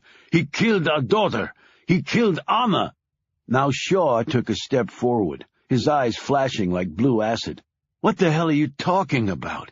I had nothing to do with Anna's death." "Shaw, let me handle this," Frank said. Wolfgang pointed a fat finger directly in Shaw's face. "Anna would not be dead but for you. You killed her." Frank yelled, "Wait a minute! That's bullshit!" Shaw started to move past him, but Wolfgang suddenly charged forward, grabbed him by the throat, and his heavy bulk caused both men to fall back hard against the wall. Natasha screamed and tried to pull her husband off. "No, no, Wolfgang, no!" Frank tried to tug Wolfgang off Shaw, but the man was too heavy. Wolfgang's thick shoulder collided with Shaw's wounded arm, and he grunted in pain. He managed to lever the big German away from him by pushing a knee against his gut. When Wolfgang charged him again, Shaw sidestepped the far slower man, who was breathing so hard and his face was so red, Shaw thought he might be having a heart attack. Wolfgang struck the wall. Before he could turn around again and attack, Shaw used his hand to pinch a nerve right next to the man's thick neck. Wolfgang slumped to the floor, crying out in pain. The next instant, Natasha's heavy purse struck Shaw in the face, cutting his cheek. He felt the blood ooze down. Frank ripped the purse from the woman's hand and threw it across the room. Natasha knelt next to her husband, her arms protectively around him. His chest heaving, blood running in his mouth, Shaw stared down at them. "Is he all right?" You go now," Natasha screamed at him. "You leave us alone. You have done enough. "I had nothing—" Ugh! Shaw stopped. What the hell is the use? Frank was pulling him to the door. "Let's get out of here before somebody really gets hurt." Shaw wiped the blood off, turned and left, shutting the door behind him. As they walked down the stairs, Frank said, "They were not told you were some kind of monster, Shaw. We just—" Shaw suddenly stopped, sat down on the steps, and let out a sob so loud that it seemed to clang off the walls like the boom of artillery. The remaining blood on his face was washed away by the tears that were coming in droves. For 10 minutes he wept uncontrollably, his body thrashing from side to side. Frank just stood there looking down, his hands clenched in fists, his own eyes moist. And then Shaw stopped crying as abruptly as he'd started. He stood up, wiped his face dry. "Shaw?" Frank said, eyeing him warily. "You okay?" "I'm perfect," he answered in a mechanical tone. Then he rushed down the steps, leaving Frank to gape after him.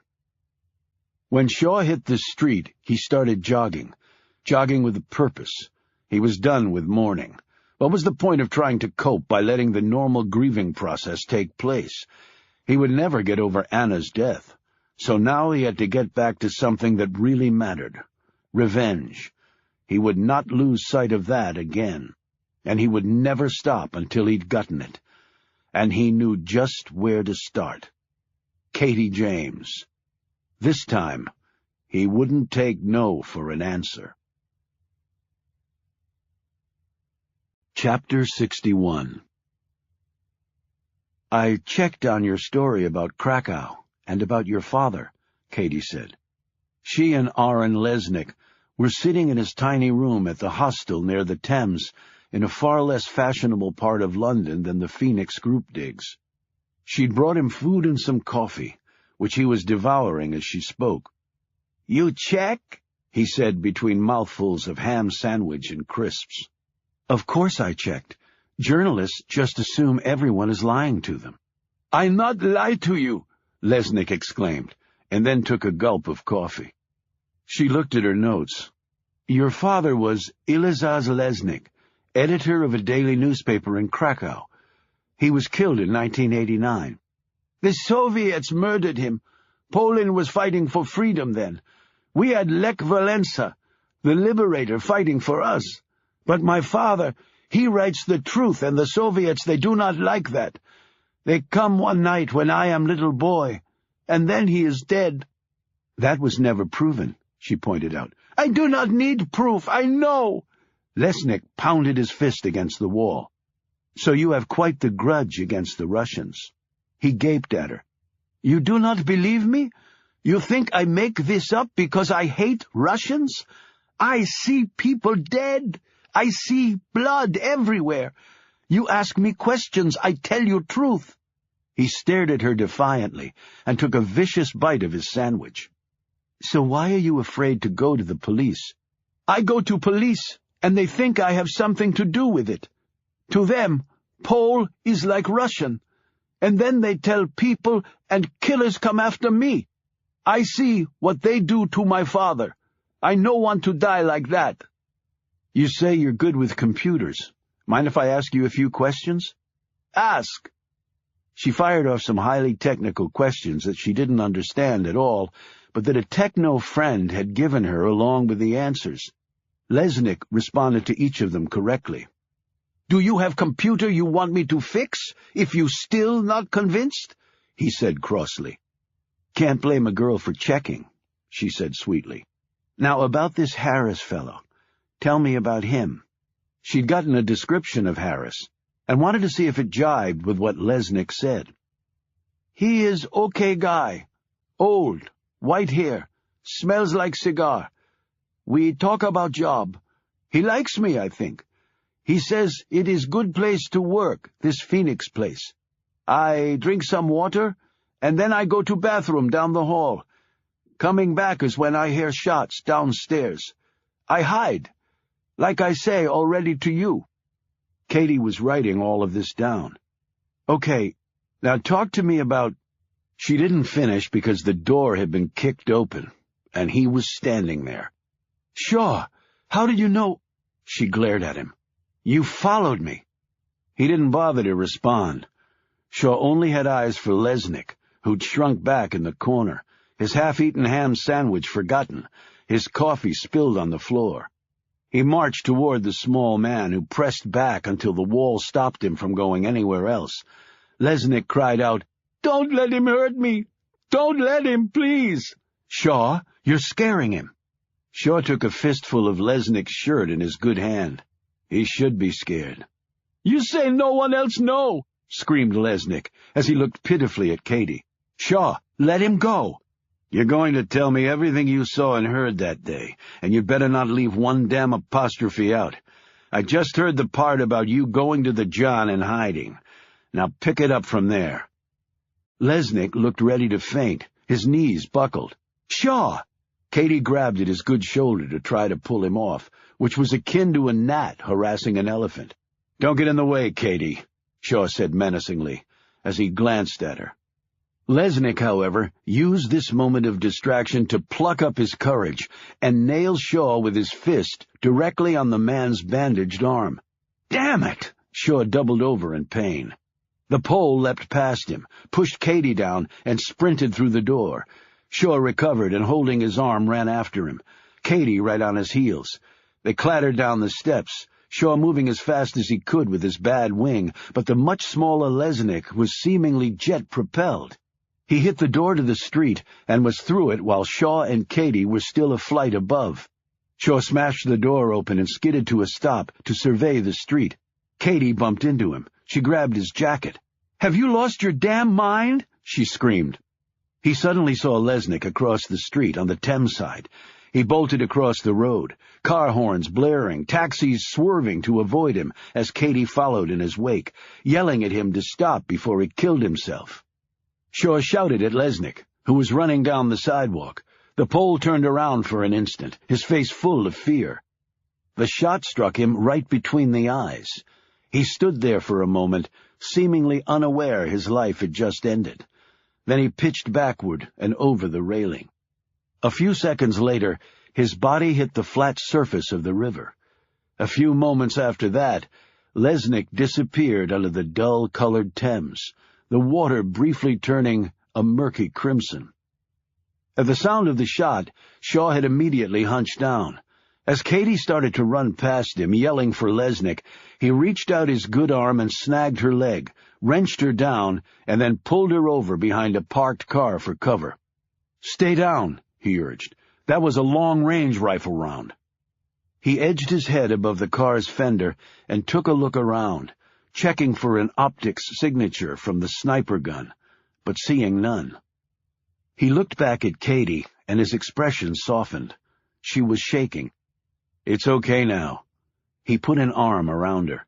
"No, it's not okay," she snapped, ripping his arm off her. "You had to come here. You had to butt in. And now an innocent man is dead because of you." "Neither one of us knows how innocent he really is," Shaw said calmly. "But right now we need to get out of here. The police—" "You can run. I want to talk to the police. It'll be good background for the story." "You're still going to write it?" he said incredulously. "You bet I am. And you want to know something funny? Until you bulge your way into this whole thing, I'd decided to table it, at least for a while. But now—" She looked in the direction of where Lesnick lay dead. "Now I changed my mind." "Katie, listen to me." She cut him off again. No, you listen to me, Shaw. I know the woman you loved got killed. I know you're hurting. I know your life is even shittier than mine right now. But you crossed the line back there. No, you obliterated it, and I will never trust you again. The sound of a siren reached them. Shaw glanced away and then looked back at her. You better get going. The police won't be your best friend right now. Katie, I don't think you know what you're getting into. What I'm getting into, you sorry-ass son of a bitch, is the truth. Now get the hell out of here. Shaw's eyes flashed at her for an instant, but they seemed to have lost their effect on the woman. Now, she screamed at him. As he rose to go, she said, Don't worry. I won't mention you in the story. Consider it a parting gift. Chapter 62. Katie called Kevin Gallagher and filled him in on what had happened. When he finally stopped hyperventilating, he only had one question. When can you deliver the story? It's already written. I can email it to you right now. You can fact-check the crap out of it and then run it. Your contact is dead? Yes, the police are investigating. Did they talk to you? I only gave them the barest essentials and didn't reveal anything he'd told me. This is front page, right, Kevin? Front page, 4-inch headlines, Katie, just like we do when war's declared. Send the story right now and I'll call you after I read it. She put down the phone, hesitated for a moment, hit the send key, and the email sailed to the man. Just like when war's declared. She thought about Shaw's words. What if a world war happened? She felt a tingle shoot down her spine. Gallagher called back 20 minutes later. She could sense his drool from across the ocean. We'll run this in the morning edition, he promised. We still have time. He added worriedly, No chance we'll get scooped. Lesnick won't be talking to anybody else, if that's what you mean. But look, Kevin, I can't absolutely prove that my contact was actually in the building that day. It's all circumstantial. I have no corroborating source. That's not how I usually do things. There's no way in hell he'd have those details if he hadn't been in there, Katie. The London police haven't released any of that information, and believe me, we've tried to get it. And the fact that someone killed him, I think that's proof enough. I've let off stories with less, just like every other newspaper. I mean, look at the Duke lacrosse team and Richard Jewell fiascos. Operative word being fiasco, Kevin. Katie suddenly wasn't that certain anymore. Don't worry. Here's to your third Pulitzer, Katie. Go have a drink on me. Katie flinched. I actually have a little problem in that regard. I thought you would have heard. I did. But so what? Get wasted. A story like this deserves it. Whether it was this callous remark or something embedded deeply in Katie's soul, there was a definite pop in her brain. Wait a minute, Kevin. What? You can't print the story, not yet. Are you kidding? You wait until I call back and give you the go-ahead. I have to check out something first.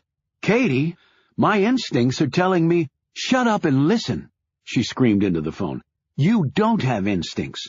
It was my ass running all over the world getting shot at while people like you sat behind your nice safe desk, okay? You don't give a shit about anything other than selling newspapers. You will hold that story until I tell you otherwise, and if you screw me, I will personally come to your house and rip your face off. And now I'm going to hang up and go have that drink you so graciously suggested, you bastard. She threw down the phone in disgust, took a deep breath, and tried to stop shaking. A few minutes later, she was in the hotel bar, steeling herself with a whiskey soda for what she was about to do. And then she had a second one. A third would have followed, but she somehow wrenched herself off the bar stool after watching a guy next to her pass out in his own drool. She walked outside and down the street, passing the Charles Dickens house. At least it was one of the many residences that the author had occupied in London. She wondered if even Dickens's prodigious imagination could have contemplated the absolute nightmare she found herself in. Probably she would have had to look to Kafka to do it justice. She reached a small park, sat down on a bench, took out her cell phone and called him. He answered on the second ring. Yeah? Can we talk? I thought you made your position perfectly clear already. I want to see you. Why? Please, Shaw. It's important. The cafe was near King's Cross Station. She sat outside and waited for him, watching the bendy buses, as Londoners had dubbed them. They had taken the place of the double-deckers and were basically two buses joined together by a flex joint. They were not liked very much by Londoners because they often clogged the city's narrow intersections when making a turn. That's my life, thought Katie. I've got a dozen bendy buses blocking every possible direction I could take. She saw him before he saw her. Even with the wounded arm, he moved effortlessly, seeming to glide above the pavement like a heron over water, just waiting to strike. She rose and motioned to him. She ordered some food. He only had coffee and a biscuit. "Did you talk to the police?" he asked. Briefly. I only told them what I saw. I didn't mention that I was there interviewing him. Not a can of worms I wanted to open. As far as they knew, I was just a passerby. They'll know you lied to them when the story comes out. Which is when, by the way. I'm sure you've already written it. I have. That's why I wanted to talk to you. He sat back and looked expectant. So, talk. I don't want to start World War III. Shaw took a sip of his coffee while Katie picked at her salad. Neither said anything for about a minute. "What do you want to hear from me?" he said. "That you shouldn't publish the story? I already told you that."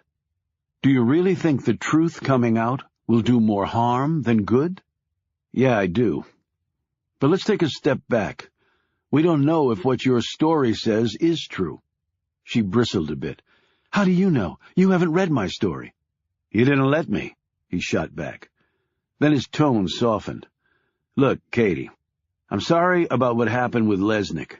I have no idea if he's involved with the bad guys or not. Someone gunning him down on the street probably shows he wasn't involved with them. He knew the truth, and so they tracked him down and killed him. That theory has a few holes in it. How did they track him down? Why did they kill him? Because he might talk about the Russians? It looked like they wanted him to. We seem to be having the same discussion as last time. Yeah, we do. He sat back and looked everywhere except at her. Why did you come bursting into that hostel? Let's just say I was having a bad day. She gazed at him curiously. He caught her look. I went to see Anna's body at the morgue. Why would you do that? She said incredulously. I don't know, I felt like I had to.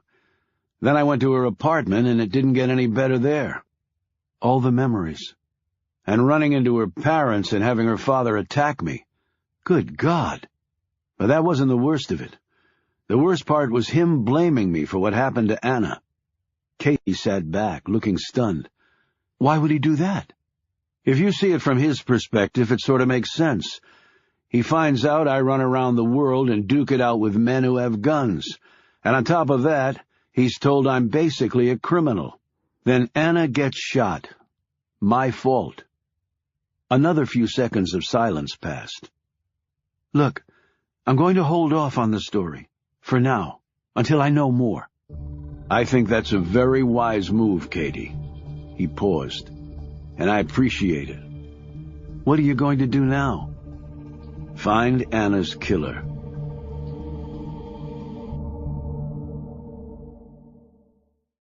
Chapter 63. Nicholas Creel was growing impatient.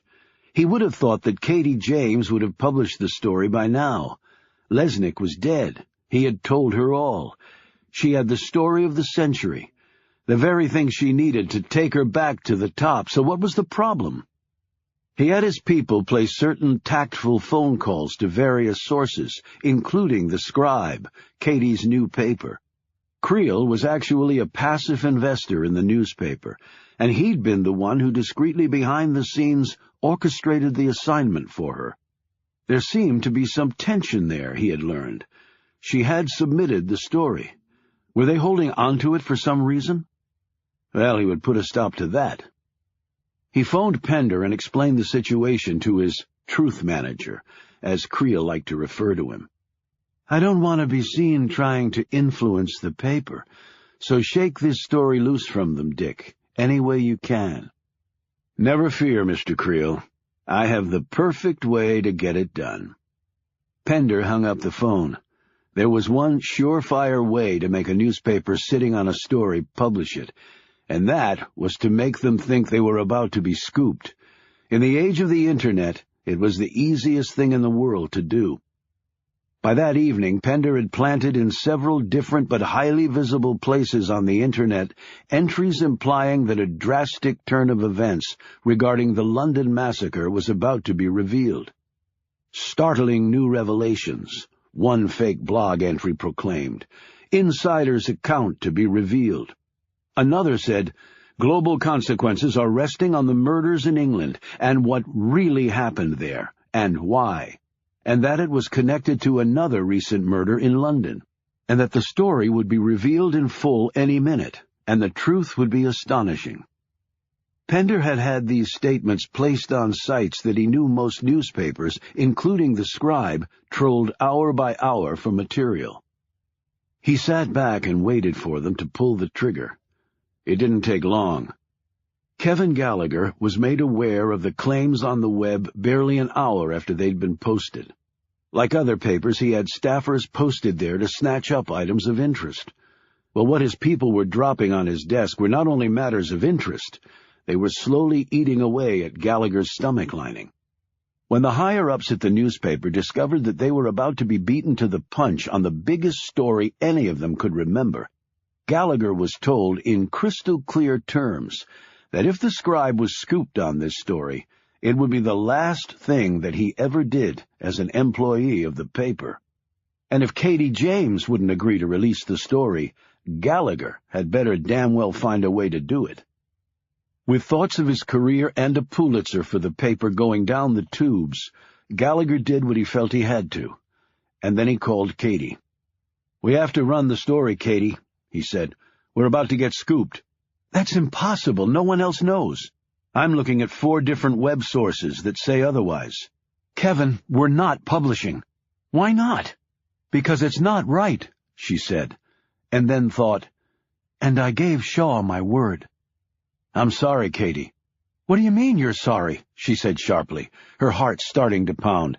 "I didn't call asking for your permission." "Kevin!" "It'll be in the morning edition." "I am going to kill you!" she screamed into the phone. "They were going to fire me. I'll take death over that. Sorry again, Katie, but I'm sure it'll turn out all right." He clicked off, and Katie sat there staring at the wall of her London flat. God, did she need a drink. Then she stopped thinking about booze. Shaw. She called him, part of her hoping he wouldn't answer, but he did. "I have some bad news," she began lamely. When she'd finished, he said nothing. She said, "Shaw, are you there?" Then the line went dead. She did not take this as a good sign. The next day, the world learned that, according to an inside source, the killers behind the London massacre were Russians, sent there allegedly by Russian President Gorshkov. Their motive was as yet unknown. To say that this hit the earth like a molten lava tsunami would have been the grossest of understatements.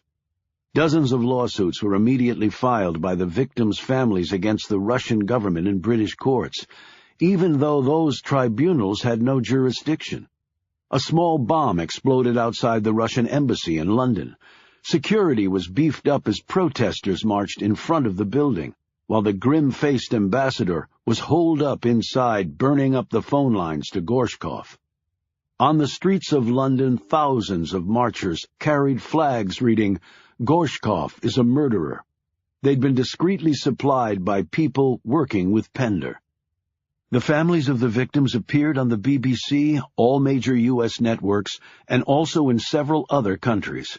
All denounced Russia's atrocity, and their tearful faces and crushed hearts made a stunned world reach such a level of apoplectic fury that had been seen very few times in history. Stoking the inferno even more was the revelation that the inside source, Aaron Lesnick, had been shot down in broad London daylight, In fact, he died right in front of Katie James, who just zoomed back to the top of the journalism world after her exclusive bombshell. The Russians again issued stern denials of it all, and these statements made not a dent in the opinion of the world. Gorshkov was said to be so crazed that he was walking around carrying a gun and threatening to blow his and anybody else's brains out at any moment. Everyone wanted to find Katie James, as did the London police once they realized they'd been snookered by the intrepid journalist. Only she'd disappeared. There were rumors flying around that Gorshkov had ordered her killed. Was she already dead? A few billion people wondered. As soon as Shaw had hung up on her, Katie had packed her bag and fled. She'd found a room at a decrepit boarding house that accepted cash and asked no personal questions at all. She settled in. No, burrowed in was a more appropriate term. She vowed that if she survived all this, her first order of business would be to fly to the States and take a baseball bat to Kevin Gallagher's knees. Chapter 64. A shell corporation owned by Nicholas Creel held title to a 1,000-acre estate in Albemarle County, Virginia, within a short drive of Thomas Jefferson's beloved University of Virginia. It was a working farm with stables of horses bred to run and then stud out. It had some cattle, some crops, and a mansion so large that it could fit several Monticellos inside of it comfortably. Creel had flown in today, and his chopper had delivered Dick Pender here to discuss and implement the next step in the plan. The men sat at a small conference table in a room that was totally sound and bug-proof. Pender asked, "Did your wife come back with you from overseas?" "No. That relationship is now over."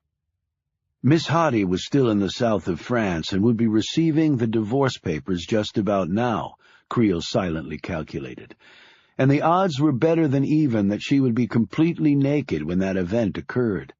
He wondered briefly how she would be able to manage, on the $5 million a year stipend the prenup provided for the next decade. Well, at least her predilection to nakedness should save the lady some money on clothes.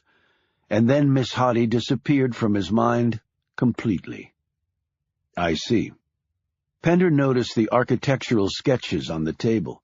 "Building another grand palace somewhere?" "No. An orphanage in Italy." "Your range of interests never ceases to amaze me, Mr. Creel." "Glad to hear it," the billionaire said coldly. "James's one story has already surpassed everything we did," Pender added.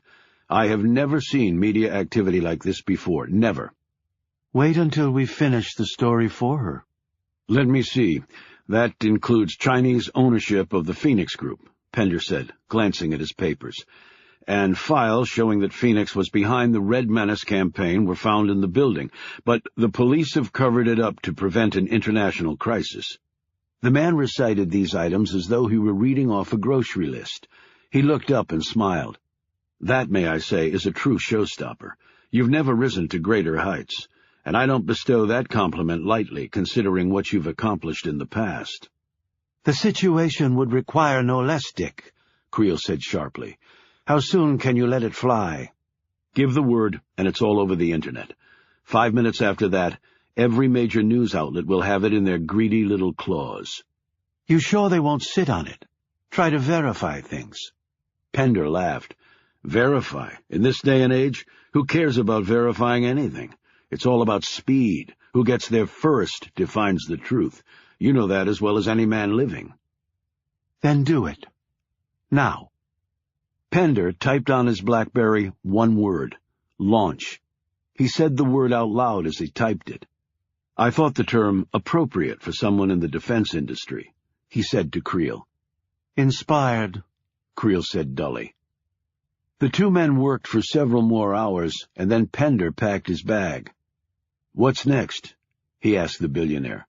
"Another boots on the ground," Creel answered. "Have a nice ride back to D.C.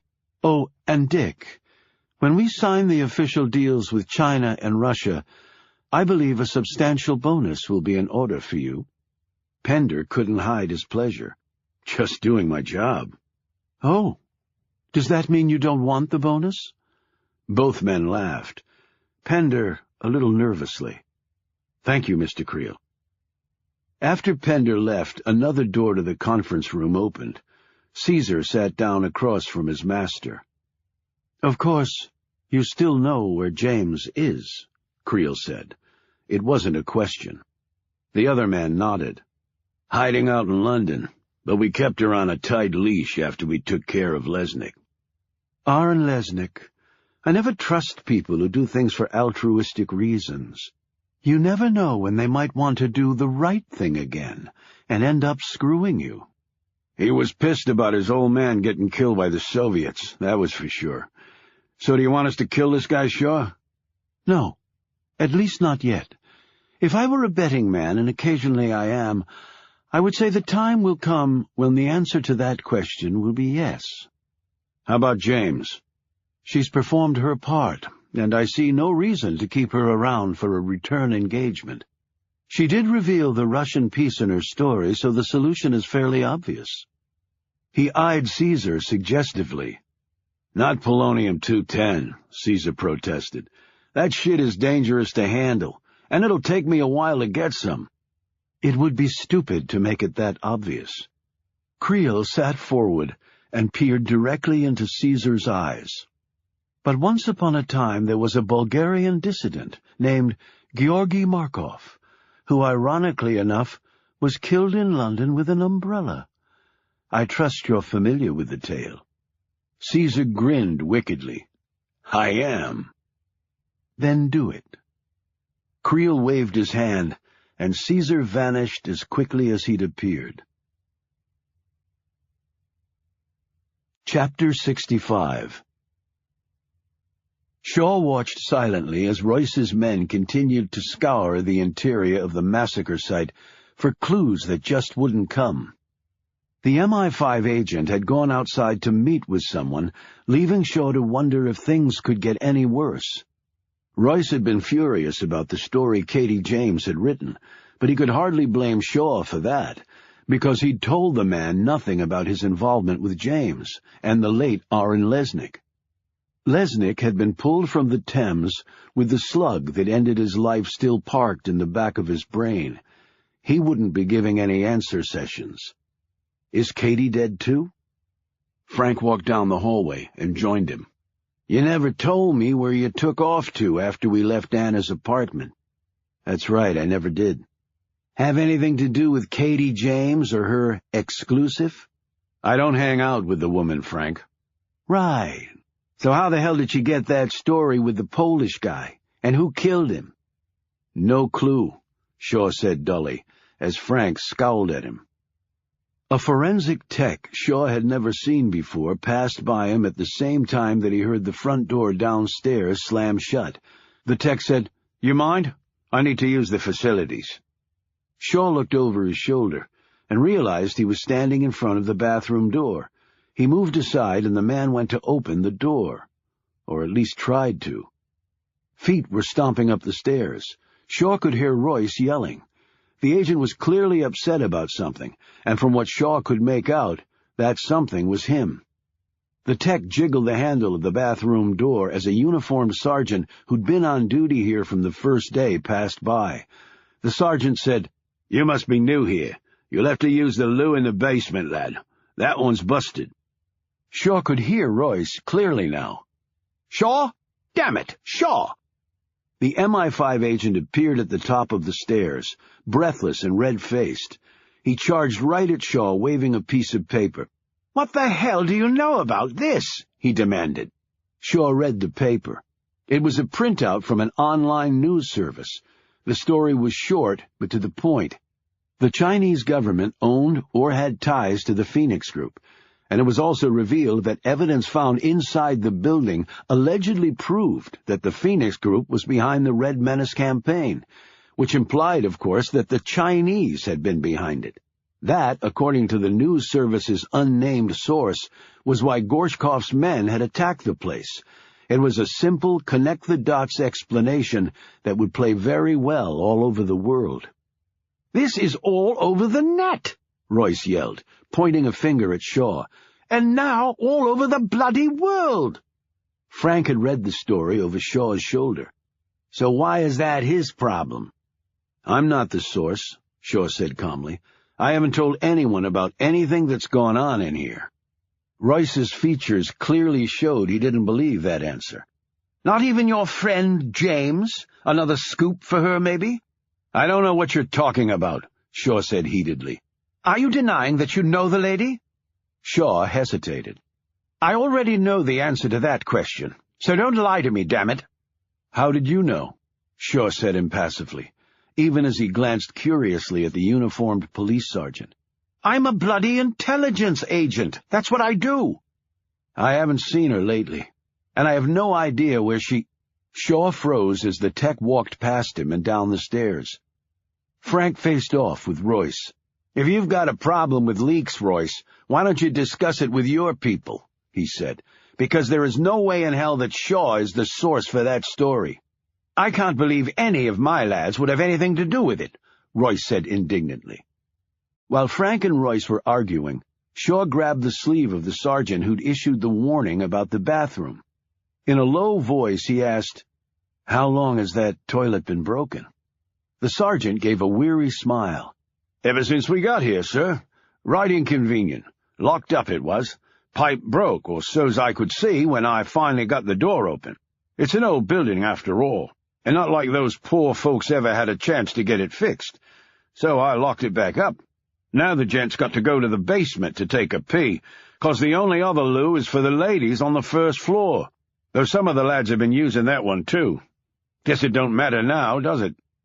"Exactly where is the first-floor ladies' room located?" "End of the hall, furthest from the stairs, near the rear of the building." Shaw walked down the hall and saw the nameplate set into the wood of the door. William Harris. He looked at the room where the copier was. It was equidistant between Harris's office and the locked bathroom. Royce came thundering down the hall with Frank scurrying after him. "Shaw," Royce said, "I want the bloody truth." Shaw looked down the stairs, the mental images racing across his brain. Even if Lesnick had misspoken and had used the basement bathroom or even the ladies' room on the first floor instead of the locked-up one on the second, it couldn't have happened the way he said it had. Katie said he'd told her that he'd heard shots when leaving the bathroom. The assault team was already on the first floor, covering both ends by then. Coming back from the basement, and especially the first floor, he'd have run right into them. He'd be dead. He'd never hid in the copier. He had probably never been in the building. And it all came down to where you took a leak, or didn't take a leak. He sprinted down the steps, leaving Royce to scream after him, but he never heard the curses raining down on him. He called the number Katie had left him. "Come on, answer. Answer the damn phone." It rang 3, 4, 5 times. Shaw was sure it was going to go to voicemail. Son of a bitch. "Hello?" A rush of relief hit him when he heard her real voice. "Lesnick was lying," he said. "What?" "On the day of the killings, the toilet on the second floor was busted and the door was locked shut. He'd have to have used the one in the basement or the first floor near the rear entrance. He would have run right into the killers. He'd be dead. He was lying about the whole thing. You were set up, Katie." There was only silence on the other end. He wondered if she'd hung up on him. "You're sure?" she said shakily. They briefed him well otherwise, but for the slip about the John, which they obviously forgot to check and assumed it was working, and a bit of luck, I'd never have known. "My story. It was a lie?" She gasped in disbelief. "Where are you?" "I can't believe this. I can't. I told that idiot Gallagher I didn't have corroboration." "Katie, where are you?" "Why?" "Because now that you've written the story, you're dispensable." "I'm safe." "No, you're not safe. They probably know exactly where you are. Now tell me." She gave him the address. "Do not open the door to anybody, and be ready to run." He sprinted into the middle of the street, stopping a taxi dead, ripped open the door, hauled the surprised passenger out, jumped in, and told the stunned driver exactly where to go. The diminutive cabbie took one look at Shaw's massive size and glowering expression, and the taxi roared off. Chapter 66. Only 20 minutes had passed since Shaw's call when the buzzer on the entrance to Katie's building went off. She ran to the door of her flat and spoke into the call box. "Shaw?" "Yep." She hit the button to release the door and then froze. Had that been Shaw's voice? In her excitement, she just assumed... From down below, she heard measured footfalls coming up. That didn't sound like... She bolted the door, grabbed her hastily packed bag, and looked frantically around for another way out. There was only one, the window overlooking the back alley. She threw it open and peered out. It was a 2-story drop. In the movies, there would have been a convenient fire escape or mounds of soft garbage down below. But in real life, there never were, and she had no time to knot sheets into a rope. What there was on the alley level was a guy, a big guy wearing jeans and a rugby sweater and reading a newspaper in the fading light while sitting in a beat-up lawn chair. "100 quid if you catch me," she called out. "Pardon me?" he said, gazing up at her quizzically. She climbed onto the windowsill, her bag slung over her back. "I'm going to jump, and you're going to catch me, understood?" The man dropped his newspaper and stood up, looking around, perhaps to see if this was some sort of prank. "You say you're going to jump?" "Do not drop me." "Oh, dear Lord," was all he could manage. There was someone right outside of Katie's door now. She heard something pushing against the wood. For an excruciatingly long moment, all she saw was Anna Fisher, positioned just as Katie was, and the bullets ripping through her body. If only she'd jumped an instant sooner. "Here I come," she called down to the man, who was hopping around, his thick arms flying in all directions, trying to best gauge her trajectory. "Do not miss," she added firmly. She leapt, and a couple seconds later, she and the man tumbled down in a tangle of arms and legs. Katie got to her feet, all body parts seemingly intact, and except for a bruised arm and cut shin, she was fine. She shoved 5 20-pound notes into his hand, gave him a kiss, and ran for it. She turned the corner and headed away from her building. She didn't look back, and didn't see the man change direction and head her way. She didn't see the door of her apartment building fly open either, as another man hit the street and hustled after her. But she could feel their presence and picked up her pace. Should she start screaming? There were plenty of people around, but what if they had guns? They'd shot poor Lesnick with 1 million people around. She desperately looked for a cop, yet saw none. She never saw the third man, because he was ahead of her but coming her way. He was the safety valve in case the first team missed, and it looked like he would get his chance. He slid the syringe from the sleeve of his coat, uncapped it, and held it ready as he picked up his pace. Chapter 67. The taxi turned onto the road, and Shaw scanned the street. His gaze caught and held on Katie. Her look of terror was clear. She was running. He caught sight of one of the men behind her, but there would be more than one. And then it happened.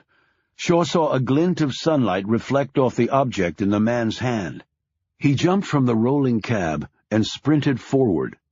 Katie and the man were inches away from each other.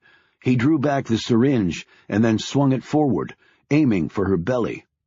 Katie gasped as the fellow in front of her was knocked aside by a far larger man. She felt something slide across her arm. She looked down and saw the needle as it missed going into her by a bare inch. Then she watched as Shaw grabbed the man's hand, bent it forward, and buried the needle to the hilt in the man's chest. The plunger pushed all the way down. The man looked in horror at the thing sticking out of him, pushed Shaw away, got to his feet, and ran down the street. His lips were already starting to grow numb as the drug began its lethal journey through him. Caesar had not opted for ricin. The poison fired into Bulgarian Georgy Markov's leg using a spring-loaded umbrella. What had entered the man's body was a massive dose of tetrodotoxin, a substance over 1,000 times more lethal than cyanide, and for which there was no antidote. He would be dead in 20 minutes.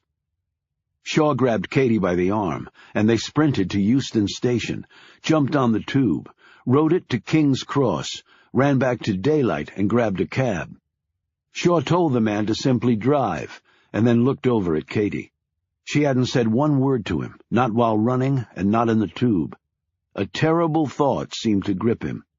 The syringe. It didn't... She put a shaky hand on his arm. No, it didn't. Thanks to you. How did you know? More luck than anything else. He sat back against the seat. That was the third party back there, wasn't it? He nodded. That was the third party. She glanced out the window as the cab struggled along in London traffic. The afternoon was quickly turning to dusk. Where are we going? He didn't say anything. Shaw? I heard you. I just don't have an answer. I'm sorry I didn't listen to you about Lesnick. So am I, he said bluntly. I shouldn't have written the story. No, you shouldn't. We're screwed, aren't we? Looks that way. And I told you not to leave where you were staying. They were in the building. I had to run. How'd you get out? Katie stopped. She did not want to tell him that she'd jumped from a window and managed to survive, unlike Anna. Through the back. Do you have some sort of plan? I have a goal, to stay alive. The plan is still coming. It's clear now that Lesnick was working for this third party. They killed him and tried to kill me. For all I know, they somehow got the scribe to hire me and then dropped Lesnick in my lap. I knew it was too good to be true, damn it! Katie slapped the seat. Did Lesnick say anything that might give us a lead on who hired him? She shook her head. Nothing. I checked out his background. That was legit. He seemed like a sincere guy. His father was killed by the Soviets. He probably held a grudge, and these people exploited it. But that gets us no closer to the truth. We need to go underground to have a chance of finding out what's really going on. She looked at him. Know anyone who can help with that? Shaw already had his phone out. I might. Chapter 68.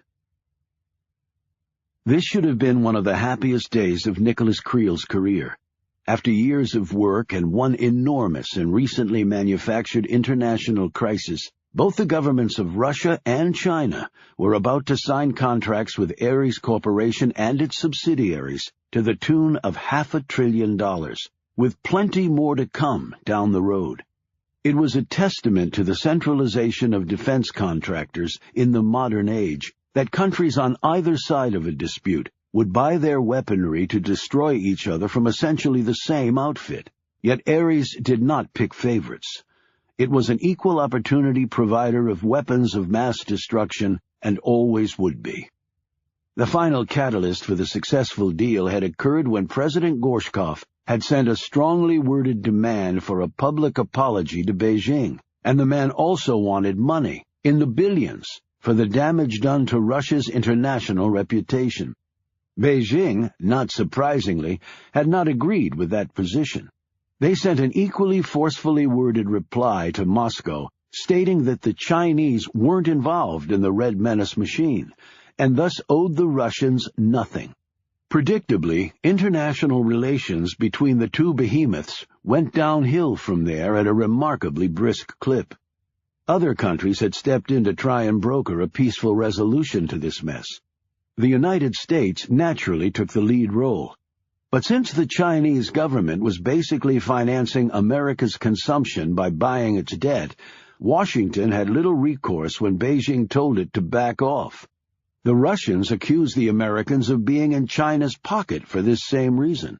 Consequently, the U.S. ambassador to Russia was told to stand down or pack his bags when he implored the Russians to do nothing drastic. France next tried to step in, but Gorshkov would not even return the French president's phone call. The Germans remained silent, Berlin obviously didn't want to get dragged back behind either a new iron curtain or a titanium coffin. Britain was in an extremely delicate situation.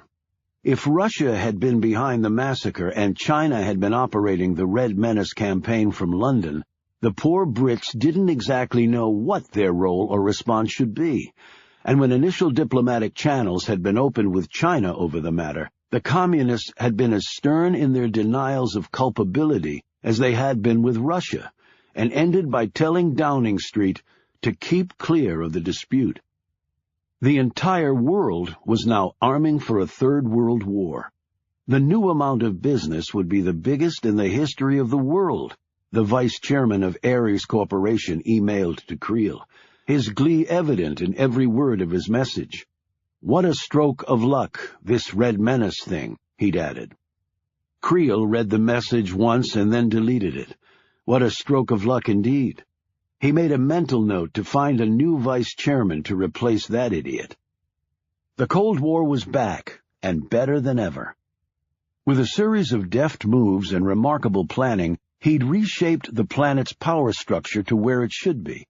The pissants in the Middle East had immediately tried to suck the world back in, doing a version of, "Hey, what about me? I'm still bad news," by cratering another mosque in Baghdad, bombing a market in Anbar, and killing all of 80 civilians and 2 U.S. grunts. The world's collective response had been swift and unmistakable. "Don't bother us. We've got real problems. Millions could die." Ironically, Creel had made the world far more civilized by getting back to a real war mode. That was his plan, after all. Not a shot fired, and the money poured, and the savages without a conscience put in their place. It is the hat trick, thank you very much. It had never been about the money, really. It had been about the world. Nicholas Creel had just saved it. Yet still, there was something wrong. He was currently standing on picturesque Italian soil, the beauty of the Mediterranean coast spread out before him. The Mother Superior was next to him, resplendent in her lovely white robes. She was beaming as she looked over preliminary plans for the building of a new orphanage to replace the one that had been constructed right after World War II, when there had been a large number of orphans. Speaking in Italian, the Mother Superior said, "It is beautiful, and you are a beautiful man to have done it, Nicholas. Please, Mother Superior, it was the least I could do, and I can assure you I will benefit spiritually to the same degree that the children will by having a new home." He said all this in fluent Italian. Creel was proficient in many languages. He'd learned them solely to gain an edge in business. Some of his biggest deals had come about simply because he could say, "please," and "thank you," in his customers' own tongues. Yes, this should have been a time of great triumph for Creel as he strolled around the site where the new orphanage would be. But it wasn't, and for one reason only. Caesar had arrived from London and ridden a launch out to the Shiloh. Katie James had slipped through their fingers. One of Caesar's men had been stuck with the damn needle instead. And Shaw, the man with the eyes like Creel's, had been right in the middle of it. He and James were now out there together, doing what? Only they knew. According to Creel's sources, Shaw had run out of the Phoenix Group building like he was on fire 20 minutes before he arrived at James's flat, and worst of all, Creel didn't know why. For the first time in a long time, the 14th richest man in the world felt a tinge of real fear. Nicholas Creel was not a man who bet the farm or thought himself infallible. He was brilliant enough to know that he didn't actually know everything. He was a man who could adapt a plan on the fly, apply new intelligence to maximum effect, and realized that a plan set in stone was always doomed to failure. And as he thought about this, the Mother Superior hugged him, her angelic tears staining his blazer. "God will bless you for this," she whispered in his ear. And above all, Creel was a man who hedged his bets any way he could. "Mother Superior, can I ask a favor, please?" "Ask," "And it shall be done, my son," she said. "Will you pray for me?" Chapter 69. Shaw and Katie had hidden out in a small row house outside London near Richmond that Shaw had previously arranged as a safe house. The next night they had received a visitor, an Italian with a Dutch accent. He was the same man who ran Shaw's favorite restaurant in Amsterdam. He said a polite hello to Katie and then nodded at Shaw, who was scrutinizing him closely. "How did you get here?" Shaw asked. "Train," replied the fellow. "A bit more congenial security-wise." Shaw nodded in understanding, while Katie watched curiously. "You have it?" The man took out a small package from his pocket and handed it to Shaw. Shaw tried to give the fellow a roll of euros, but he pushed it away. "At least for your expenses," Shaw said. "Come see me in Amsterdam after this is all over. Spend your money there with good food and bad wine." The men shook hands, and then the Dutch-speaking Italian was gone. Shaw put the package in his coat pocket and looked at Katie, who was staring at him expectantly. "Care to share?" she asked. "No." Shaw next called Frank and filled him in. At the end of his lengthy explanation, Frank's comment was brief but to the point. "Holy shit!" I was expecting something a little more helpful. "What do you want me to do? You've got no real proof and you still don't know who the third party is." "Then get me to Dublin, and I'll take it from there." "Why Dublin?" "I've got people to see." "Like who? Leona Bartiromo at Malahide Castle? I know you went to see her." "FYI, I've got Katie James with me." Lucky you. So can you get me to Dublin?" "Look, I had a hard enough time convincing the folks upstairs that your freelancing with MI5 was a good use of your time. If they find out you've split, all bets are off. Just get me to Dublin." "I can, but you've got to swear you won't see Leona about that." "I do." The next day, Shaw and Katie were driven from London to Wales in an old bus. After that, they ducked into the damp hold of a ratty tugboat that was now crossing the Irish pond in pitching seas. Katie spent an hour throwing up into a bucket as they bounced to Ireland. Shaw kept handing her soaked towels to wipe her face. Katie finally sat up, nothing left to heave out of her gut. "Your sea legs are impressive," she said. "I'm more of a landlubber. The high-speed ferry wasn't an option since everyone in the world is looking for you. Everybody wants to be famous until they are and finds out it sucks. We'll be there shortly." "Good to know," Katie said, one hand over her still writhing stomach. "So we get there, and then what?" "And then we meet someone who can help us go deep underground, disguises, new IDs." "And then what?" "And then we figure out the next step." Later, Shaw walked over and looked out a portal. The tug had slowed. The rocking had ceased. They were past the breakwater and into the harbor. "Let's go." Katie rose gingerly, testing her legs. She slid her bag over her shoulder.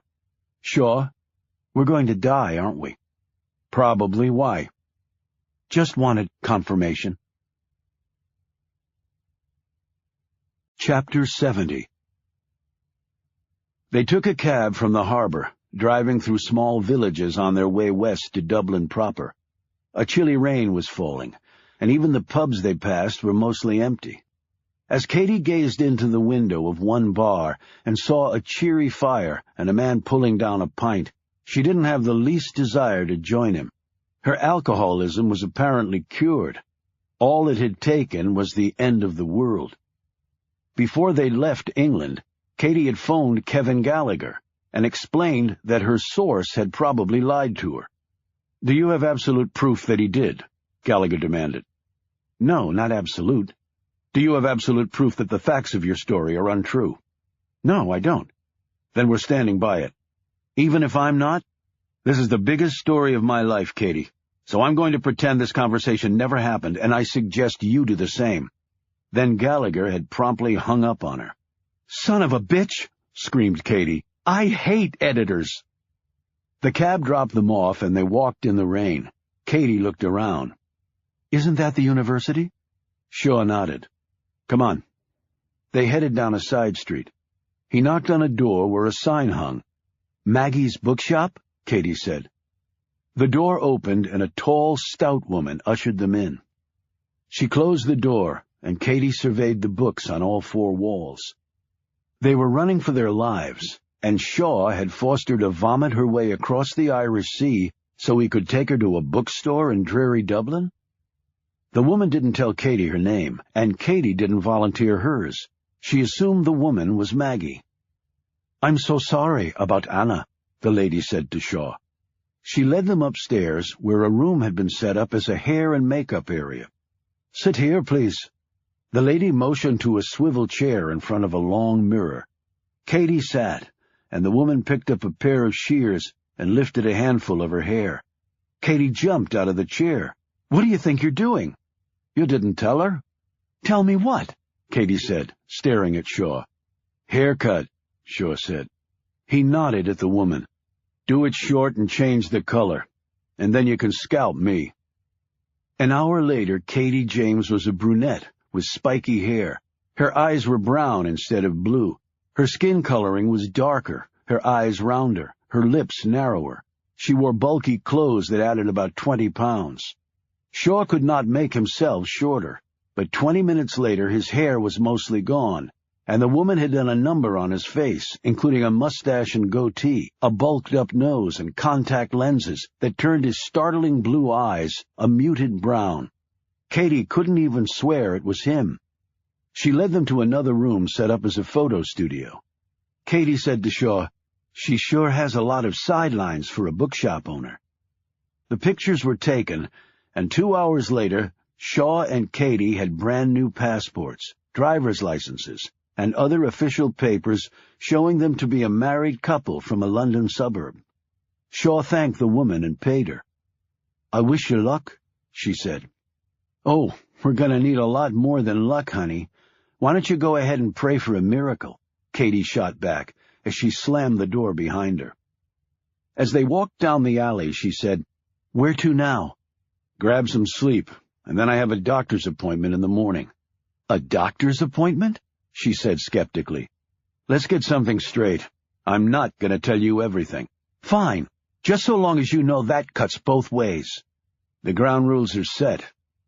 He picked up his pace, and she had to hurry along to keep up. Chapter 71. They'd checked into the hotel as a married couple, and thus had only gotten one room. Shaw had told Katie that he didn't want her to be left alone at any time.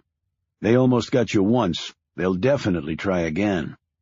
They ordered some food, although Katie's still touchy stomach could only manage some tea and bread. Then they sat at a little table facing each other to discuss matters.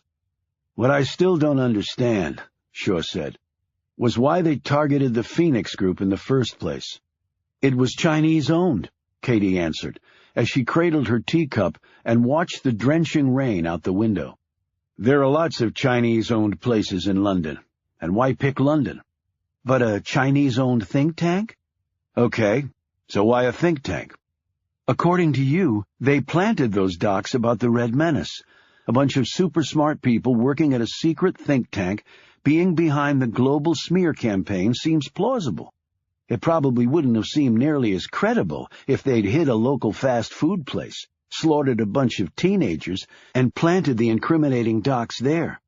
So they happened to stumble across the Phoenix Group, just happened to learn its Chinese connection, and sent in a strike team?" Katie said, "There has to be a catalyst. Maybe someone they met with, some project they were working on. They obviously had the place under surveillance. When I was there, I saw lots of people coming and going, so we might have to check." She stopped talking, as the horrible, absolutely awful possibility swept over her. She glanced at Shaw.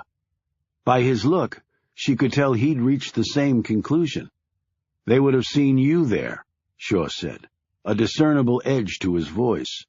"Yes, they would have," Katie answered in a hushed tone.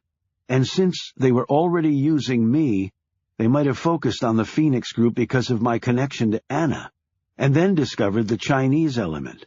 But that's only one possible reason, he said, though the disbelief in his own words was evident. Yes, Katie said weakly. I suppose that's true. She put down her cup and glanced at the bed. I'm really tired, Shaw. You can have the bed. I'll take the floor. No, I'll sleep on the floor. Sure, just take the bed, Katie. It's been a long day and we're both exhausted. Katie changed in the bathroom, came out, and crawled under the covers. Shaw was already on the floor, a blanket over him. Katie turned out the light. A few minutes later, as the rain continued to pour down, she said quietly, her voice quivering, "I'm sorry, Shaw." She didn't get an answer. Chapter 72. As the dawn began to break outside, Shaw sat up, leaned against the bed, and looked at a wide-eyed Katie. It was obvious from her puffy red eyes that she hadn't slept at all. "I have something to tell you," she said, drawing the sheet around her. "Katie, you don't have to—" She put a hand on his shoulder. "Please, let me just get it out before it burns a hole in my gut." He waited, watching her. "I was doing this for the story. Even when I flew over to see you in the hospital, part of me was thinking about getting my career back on track. And then I got this new assignment and came to London. I could just feel I was on my way back." She looked down, balling the bed covers in her hands, cheeks quivering. "I don't even think I'm human, not anymore. I used to be. I'm just not sure when I stopped. It's been a while, I know that. I'm sorry." "Katie, you're a reporter. It's in your blood." "That doesn't make it right. And I'm a shit. Don't ever forget that." "Okay, you're a shit. But if we're going to work together, we have to trust each other." "I trust you. I think the problem is you don't trust me, and I can't blame you." "I haven't had a lot of practice trusting people." He paused. "But I'm going to have to work on it. Besides, I need your help. Sometimes you see things I don't. I haven't found many people who can do that." He managed to smile weakly at her. She smiled back, the small thaw in their relationship immediately rekindling her spirits. "I'm going to grab a shower. Get up on the bed while I'm in there. You must be stiff as a board." Shaw pulled himself off the floor and slowly eased down on the bed. He listened to the shower come on. The bed was warm from Katie lying there, and then his eyes closed. The next thing he knew, he smelled coffee, bacon, and eggs. He sat up and looked around. Katie was dressed and sitting in front of a room service table. She poured out a cup of coffee and handed it to him. "What time is it?" he said. 8:30. He sipped his coffee. "Hungry?" He nodded, rose and sat across from her. "You should have gotten me up when you got out of the shower," he said grumpily. "It was a lot more convenient this way," she said. "With you sound asleep, I could get dressed in here and not in the tiny bathroom. You know, this marriage arrangement is going to turn out to be awkward," she said, eyeing him over the rim of her cup. He stretched out his bad arm gingerly. "Is that why we're going to the doctor's?" "Yes, but not for the reason you're probably thinking." "What a surprise." They grabbed a taxi to Leona Bottaroma's cottage, a simple stone structure set off a gravel road. It was about 2 miles from Malahide Castle, where Leona was a tour guide. When they got out and looked around, Katie said, "Strange place for a doctor's office." "She's retired." "Oh, that makes perfect sense." Leona invited them in, said hello to Katie, and sat them down in her roomy kitchen overlooking the back garden. She said nothing about Shaw's altered appearance, but eyed Katie. "May I speak freely in front of her? I wouldn't have brought her otherwise." "Frank already called." "Of course." "He said you promised not to visit me." "No, I promised not to visit you about this." He tapped his right side. "His men are all around here," she added. "I know that." "How?" "I smelled them." "So you know I can't do what you want me to do." "How do you know what I want you to do? I haven't told you yet." She looked curious, while Katie's gaze darted back and forth between the two. "Tell me, then." He rolled his sleeve up, exposing the metal staples in his wound. "My God, how did that happen? I guess Frank forgot to tell you about that." She looked at the wound more closely. "It looks like it's healing nicely. The surgeon did a good job. I'm grateful for your expert opinion, but that's not why I'm here." "Why, then?" He took a small metal cylinder from his pocket. "I want you to put this in there," he said, pointing to the rip in his arm. "You are not serious." "Sure," Katie exclaimed. "Dead serious." "What is it?" Leona said slowly. "You don't need to know that," Shaw said. "It's stainless steel, if that helps." "It doesn't. There's the risk of infection," Leona began. "Put it in a sterilized bandage. But there's where I need it. Can you do it?" "Of course I can do it. The question is, why in the world should I?" "Because I'm asking you, politely." "How far in?" she said nervously. "Not too far, because I may need to get it out in a hurry." "This is ridiculous," Katie snapped. "Not too far in, Leona," Shaw said again. "And you owe me." "I don't see it that way." "But I do." He pulled out his shirt tail and lifted up the front, exposing the sutured tracks of the scar on his right side. "I do." Katie looked at the mark and then over at Leona and frowned. "Did you do that to him?"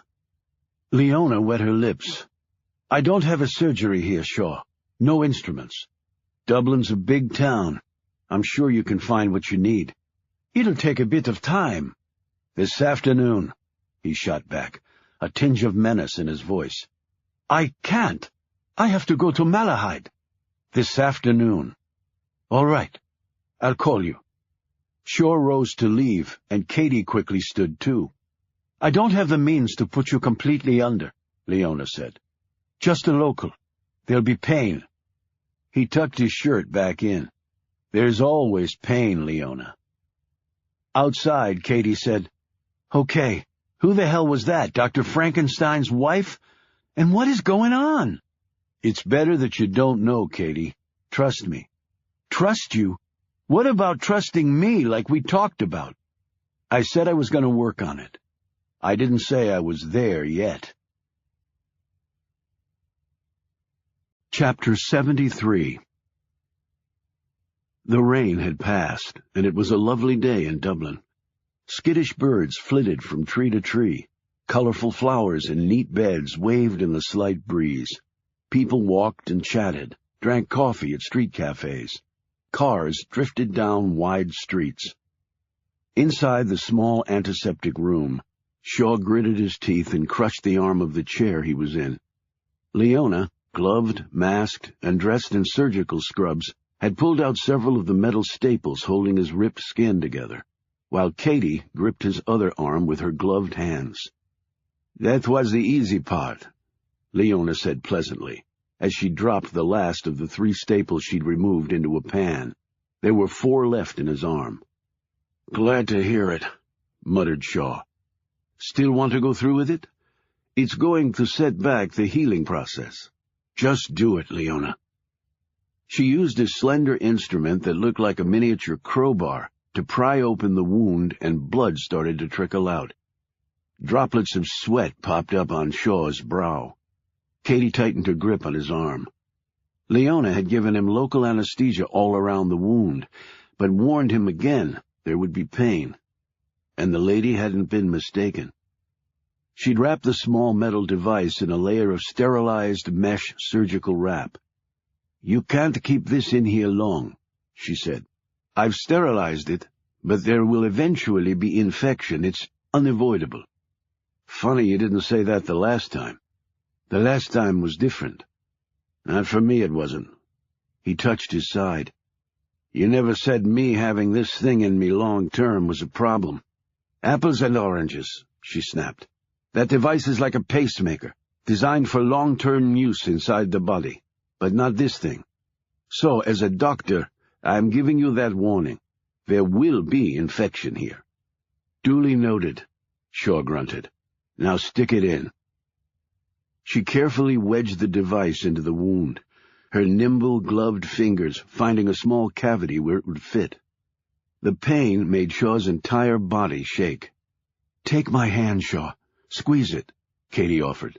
"No," he grunted. "Why?" "Because I'll break every damn bone in it." A second later, the armrest came away in his hand. The screws sheared off. Leona withdrew her fingers from the wound and looked with satisfaction at her work. "I can put new staples back in, or even cauterize it." "Why not?" "Because I won't be able to get to the damn thing when I need it, Leona, which is the whole point," Shaw snapped. "Old-fashioned thread will be just fine." She shrugged, cleaned the wound as best she could, stitched him up, wrapped gauze around it, and sat back. "All done." Katie let go of Shaw and also let out a relieved breath.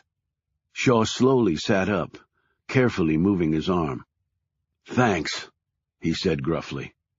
"For you, Shaw, anything," she said sarcastically. "As you said, I so clearly owe you." "Yeah, well, now we're even." "At least even," she corrected. "The needle, in fact, might have swung to my side." "I don't think so. Calling it even was a gift on my part." He put his shirt on. While he was buttoning it up, she glanced at the scar on his right side. "How is it working, by the way?" "Ask Frank. I'm sure he'd love to tell you all about it." He reached over and pocketed the tiny instrument she'd used to put the metal device in his arm. "For old time's sake," he said, when she looked ready to protest. As they were leaving, Leona stopped him at the door. "Is that thing in your arm what I think it is?" "You never know, Leona. You just never know."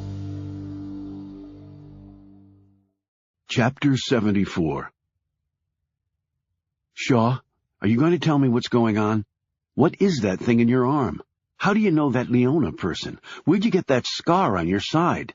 Katie fired off these questions as they ate dinner at the Shelbourne Hotel across the street from St. Stephen's Green in central Dublin. It was late enough at night that they had a quiet table in the back and could discuss things, though Shaw didn't appear to be in a discussing mood, because she'd been asking these same questions for hours and hadn't gotten a single answer in return. He stoically finished chewing his food. He hated Dublin now. He'd asked Anna to marry him here, at a little place north of the Liffey. On his knee with the damn ring. She'd said yes in 9 languages. And now she was dead. There would be no marriage, no 4 or 5 kids, no growing old together, nothing. Everywhere he looked, he saw some place, some nook, cranny, smell, sound, even a funny thing the sky did, the drop of the rain, the honk of an Irish car horn that reminded him of her. He could barely breathe here. He could barely function. Hated it. And that wasn't all. Anna was on her way back to Germany for burial with parents who blamed him for the death of a woman he would have gladly sacrificed his own life to protect. Anna on a cold metal bed in London with a hole in her head. Anna being shipped to cold, lonely ground in Wiesbach for all of eternity, instead of being held in his warm arms. Safe. Together. Katie interrupted these thoughts. "We need to find out who was really behind the Red Menace." "The whole world has been looking, and nobody seems to have found it yet." "I'm not sure the whole world really has been trying to find out the source. They've just accepted that it was true, sort of a rush to judgment. Or if they did look, it wasn't very hard, and then events kept happening and kept people jumping. After a while, the story didn't become who was behind it, but what the hell are we going to do about the evil Russians? I think the whole world was basically snookered." Shaw looked at her with new respect. "That's sort of what Anna was thinking. I'll take that as a big compliment." "Any ideas?" he asked. Katie pulled her chair closer and lowered her voice. "I've actually been giving that some thought." She dug in her purse and pulled out a battered notepad. "When I was in Anna's office that day, she had to step out to see someone, and I sort of looked around." "You mean you were snooping?" Shaw said a little angrily, instinctively defending Anna's right to privacy. Do you want to hear what I found or not? I'm sorry. Go ahead. I looked through some of the Red Menace stuff on her desk, and some notes she jotted down. One was a list of websites or email addresses. Maybe she'd contacted them. Anyway, one stuck with me and I wrote it down. Why did it stick with you? It was called Barney's Rubble Land. You know, the Flintstones? It was one of my favorite cartoons growing up. Anyway, it was a blogger page. I didn't check it out then, but while you were showering back at the hotel after Dr. Doom worked on you, I accessed the site from my laptop. What did you find? This blogger, apparently his name is Barney, had some questions about the Red Menace too. From his postings, he didn't think it was legit. How does that help us? Well, quite frankly, I didn't think the blogger site was legit. What do you mean? I think Barney is a sham. I have lots of friends who are bloggers. You get obsessed with them, write stuff all the time. There's really nothing regimented about them. Free association, spur-of-the-moment stuff, and you usually have a place for people to discuss things. I mean, that's one of the main reasons to have a blog in the first place, right? Right. Well, this blog didn't have that. I checked the dates of the postings. They come out every other day at the same time. That doesn't sound like Barney's Rubble Land to me. It sounds like it was on some sort of preset spit-out-a-blog mode, bi-daily pattern. Why would someone set up a system like that? Shaw wondered out loud. They might, if instead of a real blog, it was a way to test the waters. Test the waters? Yeah, people in the entertainment and ad fields do it all the time. I actually did a story on it years ago. You put out a product, and you want to gauge people's reaction to it. You can have focus groups, opportunities to phone in opinions, website discussions, but some companies go a step further. They use blank drops like a facade to get people to really let them know how they feel without feeling pressure. It can be a fake website, 800-number phone bank, or a questionnaire put out under a sham company's name. Shaw looked very interested now. So you're saying this Barney Rubble might have been a facade to test how people were reacting to the Red Menace campaign? And since Barney's blog was highly critical and suspicious of the campaign, they might have put that carrot out there to see if anyone else felt the same way. But you said there was no forum on the site to leave your opinion. But if you emailed the site, which Anna did, Shaw finished for her, then they get your email address. And Anna's email was afisher@thephoenixgroup.com. He looked sharply at Katie. That may be how they found out about the Phoenix Group, not through you. That's probably something we'll never know for sure. A minute of silence passed while each fiddled with the remains of their meals.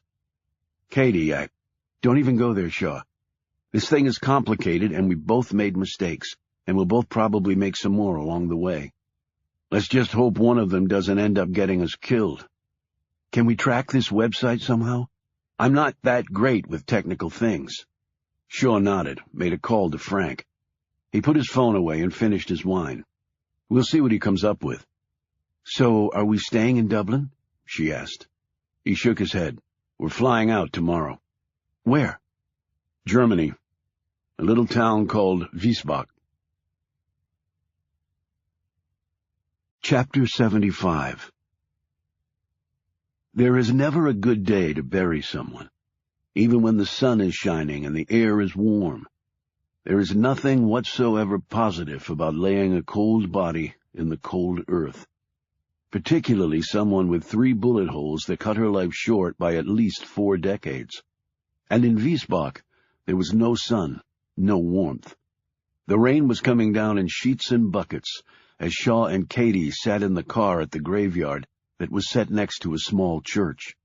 They'd flown into Frankfurt that morning and driven over. Going through airport security in Dublin, the alarms had sounded when Shaw had stepped through the metal detector. The wand the security guard ran over him honed in on his left arm. "Roll up your sleeve, sir," the guard had ordered, an edge to his voice. When his gaze hit the row of metal staples revealed under the bandage, he flinched. "Damn, does that hurt?" "Only when I roll up my sleeve," Shaw answered. At the gravesite, the rain had turned the mound of fresh earth next to the 6-foot-deep hole into a mud pile. Anna's coffin and the people here, paying their respects, were under a large tent set up next to the gravesite to keep them reasonably dry.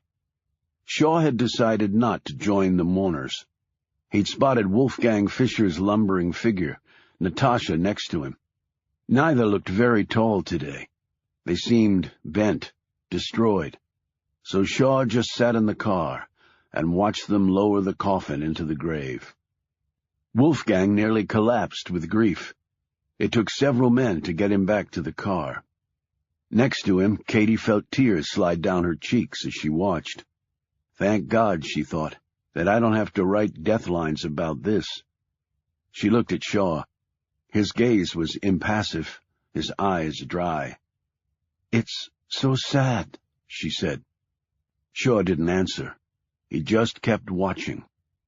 Half an hour later, the last person had left, and the grave diggers moved in, tempest and all, to plant Anna in the earth of Wiesbach for good. Shaw got out of the car. "You remember what to do?" She nodded. "Just be careful. You too." He shut the door, glanced around, and headed to the hole in the earth, trying not to think about the much bigger one in his heart. He pulled some euros from his pocket and asked the diggers, in German, to give him some time alone here. No doubt happy to be relieved of their wet duty, they took the money and fled. Shaw stood next to the grave and looked down at the coffin. He did not want to visualize Anna inside that box. She didn't belong there. He spoke in quiet tones to her, saying things he should have said while the woman was alive. He had many regrets in his life. The most devastating by far was not being with Anna when she needed him most. "I'm sorry, Anna. I'm sorry. You deserved a lot better than me." He grabbed a shovel and spent the next half hour filling in her grave. He felt it was his task to perform, no one else's. He was soaked through to the skin by the time he was done, but didn't seem to notice.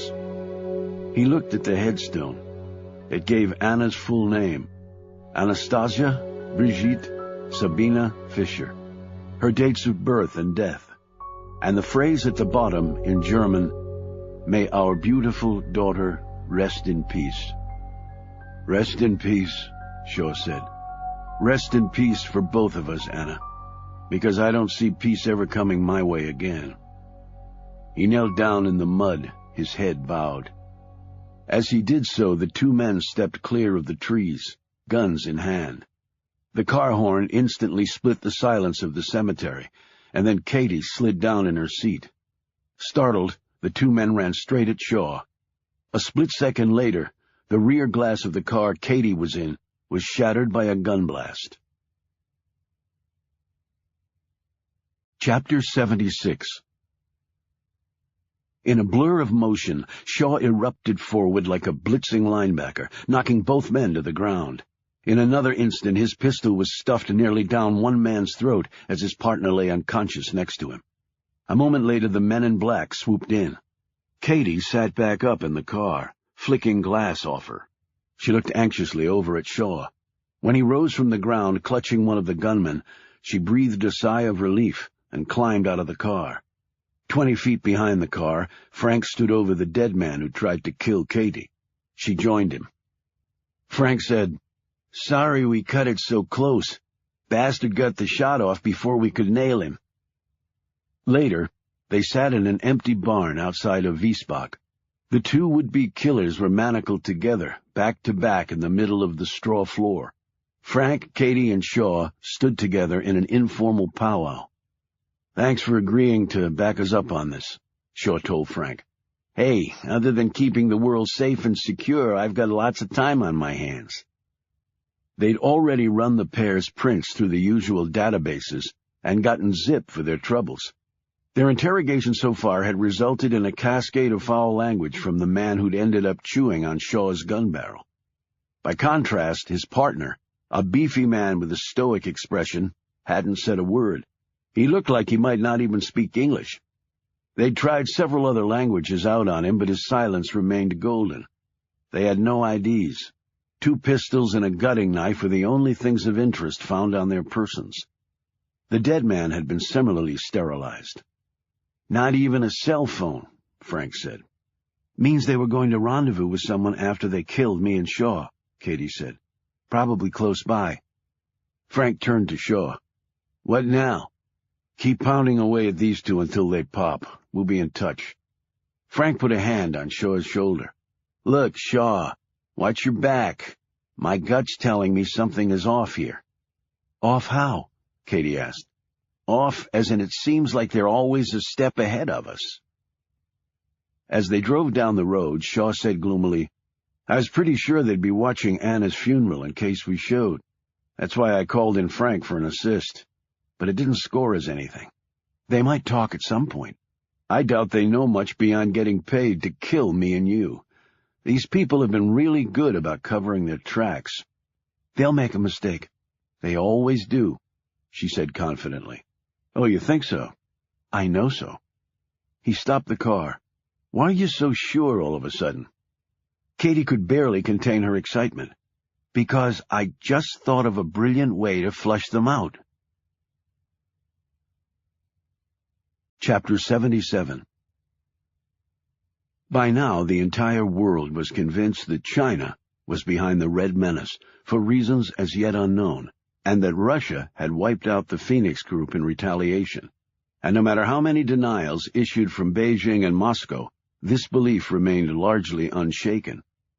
Elaborate theories were cropping up everywhere in both digital and real ink as to why China would have done such a thing.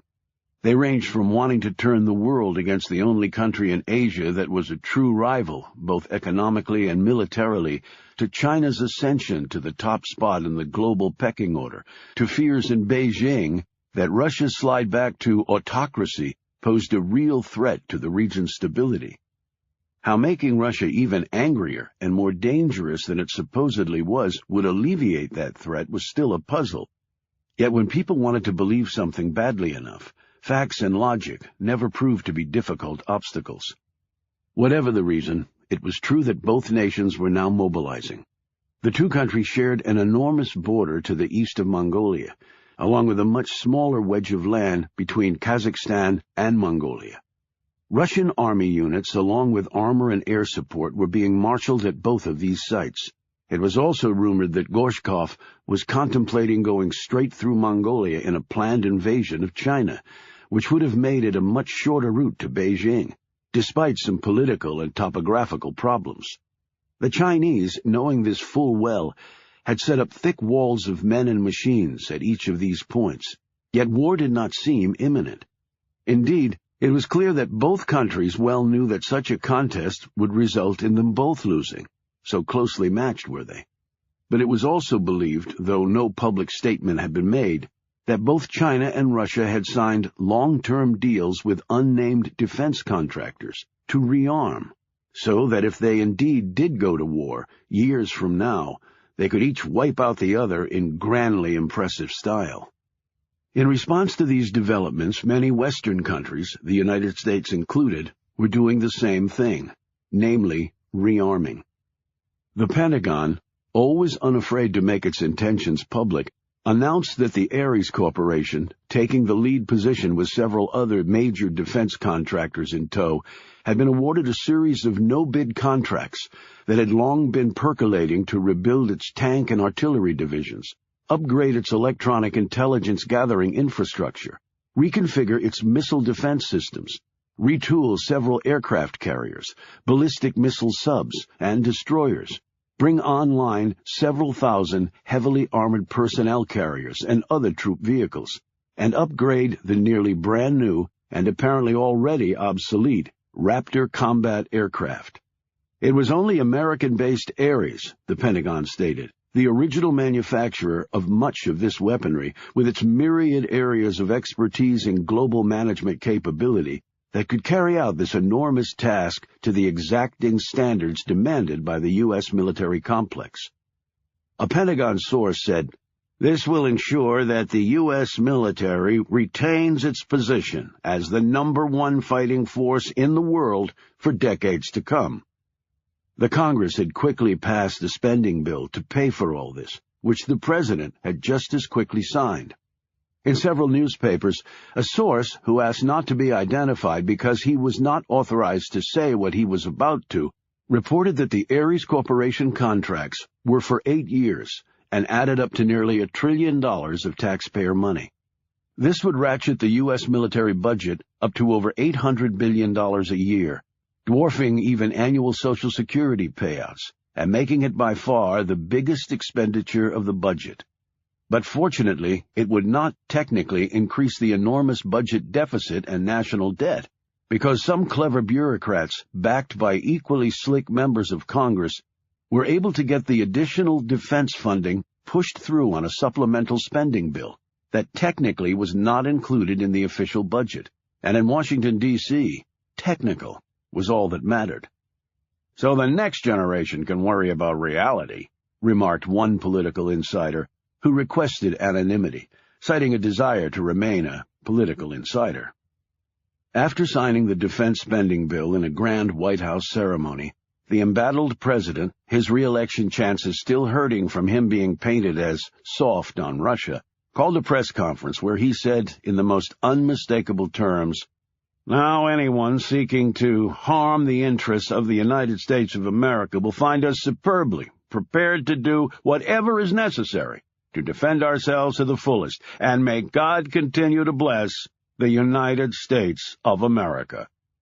He immediately shot up 11 percentage points in the next poll. There was nothing like saber-rattling to win the voters over.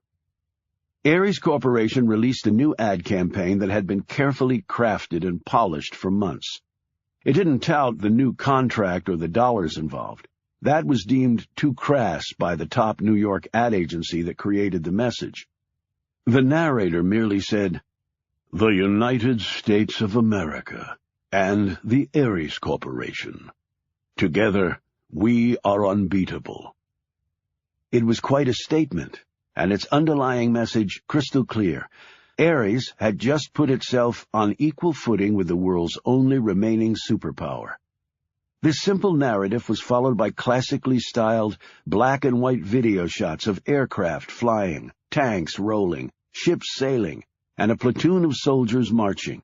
This was all set to the tune of a very popular song. It was said that the people in the focus groups previously set up to gauge the emotional impact of the commercial were left weeping in their seats.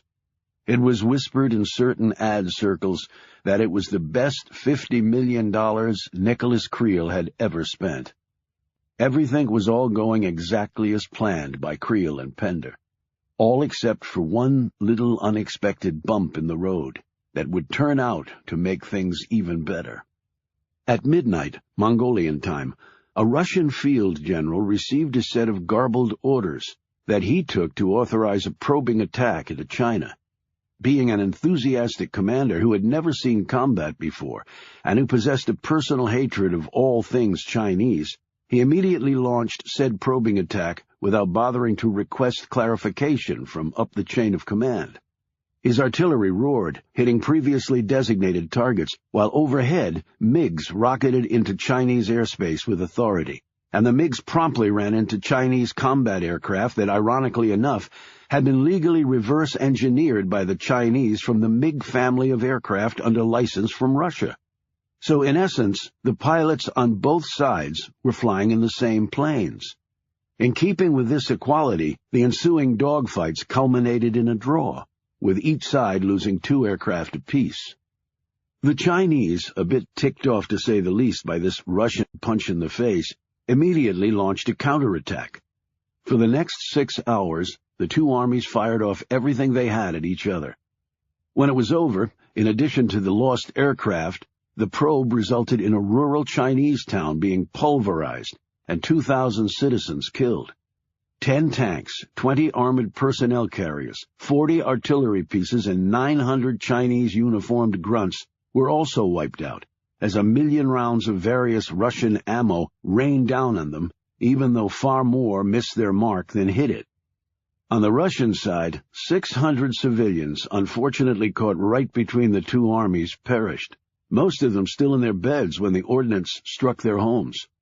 Along with this collateral carnage, 8 tanks were blown up, 6 choppers shot down, 12 APCs flattened, 412 soldiers lay dead, and an entire artillery battery vaporized by a direct rocket attack that ignited an adjacent fuel dump.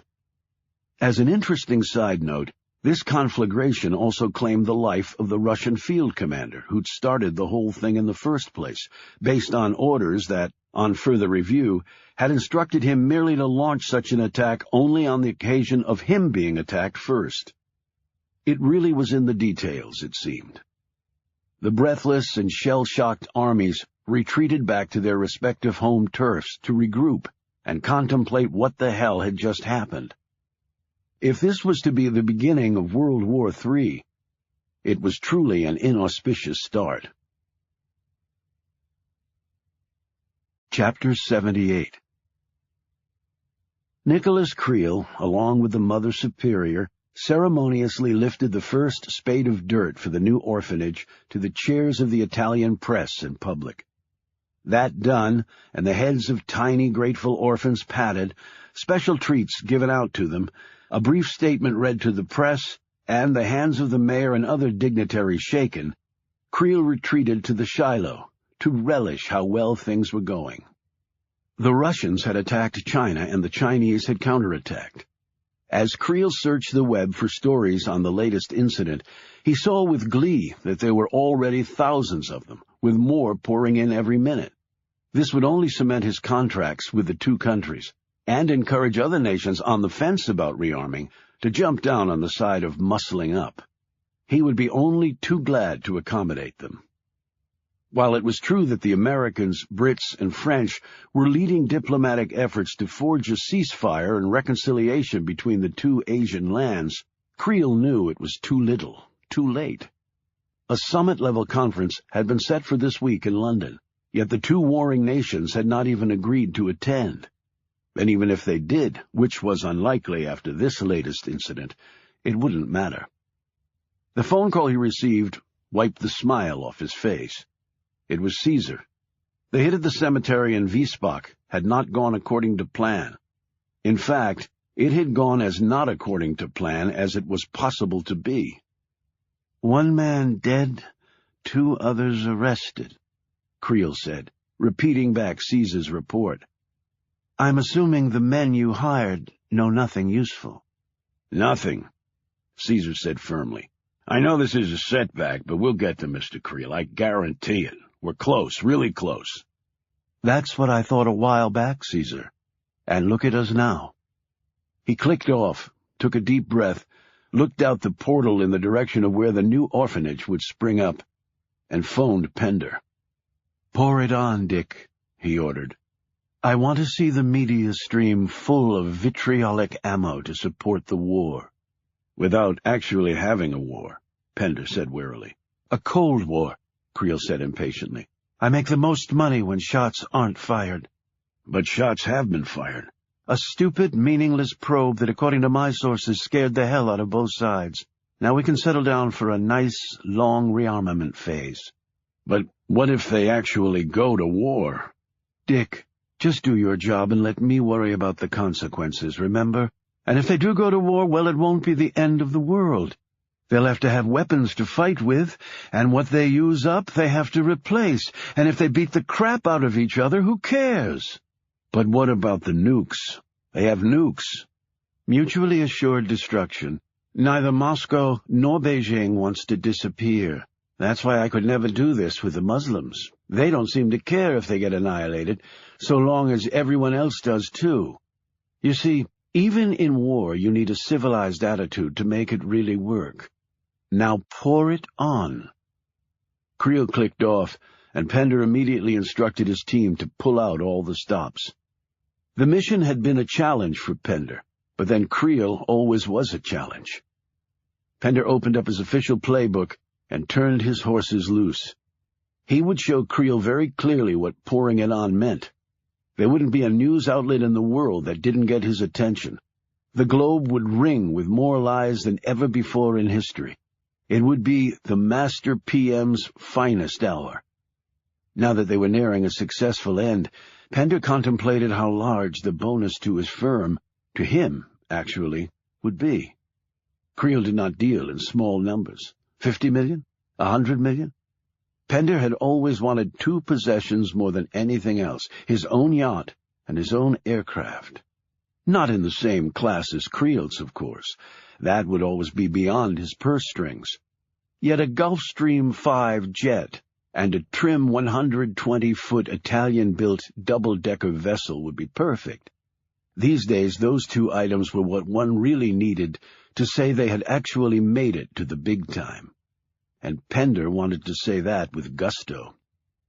He daydreamed about this possibility for a few more minutes until his dreams collapsed into a nightmare. On his computer screen popped up a message from Pender's aide. It read, "Barney Rubble blog update." An email had come in on the blogger site that, according to the aide, Pender needed to see right away. Pender opened it and began to read, even as he multitasked on some other agenda items. As soon as he read the first sentence, he stopped multitasking. "I know who you are and what you did. I want a face-to-face, or I'll retract the story and write the real truth. KJ. P.S. Nice try with Lesnick, and next time you set up a fake blogger site, use someone who knows what they're actually doing." Instantly gone were all thoughts of a jet and a yacht. His playbook didn't have a counterattack to this. The master perception manager had just realized his greatest fear. The truth was literally staring him in the face. Chapter 79. Shaw sat watching the computer screen over Katie's shoulder. She sent the email 10 minutes ago. They'd hoped for an answer before now. "Should I send it again?" Katie asked him. "No," though he looked a bit nervous too. Fortunately, they didn't have to wait much longer. The message was short. "What do you want?" Katie and Shaw exchanged glances. "Answer it," Shaw said. "A face-to-face," Katie typed. "Impossible," the answer said. "Then I'll just write my new story." "No one will believe you," came the reply. "I can be very persuasive, and I have some facts that will back me up and blow your plan out of the water." "What facts?" "I'll tell you in person." "I'm not doing that. This could be a setup." Shaw and Katie glanced at each other. Of course it was a setup. "A phone call, then." The answer didn't come immediately. "What do you want to talk about?" "Money," Katie typed, adding no fewer than 3 exclamation points. "Money for my silence." "We can do that over email." "I want to hear you sweat." Katie smiled at this intentionally mixed metaphor. A long minute went by as they anxiously stared at the screen. "When?" Katie clapped her hands together. "Tonight? Midnight U.S. East Coast time." She typed in a cell phone number that was untraceable. Shaw had given it to her. "He'll suspect that we'll try to trace the call while he's on the phone," she said. "He'll use a sterilized cell phone, believing that even if we trace the signal and burn a target between the cell towers, it's still a big place." "Well, isn't it?" Katie said. "The world isn't nearly as big as people think it is. In fact, it's pretty small. If we can track his signal, that'll give us about a city block footprint to target. Once we get that, Frank can send in people fast. With his connections, he has assets pretty much everywhere that he can call on." "That's still a big space to search, Shaw." "It is, but it's better than nothing, and we might just get lucky."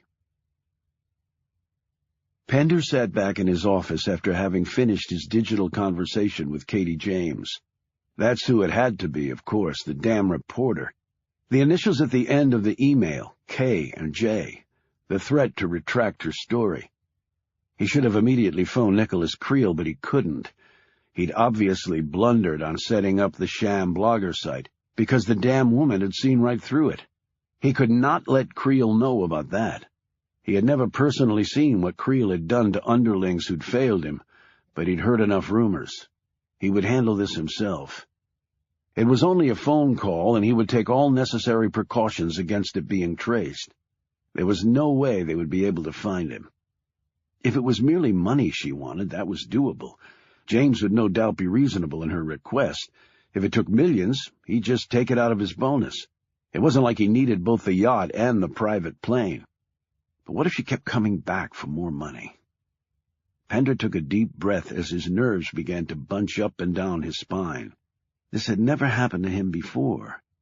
He was only used to being behind the scenes, never in the trenches. But he would get through this. He was the master of this game. In the end, he would win. And best of all, Nicholas Creel would never have to know. He prayed to God that the man would never find out. Chapter 80. Next to the table where Katie would be sitting when she made the call, Shaw had set up a large clock with an LED readout down to the seconds. He held a video camera pointed at Katie and the clock. He also had on a headset. Just keep him on as long as you can. Once they track the tower locations, they can zero in on a more exact location and send in a team. Right at midnight, the phone rang. Shaw started videotaping the clock as Katie answered. "Right on time," she said into the phone. "How much do you know?" the voice said tersely. "More than you want me to." "How much do you want?" Shaw motioned to Katie. "Keep him talking," he mouthed, as he listened to the man on the other end of the headset phone. "Don't you want to know how I figured it out?" she said. "I mean, in case next time you want to avoid something like this happening again?" "Okay. How?" Pender asked. Katie took her time explaining about Lesnick, the broken Lou, the inconsistencies in his story, and finally the impossibility of him doing what he'd said he'd done. "You should have just taken him in the place with you," she advised, "instead of briefing him on it later." "So why'd you write the story, then, if you knew it wasn't true?" "I just found out." Shaw jerked his head up as Frank's voice came through the headset. He pointed at her. "He's in a moving car. Tell him to pull off the road, now." Katie immediately barked, "Pull your car off the road." Pender was so astonished by her observation and demand that he nearly swerved his big Mercedes off the road before regaining control. "How the hell did you know I'm in a car?" he hissed suspiciously. Thinking fast, Katie said, "You were breaking up. I'm not moving, so you must be. And besides, I can hear the traffic noise in the background. Now pull off so I can hear you clearly.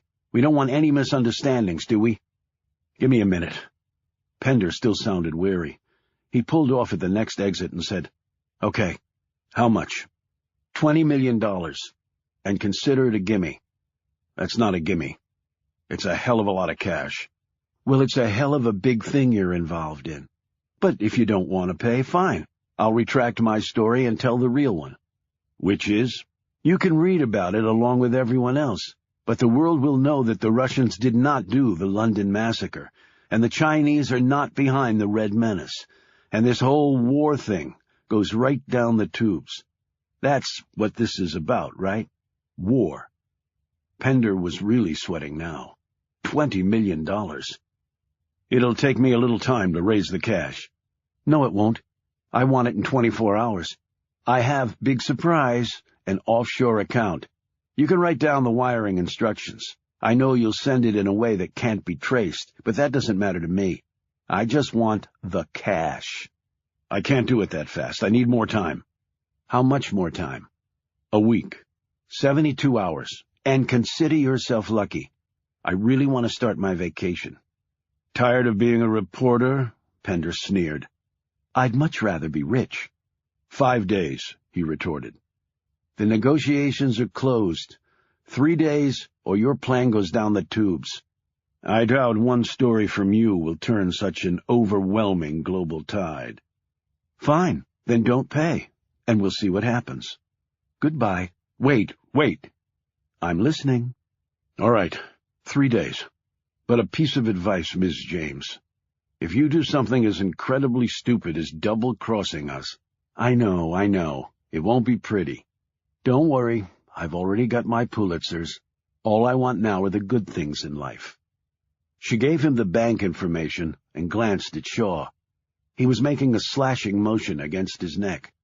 "Nice doing business with you," Katie remarked, before clicking off. She looked at Shaw, who turned off the video camera. Well? She asked. Western suburbs of Washington, D.C., the dullest toll road. They know that fast? There are 2 cell towers right there. It was easy to trace the signal. He would have been far safer sitting in a crowded hotel. Too many signals there to narrow down to one person. Okay, but what about just tracing the number the man used? We did. He tried to block the number, that's why it didn't pop up on your screen. But we had a wireless intercept on the phone you used. It overrode his block, snagged the number, and 60 seconds later we had our phone number on her. Who was it? According to Frank, an 86-year-old priest in Boston who I'm reasonably sure is not running around the world starting wars, and has no idea someone stole his phone number. So, how does knowing that this guy was driving on that road help us? Could they tell which car? He shook his head. Technology's not there yet. Same as trying to pinpoint a person. So how do we trace the guy, Shaw? She said, exasperated. He patted the video camera. By using this. That? You've been taking a video of me and a clock. That's right. So now what? Now we fly to D.C. Chapter 81. They snagged a ride to America on a private wing that Frank managed to get hold of. The plane had enough range to make it to D.C. without refueling, so they settled in for the 7-hour-plus flight. Ed Royce from MI5 was with them. Shaw and Katie strapped into their seats in the back, while Frank and Royce went over some details up front. Katie pulled a blanket snugly around her. She sipped on some club soda and stared over at Shaw as they rode a smooth flight path across the Atlantic. "This beats the hell out of the trip across the Irish Sea on that roller coaster, doesn't it?" she said. Shaw nodded, but kept staring at the seat in front of him. "Do you really think we're going to find out who's behind it?" she asked. He glanced at her. "If we're lucky, maybe. But finding out and then doing something about it are 2 different things." "Evidence that'll stand up in court, you mean?" Shaw didn't say what he meant. He turned away from her again. "You okay?" she asked, touching his shoulder. It was his bad arm, so she did it very gently. "Yeah, I'm good," he said unconvincingly. "When we get this all figured out and the bad guys are put away, I think I'm going to go see my parents." "Where are they?" "In Vermont. At least they were the last time I checked. They like to move around. I think that's where I got the wanderlust." "What do they do?" "My father's a professor of English. He teaches creative writing. That's why my middle name is Wharton. Edith is one of his favorite writers. I was actually named after Catherine Chopin, but people have always just called me Katie. My dad grew up in D.C., but went to college at Stanford. That's where he met my mom. He got his Ph.D. and started teaching at Harvard. Mom taught there, too, until the kids started coming." "How many?" "Including me, 4. I'm the youngest. I was born in Harvard Square, literally. After 3 kids, I guess Mom figured she could wait to the very last second before heading to the hospital. She and Dad were running to the car when her water broke. I ended up being born in a spare classroom. How about you?" "How about me what?" "I just divulged some details of my earth-shattering past. Now it's your turn." "No, thanks." "Oh, come on, Shaw. It's not like I'm going to run out and write a story about it. Just tell me something about your family." "Okay. I have no memory of my mother other than imagined, because she got rid of me when I was about 2. At least that's what I was told later. I never knew my father. I lived in an orphanage until I got kicked out at age 6. The next dozen years I spent with people I have no reason to remember. I have no brothers or sisters, at least that I'm aware of. So, now you know all about me." He turned back away from her. Katie just sat there stunned. "I'm sorry." "No reason to be sorry." "But that must have really been hard on you." "Probably the best thing that ever happened to me." "How can you say that?" "Because it taught me right from the start to rely only on myself," he said firmly. Katie drew the blanket tighter around her as Shaw turned his attention to the back of his seat again. "So, what are you going to do after this is all over?" she asked. "Depends on which way it turns out to be all over." I mean the way where we both walk away from it still breathing." "Haven't really thought that far ahead," he said. She glanced up to the front of the plane where Royce and Frank were sitting at a small table going over some documents. "But not stay with Frank. You need to get out before it's too late." "What don't you get?" "It's already too late for me, Katie." "But Shaw—" He turned away from her, slid his seat back, closed his eyes, and went to sleep. Katie kept her gaze on him for a while before turning to look out the window. The sky was black, the wide ocean 7 miles below, invisible. She'd been on thousands of flights over the years, and for some reason had felt cold on every single one of them. Yet Katie had never experienced the ice in her veins she felt right now. Chapter 82.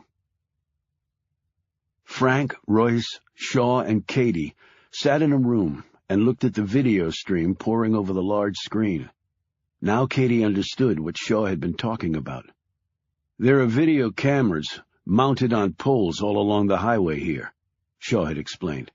"They're as much to address accidents and traffic backups as they are about Big Brother watching, but they're very useful for what we want to do." On another screen was the video Shaw had taken of Katie talking to Pender, with the LED clock readout also clearly visible. "Okay," Shaw said.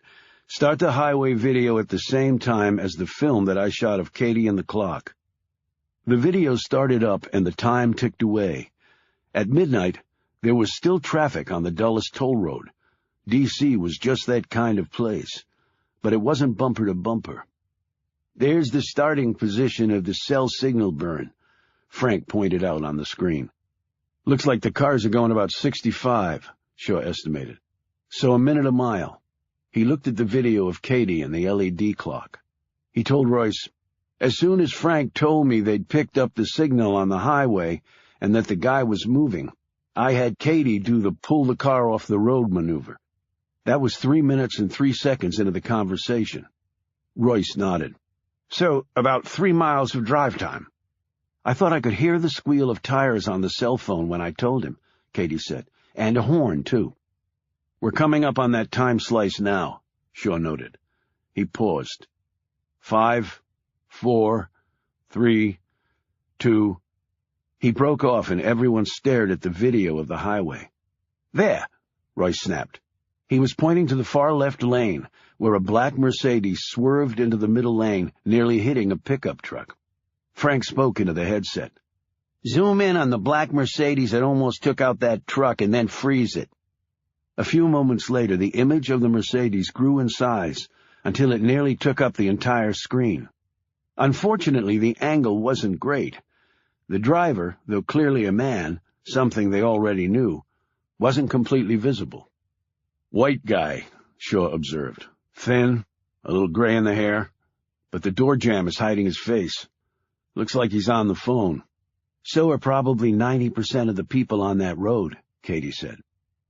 Frank gave instructions to the tech, and they tried it from different angles, but without much success. Shaw said, "Keep the film rolling." He pulled off after Katie spoke to him. We might get a good look at him or his license plate.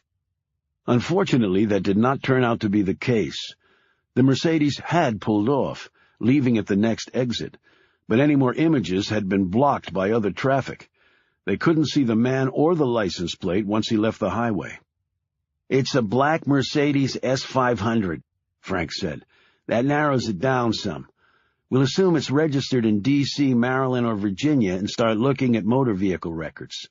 Katie said, "This is a very affluent area. I think you're going to find more S500s than you think, and you're just assuming it's from the area. It could be from any state, because we couldn't see the license plate. You might be talking hundreds or thousands of people." "She's right," Royce said. "We might have an easier way," Shaw said. "It's a toll road." Frank snapped his fingers.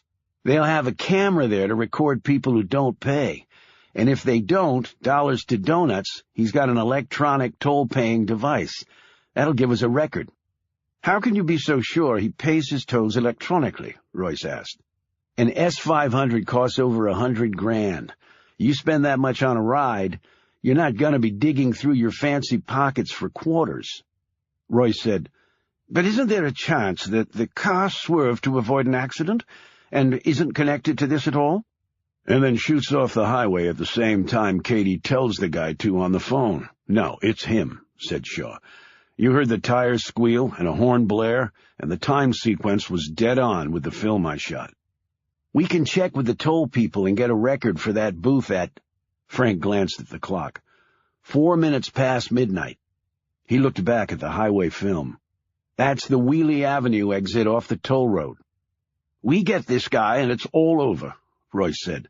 "We arrest him, extradite him back to London, and bloody well put him and his cohorts away forever." "Right," Frank agreed. Katie glanced nervously at Shaw.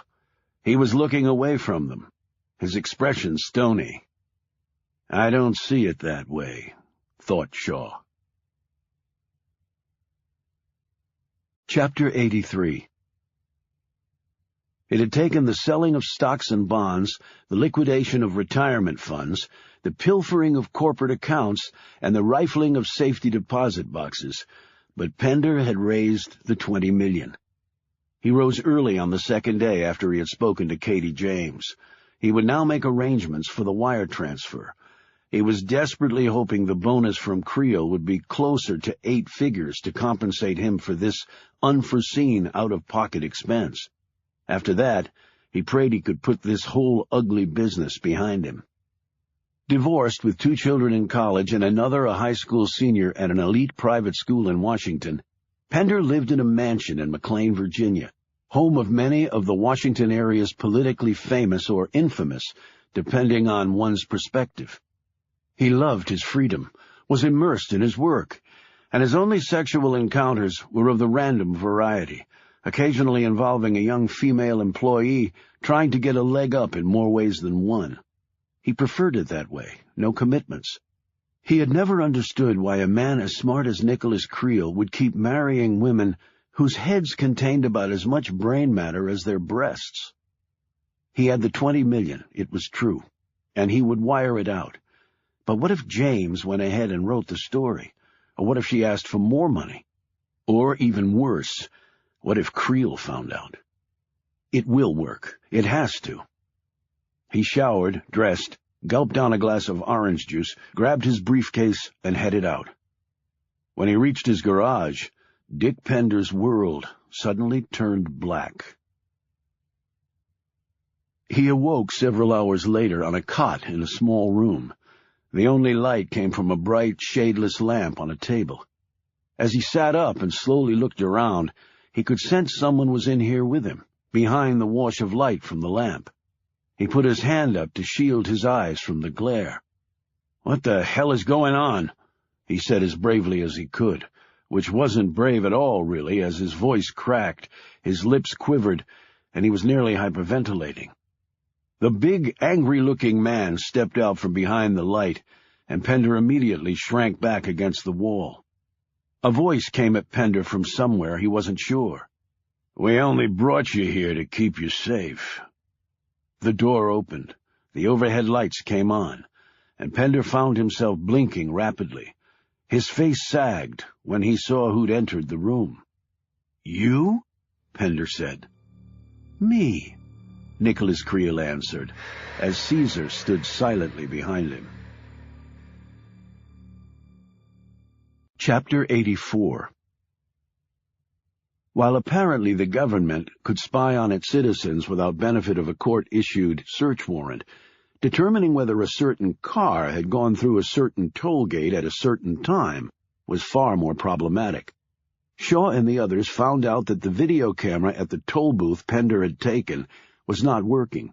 Apparently so many motorists had run the booth without paying, been filmed, gotten a fine in the mail, and refused to pay it that the highway folks had simply given up. Now the camera was there as a deterrent, they were told. However, everyone knew it wasn't functioning, because a local newspaper had done a story on it, and so there went the deterrent.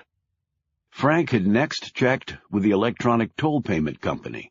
They had balked at giving out the information to him despite his credentials. He had summoned assistance from the police in Virginia, Armed with his official backing, another attempt had been made to get the information. Then they were told that there apparently had been a server glitch, electronic bug, or inadvertent file wipeout that happened from time to time. They were working on it and would get back to them. "Get back to us!" screamed Frank over the phone. "Get back to us! The whole freaking world is about to go up in smoke and you'll get back to us?" The woman on the other end of the line told Frank that she didn't care for his tone, and they were doing the best they could, but that computers were not perfect. "Well, honey," Frank said, "by the time this is all over and the world has come to an end, who'll give a shit about imperfect computers?" The woman apparently had not been listening, but rather reading from her script. She told Frank to have a nice day, and if he had any other questions or concerns, they'd be happy to help because customer service was their #1 priority. Frank slammed down the phone and would have ripped the hair off his head if he had any left. He looked at the others. "Now what? We just wait for the first nuke to launch?" Royce shrugged. "What's the alternative?" Shaw rose. "We do a little digging on our own." Frank said, "What kind of digging?" "In the dirt," Shaw answered, as he closed the door behind him. Katie looked at the other two men. "What's with him?" Royce wanted to know. "He's been through a lot," she said defensively. "We've all been through a lot," snarled Frank. Katie didn't hear this. She'd already hurried out after Shaw. She caught up with him as he strode down the hall. "Shaw?" He stopped, waited for her to catch up. "What are you going to do?" she asked. "Just like I said. Dig." He started walking again. She had to skip along to keep up with his long strides. "But how? Where? It's not like you can just pull this guy out of a hat." "You never know." "Do you have to be so damn secretive? Because let me just tell you, it's frustrating as hell." She put a hand on his arm. "And can you please stop for a sec? I haven't run a marathon in a while." He faced her. "I'm not asking for you to help." "I know," she said more calmly, "but I want to help. I thought we could flush this guy out with my plan." Shaw's angry features cleared. "Your plan was great, Katie, and we almost got him that way. So can I help? I mean, I don't have anything else to do right now, and the whole world at stake thing, you know?" She attempted a smile. "Okay. Do you have any ideas?" "All we have is that video of the car, and I think it's worth another look. We might have missed something." Shaw finally shrugged. "I'll scrounge up a copy, and we can go through it again." "A copy? Why not just go back and watch it with Royce and Frank?" Shaw didn't answer her. He was already walking back down the hall. Chapter 85. Creel held up a small recorder. He turned it on, and Pender listened to his phone conversation with Katie James all over again. A gray-faced Pender said weakly, "You knew about it?" "Of course I knew about it, Dick. I know everything. You should have realized that by now." Pender started to sputter. "I was just trying to take care of it without bothering you, Mr. Creel. I have the money. It's all ready to go." "I appreciate your effort. I really do. The problem with the blog was unfortunate, however. I would have hoped, with the amount of money I was paying you, that would not have happened. But such is life. The unexpected sometimes comes along. I know that as well as any man living." "But once we pay her—" Creel stopped him. "Unfortunately, it's not that simple. I seriously doubt that someone like Katie James suddenly cares that much about money. I researched the woman thoroughly before deciding to use her in my little plan. Years ago, she could have made a fortune becoming a morning TV news personality for any of the major networks, but she refused. She cares more about the story than she does about money. So no, not even $20 million will change that picture." "Then why did she contact me?" "To get you to call her. When Miss James told you to pull off the road, my friend here tells me you almost ran off the highway." Pender stared at Caesar. "He was following me?" "Just answer the question, Dick." "Yes, I did. It was unnerving. It was like she was watching me." "Someone was watching you, Dick. And it wasn't just me." What are you talking about? Who was watching me? There are cameras all over the toll road. She made that comment to get you to react, and you did. Now they look at the video, time the conversation, and they see you almost wreck at the precise instant James said what she did. That way they can pinpoint the car. Caesar added, and then she told you to pull off, and you did. Right through the toll gate. Oh, my God. They could be at my house right now. It's been 2 days. Calm down, Dick. If the road cameras had gotten a clear shot of you, you'd already be under arrest. So it obviously didn't. But the toll, I paid electronically. There'll be a record. Fortunately, we learned of this development in time. I had some of my best hackers target the firm that operates the electronic toll pay. Quite soon after you went through the gate, they suffered a complete crash of their recordation system. Pender let out a relieved breath. As usual, you thought of everything. Now I need you to do something for me. Anything. We'll have to shut the entire project down. Right now. I want you to tell your employees in the war room to go home. We're going to clear it out of everything that shows your connection to the Red Menace. My people can do that, Mr. Creel. I can make the call right now. In light of recent events, I'd prefer my people to handle the cleanup. I'm sure you understand. All right, if you insist. And best of all, you won't have to pay the money, Dick. I guess that's right. But then she'll write the story, the real story. Let her. I believe things have gotten to a point of no return stage. The contracts are signed, and China and Russia are still only a few steps from going to war, regardless of this recent diplomatic effort. The only thing James can do is back off her original story. I was duped, she'll claim. But with no corroboration, her credibility is zero. She'll simply look incompetent. Then we've won. Creel put an arm around Pender's shoulders. Yes, Dick, we've won. Now, call your employees, and let's finish this.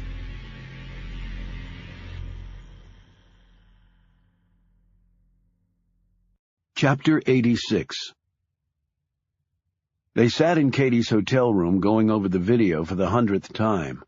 A room service table was stacked with plates and cups since they had not bothered to leave the room to eat. The drapes were drawn, and the room was dark, so they could see every detail on the screen better. They had enlarged all angles of the shots on the laptop and dissected them grid by grid, and they had come up with absolutely nothing. Shaw lay on the floor, gazing at the ceiling. An exhausted, red-eyed Katie was on the unmade bed, moodily doing the same. She slipped off her pumps, padded over to the room service table in her stocking feet, and poured out a cup of coffee. "You want one?"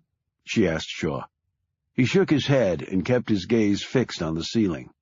Frank checked the overseas account he set up for the money drop. No 20 million yet.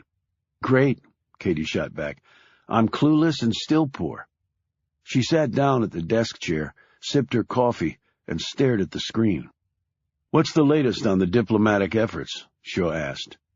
Katie hit a few computer keys, accessed the Internet, and read the news. "They're still meeting in London. China and Russia haven't even agreed to send delegations, but they're hopeful of some sort of peaceful resolution." She clicked off the net and ran the video of the Mercedes again, this time in slow motion. Shaw glanced over at her. She was dressed in a skirt, stockings, and a blouse, and her face was wrinkled in concentration. "Katie, we've done that to death and gotten zip. And the damn toll people still can't tell us anything. And every minute that goes by—" He didn't have to finish the statement. Katie wasn't listening. Her gaze was suddenly riveted on the screen. "Shaw, look." He hopped up and joined her at the desk. "What?" "There." She pointed to the bottom of the screen where she'd enlarged the grid section. "It's the rear fender of the Mercedes. So what?" "It's a black Mercedes." "Really? Hell, I thought it was white," he said a little heatedly. "Get to the point." "Hey, keep your pissy attitude under control." She nicked the screen with her fingernail. "The car is black, but that spot is blue and gold." She pointed to another smudge of color. "And red." "I noticed that before. We all did. It's a sticker on the bumper. But that's all you can see. No writing. It could be anything. The text already enlarged it and came up empty. I know that, but wait a minute. Katie was hitting keys, enlarging the section even more. Now was revealed a red top bar, a short line of gold, and a background of deep blue. Katie hit another key, zooming in on the gold and red parts. "We've seen that, Katie," Shaw said, studying her intense expression. "What's the big deal?" When I saw it the first time, I thought I knew that pattern, but nothing came to me, so I just thought I was mistaken. But now that I'm looking at it again, I know I've seen it before, somewhere. It's bugging the crap out of me. She looked at Shaw's jacket hanging on the chair. She touched the breast pocket. Damn! That's it! That's it! Her hands flew over the keyboard. She got back online and did a Google search. When the screen revealed the answer to her query, Shaw gaped as he stared at the top of the page. It was a crest with a red top bar, a blue shield, and a gold X with a red crown in the center. It seemed a fleshed-out match for the bit of sticker visible on the bumper. Shaw read the name at the top of the screen. St. Albans School? She nodded. I told you my dad grew up in Washington. Well, he went to St. Albans. It's an exclusive private boys' school in D.C. She held up the sleeve of Shaw's coat. He still has a jacket with that crest on it. That's where I remembered seeing it. And I bet our guy has a son that goes or went there. A second later, Katie was lifted into the air. Shaw's strength was such that he had done it solely with his good arm. "Great work, Katie," he said into her ear. He put her down and turned his attention to the screen while she looked slightly flustered. She said, "So we tell Royce and Frank. They can search St. Albans' database and get a list of names. We match it to vehicle registrations, and we find the black Mercedes and our guy. Do you think we can find that out without calling Royce and Frank?" He didn't look at her when he said this. She answered hesitantly, "I don't know. I mean, you'd probably need a search warrant. But you said your father went there. That might make a difference." "Maybe, but I can't access vehicle registrations. And why don't you want to call them?" She looked uncomfortably at Shaw. He turned, towering above her. She unconsciously took another step back. "Why do you think?" he said bluntly. "I don't know what to think." "Sure you do. You're a smart woman." He nodded at the screen. "Smart enough to have seen that when none of us did." "I can't help you do what you want to do, Shaw." Her voice was tinged with a quiet desperation. "Getting squeamish on me all of a sudden? Worrying about the rights of others? Innocent until the trial lawyers cover up the truth so no one can find it and the guilty walk free? I don't give a damn about the people who did this. They can rot in hell." "So what's the problem, then?" "The problem is you. You take the law into your own hands, you go to prison. Or worse. I won't be part of that. I can't." He sat in the desk chair and stared down at the carpet. "Shaw, you can't throw your life away over this." Shaw didn't appear to be listening. "I thought I knew what real pain was, Katie. What it was to hurt like you've never hurt before. But when Anna died, I discovered exactly what it felt like." Katie crept forward and put a hand on his shoulder. "You need to let it out, Shaw, before it destroys you." He stood so quickly that she had to jump back. "I'll call Frank and get him going on this." "Just like that?" she said, bewildered. "Just like that. It'll be faster that way," he added ominously. As he made the call, Katie stared at the crest of St. Albans School and then over at Shaw as he relayed her discovery to Frank. When he clicked off, Shaw said, "Get your shoes on. We've been stuck in this room long enough. I'll take you to dinner while they bang through the database." Katie retrieved her shoes, sat on the bed, and slipped on her heels. He put a hand on her arm and guided her out the door. As they walked down the hall, her heart was thumping in her chest. She didn't believe Shaw. Not at all. And she was afraid. Not for herself. She was afraid for him. Chapter 87.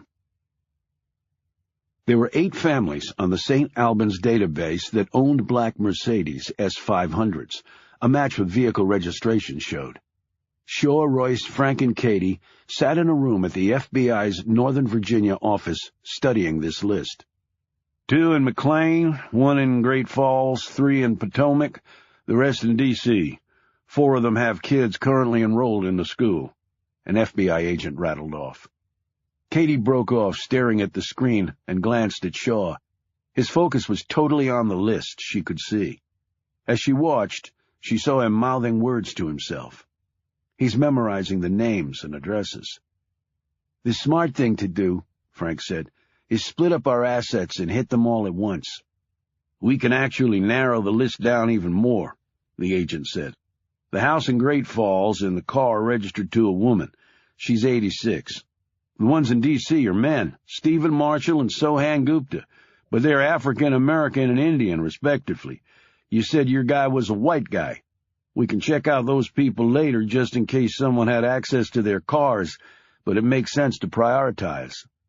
Frank said, "So that leaves 5, 2 in McLean, Virginia, and 3 in Potomac, Maryland." "We'll have to get search warrants executed," the FBI agent said. "That'll take some time since the circumstances," he glanced at Frank, "are a little unusual." "How long?" Royce asked. The agent checked his watch. "We'll push hard, but tomorrow morning at the earliest." "Do it." "Should we post surveillance teams at their houses?" Frank asked. "Might spook 'em," Shaw pointed out. "And if we don't have search warrants in place—" "Then they could destroy evidence, and there'd be nothing we could do about it," Royce finished for him. Frank sighed and said to the FBI agent, "Just get him as fast as you can." Katie glanced over at Shaw in time to see a grim smile cross his face, and then it was gone. "I want to go with you when you do the hits," he said.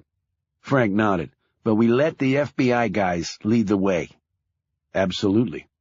Royce nodded in agreement. "I'm clearly out of my jurisdiction here."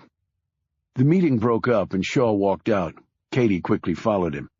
As he reached his car in the parking lot, she put a hand on the car door. "Don't do it." He eased her hand off the door. "Don't do what, exactly?" "You know what. I'll give you a ride to your hotel. You obviously need some sleep. You're sounding a little punchy." She gripped his sleeve. "Shaw, I saw what you were doing back there. You memorized the list. You're not waiting for a search warrant. You're going to go to those places tonight and what? Start killing people? Is that what you think?" "I'm not sure what to think." "Good. You can join the club." He pulled his arm free. "You want that ride?" "No, I don't." "Suit yourself." He drove off. Frank and Royce came out of the building and headed toward her. Frank stared after Shaw's car. "Your buddy leave you high and dry?" "No, You want a ride?" When they got in the car, Frank turned and looked at her. "Everything okay?" "Everything's great." Royce gave her a penetrating stare, glanced at Frank, and shrugged. When Katie got back to the hotel, she stripped off her clothes, took a hot shower, and nearly scrubbed herself raw. She rested her head against the tile wall of the shower and let the water pour over her. What do I do now? Tell Frank and Royce? Let them follow Shaw? Stop him from killing somebody? From being killed? That's what she should do, Katie knew. But it wasn't that simple. What if she was wrong? What if Shaw found out she'd betrayed him? Yet she hadn't promised not to tell. He'd never asked her not to reveal her suspicions. She got out of the shower, dressed, and put on dark clothing. She couldn't snitch on Shaw, but she also couldn't just stand by and let him destroy what life he had left. She called his room. When he answered, she hung up. He was still there. 2 minutes later, she was in the lobby, sitting in a high-backed chair, waiting for him to come down. An hour later, he did. He headed out. And so did Katie. Chapter 88. The first 2 homes Shaw checked out weren't the ones.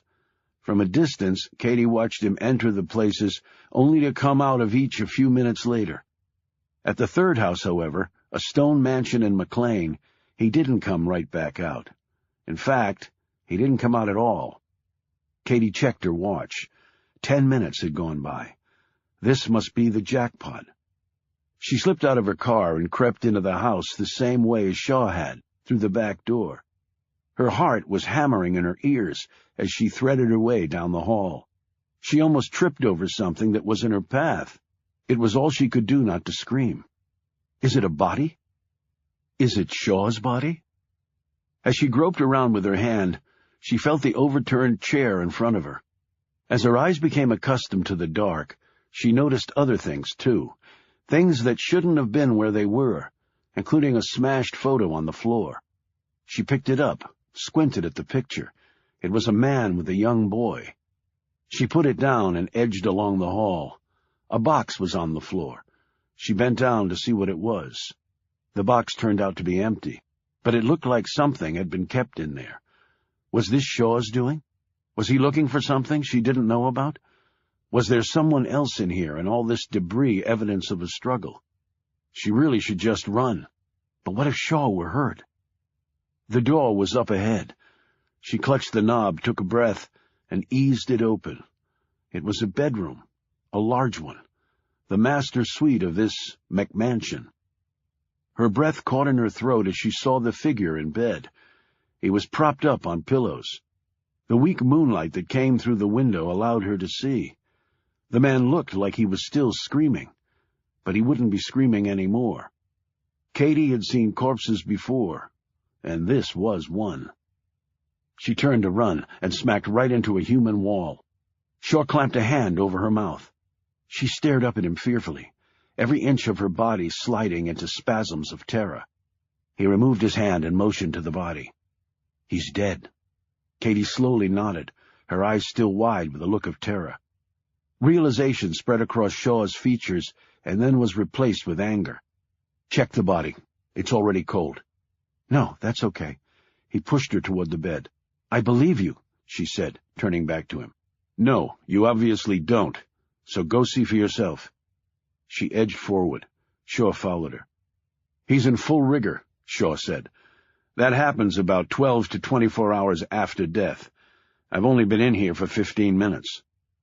More curious than scared now, Katie touched the man's arm. It was like a rock. His skin was ice. What killed him? He pointed to the pillow where she could see dried stains. Gunshot wound to the back of the head. She stepped back from the bed and gazed around the room. Shaw had a flashlight that he used to sweep the area. Furniture was overturned in here, too, and there were drawers pulled out and contents dumped on the floor. A struggle? She said. A search? Shaw pointed toward the closet. Look at this. They stepped inside the room. In the back, a portrait was hanging off its hinges. Behind it, a chunk of wall had been ripped out, revealing a cavity. My guess is there was a safe there. Whoever did this took it with them. So it was just a burglary that went wrong? The dead guy is fully dressed. He might have come home, stumbled on them, and they killed him. He stared at her. You really believe that? No. Good. Because it's all been staged, just like everything else in this whole damn thing. But this is the right house, isn't it? He nodded. I checked the car in the garage first, stickers on the back, and there's a slight scratch on the back panel that I noted from the video. It's the right car. And the dead guy? Shaw picked up a photo that was on a shelf and shone his light on it. It looked like the guy on the video. It's the owner of the house. Richard Pender, said Shaw. We better get out of here. No, I want to finish searching the place first. Shaw, what if we get caught? You can leave. Damn it, do you always have to make everything so complicated? I didn't ask you to follow me tonight. How do you know I was following you? Maybe it's the fact that you're standing in this house with me right now. I could have come here on my own. I can memorize addresses, too.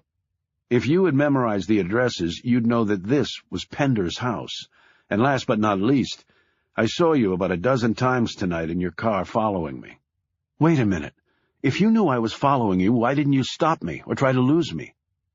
Shaw started to say something, but then stopped. He looked away and said quietly, I'm no murderer. I'm glad you realize that. A brief moment passed, and then Shaw asked, Are you going to help me look or not? I'll help. Let's just make it quick. A half hour later, they'd found nothing of any use. Richard Pender owned a firm called Pender & Associates. Shaw had never heard of it. They got the office address from some letterhead they found in a desk drawer. Katie stared at the paper. I know this name for some reason. She thought for a moment and then shook her head. It's not coming. They left out the back door. Or tried to. They never made it. Chapter 89. Shaw awoke first, the synapses in his head screaming out intense messages of pain to the rest of his body. Yet that busted-up nerve mailbox was pretty full.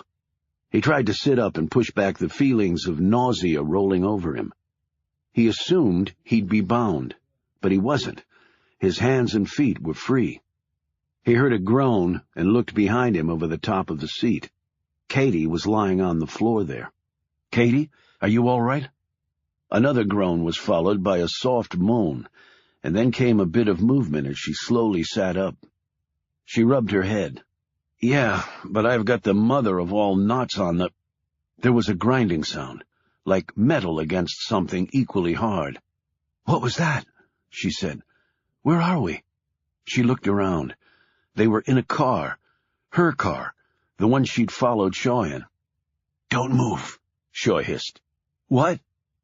Another grinding sound came, and Katie had the sickening feeling of the floor slipping beneath her. "What's going on?" Shaw inclined his head at the window. Katie stared out and saw nothing but black. No, not entirely black. She saw some trees, large trees and thick bushes. "Did they leave us in the woods?" "Yes, but not exactly on level ground." "What are you talking about?" "Look out the windshield, but do not move." Katie slowly turned her head to stare straight ahead, and her breath got lost halfway up her throat. She was looking straight down, or at least it seemed that way. It was like being on a roller coaster about to go over the edge, or a plane in a death spiral, and you were the pilot watching the ground coming at you sickeningly fast. "Where are we?" she whispered. "In a car on the side of what appears to be a very steep hill with a clear path of 200 feet in front of us, at least until we get to the bottom. Then we hit a wall of trees, and if we manage to plow through those, we go right into the river." "River?" "The Potomac." He slowly raised his arm and pointed out the windshield. "That looks to be Georgetown over there, doesn't it?" She gazed at the pulse of lights from across the water. "Then we're off the George Washington Parkway?" He nodded. "Can you open the doors?" "They're locked. And if I try to open one, we're going for a short ride way too fast." "How did we get here? The last thing I remember is leaving Pender's house." "They must have been waiting for us. I'm an idiot. They were waiting for us at the graveyard in Germany. Why not Pender's house? They must have figured out what we'd done on the call, gotten to Pender first, and then waited for us to come poking around." Katie shuddered.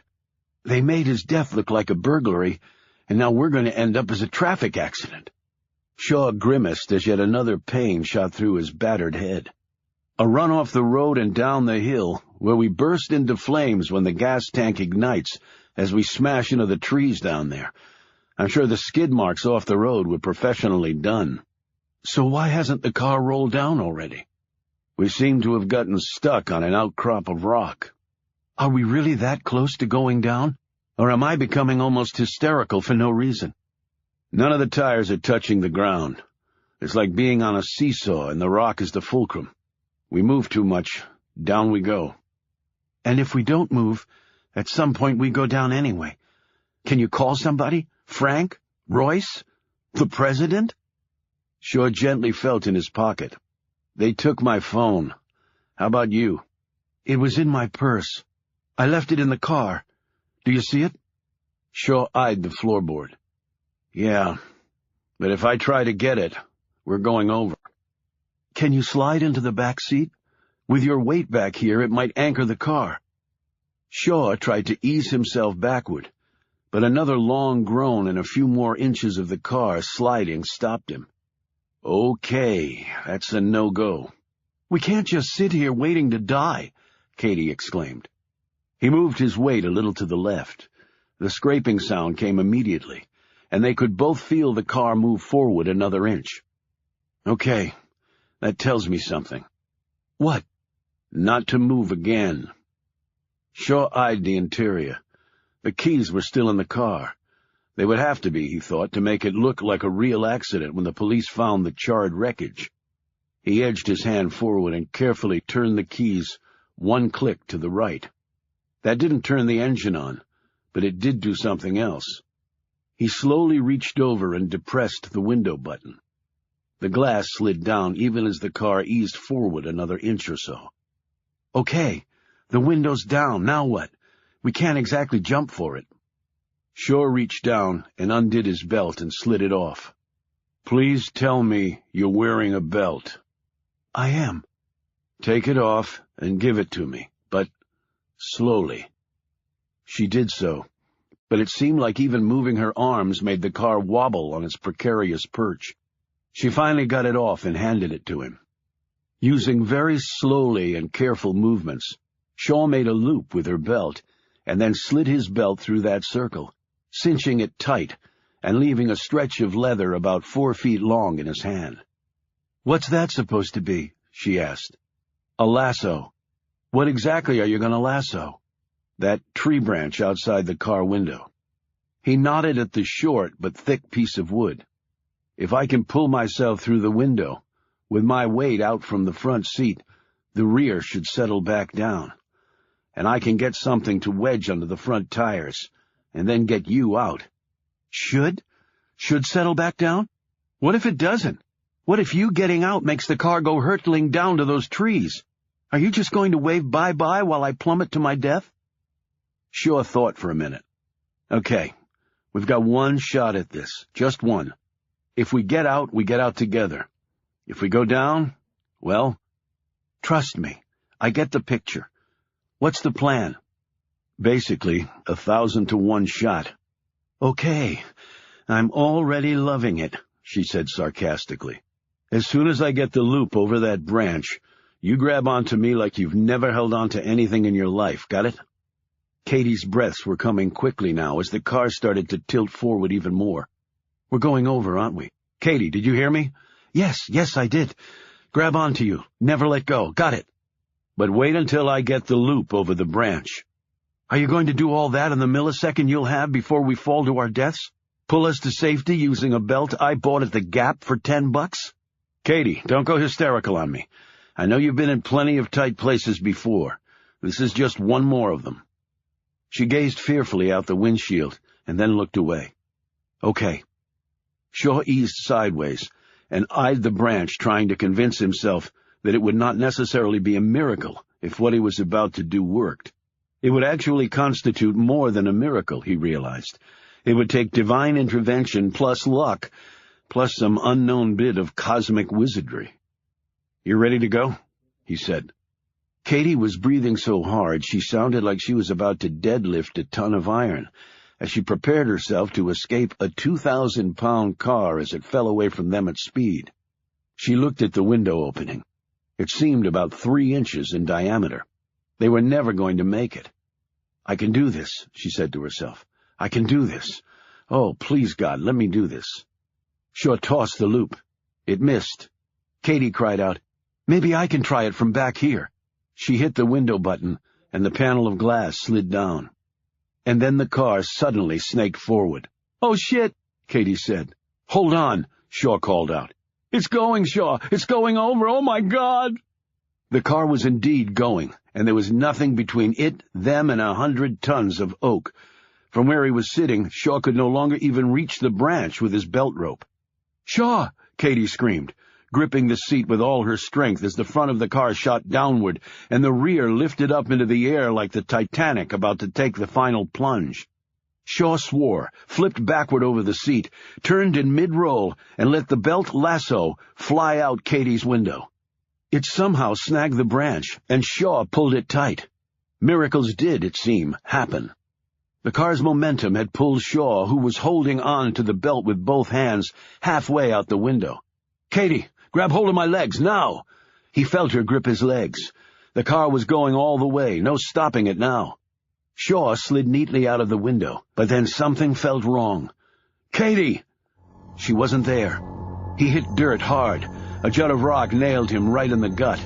The belt slipped out of his hand and he tumbled down the steep hill. He looked in front of him and watched as the car gained more and more speed. His momentum caused him to flip over and land hard on his back. When he managed to sit back up, he saw the car slam into the trees at the bottom. A second later, an explosion ripped the air as the gas tank ignited. Shaw grabbed onto everything he could get hold of, bushes, branches, dirt, and rock to stop his slide. If he went another 20 feet, there was no stopping, and he would end up in the inferno down there too. He finally slammed against an old stump. "Katie!" he yelled. "Katie!" She didn't answer him. Chapter 90. The phone call woke Frank from a sound sleep. It was the FBI agent they'd been working with. Frank sat up, already groping around for his clothes that he'd dropped on the end of the bed when he'd turned in. "What's up?" "One of the people on the St. Albans list, Richard Pender, was just found murdered in his home." Frank's feet hit the floor. He pinched the phone against his ear with his shoulder while he hopped into his pants. "Son of a bitch! And that's not all." "Yeah?" Frank said warily. "A neighbor of Pender's phoned the police. That's how they discovered the body." "Why'd they phone? Did they see something? Pender's killer?" "He saw what looked to be two people being carried out of the house and put into a car." "Two people? Could they ID them?" "It was dark. He couldn't be sure. But the man was big. It took 3 guys to carry him, and the other appeared to be a woman." "Did they see anything else?" "He got the license plate of the car they were put in." "And?" Frank slid into his shirt and tucked it into his pants, and then slipped on his socks. "Oh, shit. Don't tell me." "We traced the plate. It was Katie's rental car." Frank stuck his feet in his shoes and roared. "What the hell were they doing there? We hadn't gotten a search warrant yet." "Looks like they were doing a little independent snooping." "Have the police tracked the car down yet?" "No. They put out an APB, but nothing yet." "Has anyone tried to call Shaw or Katie?" "Yes, no answer. We sent people to their rooms, nothing." "When did the neighbor phone this in?" "About 2 hours ago." "Christ, they could be already dead. They probably are already dead. What's the take on Pender? When did they pop him?" 20 hours ago or more, according to the prelim." "Shit, that trail's cold. Wait a minute. If they killed Pender that long ago, what the hell were they doing watching his house?" "Waiting for someone to come by?" "You mean waiting for Shaw and Katie to come by, just like the funeral in Wiesbach? What the hell were they thinking, going there?" "The officers on the scene at Pender's home said it looked like a burglary gone bad." "Burglary my ass. So what's the story on this Pender? Who is he?" "He owns a firm called Pender and Associates based in Northern Virginia. The picture isn't completely clear, but it seems to be some sort of PR firm." Frank called Royce, filled him in, and arranged to meet the MI5 agent in the lobby in 5 minutes. He grabbed his gun, ripped open the door, and ran down the hall, pulling out his cell phone and punching in a number as he jogged along. "Shaw and James are in serious trouble. Track him, now." Frank hooked up with Royce in the lobby, and the 2 agents raced to their car. As they drove off, Frank called the FBI agent. "I want a strike team to hit Pender and Associates right now." "We don't have the search warrants yet." Frank yelled, "What are the odds of a guy on our list getting popped and Shaw and James getting snatched from the guy's house not being tied into this whole damn conspiracy?" "About 1,000,000,000 to 1, the agent admitted. "So screw the warrants. Nail Pender and Associates now." Yet Frank's gut was telling him it was already too late for Pender and Associates. And too late for Shaw and Katie. Chapter 91. Shaw slowly rose from the mud and brush and steadied himself against a leaning, shallow-rooted pine. He stared down at the wreckage of the car. The flames started to burn down as the gas was used up. He had stopped yelling for Katie because he'd grown hoarse. He made his way down the hill, holding on to whatever he could. As he neared the burning car, he didn't want to even think about what was inside it. The charred fragments of Katie James. The small groan caught him so off guard, he nearly toppled forward and down into the flames. He whirled around, staring into the darkness to his left. Katie? He was almost afraid to say the name for fear of hearing nothing back. There was definite movement now, and it was too big for a rabbit or squirrel. He lunged forward, tripped, fell down, picked himself up, and raced to her side. Katie was lying face down next to an oak, but struggling to rise. Shaw knelt beside her, gently turned her over. "Damn, I thought you were dead." Her face was bloody, her arm bent at an odd angle. She looked up at him, smiled weakly, but then grimaced in pain. "So I'm not dead?" He shook his head. "Not unless I am, too, and I'm hurting too much to be anything except alive. Can you walk?" With his help, Katie got to her feet, holding her right forearm. "I think I might have busted my arm up." He looked at it. Part of her bone was sticking out through the skin. "Shit," he exclaimed. "We need to get you to a hospital." He took off his jacket and fashioned a crude sling to keep the shattered bone as immobile as possible. "Can you walk?" She nodded. "If you can help me." He put a big hand under her armpit and his other around her waist, and they slowly made their way up. "What happened? You were holding on to me, and then you were gone." "Lost my grip, and then I got snagged on the door handle." "How did you get out of the car, then?" "Pure luck. On the way down, the car hit something, probably another chunk of rock. The door popped open, and I fell out." She looked back at the blackened mass of burned-out metal. "A little close," she said. "A little." "Sure. I think I'm going to be sick." "It's okay. I've got you." He held her while she emptied her stomach. "Sorry," she said with an embarrassed look after she'd finished. "Compound fractures always make me puke, too," he said, attempting a smile. As they neared the top, they heard cars screeching to a stop on the road above, and then running feet started coming their way. "Get down, Katie." "Shaw, you down there?" It was Frank. "We both are," Shaw called back. "And we need some help. Katie's arm is broken." 5 minutes later, they were being driven off in an SUV. Frank and Royce rode with them. "Pender's dead, but you already knew that because you went to his house tonight," Frank said accusingly. "Can you wait at least until tomorrow until you jump all over my ass, Frank?" Shaw said. "Why? It won't be any better tomorrow, only worse." Royce said, "Do you know who kidnapped you?" "Never saw them. Whoever it was hit us fast and hard." He looked over at Katie. "She needs to get to a hospital." "That's where we're headed," Frank said. "I already made the call." "How did you know where Shaw and Katie were?" Royce asked. Frank glanced at Shaw before answering. "Lucky guess." Before Royce could say anything, Frank's phone buzzed. He listened for about 5 minutes without saying anything other than curse words. He clicked off and tossed his phone on the floor. "I take it that it's not good news," Royce said. "They hit Pender and Associates." "And?" Shaw said. "And they got squat. Place was cleaned out.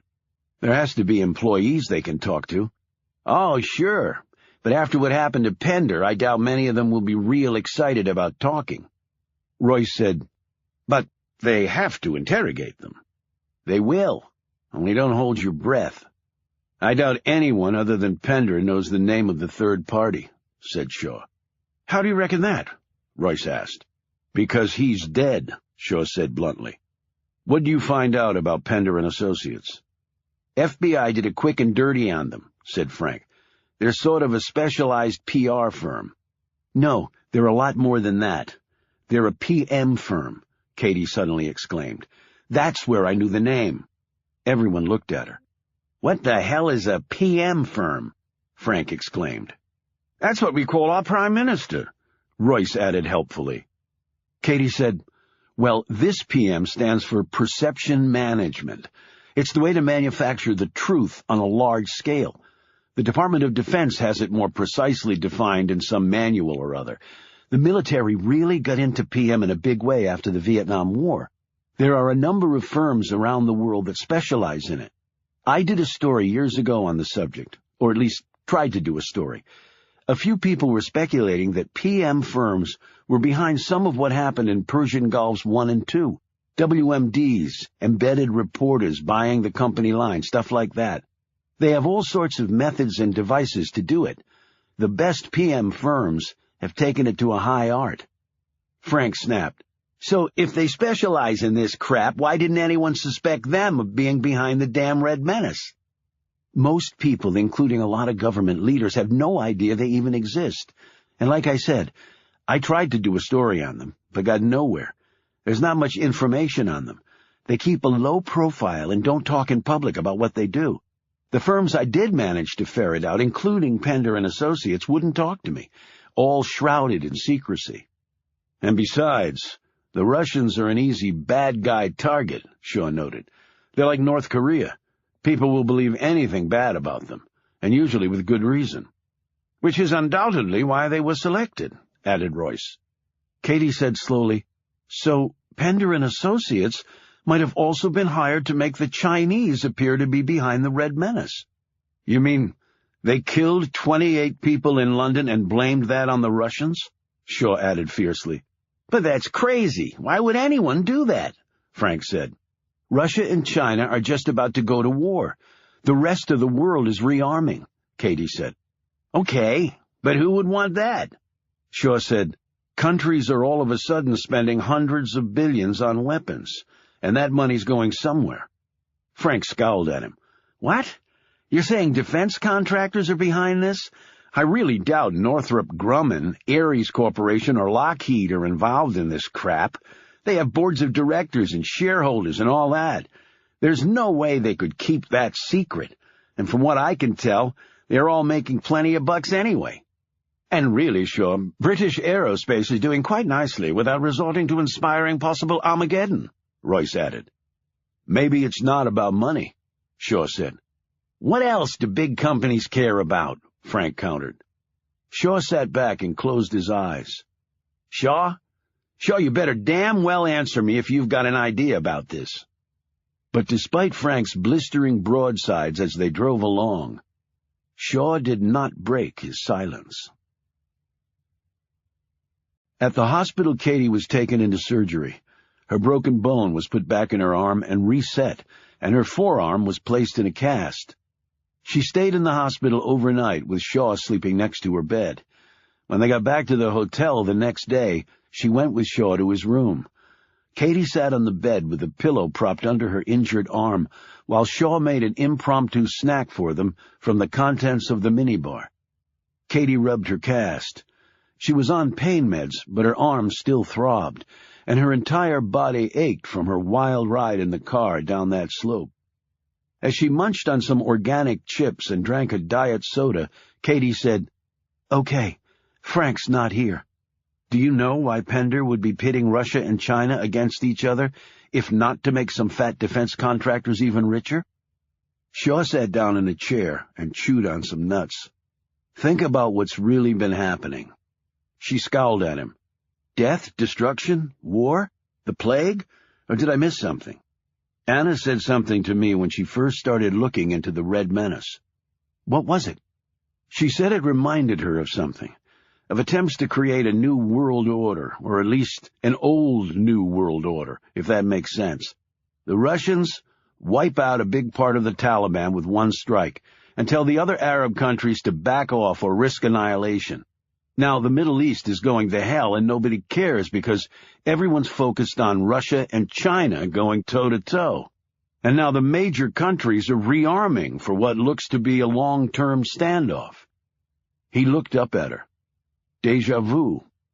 So you're saying whoever's behind this wants us to go back to what? The Cold War? By all accounts, Russia and China scared the crap out of each other. They won't attack again. Just go into a long rearmament phase, along with all the other major powers, a mutual standoff. And now that Russia used cruise missiles against Afghanistan and got away with it, you think other countries might not try that tactic against some of the other unruly nations, Muslim or otherwise? You mean big boys exerting their muscle again? Like Russia and the U.S. used to do? Something like that. Maybe somebody's tired of terrorists running the world's agenda. They want the old ways back. Yeah, great. The old ways that entail the constant threat of nuclear annihilation. But the Cold War also sparked the greatest military buildup in history. And aside from the Israel-Palestine equation, nobody really gave a damn about what was happening in the Middle East for the most part back then, except for oil. There were no murky moral questions about right and wrong or religious differences.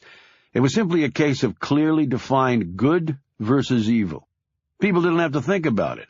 It was what it was. Maybe some prefer that, even with the Armageddon possibility. Hell, maybe a lot of people do.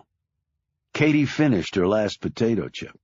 You know, that asshole Pender never paid me my $20 million. So? So I said if he didn't, I'd tell the world the truth. Realization spread over Shaw's face. Katie, you know that will make you a target. I'm already a target. Then it'll make you a bigger one. With difficulty, she scooted to the edge of the bed and put her feet on the floor. Shaw, I've spent my entire adult life trying to find the truth, and I'm not stopping now. And them coming after me is probably the only way we're ever going to get to the truth. She reached across and touched his arm.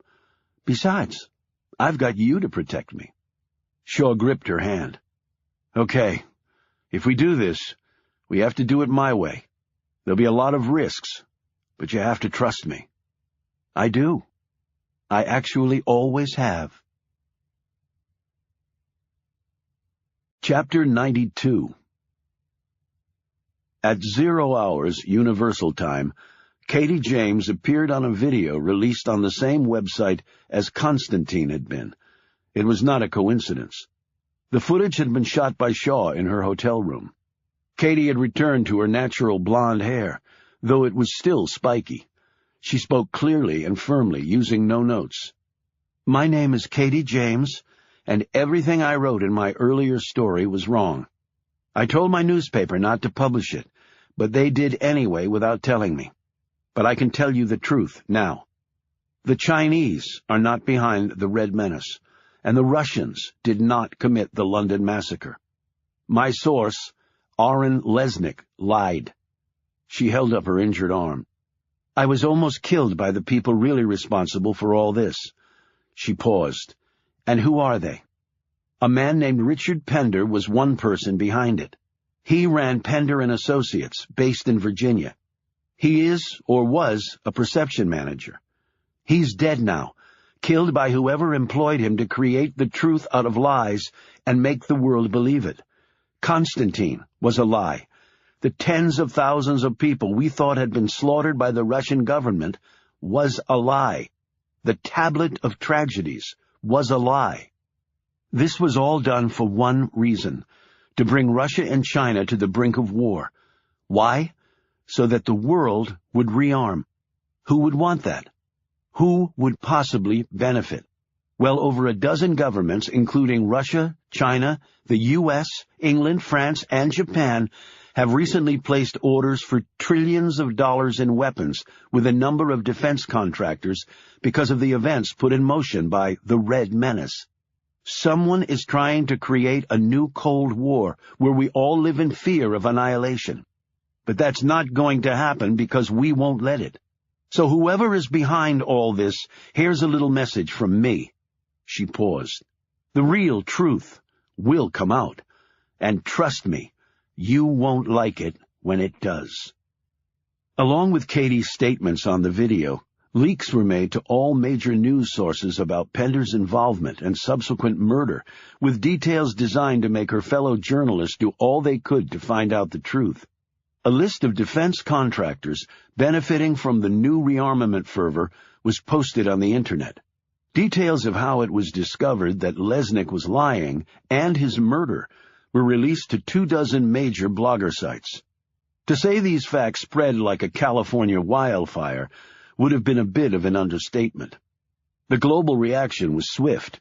It was said that skies around the world were filled with smoke from the burning of Remember Constantine t-shirts. The Scribe newspaper scrambled to put a positive spin on what had been done with Katie's story, found they really couldn't, and Kevin Gallagher, Katie's editor, was sacked. The FBI started throwing thousands of assets at Richard Pender's murder. And in London, the same was done with the massacre and Aaron Lesnick's death. All major defense contractors issued statements claiming they'd had no involvement in the Red Menace campaign. Much like the treatment of the Russians, few believed their denials. Defense departments in every major country were ordered by their civilian leaders to rescind all contracts for new weaponry. Meanwhile, the Russian and Chinese governments ordered a stand-down in their near war, and President Gorshkov and his counterpart in China agreed to meet at a neutral site to discuss their two countries' future relations. Yet the world wanted more, much more. They wanted to know who had lied to them. They wanted the person or persons really behind it all, and they wanted them yesterday.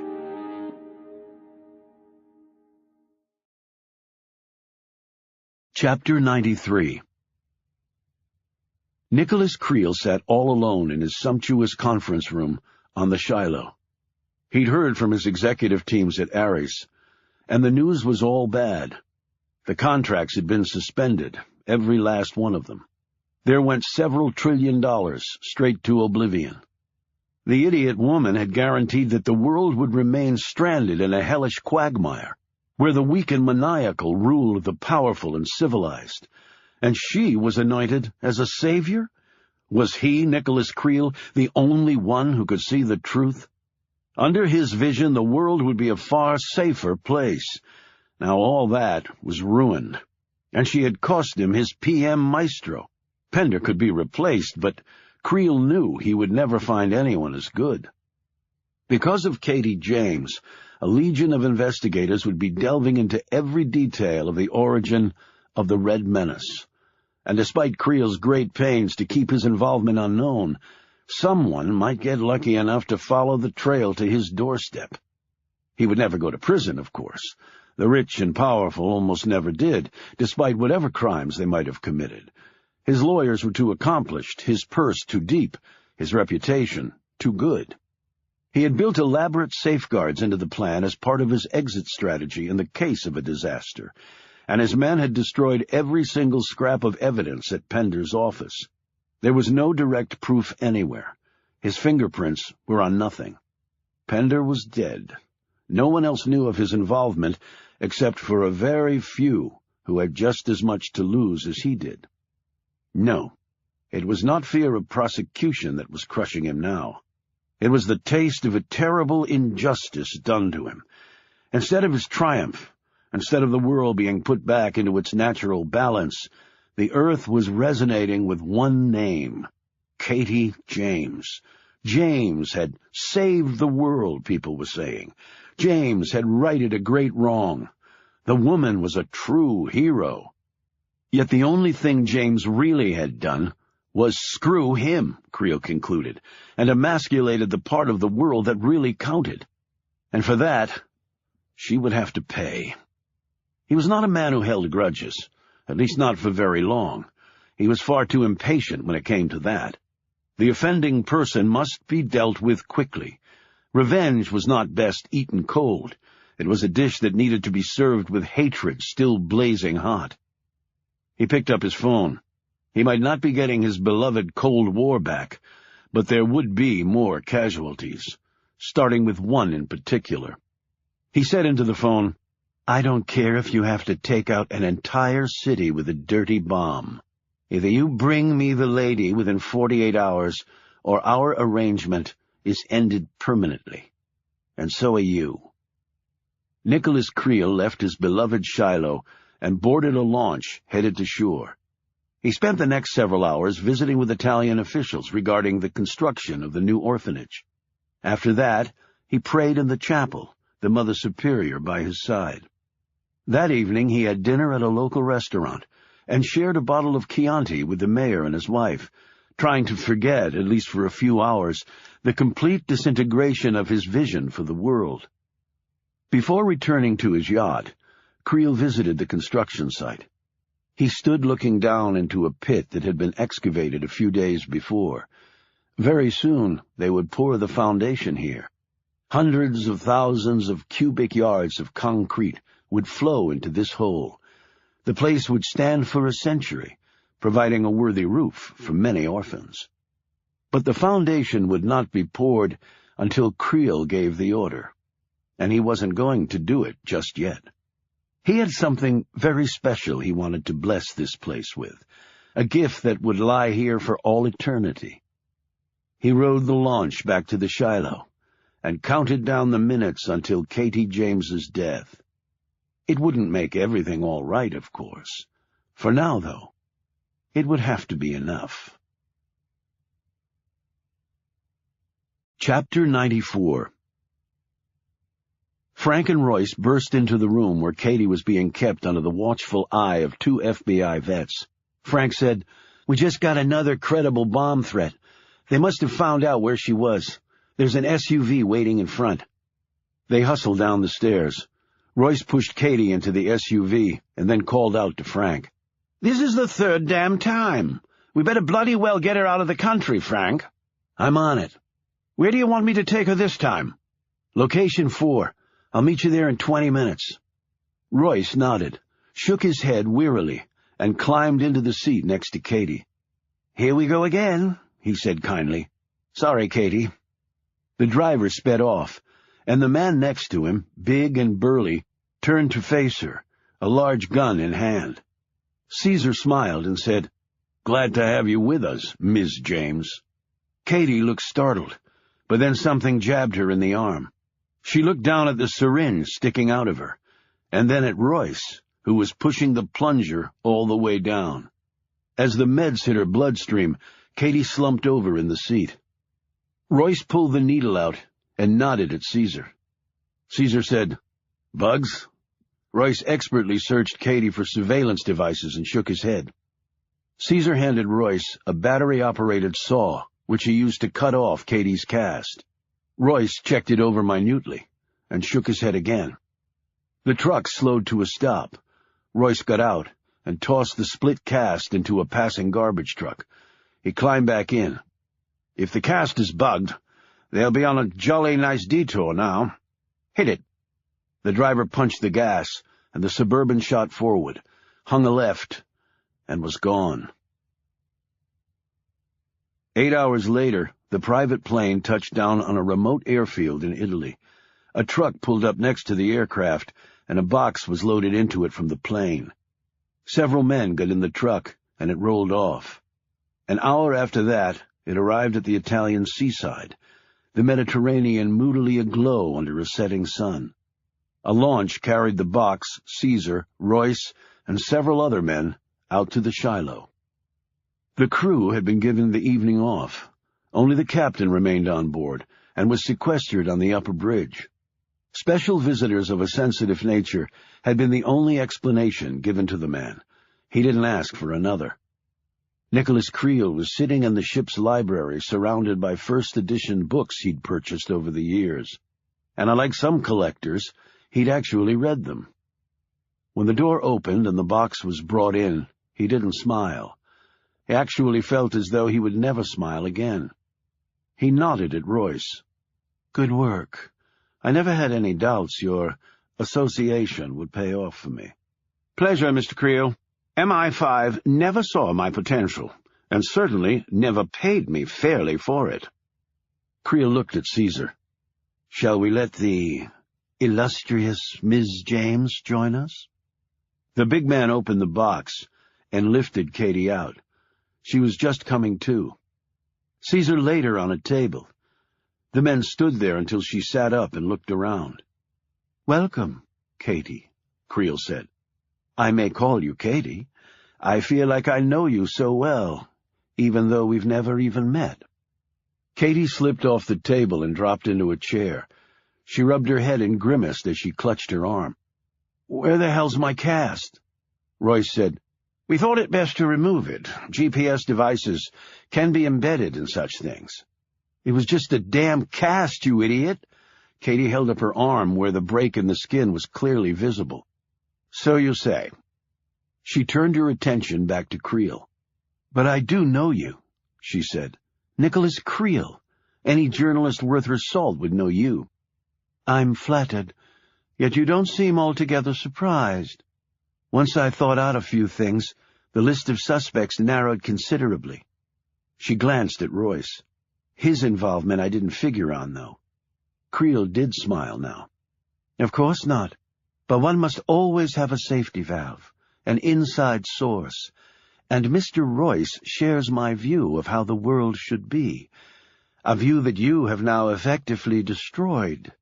I can't even imagine how much you've cost mankind." "What I've cost it? By stopping China and Russia from going to war?" "There was never going to be a war, you fool!" Creel roared. "The Cold War was the safest period humanity has ever lived through. My plan would have liberated the world. That's right, I was a liberator," he snapped, as Katie stared at him incredulously. "Now you've ensured that we will be ruled for eternity by savages who have no regard for human life. They have toppled all balance, crushed all possibility of diplomacy. We are as close to global annihilation as we have ever been, thanks to you, Katie James."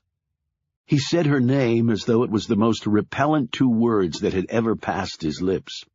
"Yeah, I'm sure that has you bummed, but I'm thinking you're really pissed about losing out on all those weapon dollars. I have enough money, I can assure you, but Theodore Roosevelt had it right. Speak softly and carry a big stick.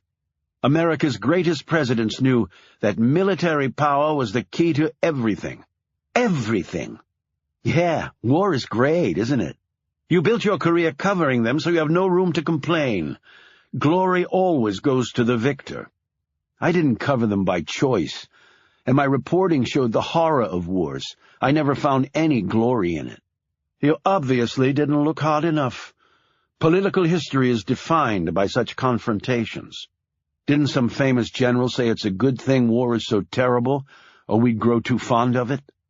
That was Confederate General Robert E. Lee at the Battle of Fredericksburg, and as history has shown, he was a loser. I only deal in winners. Have you ever been in the military, Mr. Creel? You ever been shot or even shot at?" Creel didn't answer her. "Well, I have. And let me tell you, with people who actually fight the damn wars, there are no winners or losers. They're just survivors." "Yes, well, I didn't bring you here for a lecture. I brought you here to die. But I wanted you to know why. And I want you to die knowing you have no one to blame but yourself." She moved a bit closer to him. "Can I tell you something? Every condemned person is granted a few last words. Go screw yourself." "Brilliant, Ms. James. What a wordsmith you are."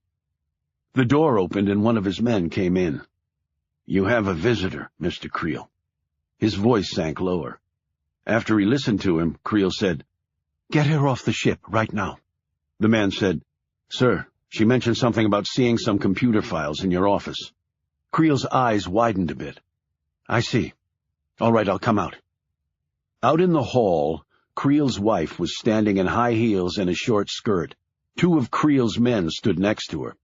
"My dear, what a pleasant surprise," Creel said. Her response was to slap him. Creel's men grabbed and held her. She screamed, "You think you can just leave me by the side of the road like a pile of crap? After all I did for you and to you, you bastard! I'm Mrs. Nicholas Creel, and that's the way it's gonna stay." "I can see you're upset. But all good things must end, and the divorce payment is more than generous." "You're not divorcing me. I know things," she said, a triumphant tone in her voice. As Creel eyed her stonily, she hurried on.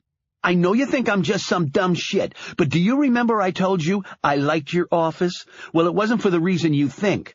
I found it's always nice to have a little ammo in case people get too big for themselves, so I checked your computer.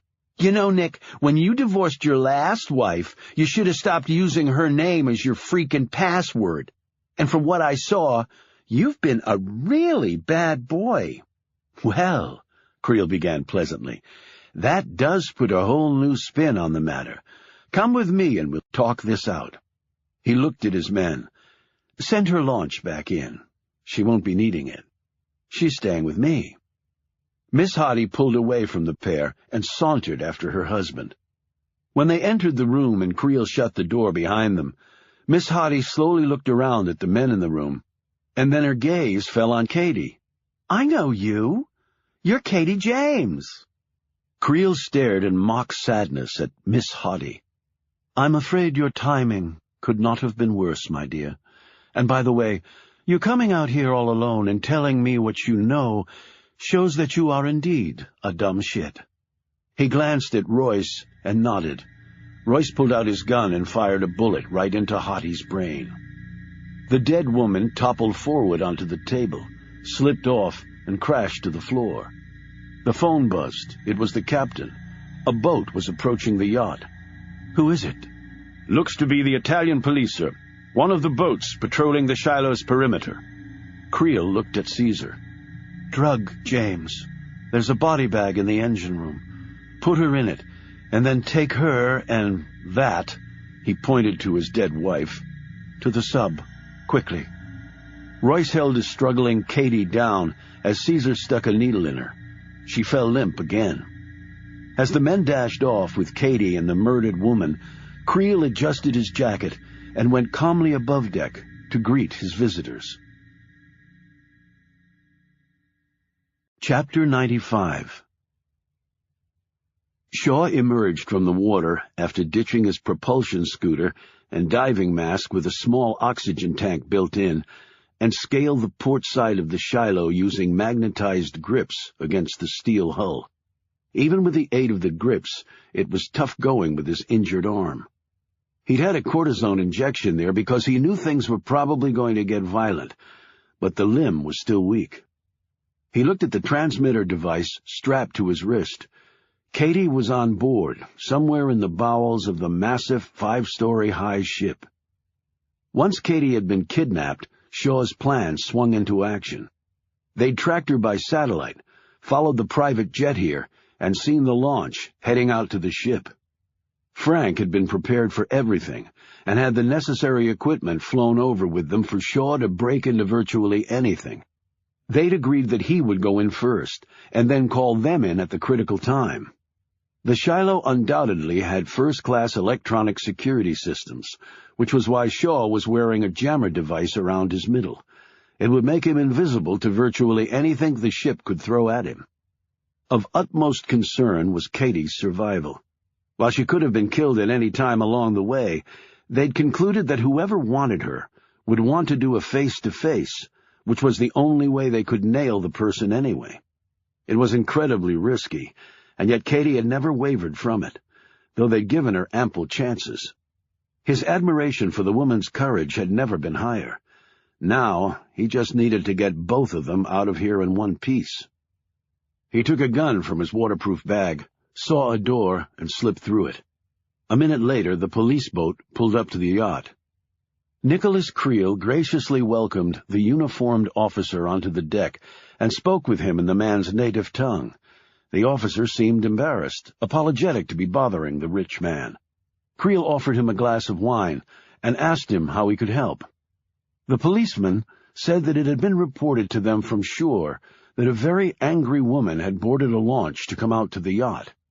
"We saw a launch pass, but we saw it was Mrs. Creel, so we let it go. Then we got a description of the angry woman, and it turned out it was your wife." The man looked embarrassed and said awkwardly, "So we came here to see if all was all right, sir." Creel laughed and thanked the man for his concern. "My wife is a bit tipsy, yes, but not remotely dangerous.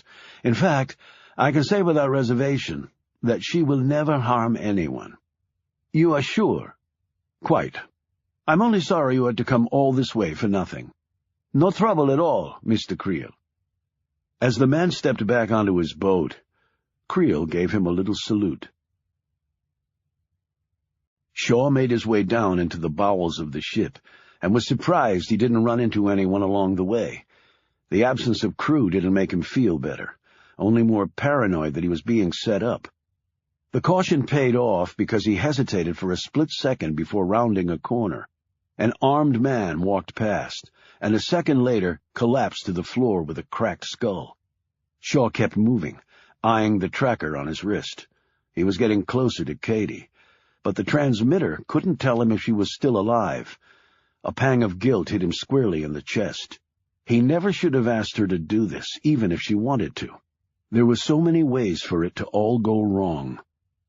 He reached a set of double doors and opened one. Staring back at him was a lavishly decorated theater. As he kept going down the hall, he smelled chlorine. He opened a door, and the smell intensified. The owner of this floating city had an indoor pool.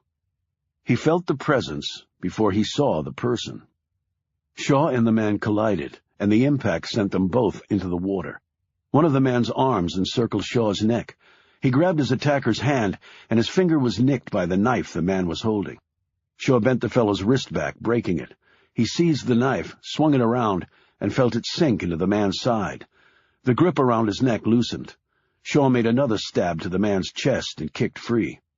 As he climbed out of the pool, he watched the body sink to the bottom, the water now clouded red.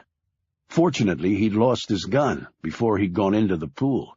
He snagged it, ripped open the door, and raced out, and stopped dead. Royce leveled his pistol at him. "That was too easy. I'm hardly impressed, Shaw. Now, drop the gun." Dripping wet, Shaw did so and muttered, "How's it feel to be a dirty cop, Royce?" "When I didn't show with James, I guess you knew all you needed to know." "No, I figured it out before." Royce cocked his head, unease settling across his features. "How?" "It won't matter to you." "Why?" "Because you'll be dead." Royce waved his pistol, regaining his confidence. "You really are a damn fool. Well, I'm sure you want to see little Katie, so let's go. We'll do you together. She's in the submarine," he added jauntily. "How about that? The man's got his own bloody sub. Now that's real power." Shaw brushed his hand against his belt, depressing a tiny dimple there that sent out a distress signal to Frank. "But I will let you in on one thing, Royce." "Really? What's that?" Royce said, sneering. "Did you ever bother checking your watch?" "Because we put a bug on it." Royce shot a glance at the timepiece on his wrist. The next instant, he was clutching his chest, where the hilt of the knife stuck out, the blood from his burst heart already flooding the chest cavity. He looked back at Shaw. "Impressed now?" said Shaw. As Royce dropped to the floor, Shaw was already past him, heading to the sub. And Katie. The belly of the Shiloh was a series of huge hangars, the 35-ton submarine parked in dry dock in the center of one of them. Shaw watched the men standing guard. There were 3 of them, one even larger than Shaw, with long black curly hair. A radio buzzed in the hand of the big man. He listened, said something Shaw couldn't hear, and he and the 2 other men hurried off. Shaw clambered on top of the sub, lifted the hatch, and dropped down inside. He searched as quickly as he could. When he saw the arm and legs of a woman sticking out from under a bench near the rear of the vessel, he felt his heart nearly stop. When he pulled the woman out and saw the blonde hair, he felt paralyzed. When he realized it wasn't Katie, he started breathing again. Then he saw the body bag, and it all hit him again. He unzipped it with shaky fingers. Then he heard another sound. The men were coming back. Chapter 96. "Take her out of here now, and bury her in the excavation pit for the orphanage," Creel instructed the 2 men, who held the body bag between them. "Put her in a box. I'll arrange everything at the construction site. I'll tell them it's a time capsule." "Where's Royce?" he asked Caesar. "Around here somewhere." One of the men said, "Do you want us to kill her first, Mr. Creel?" "No, I want her to wake up and realize she's been buried alive. They say there's no greater fear in humankind. I want her to feel that horror." The body bag was loaded on the launch, and the men set off. Caesar said to Creel, "What now?" "Now you disappear. Until the next time." "I don't think so." They slowly turned. Shaw was standing there pointing a gun at them. Creel flinched as he saw who it was, but then quickly recovered. They call you Shaw, don't they?" Shaw said nothing. "I know of your connection to this matter, so I doubt money will induce you to go away." Shaw still said nothing. "So it seems we're in an impasse," Creel concluded. He pointed his gun at Creel's head. "I don't see it that way." "Mr. Creel?" The captain was staring fearfully at them from the steps leading to the top deck. Shaw took his gaze off the two men just for an instant. It was still too long. The shot fired by Caesar burned a crease along the side of his head. Shaw instantly rolled to his left and placed 4 compact shots of return fire. Creel had already taken up hiding behind the bar area while Caesar was seeking higher ground to get a better shooting angle. Shaw sent those plans awry when he nailed the man in the foot. Caesar emptied his clip at Shaw.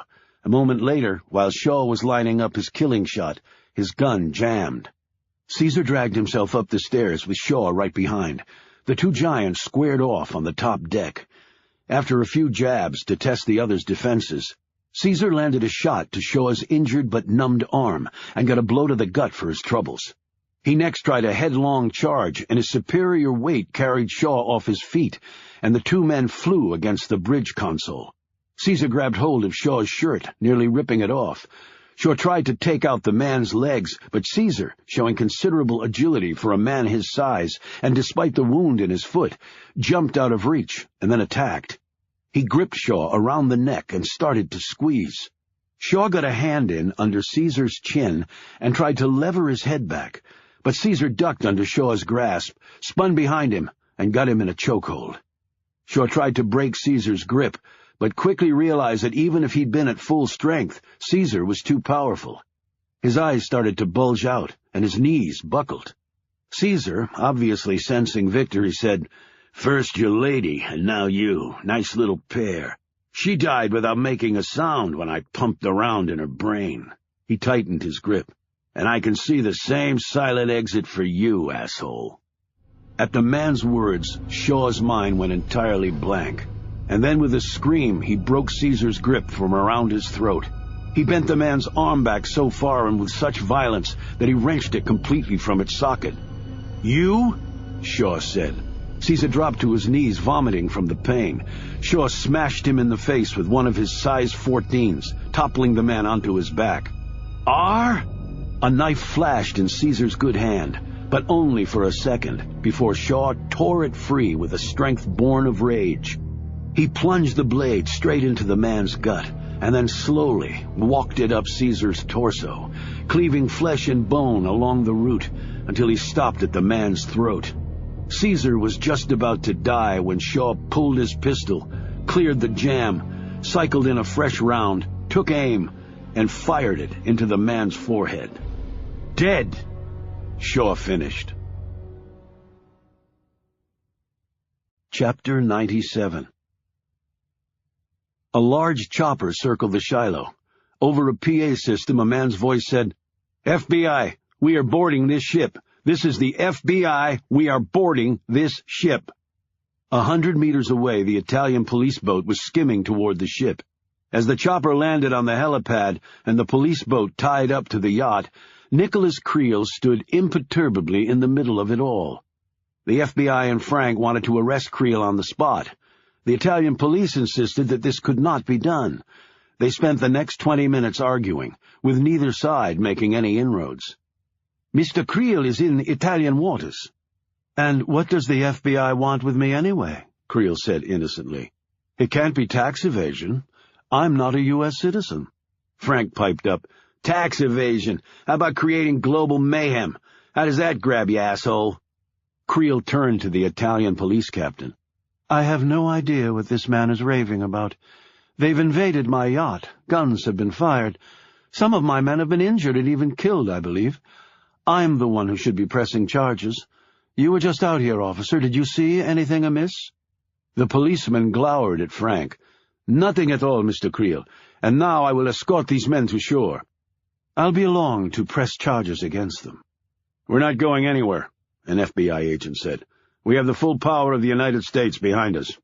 "Well, you are not in the United States," the captain retorted. "You have no jurisdiction here." "Actually, they do." All heads turned as Shaw came down the steps from the bridge. Creel stared up at him. "I'm listening." "The kidnapping of an American citizen," Shaw said.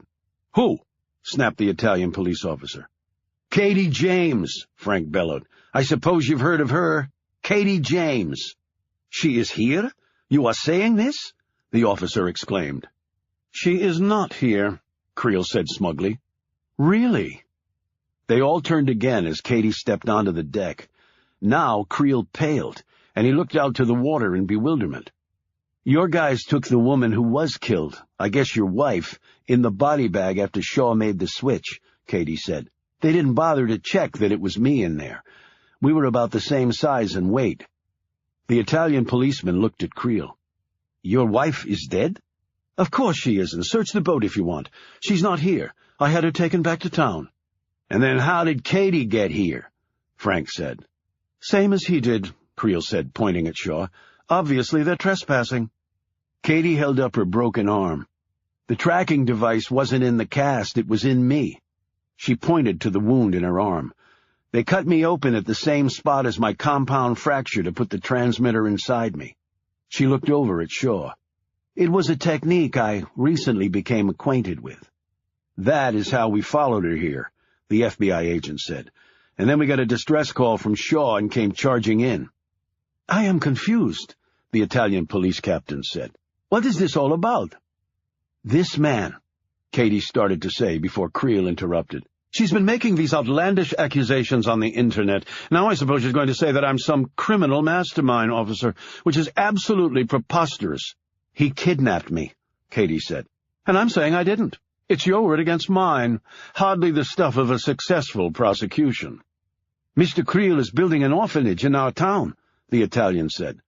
"I don't give a shit if he's gold-plating every road you got," Frank exclaimed. "We're taking his ass with us." "I do not think so." Creel said, "Officer, I will remain here on my yacht. I'll call my lawyer, and these things will be dealt with in an orderly legal fashion." "He also has a submarine on here," Shaw pointed out. Creel rolled his eyes. "Oh, yes, let me escape in a submarine, very James Bond." He studied Shaw closely. "But I believe the facts will show there is a violent criminal on board. This man murdered my personal bodyguard. Look at the blood on his hands and shirt." Shaw was indeed covered in Caesar's blood. Creel added, "Go up on the bridge and see for yourself." One of the policemen ran up, then came right back down looking green and making the sign of the cross. "My God, he has been mutilated." The officer looked at Shaw. "Did you kill that man?" "Yes," Creel said triumphantly. "At last, a confession. I killed him in self-defense. I didn't exactly get this way all by myself." He indicated his bruised face and torn shirt. "That's for an Italian court to decide. Officer, please take this murderer off my boat immediately." The policeman drew his weapon, as did his men. Frank and the FBI agents did the same. "No," Shaw said. "I'll go with them." He looked at Creel. "This isn't over." "Of course it isn't. You bring your ludicrous charges, and my team of lawyers will fight them, and by the time it's over, I'll still be a free man, loved by the world, while you rot in prison. Now that's what I call justice." Shaw launched himself at Creel, and no one saw Shaw's hand slip inside the man's pocket before he was pulled off. A breathless Creel said, "And now you can add assault charges to the list." "Come on, Shaw," Frank said. "We'll get this all straightened out. And you," he said, pointing at Creel, "you try to get off the boat in a sub, a chopper, or a freaking spaceship, your ass is history." "Goodbye, gentlemen. I look forward to addressing all of this in court, and to seeing each of you suitably punished," Creel said coolly. He faced Shaw and smiled broadly. "I'll think of you every time I'm on my yacht." After the chopper and boat left, Nicholas Creel retired to his stateroom. He had numerous phone calls to make to deal with this mess, the first being to the men who were no doubt planting his fourth wife in Italian soil right now. Yet he would get it all worked out. He always did. It would just take a little time, a little money, and a little ingenuity mixed with nerve. That's all it ever took. He slipped a cigar from his humidor and felt in his pocket for a lighter. His hand closed around a metal object, but it wasn't a lighter. He pulled it out. It was slender and flat. How the hell had that gotten in his pocket? He looked at it closely. Was that a smudge of blood? He could also smell something that seemed remotely familiar. Creel had no way of knowing that at that moment Shaw was gripping a small remote control device, his hands manacled together as he rowed in the police boat. He eyed Katie, who was standing next to him.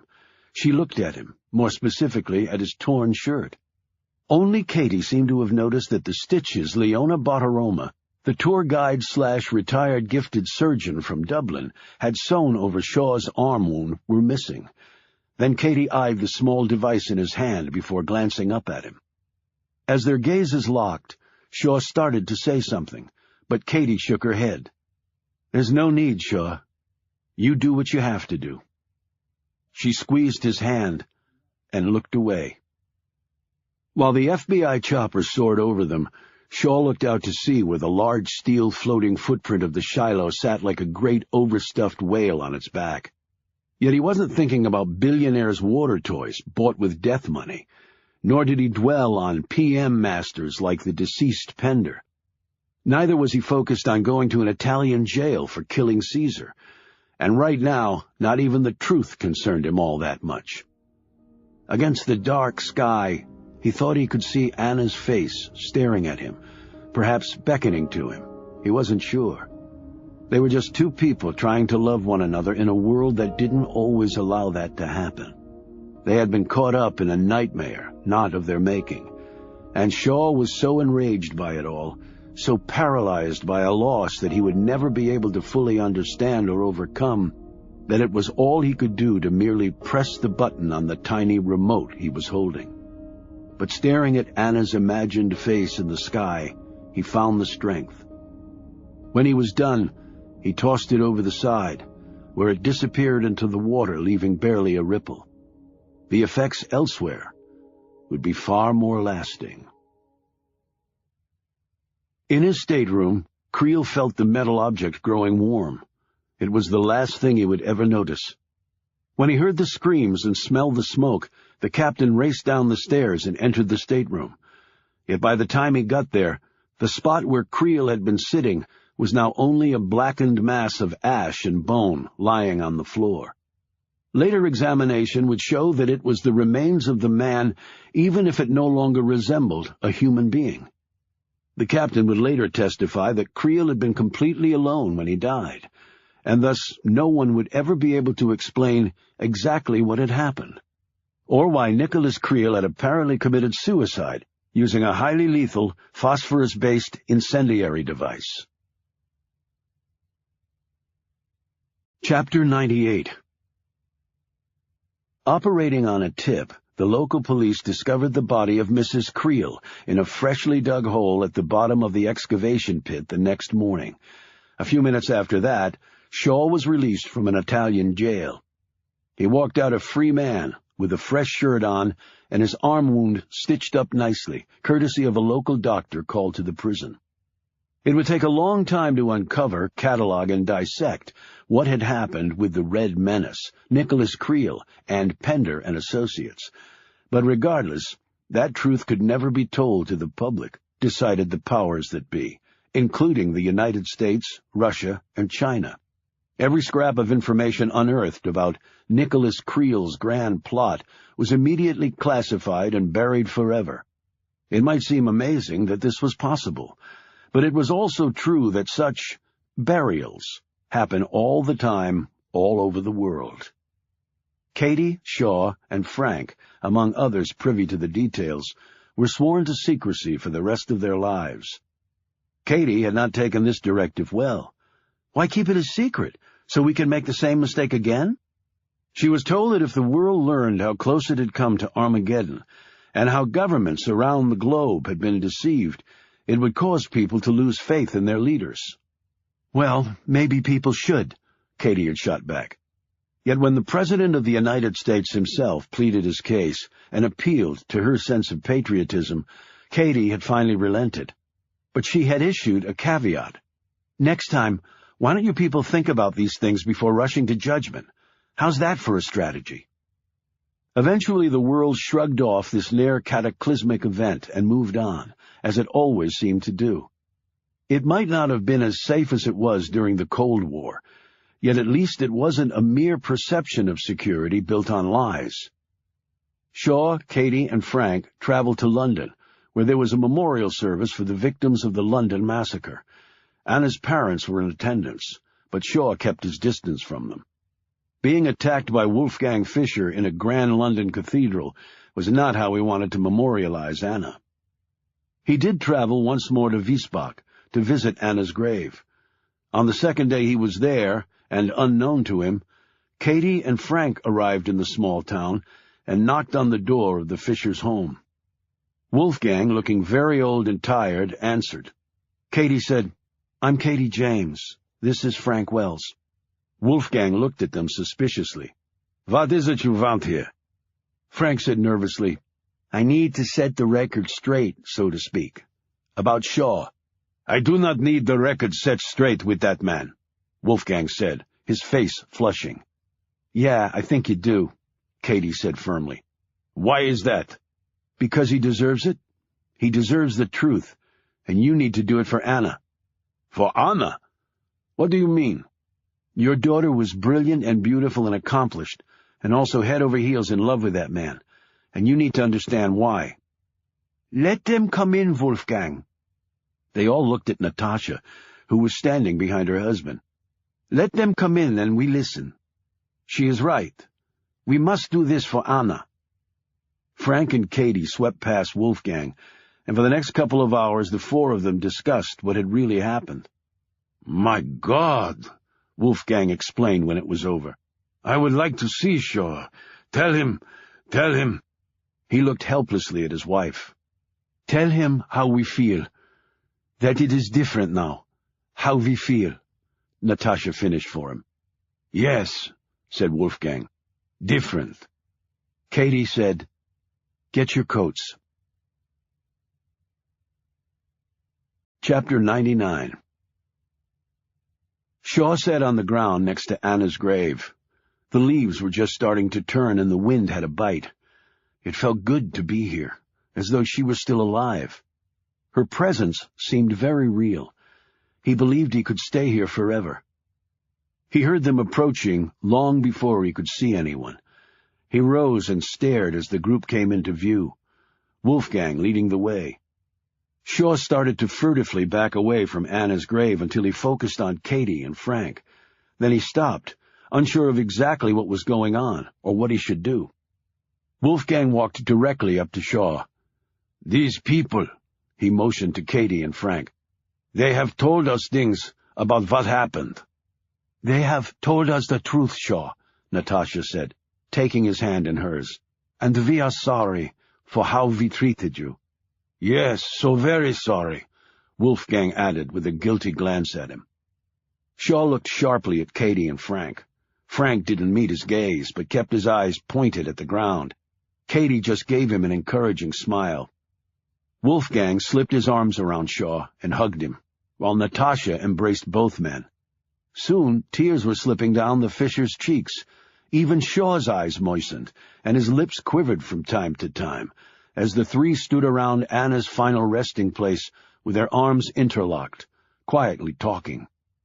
Katie had to keep wiping bunches of tears from her eyes as she watched with Frank. He finally whispered, "I can't take this anymore. I'm no good with the emotional stuff, Katie. Give me a 9mm Glock stuffed down my throat over this crap any day." He turned and left, but not before Katie thought she heard a tiny sob escape his lips. Nearly an hour later, Wolfgang and Natasha took their leave. Katie slowly walked over to Shaw as he stood by the grave. "Thanks for what you did," he said, his gaze on the mound of dirt. "How are you holding up?" "Part of me knows that Anna is dead. The other part just can't accept it." Grieving is an odd thing. They say it's a process with discrete phases, but it seems so different for everybody. And you feel so alone that I don't see how they can call it anything other than a random sort of personalized hell. He turned to look at her. You lost someone? She shrugged. Anyone who's lived has lost somebody. I meant someone in particular. Katie opened her mouth, but just as quickly closed it. Is that why you drink too much? He said slowly, his gaze now on the colorful trees. Katie dug her hands in her coat pockets and stabbed at the earth with her toe. His name was Benham. He was a little boy who should have grown up to be a fine man, but he didn't. And it was my fault. I won my second Pulitzer, and he ended up in a hole outside of Kandahar. She took a deep breath. And, yeah, that's why I drink too much. You'll never forget him, will you? She shook her head. Never. Can't. She choked back a sob. I know just how you feel, he said. He put a hand on her shoulder. Goodbye, Katie. Take care of yourself. He turned and walked off. In a few seconds, Katie could no longer see him. She stood there by herself among the dead, glancing at Anna's grave. Katie bent down and moved the flowers Shaw had placed there closer to the headstone. In the few words carved in granite, Katie saw the life and memory of a remarkable woman and the haunting image of the man who had loved her in life and still clearly loved her in death. She finally rose from the consecrated ground, turned, and slowly walked back into the world of the living. And then Katie started to run. The sounds of the footsteps approached him from the rear. He turned, his face registering surprise when she came into view. Shaw said, "What is it? Are you okay?" "I just realized I don't have a way out of here." "I can give you a ride somewhere." He checked his watch. "We can be in Frankfurt in about 90 minutes. You can catch a flight to New York from there. Maybe be home in time for a midnight dinner at your favorite dive." "I don't want to go to New York." "It's where you live, isn't it?" "I've lived out of a suitcase my entire adult life. And I don't have a job." "You probably could get Amanpour's CNN gig now." "Don't want it." "So what do you want?" "A ride from you." "Okay, but where?" "We'll talk about it on the way." They stared at each other. Her eyes were glistening, and Shaw's gaze drifted to the sidewalk. He said hesitantly, "Katie, I can't—" She put a hand up to his mouth. "I know you can't, Shaw. And if you'd said anything else other than that, I would have already walked away. That's not what I want." "So what do you want?" She glanced off into the darkness of the Wiesbach night before looking back at him. When she spoke, her voice seemed to buckle with the weight of her words. "I'm an alcoholic. I'm unemployed. I don't have many friends. In fact, I don't think I have any friends. And I'm terrified, Shaw. I'm scared to death that this is it for me. And if you tell me to go to hell, I'll tell you that we've both been there, and it's just as bad as everyone thinks it is." As the wind rustled the leaves on the trees, and all around them the good folks of Wiesbach settled in for a pleasant night's sleep, Shaw and Katie stared at each other in silence. It was as though neither had the courage, the breath, or the heart to speak. Finally, Shaw murmured, "Let's go." The two of them turned and walked down the quiet street. Exactly to where, it was certain, neither of them knew.